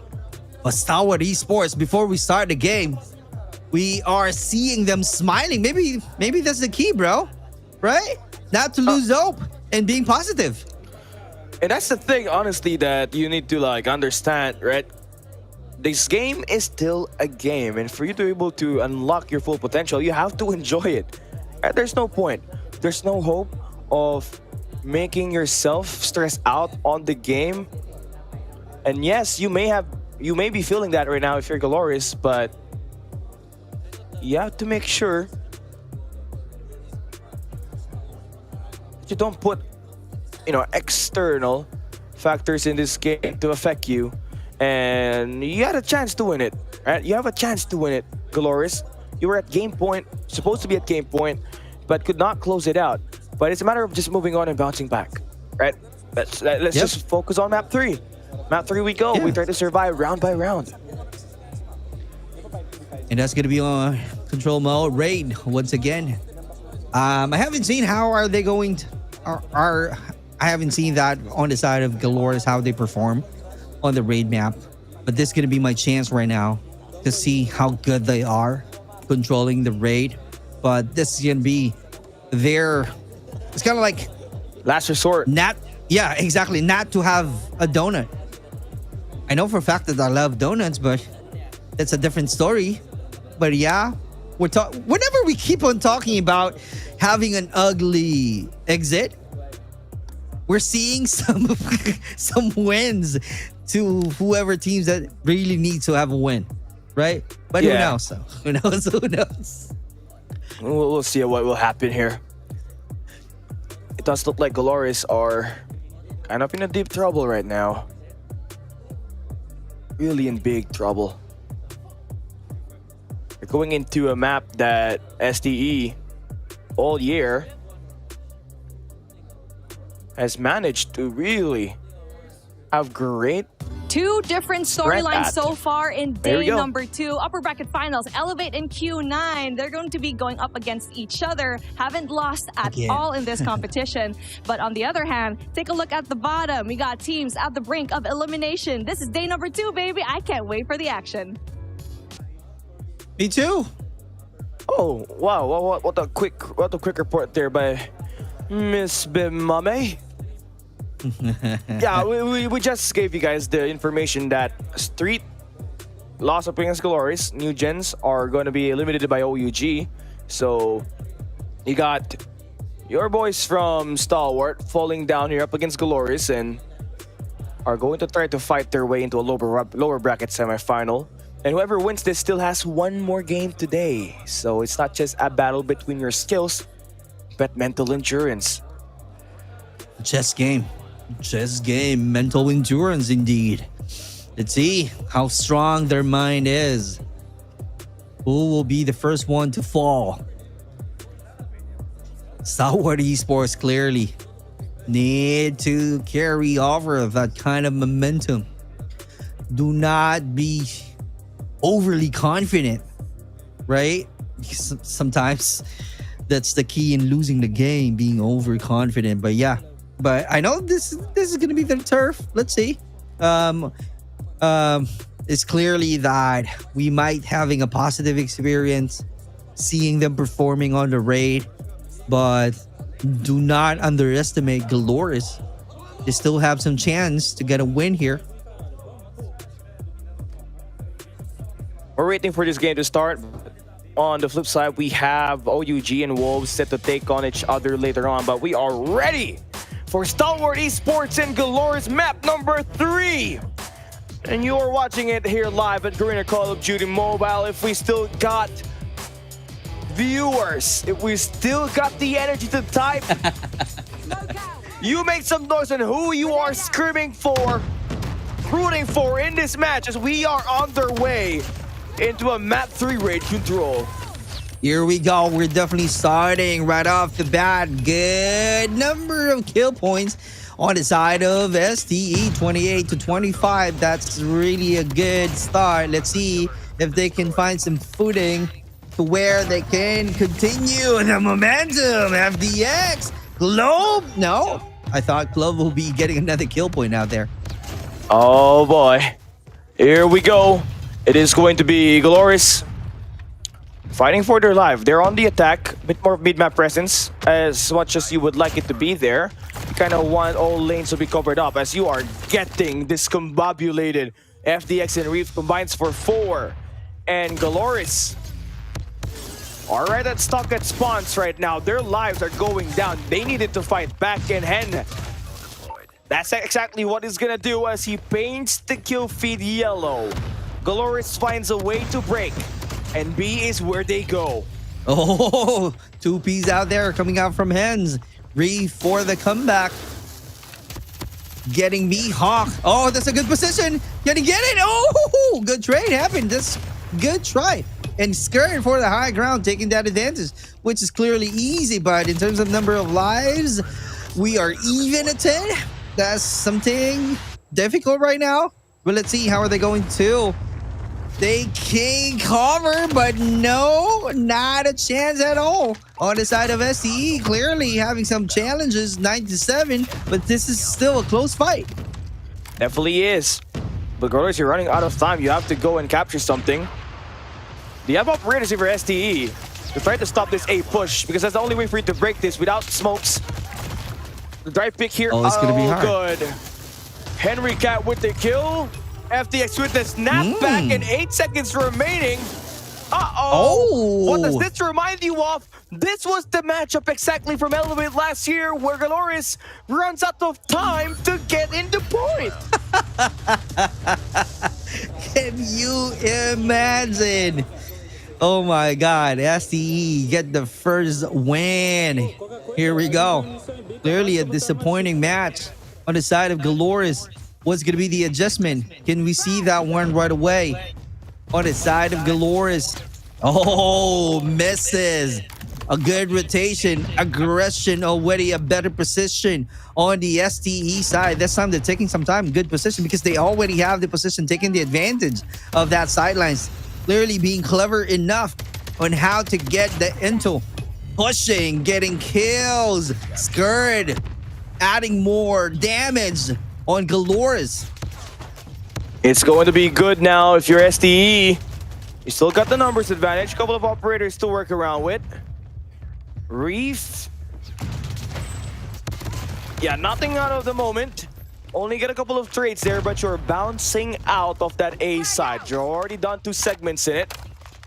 And you started to spawn up way above the gym side, so you're gonna try to divert the attention of Galores and try to work on the transition to punish them. And so far, it has been a wonder. 1 segment done on the B side at the moment. Clearly the advantage, playing objectively. Great job. So it's a matter of how to keep things up. Clearly taking over. Great job. Great retake. Oh my God. They got the A, they got the B. 1 more segment to go for both sides. great control, I should say that, on the side of STE.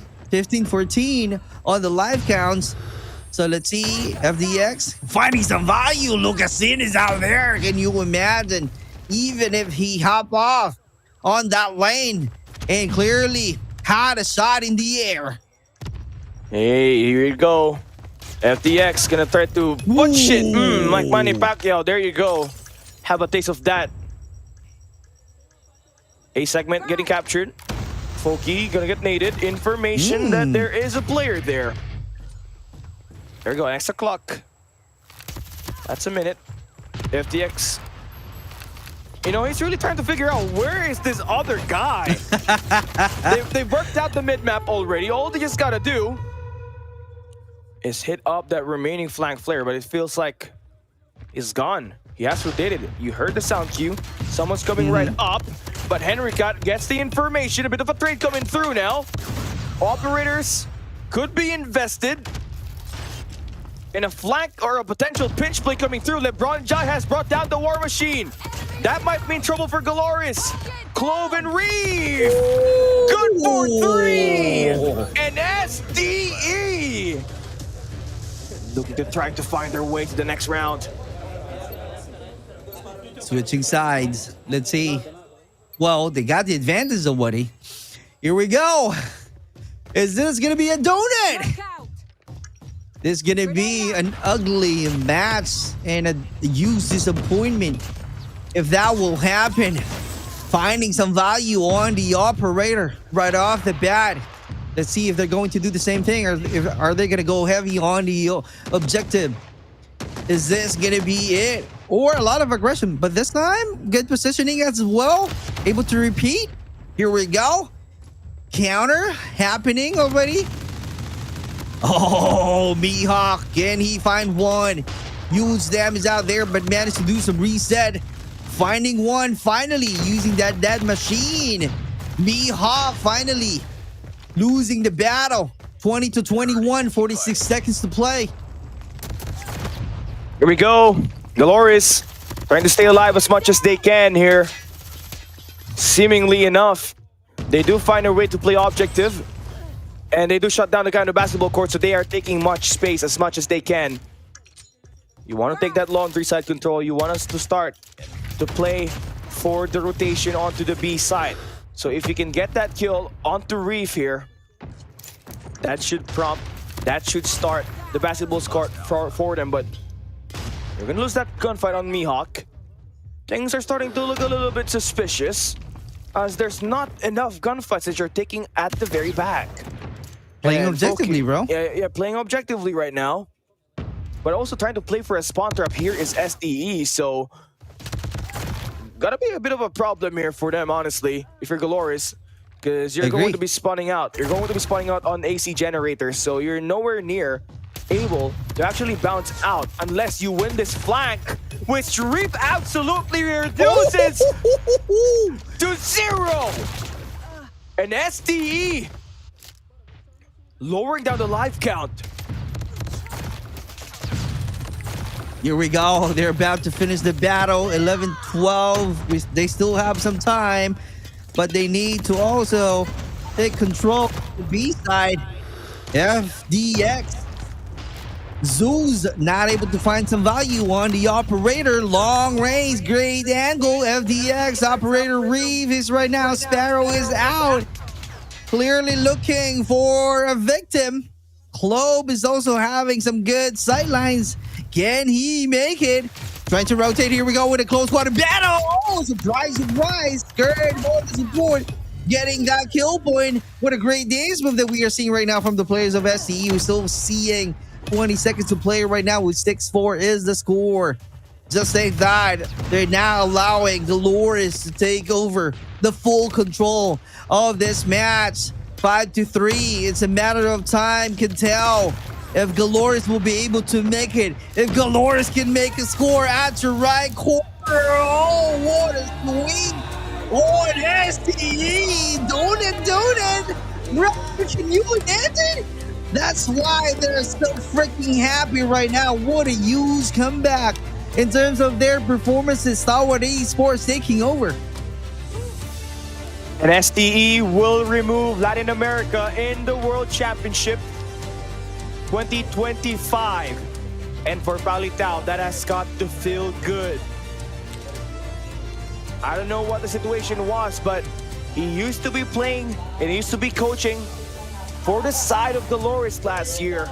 But here with the brand new roster for STE, he's carrying the hope of Garena alive. The game is not yet over for them today.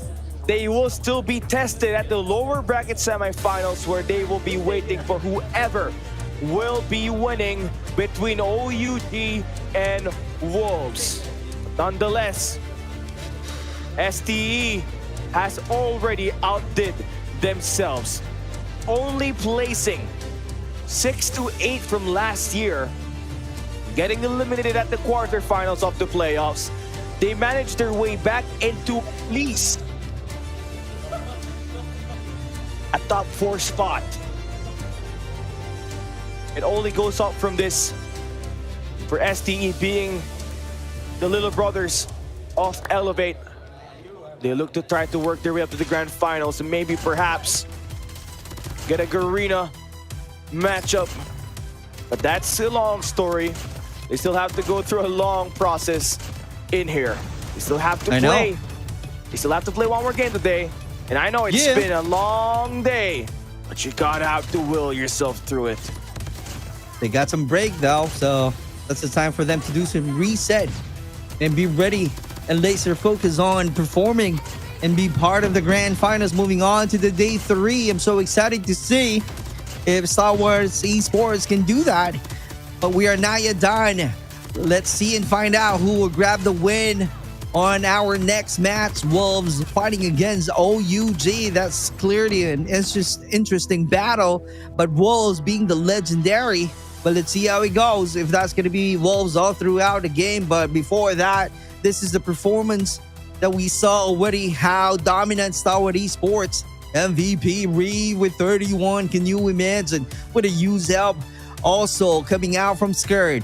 On the other side, Dolores 22 on the side of him, but fell short. Here we go, the interview. It's been a very long day for these guys. I'm standing by with FDX. That is the first question I've got for you, because once you drop into that lower bracket, it is brutal. You've got to put in so much work.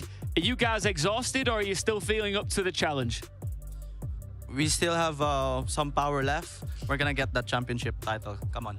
Oh, I like that. I mean, it's right there. When you look at it, what does it make you feel? Actually, I don't have, I cannot explain when I hold this, honestly. Maybe I'm gonna cry if I win the world champion. I don't know. Well, time will tell, and like I said, you've still got quite the road ahead of you first. Let's just look back briefly to the loss to Q9. How did you bounce back from that mentally? I told my boys, just restart, it's okay, we have another lives left, and we're gonna come back stronger, yeah. Well, I don't want to keep you too long, because I know that, you didn't even know this. I'm just revealing this to you now. You are about to play once again here tonight to complete things out. You will face off against either Wolves or OUG to secure your spot going forward into the next stage. Who would you rather face and why? I would rather face, I think for me, honestly, I would face anyone because we're prepared and we're ready to take them all. All right, well, best of luck. Go and get a little bit of rest and preparation before your final battle here this evening. And we will go right back to the desk to look ahead at what's to come.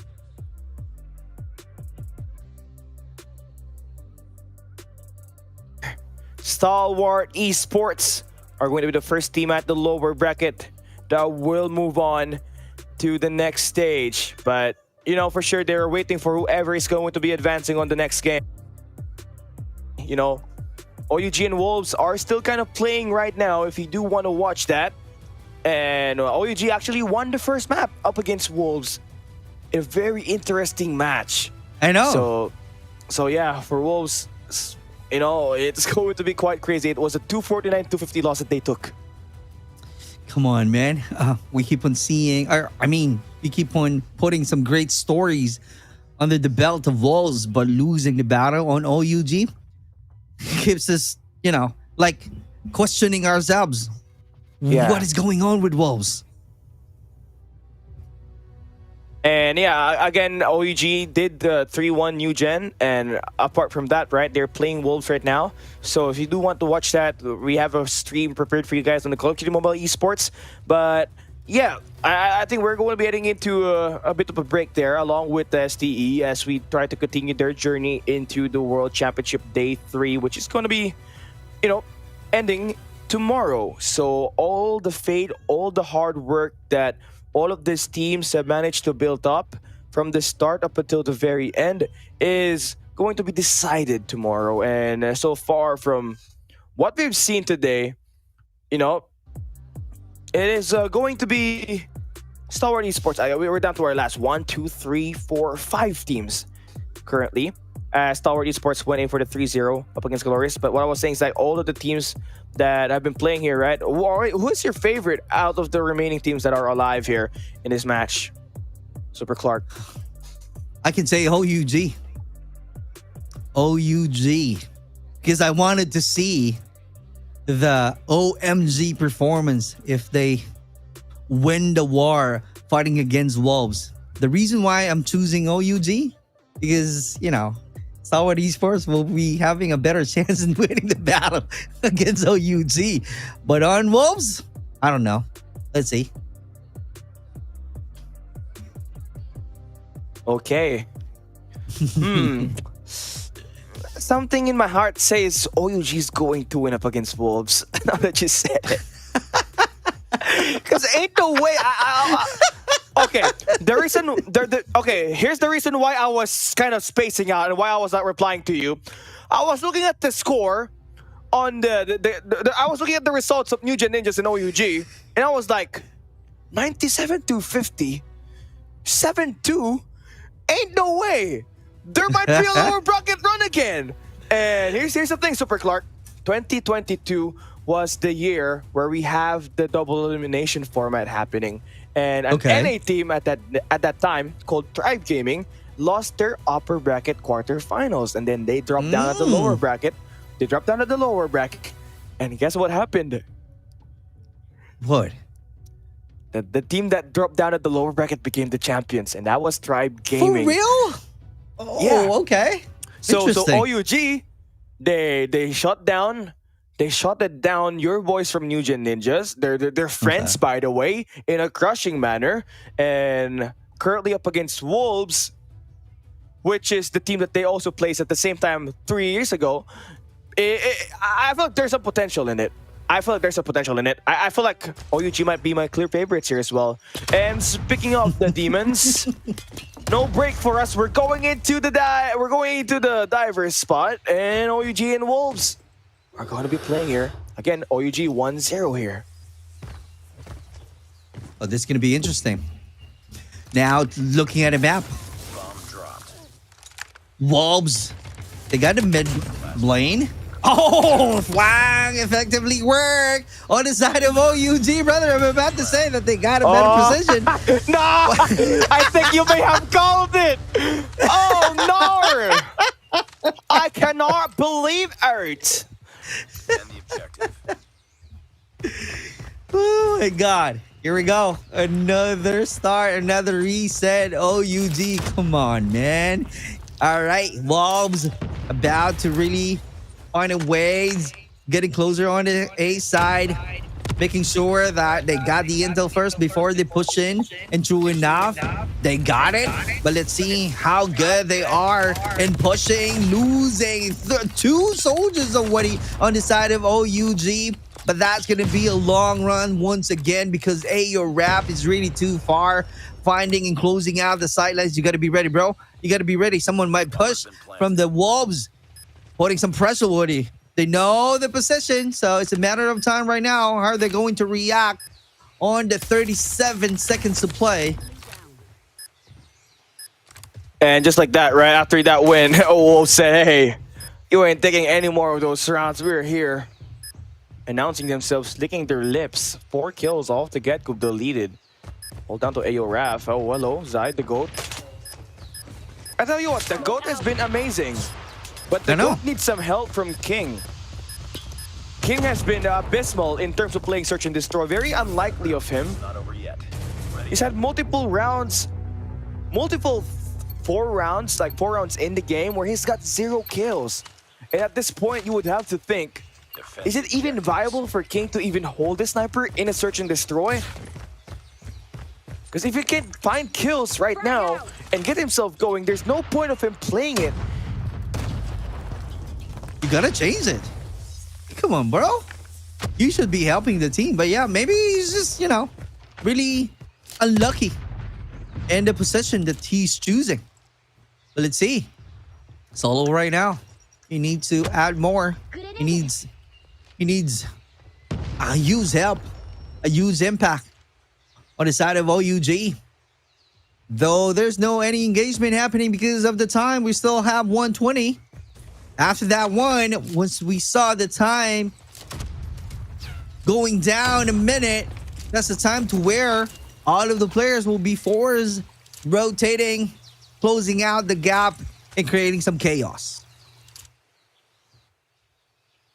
There goes the bomb, landed over at A. We haven't seen quite a successful retake there, and finally see a first blood here for King. Oh boy. We may have called it out. King is gonna play the middle. OUG loves their mid a lot, and the OUG D1 hater is on the loose. 2 kills in, pistol in sight, and he is even gonna win it up against Tectonic. Yeah! Wolves are back alive. Come on, OUG. But let's see. Because right now, Wolves sending a message to OUG. I know you got the first win, but yeah, we're still here alive and kicking.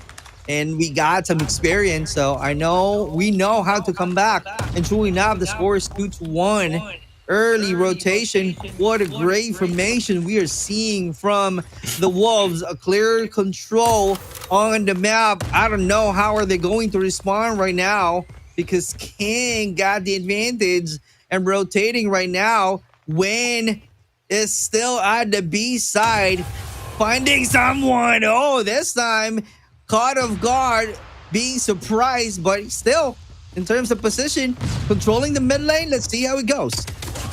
See how it goes. Tectonic, 2-piece machine on the defense. We've cut down Wolves' number, but you still got the GOAT and the King still in play. Zai doesn't even have the info here, I guess. Does he check it? He's sliding out. He's moving out. Not normally you do see Zai off guard, and when you do, that means you read him like a book. So you'll gladly take that. This 1v3, you remove the process of the GOAT in the game, and it's all about King. He has a sniper in his hands, a crossfire setup inside. For solo, he's got nothing to lose, and he pushes in, and there goes the hit. 2-2 now on our scoreline. Great highlights from the OUG. They can do and duplicate the performances. Let's see if they're going to do the same strategy. Moving on right now to the next match. We're finding some equalizer to 2. Going heavy, 3-2 split. Losing 1 player right away. Solo. 2 unfortunate. And they know already the info. And that's why they're running through on the A side. Oh, losing the possession. 3v1 situation. It's going to be hard. This is going to be 3-2 right now on the side of the Wolves. Cartels. Only player standing in the corner. Ooh, beautiful shot. There's the second. What? Sound. Speaking, you're dead, bro. Cartels with the slow ADS sniper. He's got a nade to play around with, trying to isolate, but Sounds going to win that clutch, and Wolves will remain with the lead. They almost had it there. If he did not change to the nade, maybe he got some chance winning the gunfight, but it is what it is. Losing the battle. You just need to do some reset. 3-2 split. They got some folks on the A side and 2 players on the B side running through. Already Wolves getting the win. Great first blood and winning the position. This is it. Showing a lot of aggression. Can they get another win? Here we go. What is going on? Use damage to solo. to 3 players remaining right now in a perfect squad on the side of Wolves.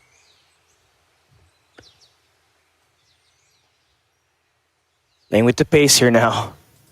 This is where you kind of start to think, if you're OUG, what's next? Like, I mean, for sure they're at A, but what's taking them so long on this push?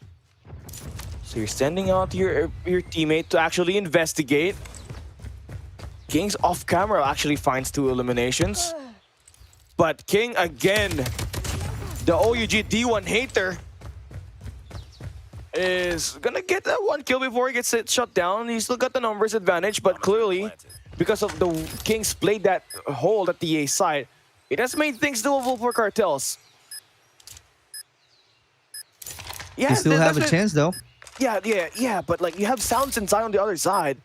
But if you're Cartels, they've been one of the smartest players for OUG all this time. But not enough up against the GOAT. Wolves 4-2 split at the half. Moving on. Mature boys from Wolves on the defensive side here this time. Enough is enough. That's the message that I'm getting on the side of OUG. Here we go. This is it. The real battle. OUG will be performing well on this round. I kid you not. Going heavy on the B side. That's a lot to take on the side of Wolves. That's a 3v4 situation. Losing 1 right away. Good trade happening. 3v3 situation, but that's really too far. A good flank coming out from Tectonic. Oh, King is out there. What just happened? I thought it's going to be Yu Shan's on the OUG side, but clearly felt the power of the Wolves. They felt the pain of the fans of the Wolves. Here we go. Let's see how are they going to end this match. See how this one's going to pan out for them.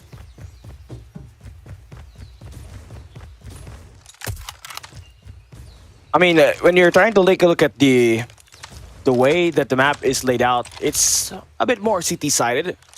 The GOAT solos that one, and not only did he get a kill, he dropped the bomb. So the GOAT is waiting for a way to make a play.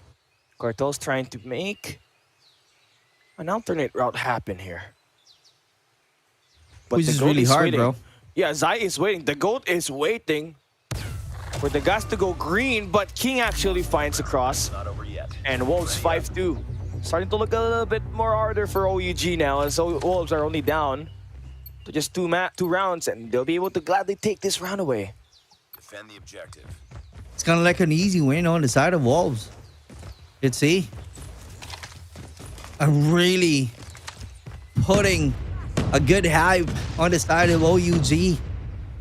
But I was wrong right now because of the scores. 5-2. Oh, can he get 1? There you go. Good chance on OUG.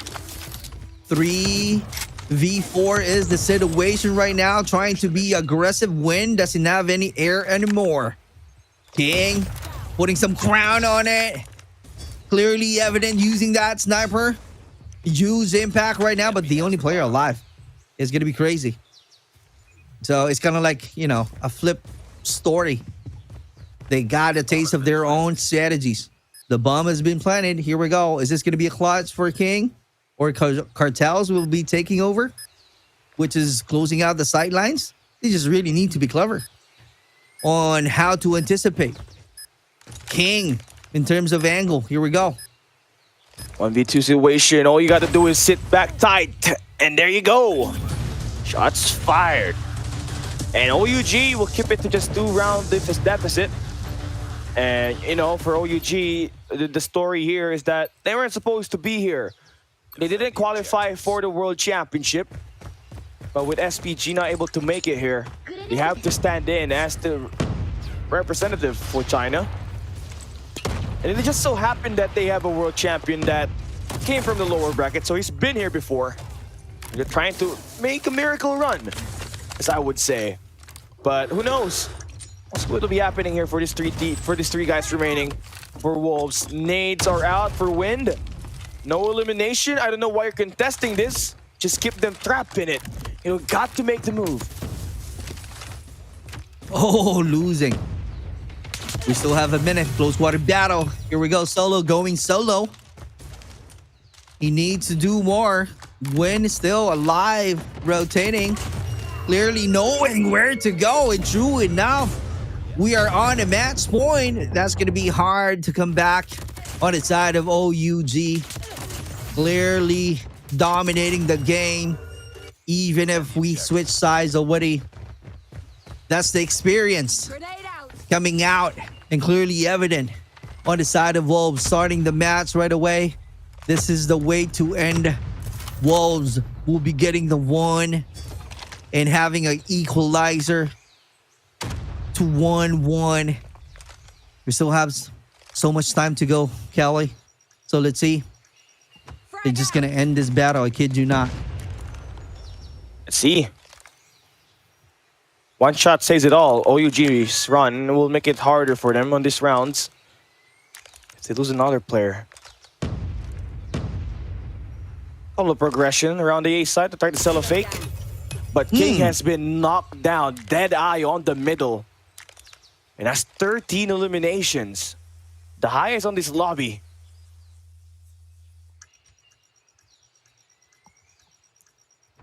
Here we go now. This is it, guys. This is it. They still have the advantage. They got no one still being caught on Wolves' side. 3 players adding more pressure, but sending a message that, hey, we are here.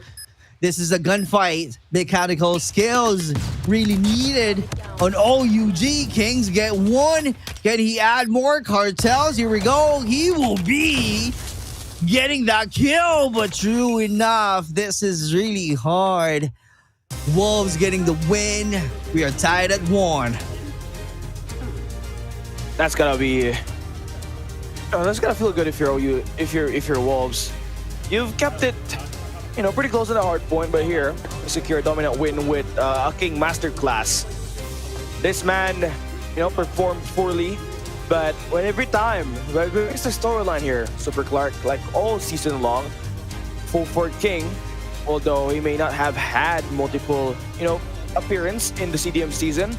He was called in by X-Rock this year. And he was called in to play and try to earn that squad a championship spot. But for King, that really panned out for them. But they dragged down OUG along by sweeping them in the lower bracket. I would believe so, in lower bracket.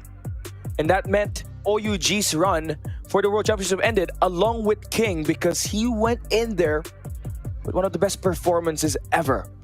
And obviously, King went back to Wolves, and King right now is up against OUG. So it's like intertwined right now between these two squads. And King trying to will his team to victory is the topic of play here. Having a very bad game in multiple S&Ds in this tournament, to having one of the highest skills that he's ever gonna have in a tournament at the moment. Feels pretty good if you're Wolves, that finally King has arrived. A Frogger on the side of Wolves, clearly having a crown and being the king of the hill. Huge impact on the side of Wolves. Because of that, we are tied at 1, but we are not yet done. We still have matches to go, and we're gonna go now to the control. Let's see what's gonna be the map. I forgot, brother, what map that they chose, but we're moving on definitely on the next match to where we are about to see once again how dominant OUG is. But talking about the legendary, the experience is there on the side of Wolves, so don't take them easily because they still have a lot to offer on the table.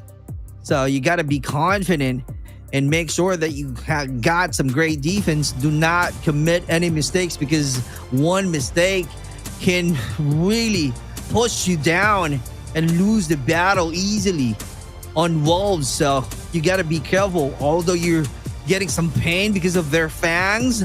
But yeah, you got to ignore it and be a soldier to fight back. gonna have to feel about it. Here you go. Wolves taking on OUG here on this crossfire map. And Wolves have shown signs of chinks in their armor in this map right now. And OUG, you know, even if you say it, they can hang in there, especially with Ayo Rap as your main shotgun player.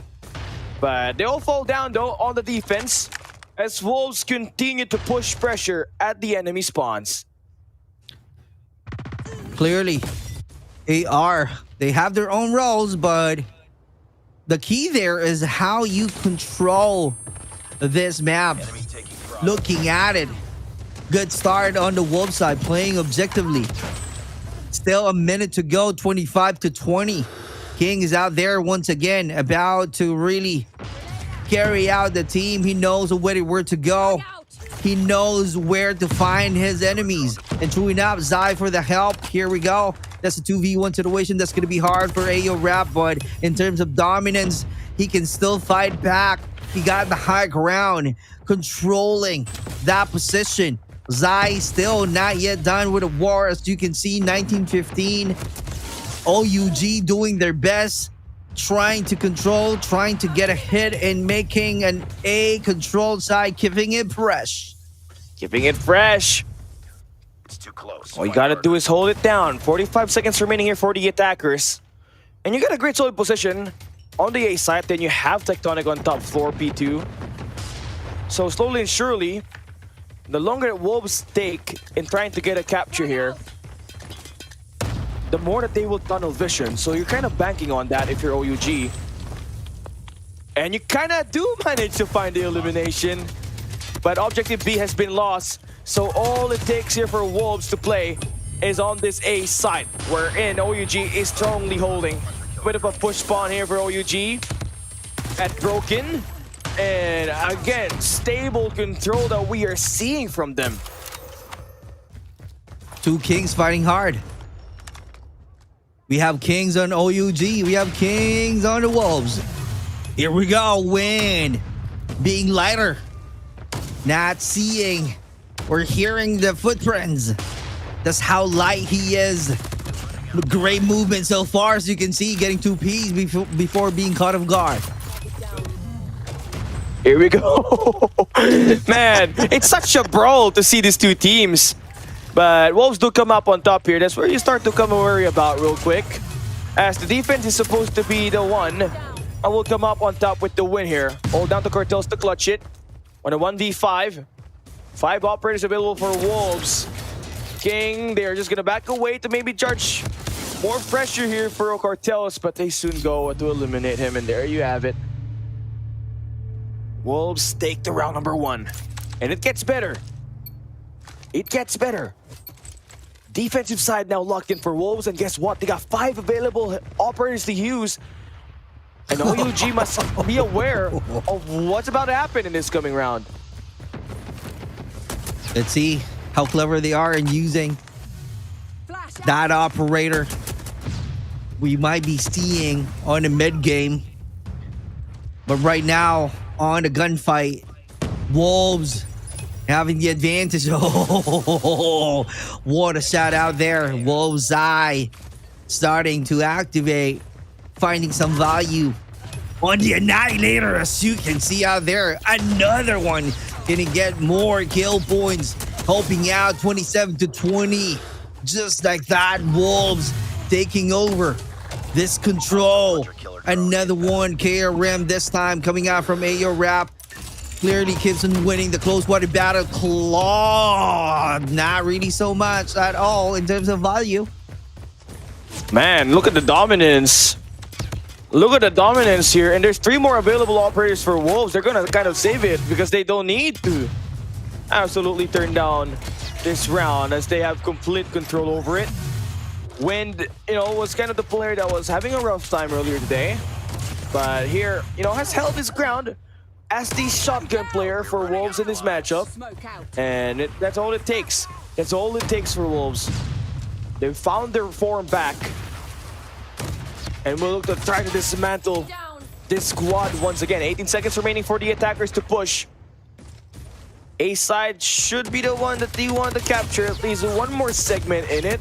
maybe have a chance to play overtime, but you know, that's just copium. But for as long as there is delusion, there is some hope. But That's the hope that they're looking for, brother. I don't know. But there's no hope because right now we are 2-0. Wolves about to take over and make sure to really being dominant to finish the fight. Here we go. This is the one that we're talking about. The dominance of the operator. OUG trying to find some value, but King patiently waiting. The perfect opportunity to use that operator. Sounds creating a lot of noises. Great job out there. Rotating, having a better precision, taking over. Oh, clearly performing well on the side of Wolves. 26-23. Here we go. Who will grab that win? Is this going to be the end game or not? I will see. I mean, right now, OUG are keeping up the pace of trying to push up and take a space on the A side. And then you also got Tectonic trying to work his way around the Butcher's control. And yeah, a couple of gunfights coming through in favor for OUG. For as long as you have this top P1, you'll be able to stop Wolves from pushing right now. You do go in for the full elimination. That means Wolves are going to play back. Reset. Reset indeed. Oh, that's a close water battle, but that's going to be hard. Oh, King loses his crown out there, but still having a great defense. Heavy on the A side. Objective loss already. We still have a minute to play right now. This time on the B. Let's see how are they going to control it. Is that going to be under Wolves still? 15-13. Oh, what a shot from Solo, getting 2 Ps and rotating. Trying to find another way. 3? No. I thought it's going to be a 3. Fortunately not. And Wolves are going to have an extra clock to play around with. But you're having the presence, honestly, for the ARs. Yep. Here for OUG. They've done the damage. But slowly and surely, there's some potential of Wolves taking this over now. The GOAT has now brought out the Annihilator. And we all know when the GOAT brings it out, it finds a little bit of a value at least. 1 for 3. Oh, maybe I've called it, but Wolves have gotten the numbers advantage and are on their pace to go in for a sweep here. And the road to trying to earn their way back to the grand final still lives on. 3v6 situation here. And as for Wolves, only needing to take care of 3 more players, but 1 with a claw. 1 has the potential to make all the difference here for OUG to turn this game right back up. But they needed to use the equalizer to put this game to an end. There you go.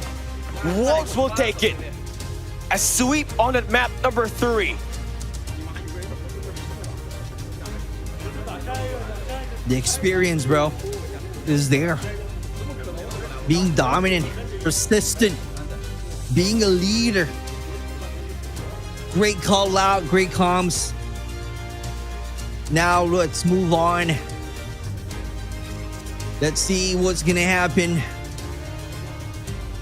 Wolves taking over already.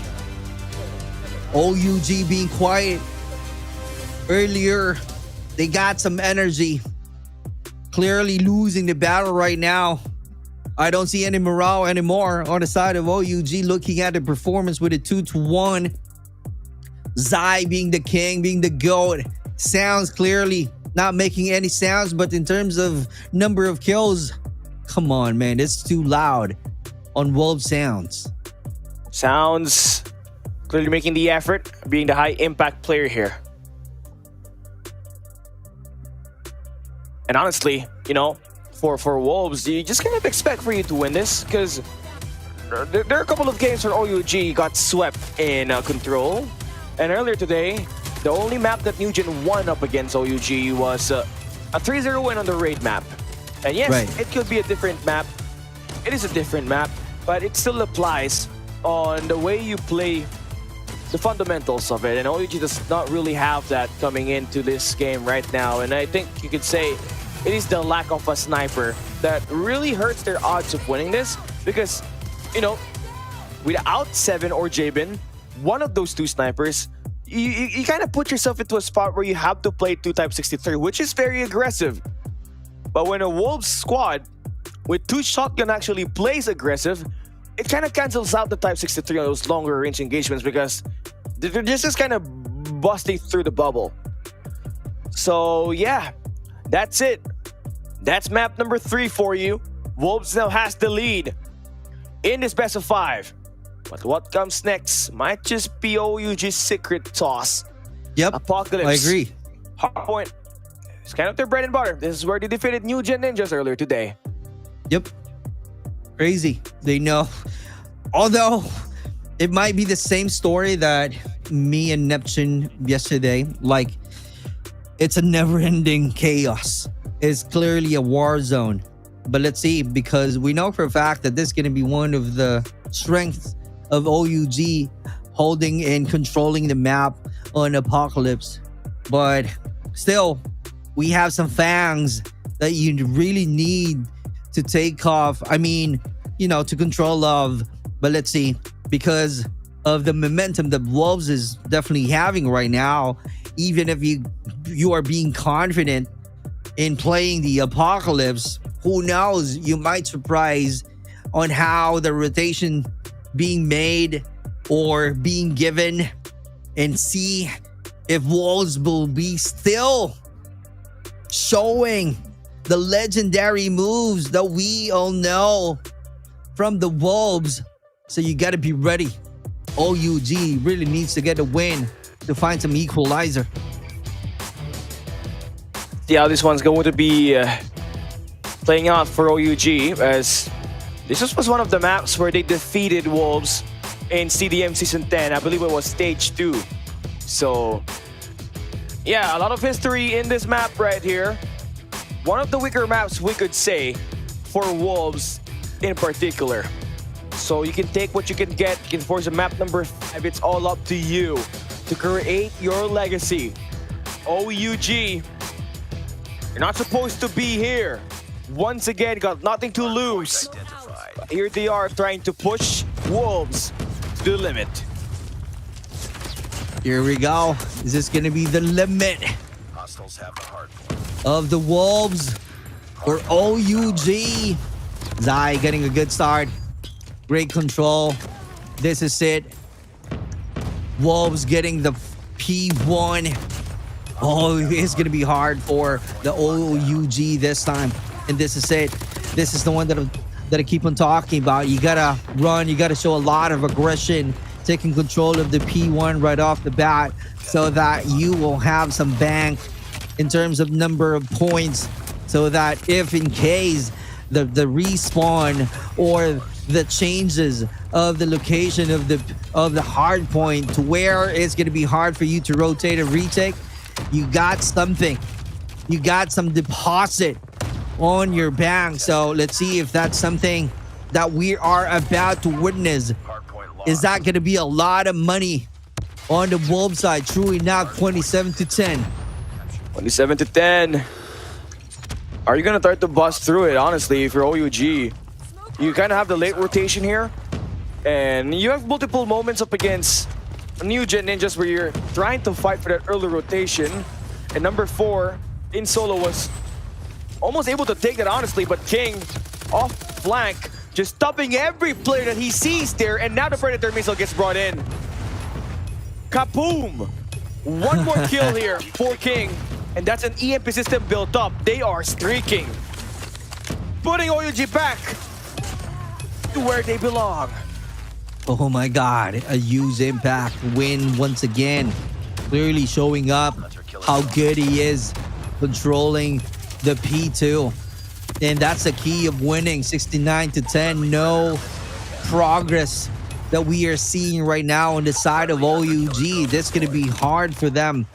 The moment we move on the next wave, let's see, because OUG really need to add more points, but they can't find anything at all 86. Can you imagine? Is this going to be it? Is this going to be an early end game on the side of OUG? Come on, man. You got to find some better performance. Kind of expecting more from them, right? I mean, Apocalypse was something that they really dominated your boys from Eugen Ninjas, but unfortunately, right, for Wolves, they don't create mistakes twice, and they for sure knew that this map was coming. Having one of the best stats in the world is Wolves. Having the best player in the world is Wolves. And having the best coach in the world is Wolves. And they're out there on the prowl, trying to put more hurt into OUG. Finally a big sign of life here. For this squad has been vying for a chance to get some hold on the point. OUG are likely going to take the last 10 seconds to try to reduce that lead down to 50. Here we go. Is that evident? No. Come on. OUG Kings waiting, looking for a best chance. Oh, Wolves finally getting a good progress this time. This is the one that I'm talking about, but they got a good banking system on the side of Wolves, so they know for a fact that they might be losing some points already when we change some hard point. Now, the question there on how to take some value on the operator, adding more kill points, but still on the scrappy time. There you go, 40 seconds. How long can they hold on? But looking at it, OUG having a good start right now on this hard point. They know the angles, they know how to close the sidelines, but on the side of Wolves, they keep on pushing, showing a lot of aggression, keeps on winning the gunfights. That's the key. You just really need to win a gunfight. Yeah, but you know, winning gunfights is easier said than done when the total map control is evident there for Wolves, but you're starting to find your life back after that 0-3 loss that you took. But you're gonna have to work double time because Wolves, you can't allow them to score another massive points in that P1 as we go for a reset. Here we go. Going on to the reset. Who will take over? OUG once again. But Wolves got the hard point. No missile. No value at all. But Kings, operator indeed. Can he find one at least? They just really need to add more. Controlling, holding on. Nades being thrown. Great defense so far on the side of the Wolves. Just like that. Trying to retake. Great contest that we are seeing right now on the side of Wolves. Can they? Oh, this is it. Never mind. They had it. How long can they control it? How long can they hold on? Still, 126 to 66. That's a massive point difference. There's a lot, but I mean for OUG, right? I mean, you're starting to fight your way into this game. But the problem right now is that your P1, you're soaking up time, but you're not setting yourself up for an early rotation onto P2, which you know for sure is the money line for Wolves, and you're trying, honestly. But it's clearly not enough as Wolves are prepared for this push from the back. And Wind and the crew, a little bit disoriented from the EMP system. Now's the perfect chance to strike, but Sai, the goat finds their way back to secure the flank, but you're now dealing with the pressure up front. And Wind will have no problem dealing with that moment as he's got the Sparrow to back this team up and remove the gunfights ahead of time for them to get themselves inside the hill. True enough, because they got the retake. This is it. They just need to hold on and win all of the gunfights on this hard point. And a good effort that we are seeing right now for the OOG. Getting the retake, getting that control. Now finding the groove. Seeing the progress happening already. But Wolves not taking it easy. They just want to make sure that they will be dominant enough. Looking at it, they know where to go. East corners, they clearly winning the position. Even if we keep on changing the hard point, although they're giving some points to the OUG, but yeah, still, evidently, Wolves know how to control it. Just like that, they keep on winning. Oh my God, Zai, Peg, it's everyone that's making the plays here for Wolves. Outpaced with the operators. is Wolves at the moment, with Kings dropping down a couple of guys. But look at how Wolves really respond here, right? You take down one, Wolves are going to take two back. And there's really going to be a big problem for you to get in that hill when always, for Wolves, they find a way to trade you out. But yeah, this last 20 seconds should go big here for OUG. Wolves are looking to try to contest it, and Tectonic will find that double. So maybe from that approach, you could maybe work something out off the hot control that Cartel is currently holding. Beg is gonna get eliminated. They're turning their heads onto him. He's gonna get sorted out. So the opening pick kinda lost there. Rotation won by Wolves. And Wind will have the mid-map in control.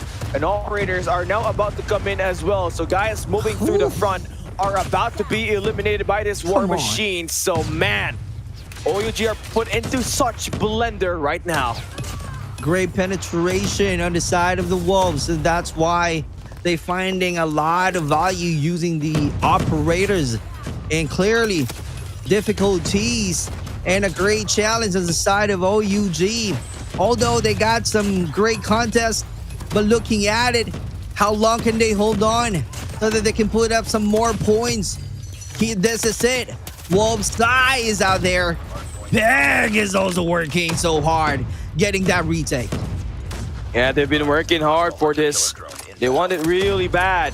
And Wolves, you know, the loss that they took up against Elevate really put a scar on them. And although they may have lost that map number 1, they're still bound to be the favorites here. Moving back to another P1. OUG, this is your last resort. You need to fix your P1 and your P2 chain. You start with the opening gunfights 1. On the transition, Win is going to be here up front. Zai is going to have made control of the stilts. Cartels needs to get a value on that Tempest, but unfortunately, he's the one to fall down. So, cycle of operators coming in for OUG here just to buy them a little bit more time. Slowly chipping away that lead here is OUG, but then when you thought that they're just about to bounce back, King will find all players to go down and maybe put a bit more damage here for Wolves to gain control of P1. They're like doing their best right now. I don't know how long can they hold on. Quick retake, great changes. OUG getting the control, but Wolves keep on coming back, pushing over, penetrating the control. OUG on the other side, being ready, moving on. A quick rotation indeed. A lot of days being thrown already. They got the P2. This is the Cali's talking about already. The key is how long can you hold on so that you will close out the gap in terms of points. Tectonic with the War Machine finding some value. Wolves still trying to penetrate. Now the question is how committed they are. OUG with the War Machine still on the side of Tectonic, but Win having some counter, but not long enough. Tectonic keeps on winning, finding some value. Great job, great effort out there. Because of that, they're closing at least, about to reach the 200 mark. And here we go, 40 points to go, but you gotta be ready. Do not be overly confident, because right now you're about to have a better lead, if I should say. Is this going to be the lead on the side of OUG? Oh, this is man. That's the one that I'm talking about. Yeah, But they want that map number 5, Super Clark, and here it is. It's all going to get decided on this next hard point that will be available. Wolves deciding to bring out their operators early. Zai will be set out to unleash himself, but Cartels finds the kill with the Tempest, and they clear out the point. When only on the top side rafters, on stilts is where Cartels will go. Waiting for the perfect moment to strike here, shutting down sounds. And now the EMP system is activated. Kings with 11 spree into his name. Wolves are collapsing right before our very eyes. And OUG's tricking things up. Peg needs to bring something here. This equalizer is going to be huge, but he falls. Wolves is going to be a 50-50 battle now. 20 seconds. This game won't end here yet, as OUG will fail to contest it heavily. Oh my God, this is it. OUG putting everything right now. They still have the control. 2 more points. Here we go. Oh my God. Oh shit! Hey, wait. Crazy. This is wild, bro. This is clearly insane. OUG putting some maps, a slow start, although a great challenge, but yeah. Challenge accepted. Bro, way to stay in that shit, bro. Way to fucking stay in that. You had the lead. You had the lead I there, know. Super Clark. You had a massive lead, and you fumbled it. This is where it starts to like really get difficult for you. It's a map number 5. Yes, it's an S&D. That's where kind of a big problem for OUG. But you know, after that comeback, you have full momentum from OUG. Then for Wolves, you know, they're gonna start to think about that map number 4. They almost had it. It almost was. Look at the kill difference here. Wolves has had the bigger number. AORAF went 20-42. And yet, it was OUG that took it home. Hope is there, brother. They're not losing hope. And that's the key. Or I can say the takeaways that I can share to all of you guys. They are not losing hope. Being positive that at the very end, they can control and win points and taking over the hard point. And true enough, that's clearly an evidence. Although a great challenge, a rough start on the side of OUG. But it doesn't matter at all because they clearly win the war, clearly dominating the hard point match. A huge, I can say this is really disappointing because, as you said, you got the momentum, you got the lead, but they're not able to take good care of that lead. Oh, it's rough. Standoff is the next map. And you already know that Standoff is one of those maps where wind and sound is gonna come up high value, especially with the AR skills that they got. But OUG, you know, we haven't seen a lot of Standoff, but with the way that they overpower their players with the shotgun here, I mean, AORAF, if he can get going with a shotgun here, he can put a lot of pressure off the back alley as well as the grandma right exactly at the middle of the map.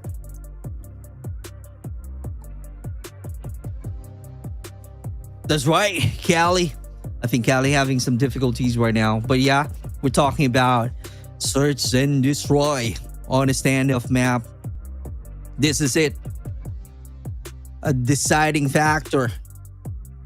Great win on OUG. 2-2. Equalizer. But, you know, talking about the standoff, S&D is a masterclass in tactical gameplay. So we're looking for a clean execution from Wolves against the explosive. This is, I can say, one of the unpredictable aggression of OUG. So I might be seeing apartment mid-fight.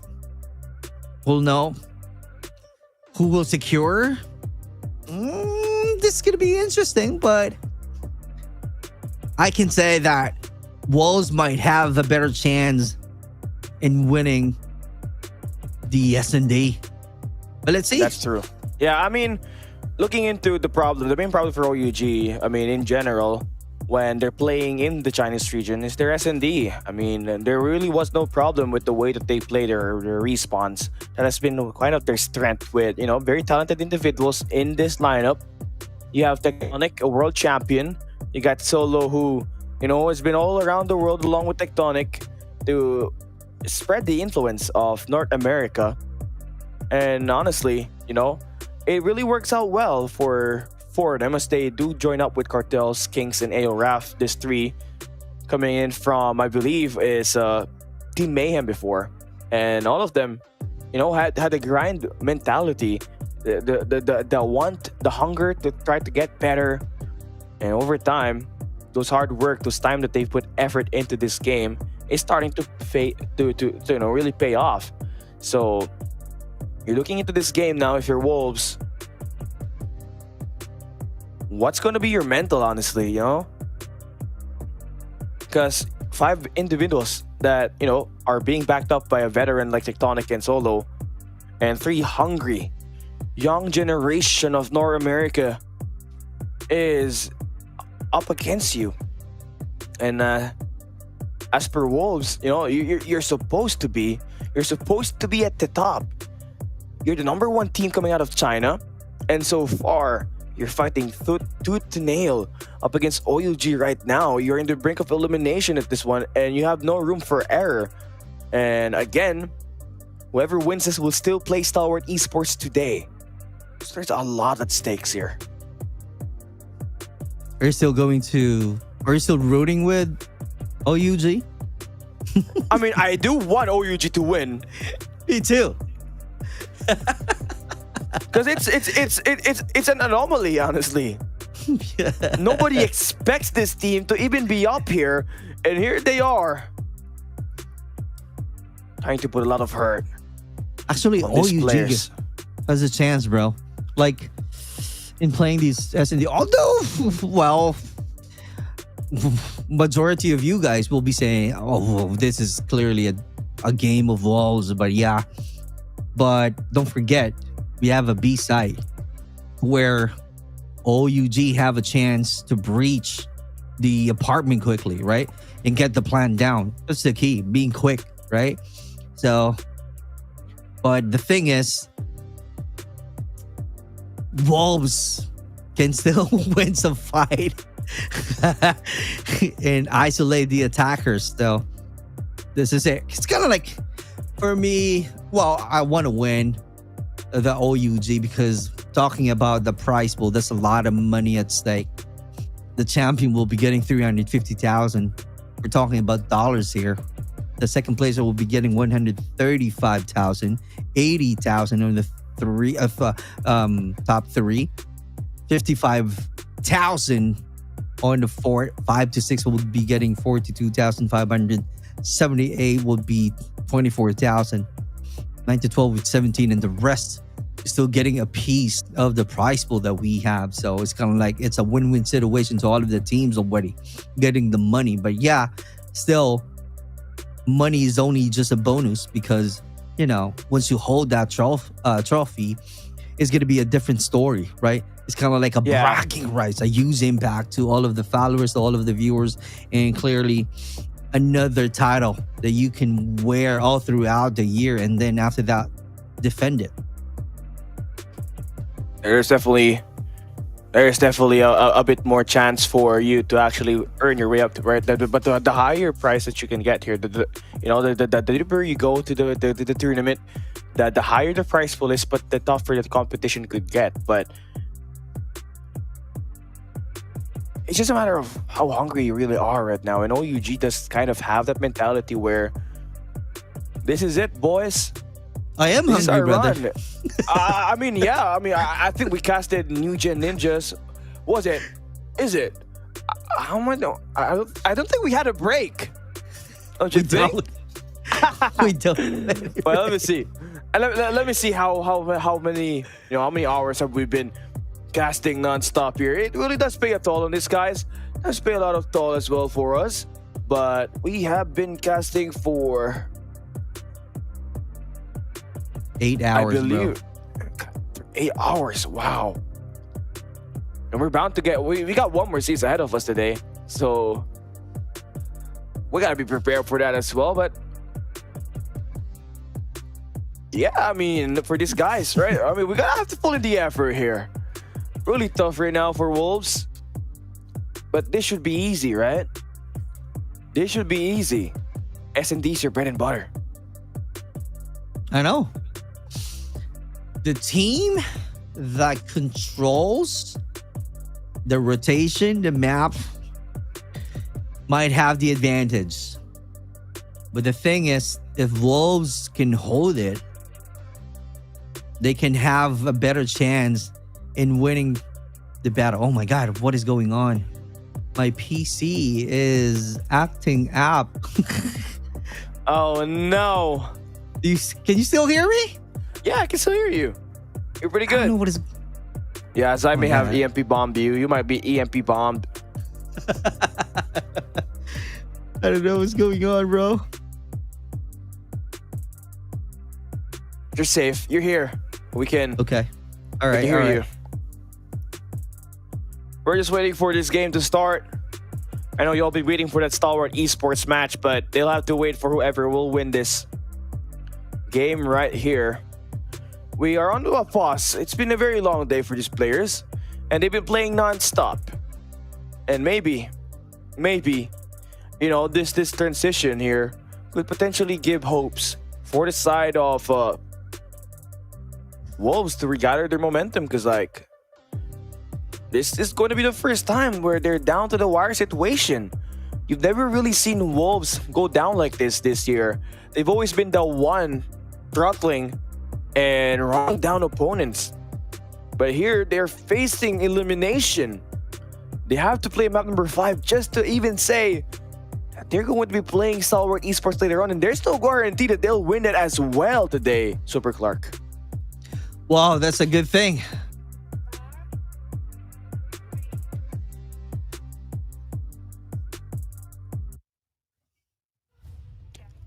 Here we go.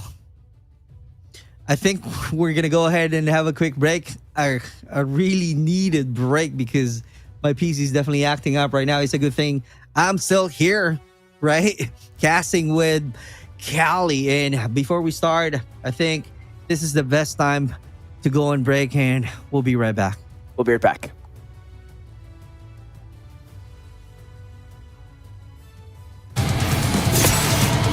Oh, my throat is so tired.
Trust only paved the way for betrayal.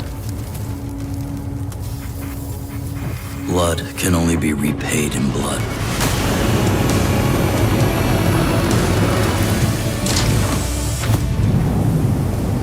Turn hatred into bullets. Strike fear in the enemy. Become death.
And here we go. We're back. We are definitely showing you the battle 2-2 equalizer, but we're playing on the stand-up map right away 1 minute to go. This is going to be a lot of aggression, which is the key to win on the side of OUG. But Wolves, let's see, how are they going to clearly attack this map?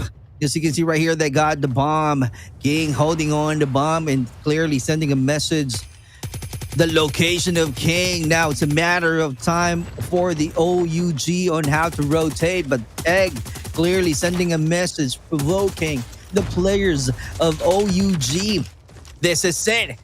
The strong battle goes on from these two teams, but it's a good start on the side of OUG. Looking at the map right here. Whoa. 4v4 situation, Cali. 20 seconds remaining and they don't have information on cartels.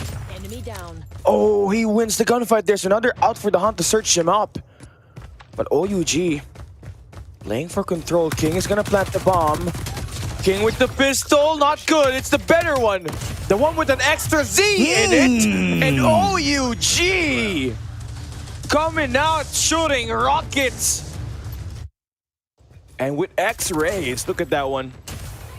Started with the wind skill, but Objectives. Cartels was the bigger factor there because that extra time that he bought to allow those guys to check around the back, yep, made them panic.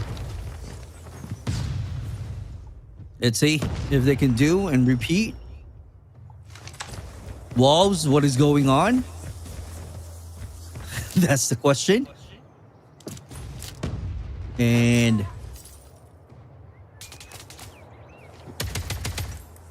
a 3-2 split that we are seeing on the side of OUG, which is having a mid control. This is like a street gaming gameplay. Rotating, bomb acquired. This is it, sending a message that, hey, we're going to go now to the A side. You got to be ready. Now, the question is, how ready OUG is. Solo's going to get naded. Oh, they're going to try to hit it. Oh, one down. One more to go here for Wind as they fastly push through. Nades do fall out. OUG are gonna find the trades to come out not in their favor. Wolves are gonna try to plant the bomb, but Ayo Raph making the difference. And King is left to clutch this 1v2. Does he have the balls? Clutch it up against OUG is the question. Crossfire setup that you got here inside the cubby. Bomb just about to be picked up here. Bomb inside the cubby. That's gonna be hard, no bro. way. Yeah, there's no way for you to take this unless you're just too cold enough to win this.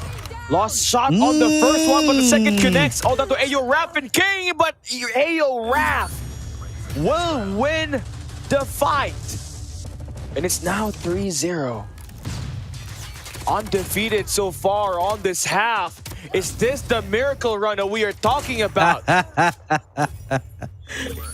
OUG, come on. Prove us right. Tectonic, great start. Nate, oh, come on, what just happened? Right now, 4 players to go on the OUG side. Still, you know what? Wolves keeps on losing on the same strategy. But they still keep on doing it. What's wrong? It's the pressure. The pressure of losing that map number 4. Things are very silent for Wolves right now. They need something from the GOAT. You've won all your tournaments this year.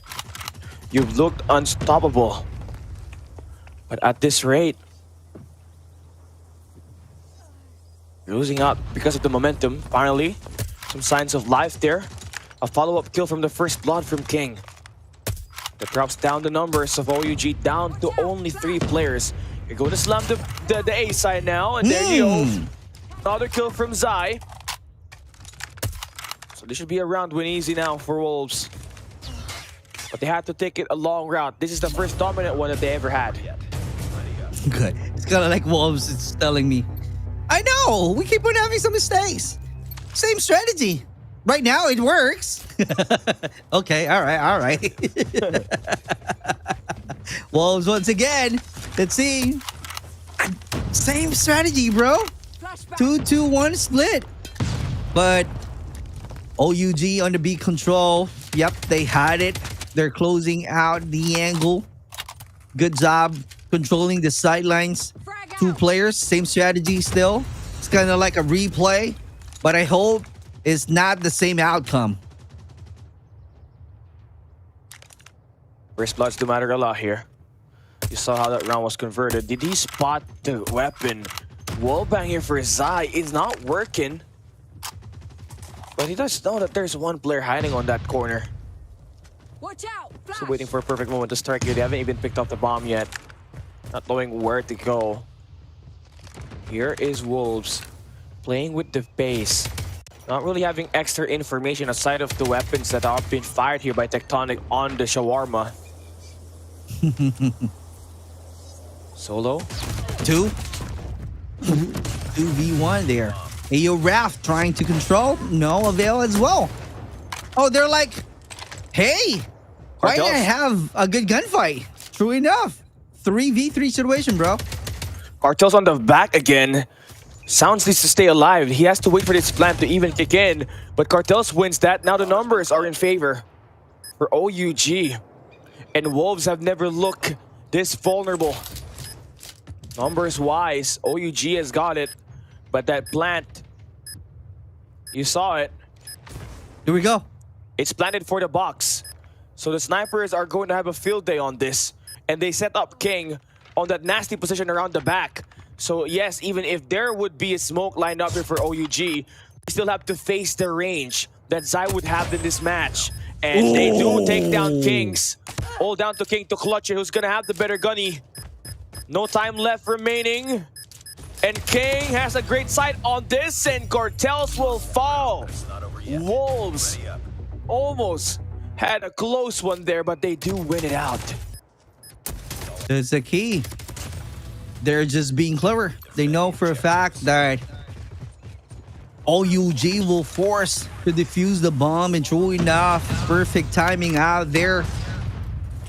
Right off the bat, we are seeing some nades being thrown, sending some message, revealing the position early. That's a diversion being made always on the side of Wolves. Still 3-4 right now. Controlling the side angles, the sidelines being controlled effectively by OUG. But what's going to happen next? Because we're seeing right now the Tectonic clearly has the view of the A site, looking for an info. I think he knows Woody. But that's going to be hard going on to the mid lane, still rotating, finding some good information that he can send out to his teammates so that they can push. And that's the push that I'm talking about. But Kings was the one being caught off guard. Great battle indeed. Trade happened 4v4, Kelly. 4v4. One kill is all it takes for this game to spiral out of control. And Solo will remain to make the push on the middle. There's the pick for Peg. Ooh! Oh, the nade cuts him out, but Tectonic with the quick elimination there up against Peg. And Zai's gonna have to really think about this win on the flank. Wow, nice timing. And Zai's there for the crossfire as well. 1v3. 20 seconds remaining. Your bomb is on the A side, but you're playing for the exit kill here. Win has got the great angle, and he will convert. 3-0 start for OUG, but the last 3 rounds remaining on this first half will be taken by Wolves. Great performance, great effort, great strategy. It's working now on the side of Wolves, but this time, how crazy they are, because OUG is on the attacking side this time. What's going to be the plan? They're doing the same thing, going heavy on the B side, rotating, but you got to be ready for sounds. King got the high ground. Great job. And that's the one that I'm talking about. Cartel's taking down Sounds of Woody, and they have a chance to plant on the B side, but that's going to be something that you really need to take good care of right away, or not use that as an extension. But I don't see that one coming yet. But in terms of position, as you can see right there, OUG has the advantage. They do. They're trying to surge forward here. Raph with the kill onto King, and unfortunately there for Wolves, they got picked off quickly. And for OUG, you won the opening rounds on the first and the second half. And, you know, it's just all about the adjustment that you can do here, because obviously it's going to be hard to win up against Wolves when you have King performing very well. Wolves are going to try to stack the middle. You need to find an exit kill there, and wow, what a response. 3 players eliminated there just quickly. Gone to oblivion for OUG. Kings and Cartels are the last 2 players standing. Oh, indeed. But let's see, we're not yet done. 2 players, but that's going to be hard. The question there, can they do some clutch? That's something that we need to find out, because Wolves right now, looking at the map, they got a better control. They have all of the angles. Kings looking for the sightlines. No avail yet. No info. Just like that sounds. Clearly making a lot of sounds, but not enough to knock him down. This is it. This is clearly a close battle. We might be seeing an equalizer to 4. Starting to come alive now for Wolves. All the players are picking up right in time. And Zai, you know, he's been tested as the #1 player. He lost up against Elevate earlier. Have been curling their way back in this game. For a team that has had so much dominance all throughout the year. And you see them here in the World Champs, in the brink of an elimination up against an underdog squad that aren't supposed to be here. And a squad that you have taken down in the China Regional Masters. It looks pretty odd. It looks pretty weird, but this is the test that you need to go through if you want to become the champions this year. That's the question that requires an answer. But the thing is, I am so worried right now, because as you guys know, from the Philippines, we are having a super typhoon. So I hope I won't be losing my internet, because it's raining heavy right now on my place. So it started to hit there? Yep. Where are you? I'm here. Bataan, bro. Oh my God. Luzon. Ain't no way. Yeah. So I hope we can finish, or I can finish this one. But yeah, I still have a better signal on my internet, but we are not yet done. Let's not talk about my situation, because the situation is different right now on the OUG. The pressure is on. Looking at the control, they got the mid but players on Wolves side, they got the A. So let's see, how are they going to rotate? Are they going to go ahead and plan on the B side? Kings is out there. Great surprise attack. But let's see, how are they going to finish this one? Here we go. 2v4 situation. Oh, wow. What a clean.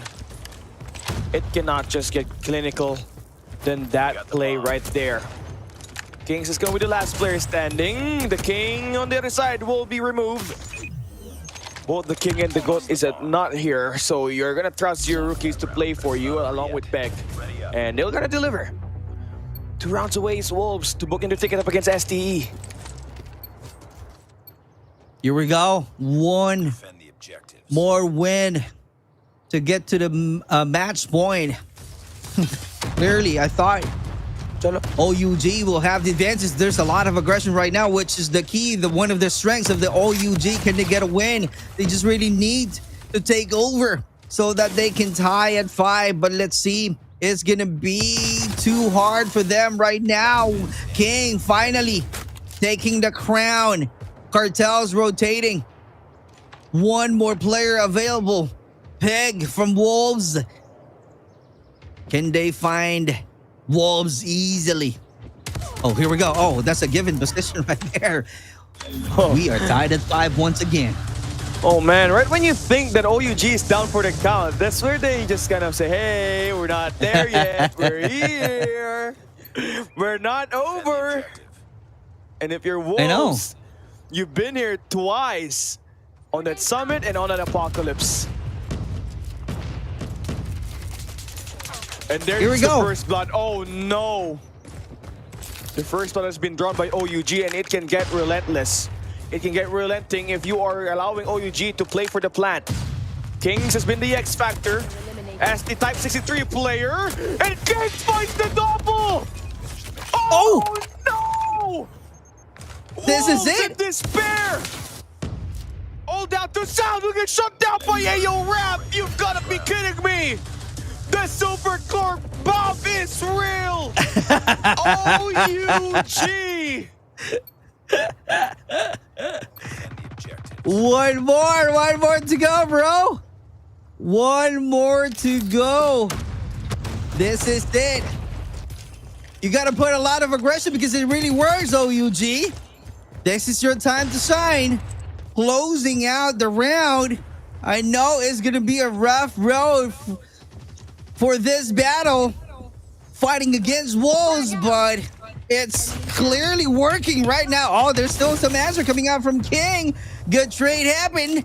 3v5. What is going on, bro? We might be having some overtime, but let's see. We still have a minute to go on this fight. Is this gonna be it? Is this gonna be Wolves round, brother?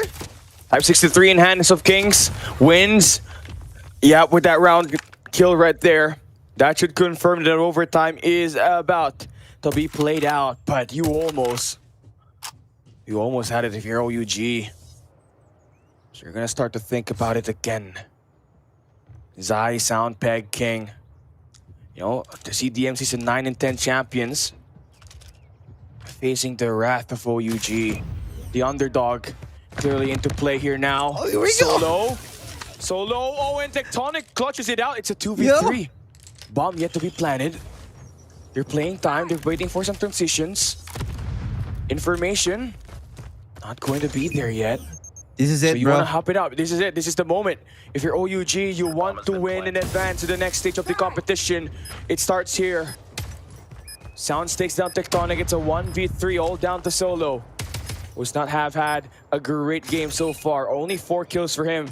Bomb getting the fuse. Peg for the overwatch. Ooh. And Wolves will secure an overtime. Good try, though. Clearly clever, but losing some help from the teammates.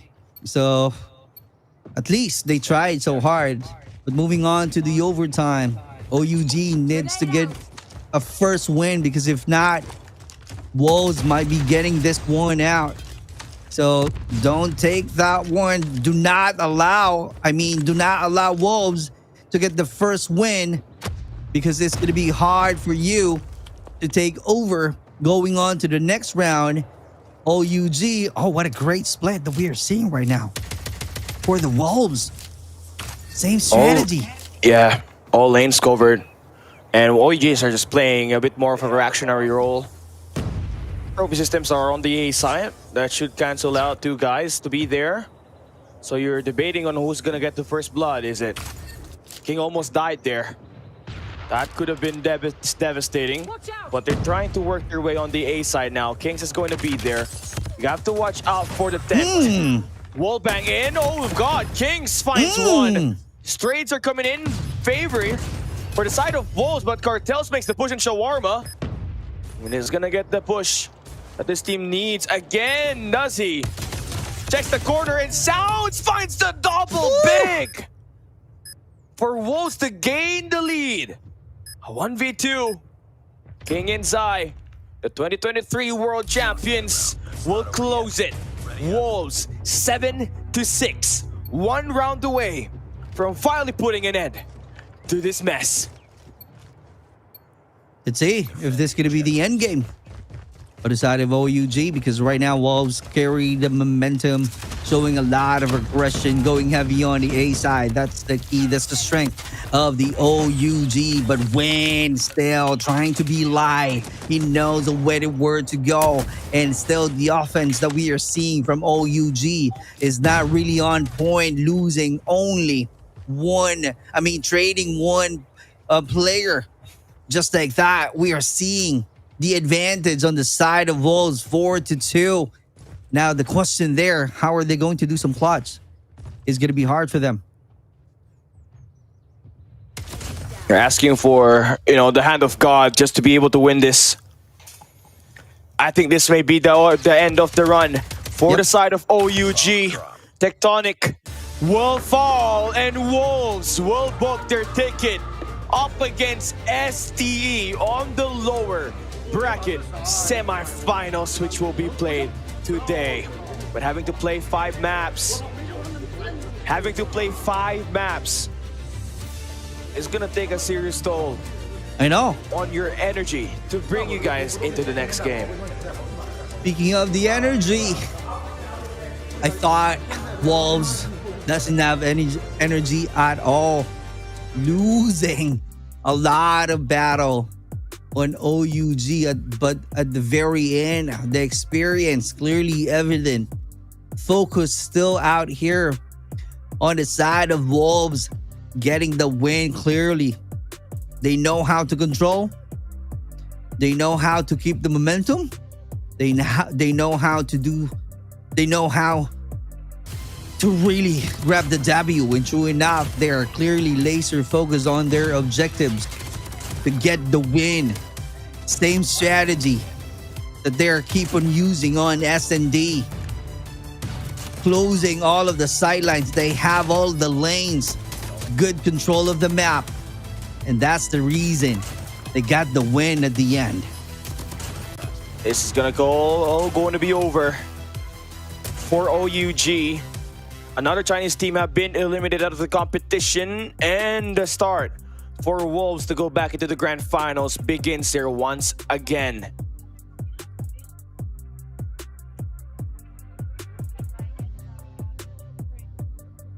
And we're back in the desk here. It's me, Enigma, and Gilmania. Oh, never mind. This is the Garena broadcast. So it's me, Kylie, down here with Super Clark. And yeah, what a game. That was very long. I mean, that took more than an hour and 30 minutes because of how that one was played. But, for King, again, he's going to eliminate OUG, right? He's either going to drag them down or bring him along.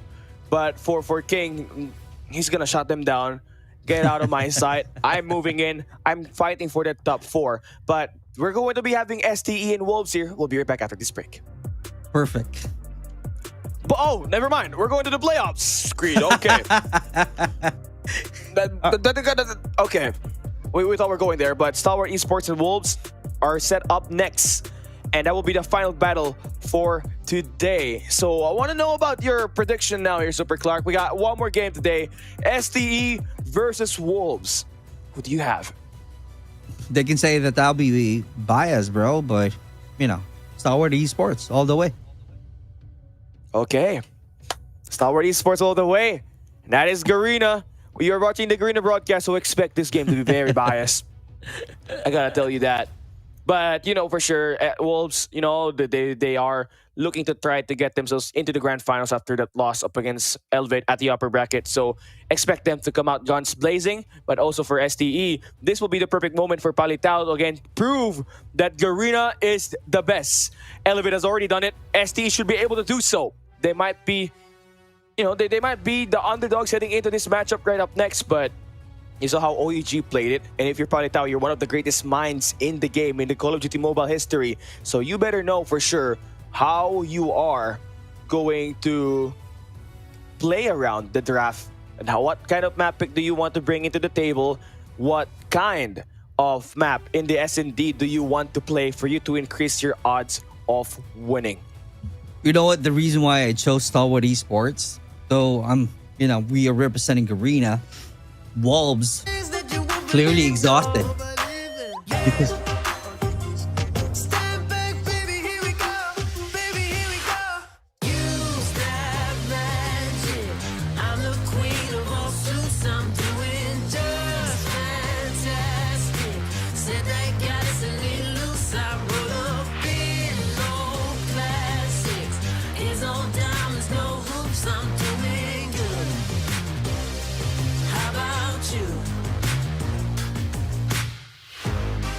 Welcome to another world, one where they let out all the girls. Them boys, they don't know where to look now.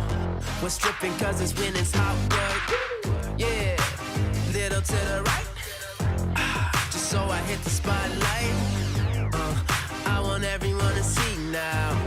This is how you do the thing right. Hey, I'll show you things that you won't believe, no. Yeah. Stand back, baby, here we go. Baby, here we go. Use that magic. I'm the queen of all suits. I'm doing just fantastic. Said they got us a little loose. I wrote up in old classics. It's on diamonds, no hoops. I'm doing good. How about you?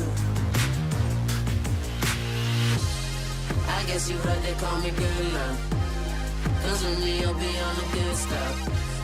Cause we go harder than the bedrock. Shot like a neighbor when the bed rocks. All you need to know is I'll be back. Eyes shining, you won't need the flash.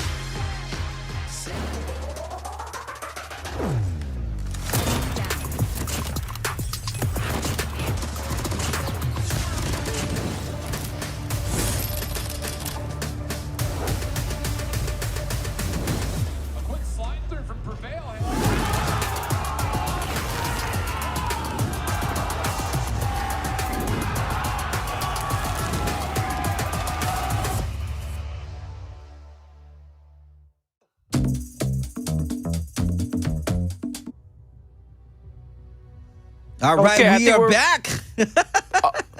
Oh man, that was a quick break right there. We're down for another possibly 5 maps. Oh no! Real! But the thing is, before we go and break, brother, we're talking about. I'm talking about. I'm trying to make a point that Wolves already exhausted. They played, as you said, 1 hour and something minutes, right? So the exhaustion is there. Like the brain really needs to do some reset.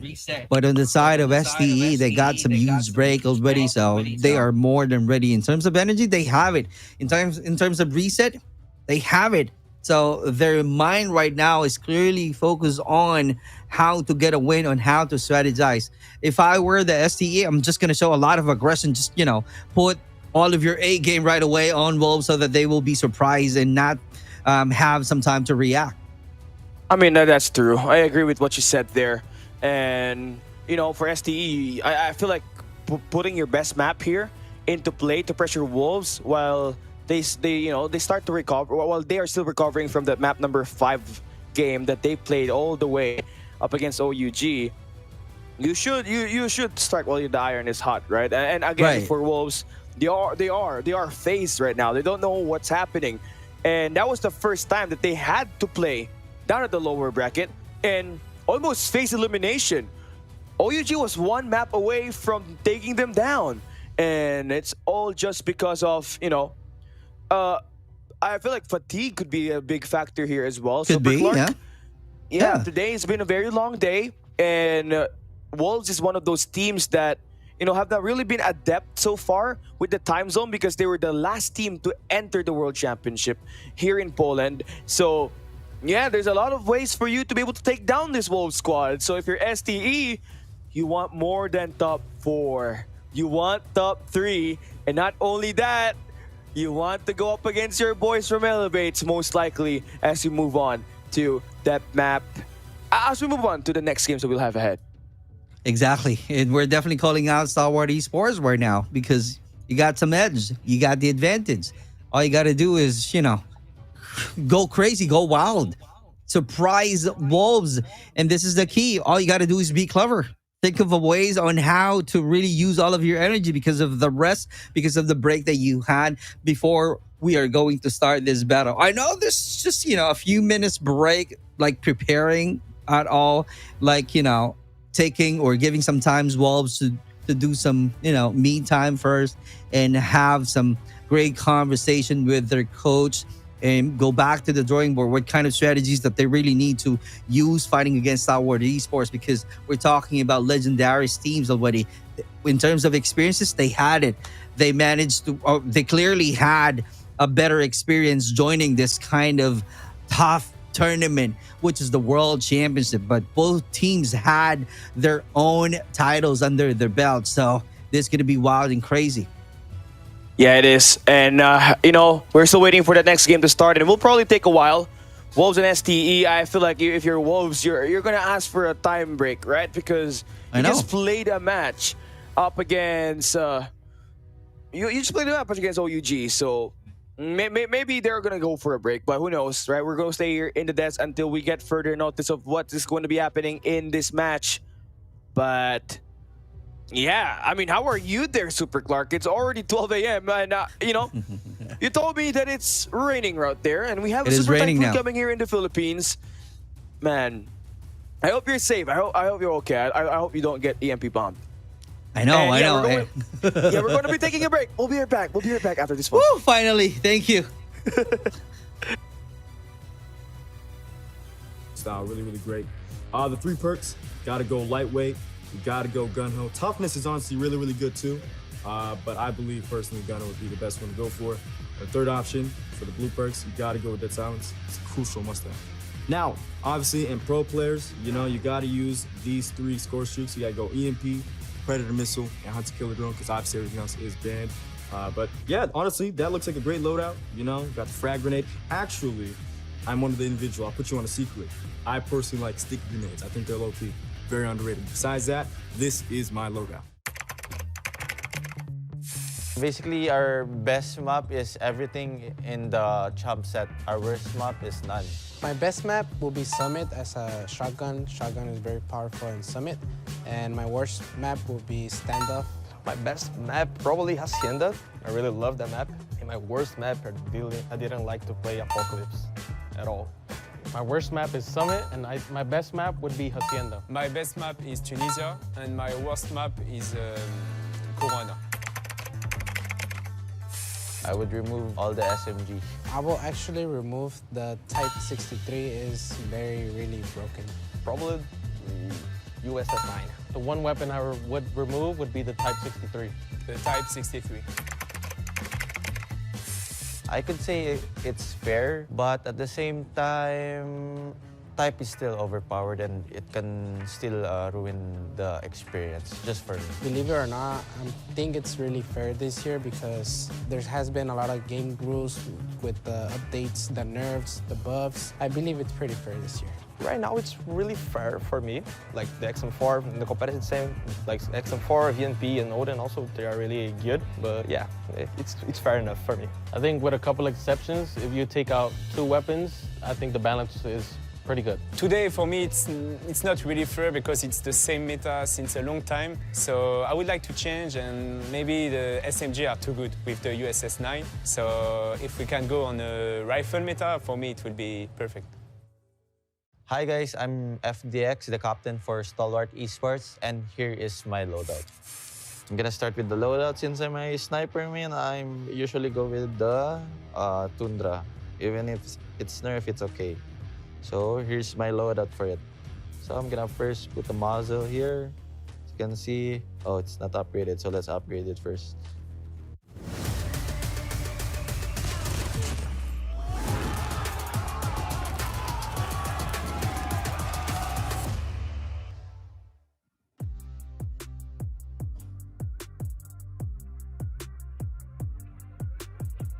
I open. Okay.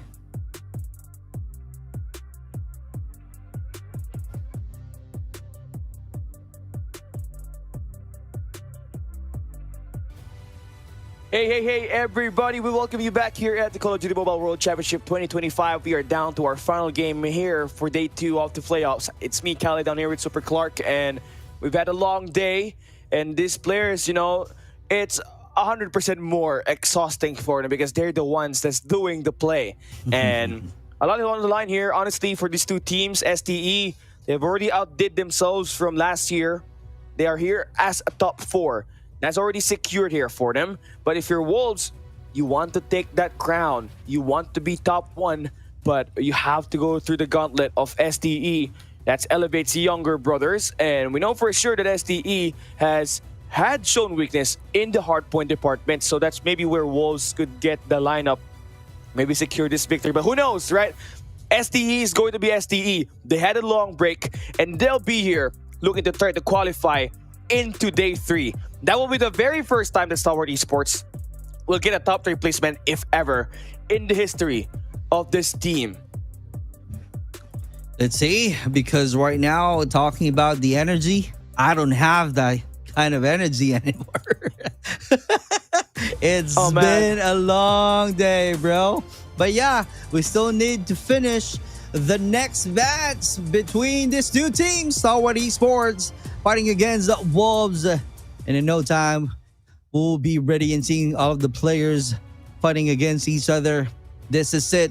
This is the final game that we are about to witness. And like I keep on saying earlier, before we go and break, Wolves had the disadvantage. So right now, they're the underdog fighting against Stalwart Esports. But in terms of experience, definitely, it's a 50-50 because, you know, they had the same titles. They had the same trophy.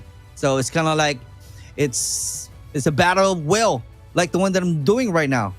I'm using all of my will to stay on the game. Oh my God. Yeah, and to think about that, we have a couple of more hours before day 3 actually starts. So if you're Wolves, you want to get this, whoever wins this, you want to get it over as much as you can because sleep is a big factor for your reaction time, and sleep is a big factor for your focus. And I don't know for sure. Certainly, we are going to be having quite a series in here. I think we'd have to play map 4 or map number 5. That is going to be the problem here. If you're SDE, how are you going to face Wolves, right? You need to win S&Ds. I think that's going to be the goal here. If you're an SDE fan, you want them to not just win the hard points, but you need them to win an S&D and make it convincing that they can put pressure on Wolves off the get-go. You mentioned, Super Clark, that you want ST to strike while the iron is hot. You got some momentum, you got the win in a dominant way up against Glories. Then you take a look at Wolves. They had to go for the long route. So they're tired, they're fatigued. So you strike while they are tired and you know, make them realize that they don't know what's happening right now. Yeah. It might be a huge factor. So let's see. But the thing is, because of their experience, you know, Wolves might have still gas, right? In playing this game and fighting against Stalwart Esports. But yeah, in terms of play styles, brother, I've seen Wolves already, right? On the hard point, they know already that Stalwart Esports will be doing the same thing like Elevate does, which is a lot of aggression on the first, going on the mid, giving some points to their opponents, and on the last part, that's where the deciding factor that we will be seeing on the STALWART Esports. Wolves knows that already. Now the question there, is there any defense? Is there any counter that they can do and prepare in fighting against STALWART Esports? And clearly that's something that needs some answer, or something that we need to find out. Yeah, and it's going to be a test of human willpower again, as like you said earlier. Honestly, I don't know, man. For Wolves, they have looked, slayable. And if you're STE, you're kind of pretty happy on what transpired on that OUG match, because that kind of exposes what you kind of need to pick and actually ban out on the series. So, it's all about working in it right now if you're STE. And for Palitao, right, what's going to be your map picks? How are you going to set up your teammates? And for FDX, as a player, as the IGL of this squad, you faced Q9 earlier, and you thought Q9 is your kryptonite, and it manifested. So you need to think that you're the ones that will kill it, right? So you have to think that your mental is going to be as good as your opponent, so that when you go in head-to-head, it's pretty much equal. You can't allow a team to gain mental advantage up against you, because that's truly what happened when they faced Q9 earlier at the upper bracket. So it's like having the positive energy. The winning energy is the one that they need to have on STALWART Esports. STE, come on, man. This time, why not manifesting the win, right? As early as now, right? Because it can predict your performances.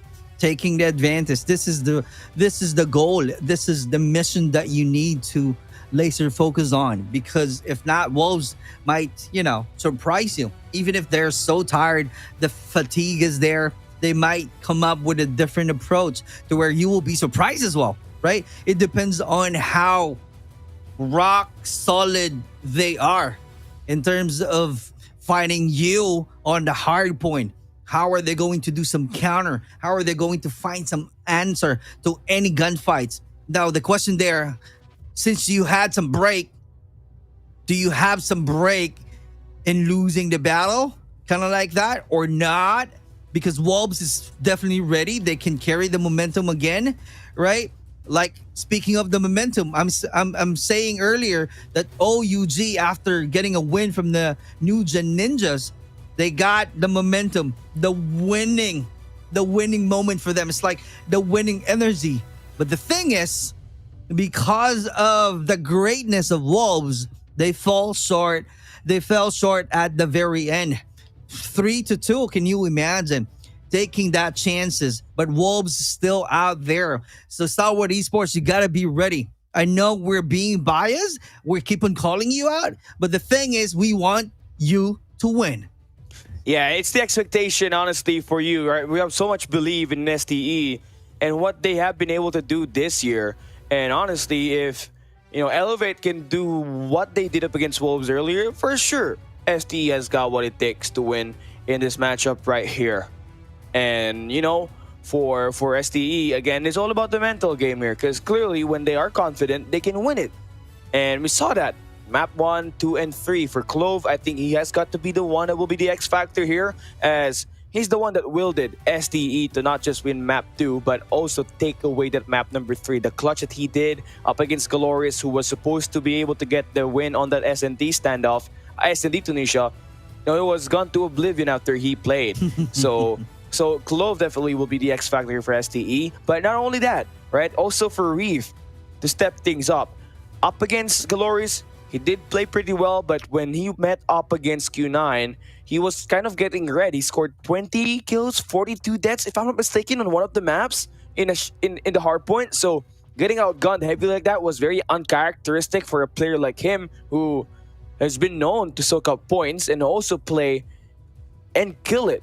So Reef really needs to get his act together and help STE make it doable for them to win this respawns, because that's entirely how you're going to win here up against Wolves. You win all 3 respawns, 2 HP, 1 control, and you already have the series, but it's easier said than done here, Super Clark.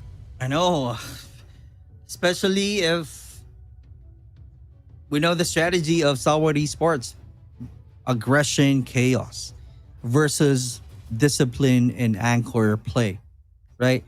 So it's kind of like the odds would be 55% and 60%. Wow. Yeah. Am I good with math? Yeah. It all makes sense. It makes Right? sense. It makes sense. So let's see, because there's a lot of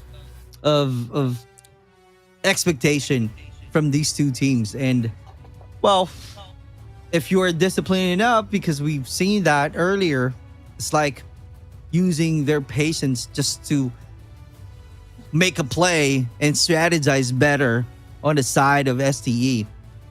Because of that, they won the battle. So it's like, are we still seeing the OBJ stacking gameplay on the side of STE? Are we seeing structure and anchor control for Wolves? That's my expectation. 55% to 60%. I mean, you'll take those odds any day, right, if you're STE. But again, for Wolves that was able to win up against OUG earlier, there was one guy that made it impossible for them to win a search and destroy, right? It was Wolves King. And he scored 13 kills, if I'm not mistaken, in the coastal map. And scored the last kill up against OUG to finish the overtime and help Wolves actually advance here to the lower bracket. But one thing for sure, though, I don't understand why we will be playing the lower bracket semifinals today, because I just feel like that this kind of matchup will have to be played tomorrow. You only got 3 games tomorrow. And honestly, for teams like Wolves, it is a disadvantage. It is a disadvantage to play so much games already. And for a team that has had jet lag and has had the late, has been the last team to enter Poland to play in the World Championship, you can clearly see that they're kind of uncoordinated at times. And that's how OUG manages to actually take the win, right? Map number 1, map number 4, that's where they were getting the bread and butter. But I feel like we're ready. I think we're ready to send it off to our host, if I'm not mistaken, to finally get this game started. And one thing more than likely, again, STE will be the underdog in this match. And it's all in the David and Goliath story for them to clutch this up and help Garena get 2 teams in the next stage. But we'll find out as we enter here in this introduction. Here we go. Mission to claw themselves out of this lower bracket.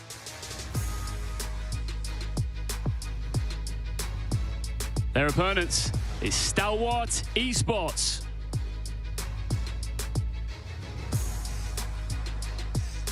They beat OUG, lost to Q9, beat another opponent in Galoris, and now they walk into the den. Stamina is everything for these two teams. Glitter, right? I can genuinely feel the tension up here. And these guys, every single one of them sitting at their stations, have had such a long, tough day to get to this point. Who will hold it together and clutch up for the final time tonight?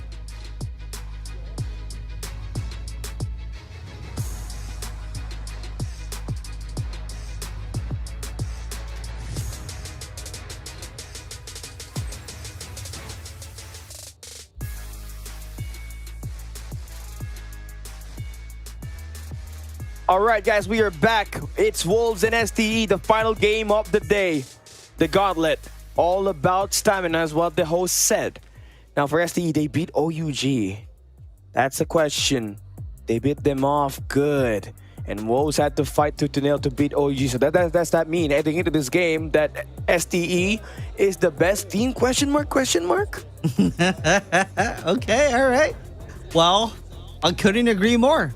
We are definitely starting on the favorite map, Hacienda. Once again, we know already how Stalwart Esports taking over the Hacienda. Although they're right now the underdog because the slight favorite goes to Wolves. But yeah, let's see. They still have a chance right now to take over.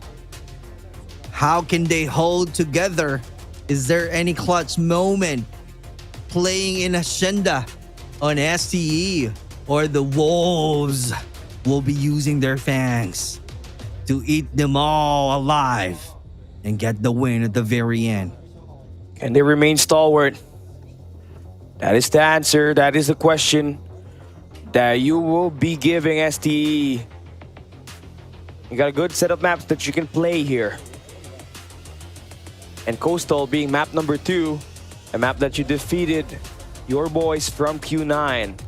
And the only map that you were able to win actually on that best of 5 series. I feel like we got a solid map set for STE. Now I started to feel alive because I think there might be a chance that STE will take this. There you go. The odds is definitely changing. I know. Yep. But yeah, they just really need to perform because Sniper, you got to be ready, right?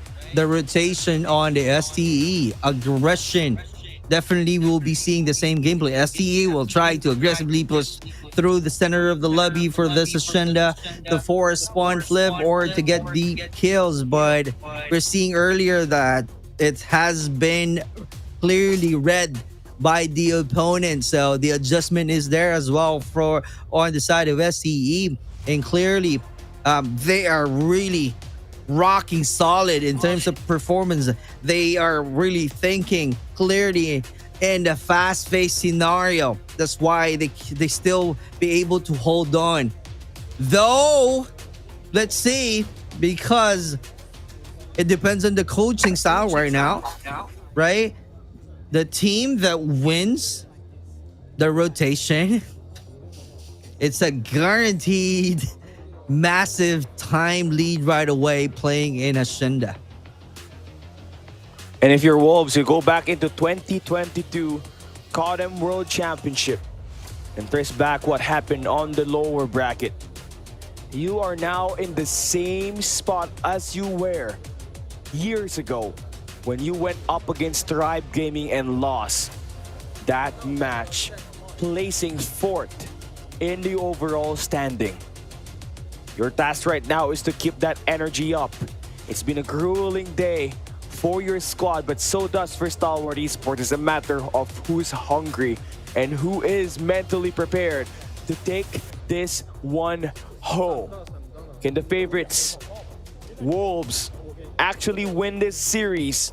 Or will Stalwart Esports repeat what history was like for Wolves the last time we have a double elimination format, right? So yeah, there is a lot of talking down here. And if you are Stalwart, you had the break. You had the Kit Kat.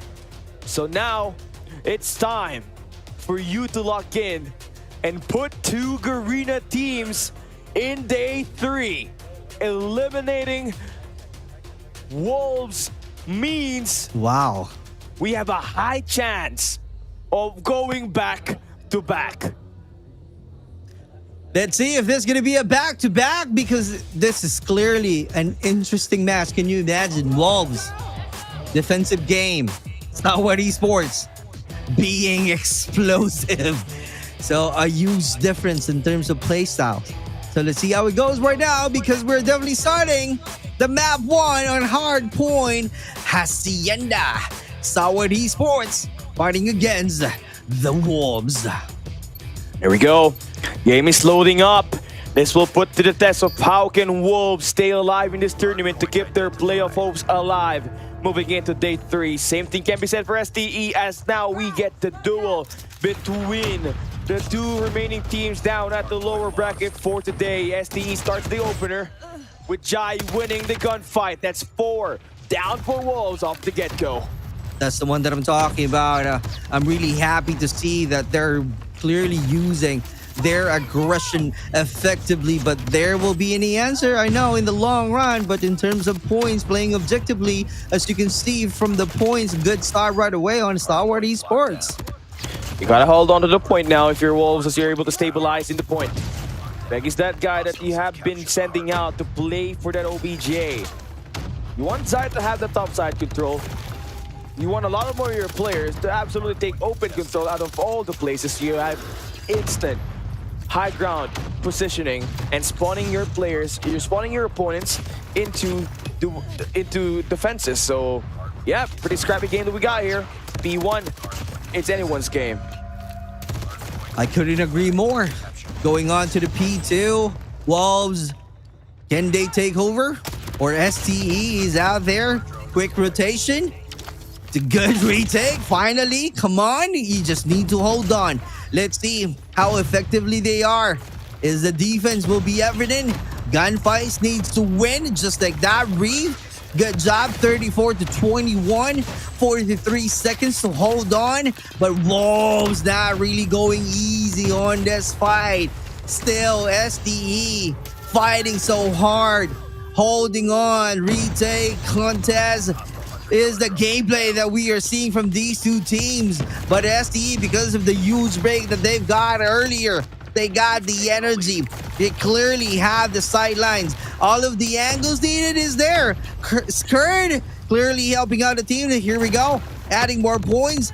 Hard point being taken over by the STE. So few seconds left on the scrappy time. Let's see how are they going to capitalize. Okay, that looks promising. You want to chain that. Wolves are still stunned. What happened up against OUG? So you use this momentum to carry over, heading into the P3. You got some operators available. Trying to break through is essential, but that Sparrow actually do get turned down. So it's all up to Scared to maybe put some pressure here. Along with Jai, who's gonna have that death machine in the win. Couple of shots, not really connecting, but the OBJ being taken care of by STE, but Peg coming in from the connectors is gonna flush out Stalwart Esports and are bound to go for more elimination, as you do have Wolves trying to surge back in with a couple of gunfights as well as operator value that comes out high.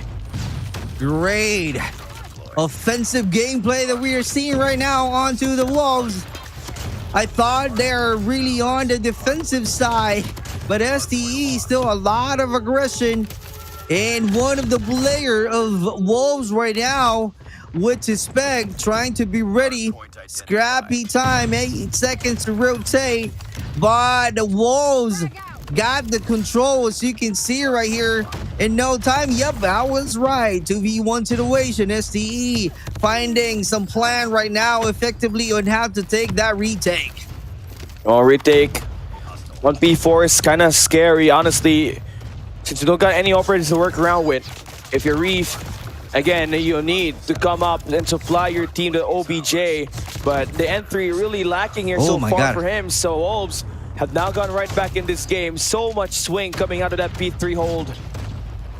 Finding some penetration, that's the only gameplay that STE right now needs to find, because right now difficulties are there. Good wins on terms of the gunfights, able to have a quick retake. Here we go. Let's see how long, because right now they're trying to close the sidelines and taking control of all of the entries, but Wolves is still out there. They're gonna do some reset. You gotta be careful right now. You gotta have a quick rotation. Here we go. Scrappy time once again. 8 seconds to rotate, but looking at the map, Wolves got the advantage. But right now, who will be the first team to take that control? Oh, it's going to be STE on this P1 reset, right? So that's nice. You got a couple of operators to play around with, and you still have the lead after the P1 reset. So you have some space to work around. Got a lot of safety net that you can use to try to swing it over to your side once again. P1, P2 were their bread and butter. But for Wolves, right, they're starting to get a much better look into how STE is playing this game. And look at that, flush. Quickly, Wolves going for the takedown, and STE are going back to play reset again. Yep, a lot of time that they can definitely use. 108 to 81. Right now, Wolves taking over the P1 and one STE Reef getting ready, moving on to the next rotation, but that's a long rotation, so the advantage goes to the Wolves. So let's see now if they can have the same strategy to where there clearly no entry at all on the side of STE. Taking the advantage, finding some value. War Machine getting 2 Ps out there, 3 Ps effectively being used by Jai. Here we go, FDX. Let's see how good he is penetrating. the P2. Here we go. Still, oh, great job so far on the side of STE. You just need to hold on. Clearly got the angle. You got to have a better defense because Wolves clearly not allowing them to really have a huge gap. But the scores clearly on the side of STE, 132 to 94. Yeah, keeping it very scrappy. STE, no matter much, right? You saw them getting shot down every time. There's like a 5 clean feed, but they always find themselves contesting in the hill, which is going to be a nice attempt for them to continue this play. Right now for STE, though, oh my God, look pretty promising for them, but what you want is this P3. This is where you kind of lagged behind earlier. And one thing, to get a high value on your operator is a must here. Although you may have had 3 operators utilized on that P2, you should be able to get something from the Tempest from FTX in a bit. But for Wolves, right, you just want to be able to make sure you can content yourself with a well spawn, but that's not going to be guaranteed for the time being. But with that shotgun from PUK, with that 3-piece that he just provided, now Wolves has got the better spawn here. Great consistency that we are seeing right now on the side of Wolves, but still taking the control. Can they make it? Oh, losing the battle already. What is going on? They're holding on, closing out the gap. PUK is out there, clearly annihilating them all. Zai with 2 Ps out there, using that AR, clearly having the advantage. Here we go, still doing their best, but you know, SE, come on, man. We are not able to get some good entry. So right now, we're just going to move on and have a great rotation and be the first one to control the P4, if I'm not mistaken, right? And just like that, we're getting closer. Oh, Woody, this is a close fight battle. Reef is still waiting to be unlocked here. And honestly, right, for Clove, he's done the wonders of keeping this team alive in these close-range engagements. Now, your operators still coming off value here if you're Wolves, but STE has made it clear that no matter how much they get shot down, they still will remain in the point. No matter how much they have been outgunned, the amount of objective pressure that they provide in this game is something that Wolves is currently struggling in remaining to eliminate right now. Oh, that's a clever way to put a great effort that we are seeing from the STE side.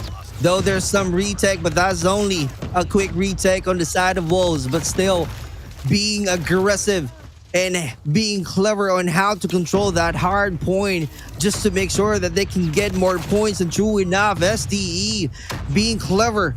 Strategy is the key. Doing some reset this time. Oh, this is once again, like Callie is saying, a bread and butter of the STE side, but Wayne clearly having a live performances, getting 2 Ps right off the bat. Oh, Philippines, if you're watching right now, you need every energy, you need every support that you can give here for STE. It's been a long day, and they're still crawling through, trying to take this win up against Wolves, who is on currently on a tear in this game on this P1. But one thing for sure, though, STALWART Esports never refuse to take on the fight. It's a battle of mental fortitude, and the more you contest this hill, the more Wolves commit some error. And that's how STE has this game right now. They have been the ones on the driver's seat, and has remained to continue that way. Moving on to P2. Great job. 10 seconds to go, and then plus the scrap time. Let's see how are they going to rotate. They're taking the lead, clearly controlling the map, going on to the P2, and that's going to be the side of STE. You got to take over. You got to finish strong right now because you are clearly closing to the score of the match. Hitting the 200 mark is the key out here. You gotta keep the momentum high. FDX getting one out there, shutting down, but King not allowing to get that consistent kills on the side of STE. But in terms of score, they're clearly strong. STE for the win now. You just really need to get more points. You gotta take the advantage and find some value on the operator. I'm talking about Clove right now, although it's offline. It's not on our POV. Reeve right here trying to find some ways to make a play, and just like that, 25 points and winning. Come on, man. SCE getting closer to get a win.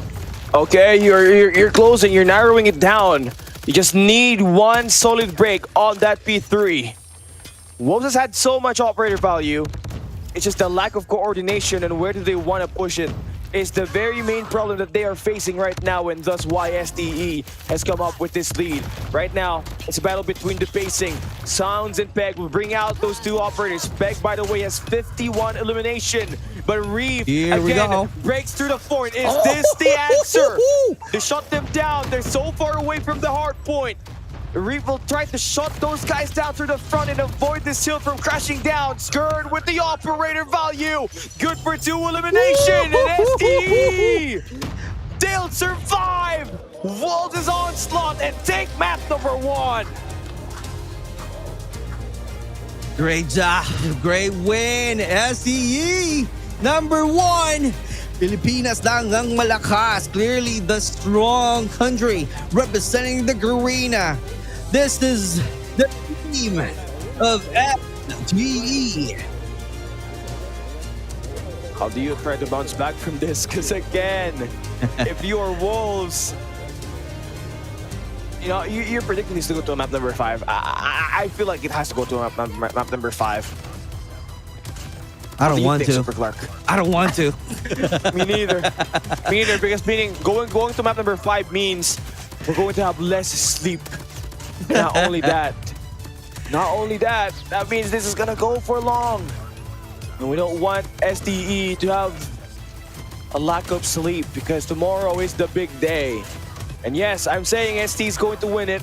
I'm not gonna try to curse anything, but I've seen what SDE could do up against OUG, and they've had the better performance up against them. So just from that, I would say SDE number 1. SDE number 1 indeed. Now, moving on to the next. They just really need to be consistent. But before we discuss about the next map and SND, this is the performance of SDE. Why they're being the number 1. 3 players on the SDE side having a lot of kill points. And on the flip side, we have Peg. Oh my God. 51 total of points in 1 point difference only from Zai. Man. That's Wahid wa Khamsuna in Arabic. If I'm not correct, I think I am.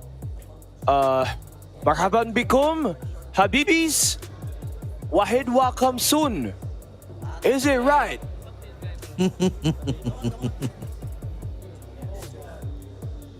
I used to speak fluent Arabic, but I don't know how to speak it anymore. But we have a lot of Arabic people, a lot of Arabs here in our chat. So nice. Marhaba. Welcome everybody to our live stream. This game's not yet over. The biasness of the casters are moving forward. And right when you think I am gone, no. The biasness leaves within. Coastal, search and destroy right up next, baby. SDE are on the verge of putting more pressure in Wolves. Let's get this game started. Oh my God, here we go. This is it. Aggressive rotation, early win. Let's see how are they going to control the map right now.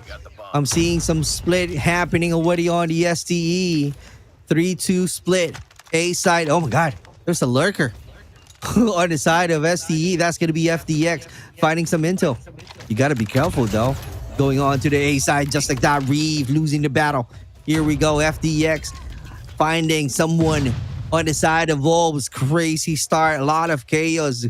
Great job though. Good trade. 4v4 situation, Cali. FDX. Oh, he's going to remain firm, but his team going to make that push. Wall bangs are available. Information in for Skird. Mr. Clutch Man. One more goal. And down here for the boys of Wolves. It's all down to the GOAT. The GOAT needs to pick up the bomb. The GOAT needs to find 3 kills. The GOAT has the sniper. The GOAT has made the sound. The GOAT is about to get attacked, and the GOAT has been hunted.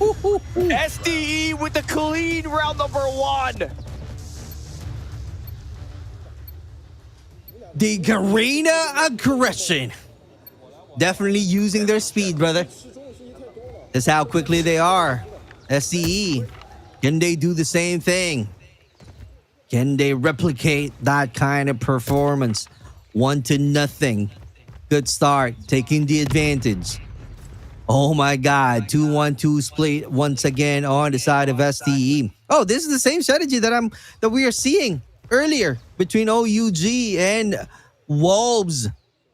So let's see how it goes. How effective they're using the same strategy on SDE. They know that already. Oh, that's a heavy on the B side. Skirt is out there. Oh, great job getting that kill going. He clearly showing how thirsty blood he is on that fight. We're still seeing 4v3 situation, brother. Oh, shots on the wall banks for Sound. They know that there's a guy on the bar. Jai with the shot through the China. So looking pretty good here. Wolves are kind of trapped. It's all down to Sound and King. And Sound, they got the bomb. They can put it here. SDE is just waiting for a retake to happen. But you don't want to announce yourself too much here. You're giving way too much info. So they do back away. SDE knows how to play it. And they're gonna go silent. Wolves will not expect this to be this low. But you got one person wrapping around the back. That is the nade from Reef. Now they're gonna turn their heads. They got so many angles to work on. And Wolves, oh my God, 1v2 situation for King, and he's not gonna go anywhere. Sit down. SDE's turn to clutch it. 2-0. It's the score. 2-0. Keep the tempo, bro. Keep the tempo. Here we go. Moving on to the next match. Same strategy, bro. Oh, this time the Wolves changing. Moving around, getting closer to the A side. Let's see if they can find some intel. Is that gonna be a good move? Great job, good trade. 4v4 situation. Nice, going nice. heavy on A. And just like that, this might be quick, bro. This might be quick. Zai. Oh, here we go. There's some answer. 1v1. Here you go. Oh! FDX, bro. Clearly on fire. Is there going to be any answer? 1v1 situation. Oh, this is where FDX and King will have to be tested. The battle of the smartest players that you have on your team. King has been known to clutch it for Wolves multiple times. When they won it in 2023. In the succeeding years. FDX gonna try to make the long flank. And King is gonna use the angle here. It's gonna force up the run. He does not know that FDX is at the very back of where he is. He's gonna go towards the right side. Does FDX know that? King is checking every corner. And FDX, what? The easiest shot there you go. is the easiest thing to you for you to hit, and wow. Wow.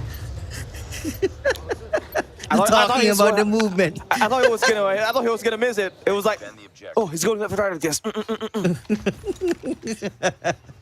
3-0. Here we go. Another start of this battle. This time, they got a mid-map control. Good job. But 3 players going on to the B side and the side of Wolves. Just right that. FDX. I was just cheering. I was facing out. I thought I was the spectator. I realized I'm the caster. I should be going somewhere. Well, tell me what you were saying, Mr. Clark. Right now, because of that first blood, they got the momentum. This is the one that I'm talking about earlier. Tempo is the key. How are you going to keep that tempo 3 players. Good formation though. Map control on the Wolves. Finding some intel. No avail on the side of King. Let's see. You got to be careful though. That's a 2v1 situation, King. You might be caught off guard. And they're not creating a lot of noises. Not sending any sense of message that, hey, we are at this location. Oh, here we go. That's going to be an early revelation. Jai's out there. Jai gets the kill. Gets 2 Bs. Woo-hoo-hoo-hoo. What is the next move? Peg is clearly nowhere to go, bro. This is it. Oh! 1v4. It takes quite a miracle to take this. I know. I'm just waiting for the round to end. I'm gonna talk to you about how that round happened. Okay, so here's the thing, Super Clark. That was called an anti-mid bar hit. Oh, okay. And guess, all right. And guess who made that strat? Defend the objective. Who? It was Wolves. SDE gave them the dose of their medicine. Oh my God, you love to see it. Talk about putting down, taking notes. Here we go. Oh my God, yes! Philippines #1! I don't care anymore if this is Garena. But for as long as Garena is playing, the biasness in my heart lives on. Stalwart Esports, could you believe it? 5-0 up against Wolves. Fatigue kicking in on the side of Wolves. Oh, better precision we are seeing right now on the skirt. Let's see if how effective it is. They got the control. Zio, though, they got the angle, but chooses to rotate. Let's see. Is that going to be a better decision going on to the A side? Where, I don't know if they got some idea, because 3 players on the side of SCE is patiently waiting for all of the players of Wolves. Oh my God, Nade being thrown away. But still, they're this is trying gonna be to a be fake. ready. Yeah, they're gonna throw a fake. Oh, that's a very good damage that they took from Clove. And all 4 players are actually gonna try to rotate there for STE. Skirt is the only one that will look to try to defend this. They don't expect the attack to go towards A, so what do? They rotate right away. Wolves won't see this one coming. There's a guy postured up on B. And STE road to 6-0 in the first half? Question mark, question mark? Here they go. Here we go. Oh, this is... Oh, Skirt. Oh my God, they just got deleted. Well, this is it. Well, okay, I also think a 5-1. 5-1 is still a massive lead, honestly. Many teams have tried to play against Wolves in CDM, and they struggled playing Coastal. And here STE is making light work off of them on the defense. Okay. 5-1 is the score right now. Switching sides. Oh, this is the key. This is going to be a quick match, brother. 7-1.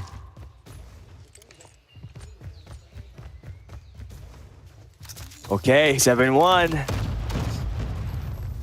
Super Clark, be careful what you say, because your words do come through. Oof. Seems like it's the reverse here on this round. But come on, Jai, hit your shot. Oh no, he's surrounded. Yeah, throw some punches there. Yeah. I think this is where it's gonna start to come a little bit harsher. Because what happened there is like... Yeah. What happened there is like a good rotation right away. They close out the sidelines on the side of Wolves, so that's why they had a hard time fighting against that position. True enough, SCE losing the battle. It's like an early prediction on my side. That's me, my bad. Yep. But right now, it's going to be the same strategy. Now, the key is how are they going to retake that kind of position? See, the STE right now is having a hard time, but they still have some chance, though. As you can see, they're about to Oh, that's a long rotation, brother. It's a long rotation. They're gonna Yeah. pivot. Yeah, they fake A, and then they hit them with the cycle. Just like Sander step back move to go towards B, and then they hit him with the fadeaway. Now they're all going down to the A side to finish this. You need a pick.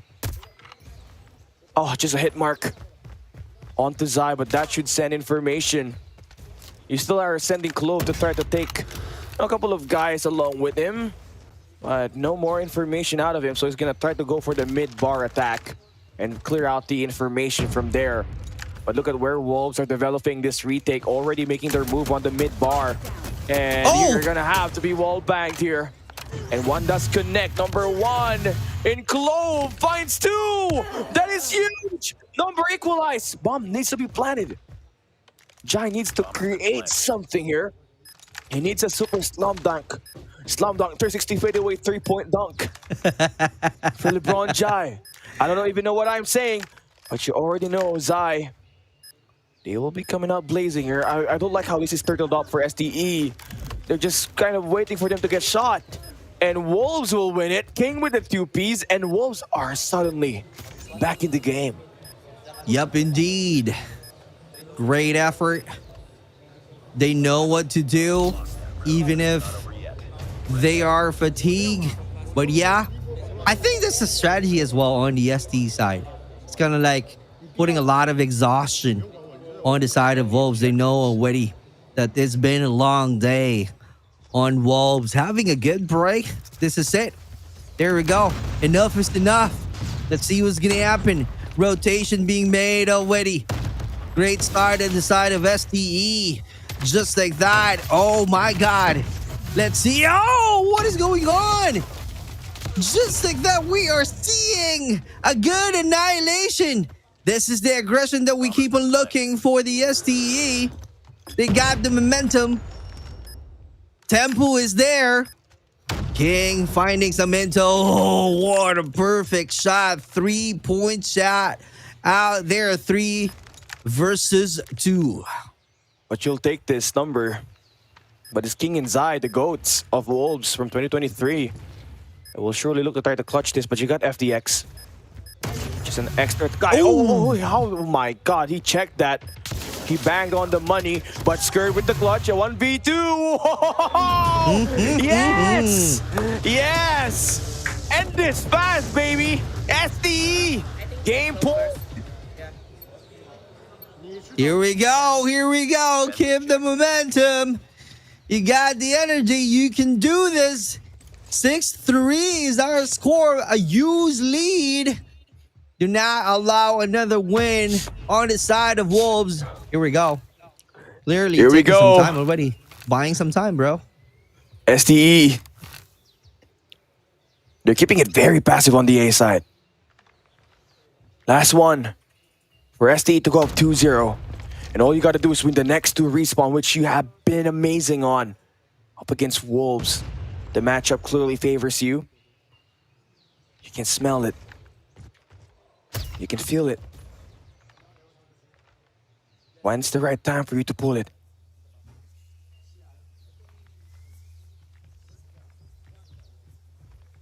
No intel yet. Skurd has to rotate. He knows already that someone is on the B side.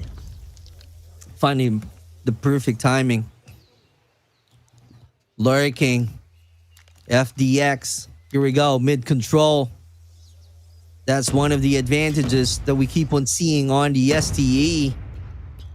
Can they get a kill? Win is patiently waiting. Globe is also finding some intel. You gotta watch your left corner because if not, it might be a huge impact. Oh, 2 kills there for Peg.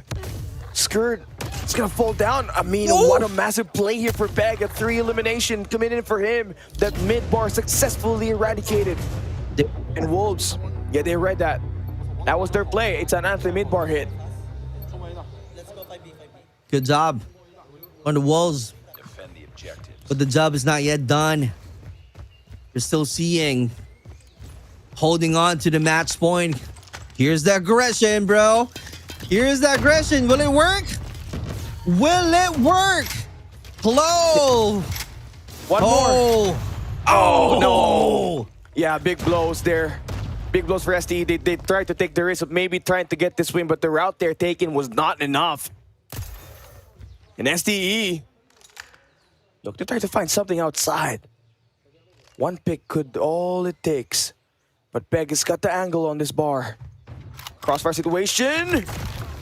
Oh no, sending yourself out to get taken down, and Wolves one round away from winning this second half and forcing overtime. No, brother, there's no overtime, bro. There's none. Defend the objective. The enemy has acquired. Yeah, but they have one more round. They need one more round to force overtime. If you're STE, you want to finish this quickly. You don't have to go back into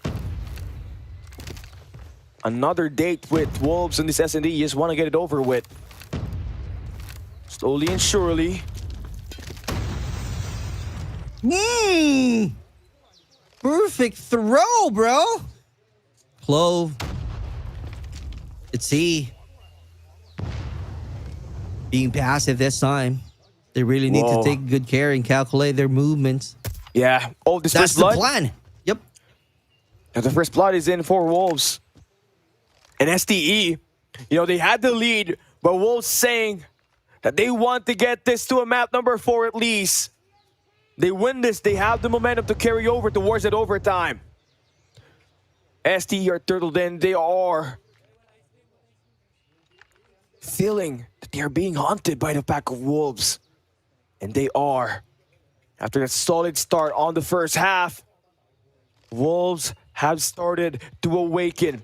The GOAT Zai will get shot down. Beautiful pick. So does that change anything on the rotation for Wolves? They still got a high-low beacon. You got King holding down the staircase. Jai needs another opening pick here. Utilities, pop flash on the A site. Only one person holding it. King spots a couple of players. Many now on the A site. And hey, hold on. They could potentially win it here. STE has got the numbers advantage. Clove is on the middle of the map. He is spotted. He's in the corner. Trying to wait for a player, but he falls. My God. But still, you got the high ground advantage. You don't have to pick things. You just have to wait for Wolves to push through. Maybe towards mid. 30 seconds remaining for you to finally put this to a 2-0. This gunfight for Jai is everything. Shots fired. King eliminated. Jai with a crucial kill off the mid bar. Backs away alive and healthy. Win falls. Just one more player to go. And Sound. Does he clutch it? The answer is no. STE will take it 2-0.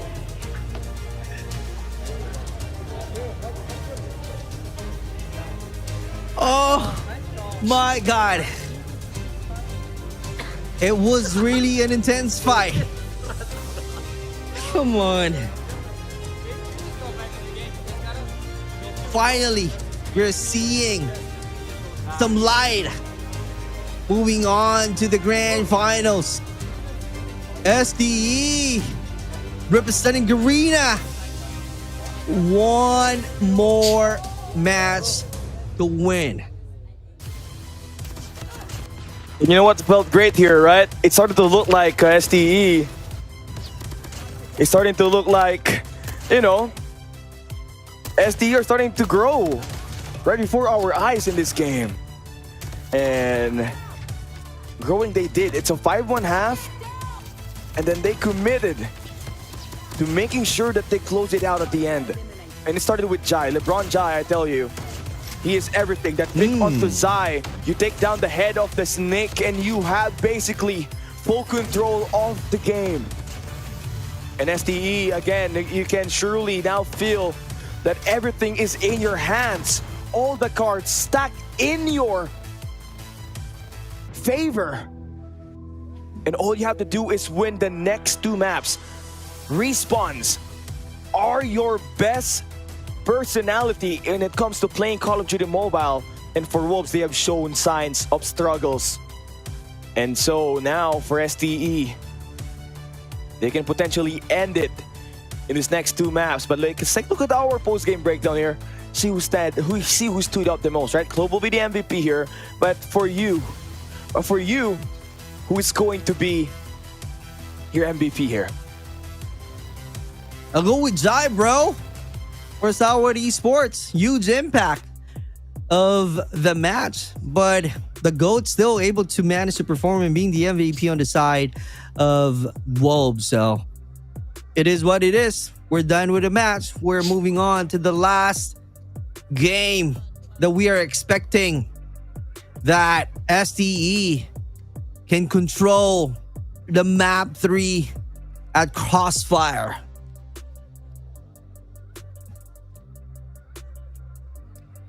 Crossfire is one of the signature maps that STE was able to play for Garena. And is it? Right? Is this it? Will we see STALWART Esports book their ticket to Day 3 of the Call of Duty Mobile World Championship 2025? Time to put this game to an end. You win this map 3, it's over. You're moving on for tomorrow. Here we go. Let's see if they're going to move tomorrow on to the grand finals. Aggression right away being shown evidently by the STE. Good start. Still trying to play objectively this time. Wolves, the goat. Oh my God. Let's see. Oh, adding more kill points. 27 to 26. 27-26. It's still going to be, the expectation here is for Wolves to win the defensive side. And surely they do win the first 5 kills, but it's kind of evenly traded at the moment, especially with Jai finding those 2 kills on the feed. Now, clearly, you're trying to match up the pace. If you are STE, you are the ones climbing up the hill. And you do find a certain power position here held by FTX, but how long can he withstand the pressure that Wolves are going to try to pull here? Let's see. How long can they hold on? That's the battle that he needs to take. 18 is the score on the side of STE. 21 taking the lead on the side of Wolves. Playing objectively, as you can see. 47 seconds that they really need to play in. Skurd trying to do his best. Doing alone. Oh, misses a lot of shots right there. Oh my God, Skurd finally getting win and peg. But it's a long climb again. It's 18v13. Wolves has done clear damage on the Butcher side. There's really no answer there for the moment for STE. Still trying to climb their way into it. B Depot now already in their hands. A minute and 30 seconds to go. Tons of gunfights coming into the way of Peg. Is he ready for it? That's a 3-man stack down there. He needs a couple of backup, but look at how fast this one went in. A +5 lead now becomes just 1 live advantage for Wolves. STE has taken full control of the top side. Clearly, Wolves still got the number advantage, but they are hunting for this extra player up top. Is that going to be a good hunt? King is out there. Skurd rotating. Finally, Clove doing some damage, but not enough. Here we go. Oh my God. Money Pacquiao.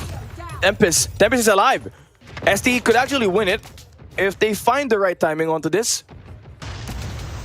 Giant Clove are going to invest big just to win this round 1, and it's essential for you, honestly, as this is an attack side. You win it, it is gonna find value. Unfortunately not. For Jai, King is up here. Oh, 1v1. King is gonna fall. Now a sniper in the hands of Clove. I mean, he's been a sniper before. He's gonna send out that hunter killer. He's waiting for that guy to pop. But he's here the information. It's a 1v1 up against Wind inside of the B Depot, and it sounds will be able to shut down Clove inside of that one. And not only that, man, Wolves were able to remove 2 operators heading into this round 2. So this attack side is going to be a bit more peaceful, rather, for Wolves. Looking good on the side of Wolves. Let's see how are they going to find some value right now using the operator. Is that going to be an early? Yep, true enough. It's early on sounds, creating a lot of noises, as you can see right here.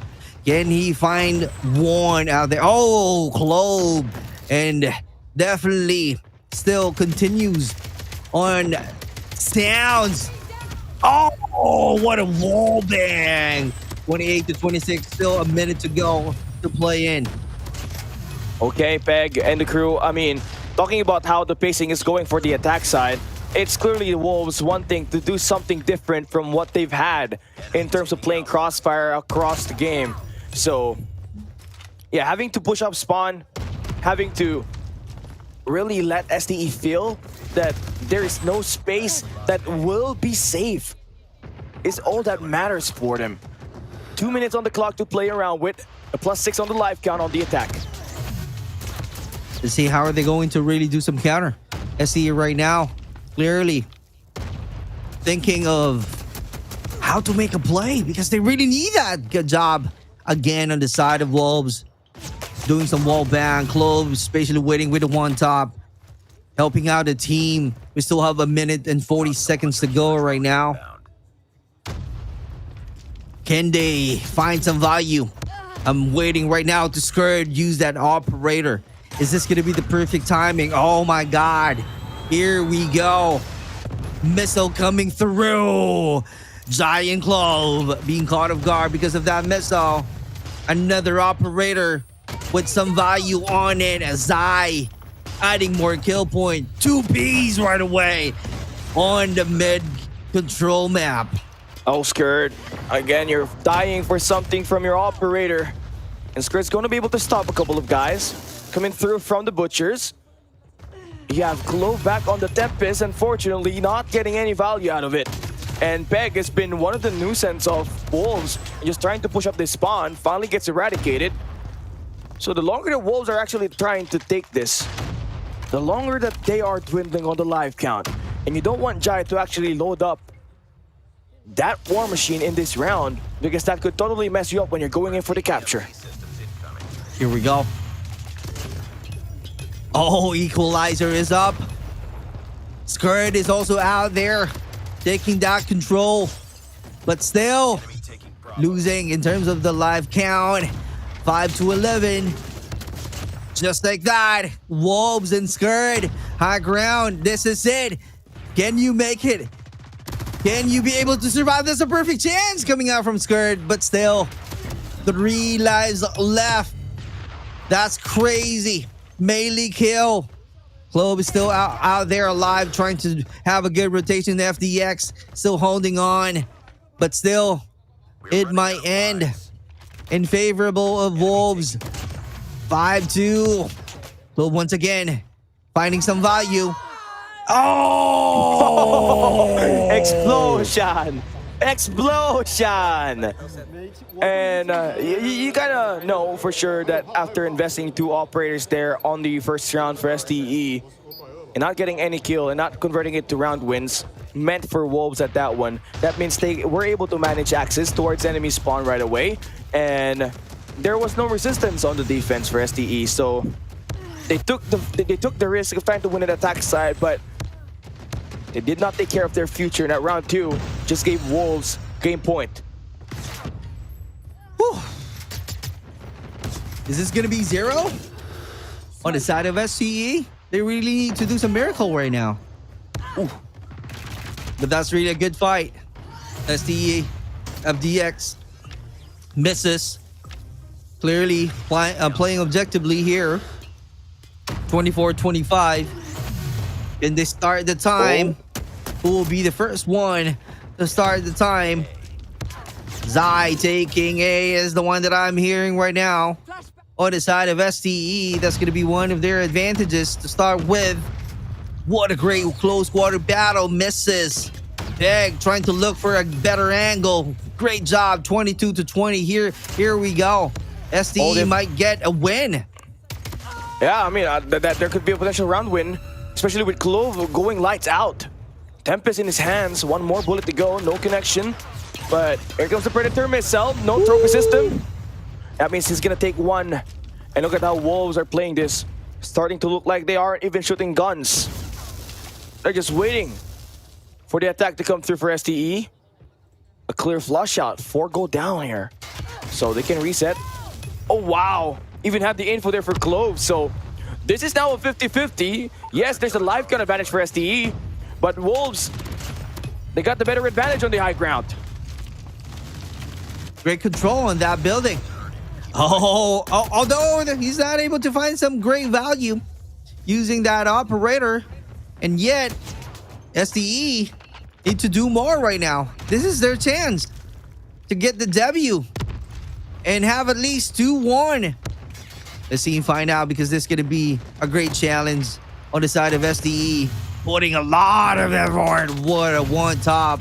King on the high ground rotation needed badly. That machine, here we go. One. Oh, it's rough. Still not finding any volume. STE doing their best, but in terms of the lives count, it's going to be close, brother. It is. You got Zion win with the operators, FDX, and Reef. Very ratty play there. Just 4 more players to deal with. 20 seconds still. Try to attack. And Reef is trying to spray it down, get some more information for his team, but they all fall down. John doesn't get any value with his operators. Skirt, how does he manage to stay alive? 1v3. And it seems like Wolves will take a spawn game in their control. As Reef falls down, Wolves will force a map number 4. Whew. A great comeback for Wolves. Congratulations. Though it's an early congratulations, we still have another match. They just really need to be ready and carry the momentum. If they got the win, they got the win. It is what it is. STE getting a 2-1. Let's see, how are they going to come back? Powerful. Showing individual prowess needed right now on the side of STE. And, you know, it's starting to show a weakness here. It's starting to become a majority, right? People are starting to know that STE are not kind of a great control team. And that could be a reason why we have been seeing them really go up against Q9, up against Wolves and win it. They all got 3-0'd quickly, and there was really no fight at all. I mean, you kind of saw it here, right? I mean, STE's slow start, the investment on the first round, the discipline to try to be aggressive did not pay out, and it cost them that round number 2. And especially when you want to stop the attack to, you know, push up the B depot or on the broken building, you kind of want them to be stopped by your Sparrow or by your War Machine. And unfortunately, that wasn't it for STE.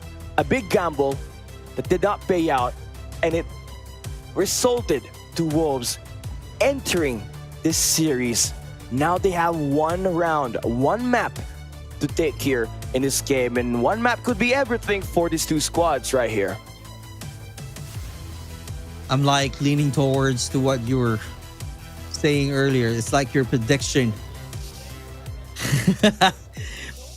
But let's see. It's still early to tell. 2-1 is our score. I don't want to have a different round. The STE needs to close this one out. They're not able to get the crossfire. We're just going to go back to the hard point. Slums once again. As we all know, clearly, this is going to be the bread and butter of STALWART Esports. Now, the question there, where's the momentum after losing the battle? This is it. How are they going to quickly rotate? How are they going to quickly controlling this map and investing a lot on their operators on the first, giving some points on the mid, and going back to the operator for the clutch? And I tell you what, right? In terms of operator value, if you try to compare these 2 teams, Wolves has had the advantage on it.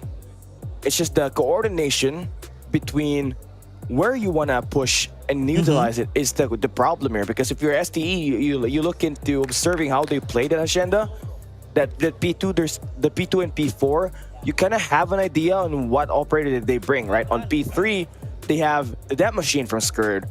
They also got the War Machine into play.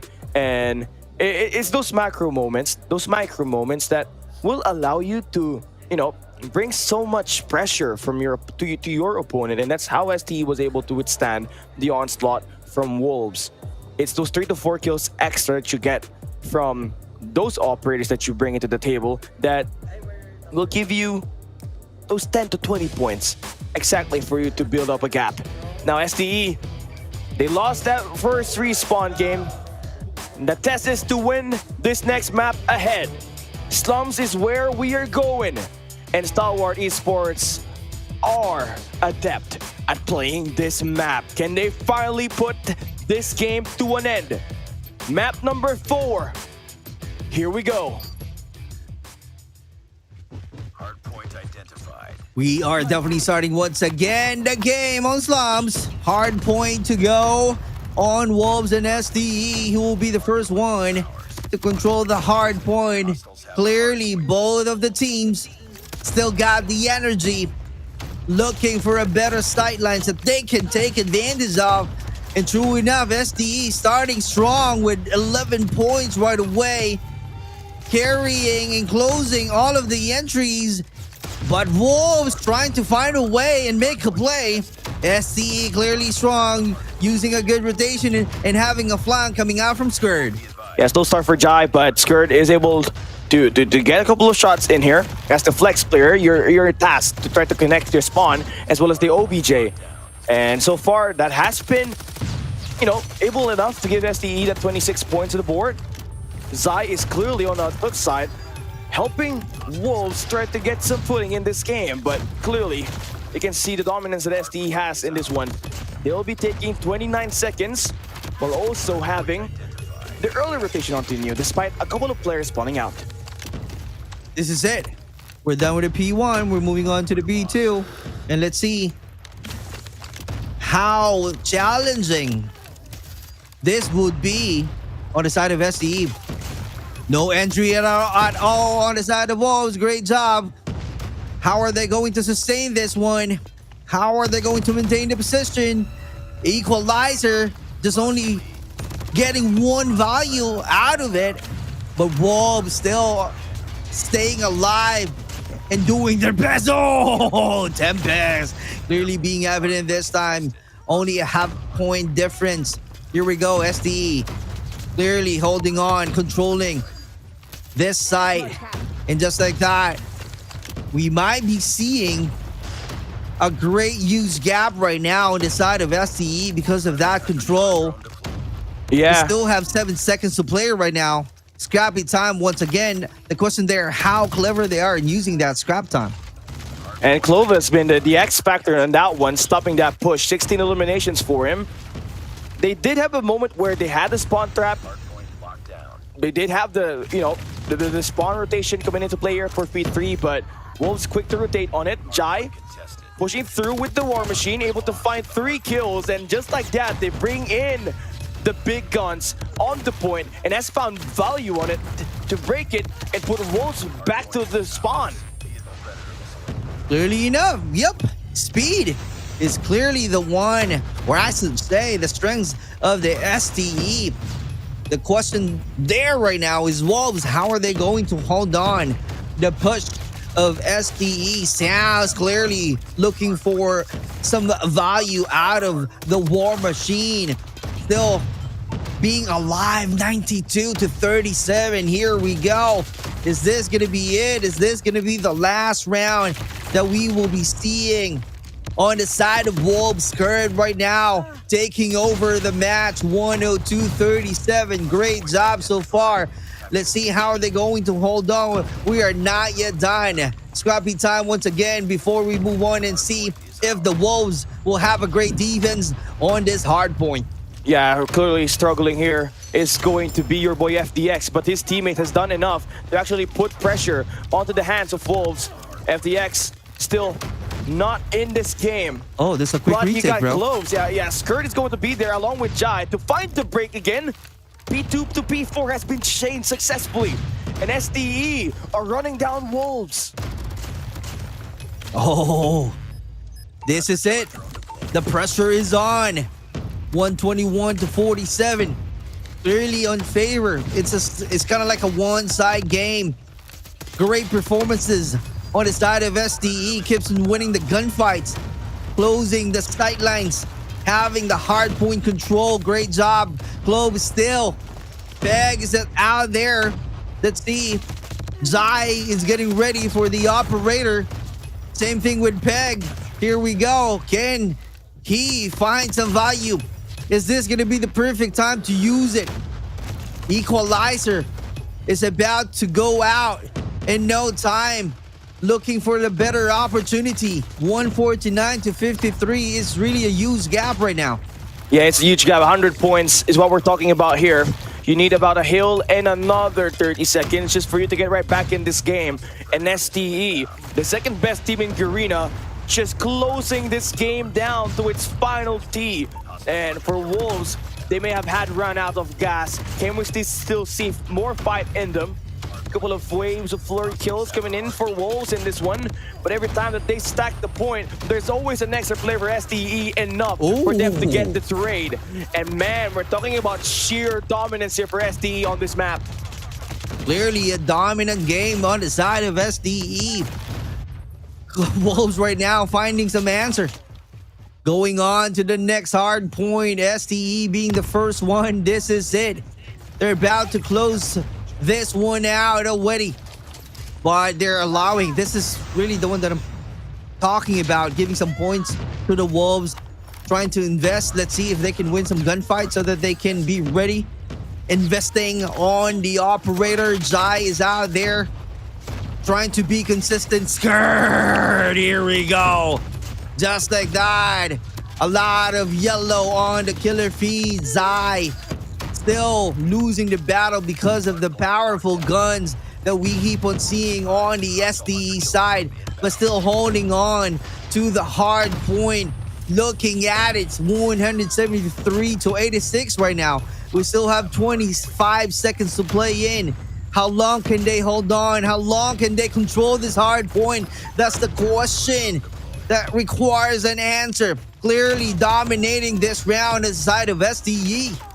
Yeah, 10 more seconds to go for. And that might just bring them closer to the 200 points.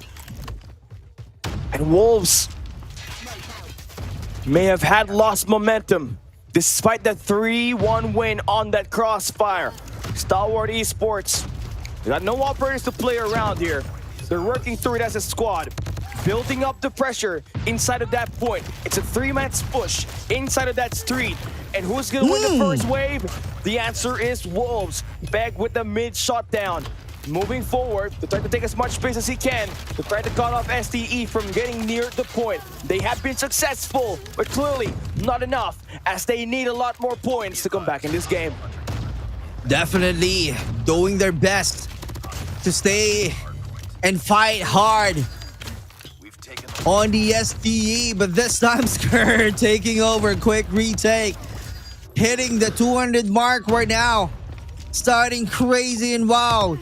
16 seconds, brother. Here we go. Let's see how they're going to quickly rotate. Great job so far on the Wolves side. They managed to defend that hard point, but not long, because Skirt is out there with the use up on FDX, doing some reset, and just like that, another STE. Here we go. The question right now, what's gonna be the answer? What's gonna be the counter? Do they still have the energy? Do they still have some gases? This is a huge control right now, clearly evident on the STE side. Yeah, they have had the worst first half of the year, but STE adding Reef as well as Jai in this roster has amplified the firepower of STE. Only 10 more points to win this game. They can feel it.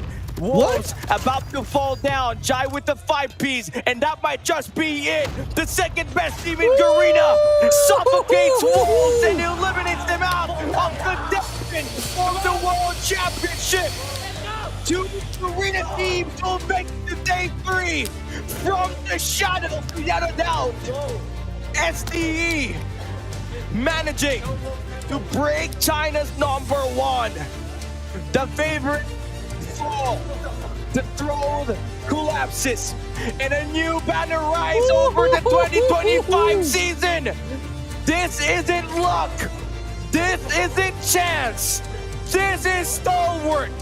taking the crown with their own hands. A 3-1 win. And Stalwart Esports shocking the world with its performance. I don't know what to say anymore. Stalwart Esports clearly holding on that win. Sportsmanship being given away. Great job closing out the battle with 3-1 score. They know how to get a win this time. We might be seeing another huge battle moving on to the grand finals. 2 Garena representatives joining on to the finals. Whew, that's a lot to take out there. Let's see what's gonna happen. Elevate to Q9. Who will be the winner? After that, fighting against Stalwart Esports. Crazy long day, Kali. Final thoughts before we end this one. We kind of see it coming that Wolves will have a struggle, right? You saw them really face after what happened up against OUG. Clearly didn't know what hit them there. And it showed that the hard point was something that they need to work on. Coordination really lack. And STE just had it really well on this end. You saw them streak up that P2 to P3 to a P4 chain. Yeah. And that says a lot on the coordination as well as the team chemistry of the squad. Clearly having a phenomenal performances in Chewy Knob, Jai. Here we go. STE, a grueling gauntlet run in the lower bracket. You make it out alive. Talk me through how relieved you are feeling right now. I'm feeling very happy, and this is the first time that we beat the Chinese teams, CDM teams in tournament, and we're so happy to be able to beat them and to break the curse also. And we're coming from you, Elevate and Q9. Oh, all right, we got our first piece of trash talk. I've been waiting for this all day long. You are now in the top 3. You just mentioned it there. Elevate, Q9. Doesn't seem like you are scared of either of them. Coming from my IGN, I'm not scared.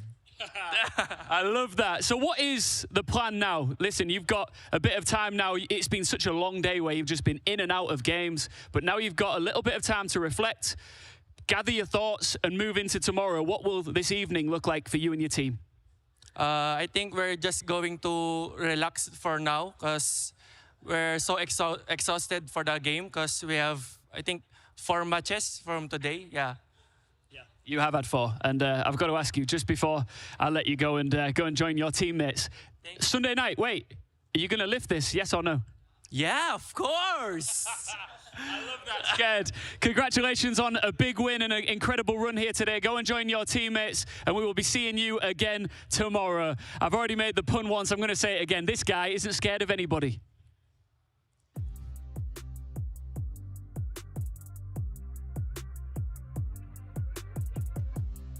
Stalwart Esports going on to the finals. You've heard scared, not being scared to face against whoever gets the win on Elevate and Q9. And I mean, this is the best way for you to give Skirt the spotlight here on the interview. I think that's one of those guys in STE that knows how to make it fun, right? How to make it interesting in the interview. And they said they're coming for Q9 and Elevate, and so they are. And if you do drop down at the lower bracket, it is going to be quite suffocating to see how this team will do, right? Clove, Reef, Jai, Skirt, FDX. I mean, I feel like, you know, for this team to be the lower bracket and to have, you know, nothing in return, right? There's no expectation from them now. They're on the top 3 already. They've outdid themselves, and they still have the hunger to absolutely crush it down. And here we have it, folks. Our playoffs through day 3.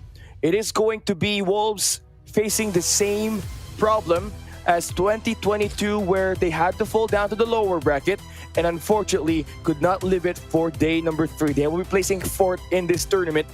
That only leaves it with 2 Garena teams and 1 CDM team that will remain for day 3. Elevate PUK are still alive for the back-to-back championship aspiration.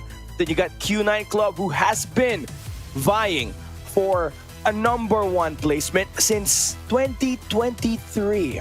They have been rid off of that and they want to stand at the top. But is it going to be easy for them is the question, as they're going to be playing on the rematch for the 2024 Grand Finals tomorrow at 9 p.m. plus 8 GMT. This is really interesting because right now they still have a chance to somehow fight against Elevate, to where they're creating their own rivalry, because they loses the battle, a dominating match last year fighting against Elevate. Now Elevate, it's a matter of them on how to repeat the kind of performances, but you got to be ready, because Q9, after learning a lot from their mistakes, right? So it's kind of like, we are now ready to elevate. We are now really to elevate our performances and win the fight, the defending champion of the last year World Championship COD. So let's see how it goes. This is going to be an interesting battle, but I'm so happy to see that we have 2 teams representing and joining the Grand Finals.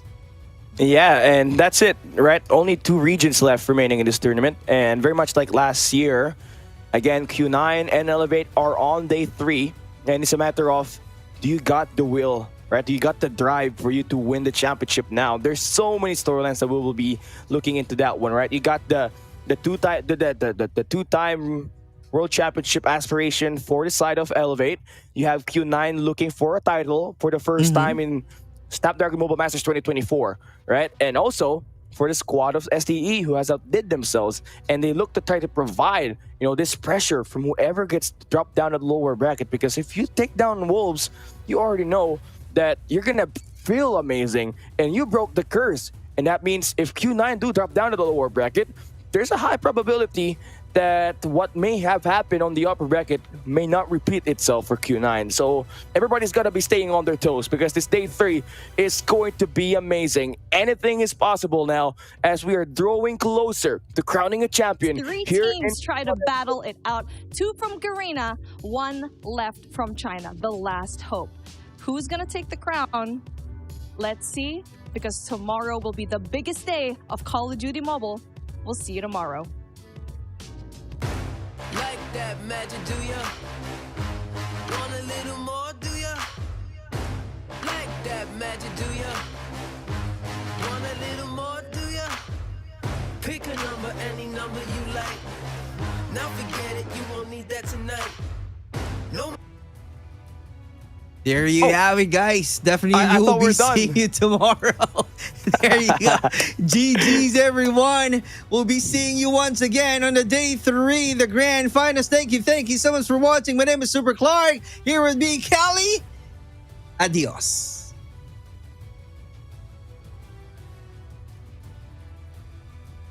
Hey, we're still here. Hey, bye-bye. Bye, guys. All right, GG's. I'm sleeping. I'm so tired. Good night, guys. Thank you, Kappa. Good night.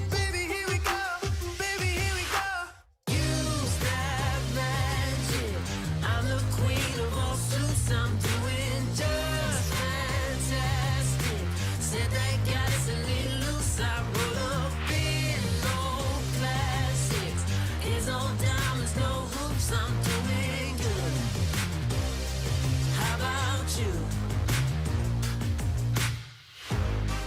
Welcome to another world, one where they let out all the girls. Them boys, they don't know where to look now. We're stripping cause it's winning's hot work.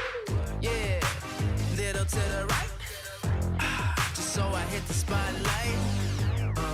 I want everyone to see now. This is how you do the thing right. Hey, I'll show you things that you won't believe, no. Yeah. Stand back, baby, here we go. Baby, here we go. Use that magic. I'm the queen of all suits. I'm doing just Yeah, they got us a little loose. I roll up in old classics. It's on diamonds, no hoops. I'm doing good. How about you? I guess you heard they call me good love. Cause with me you'll be on the good stuff. Cause we go harder than the bedrock. Shot like the neighbor when the bed rocks. All you need to know is I'll be back. Eyes shining, you won't need the flash. Said I'd be a lights, you can see I got it right about that. Like that magic, do ya? Want a little more, do ya? Like that magic, do ya? Want a little more, do ya? Pick a number, any number you like. Now forget it, you won't need that tonight. Know my reputation, they got it tight. Let me show you this trick I like. Like that magic, do ya? Want a little more, do ya? Like that magic, do ya? Want a little more, do ya? Pick a number, any number you like. Now forget it, you won't need that tonight. Know my reputation, they got it tight. Let me show you this trick I like. Yeah, baby, I'm the best. That's why I ain't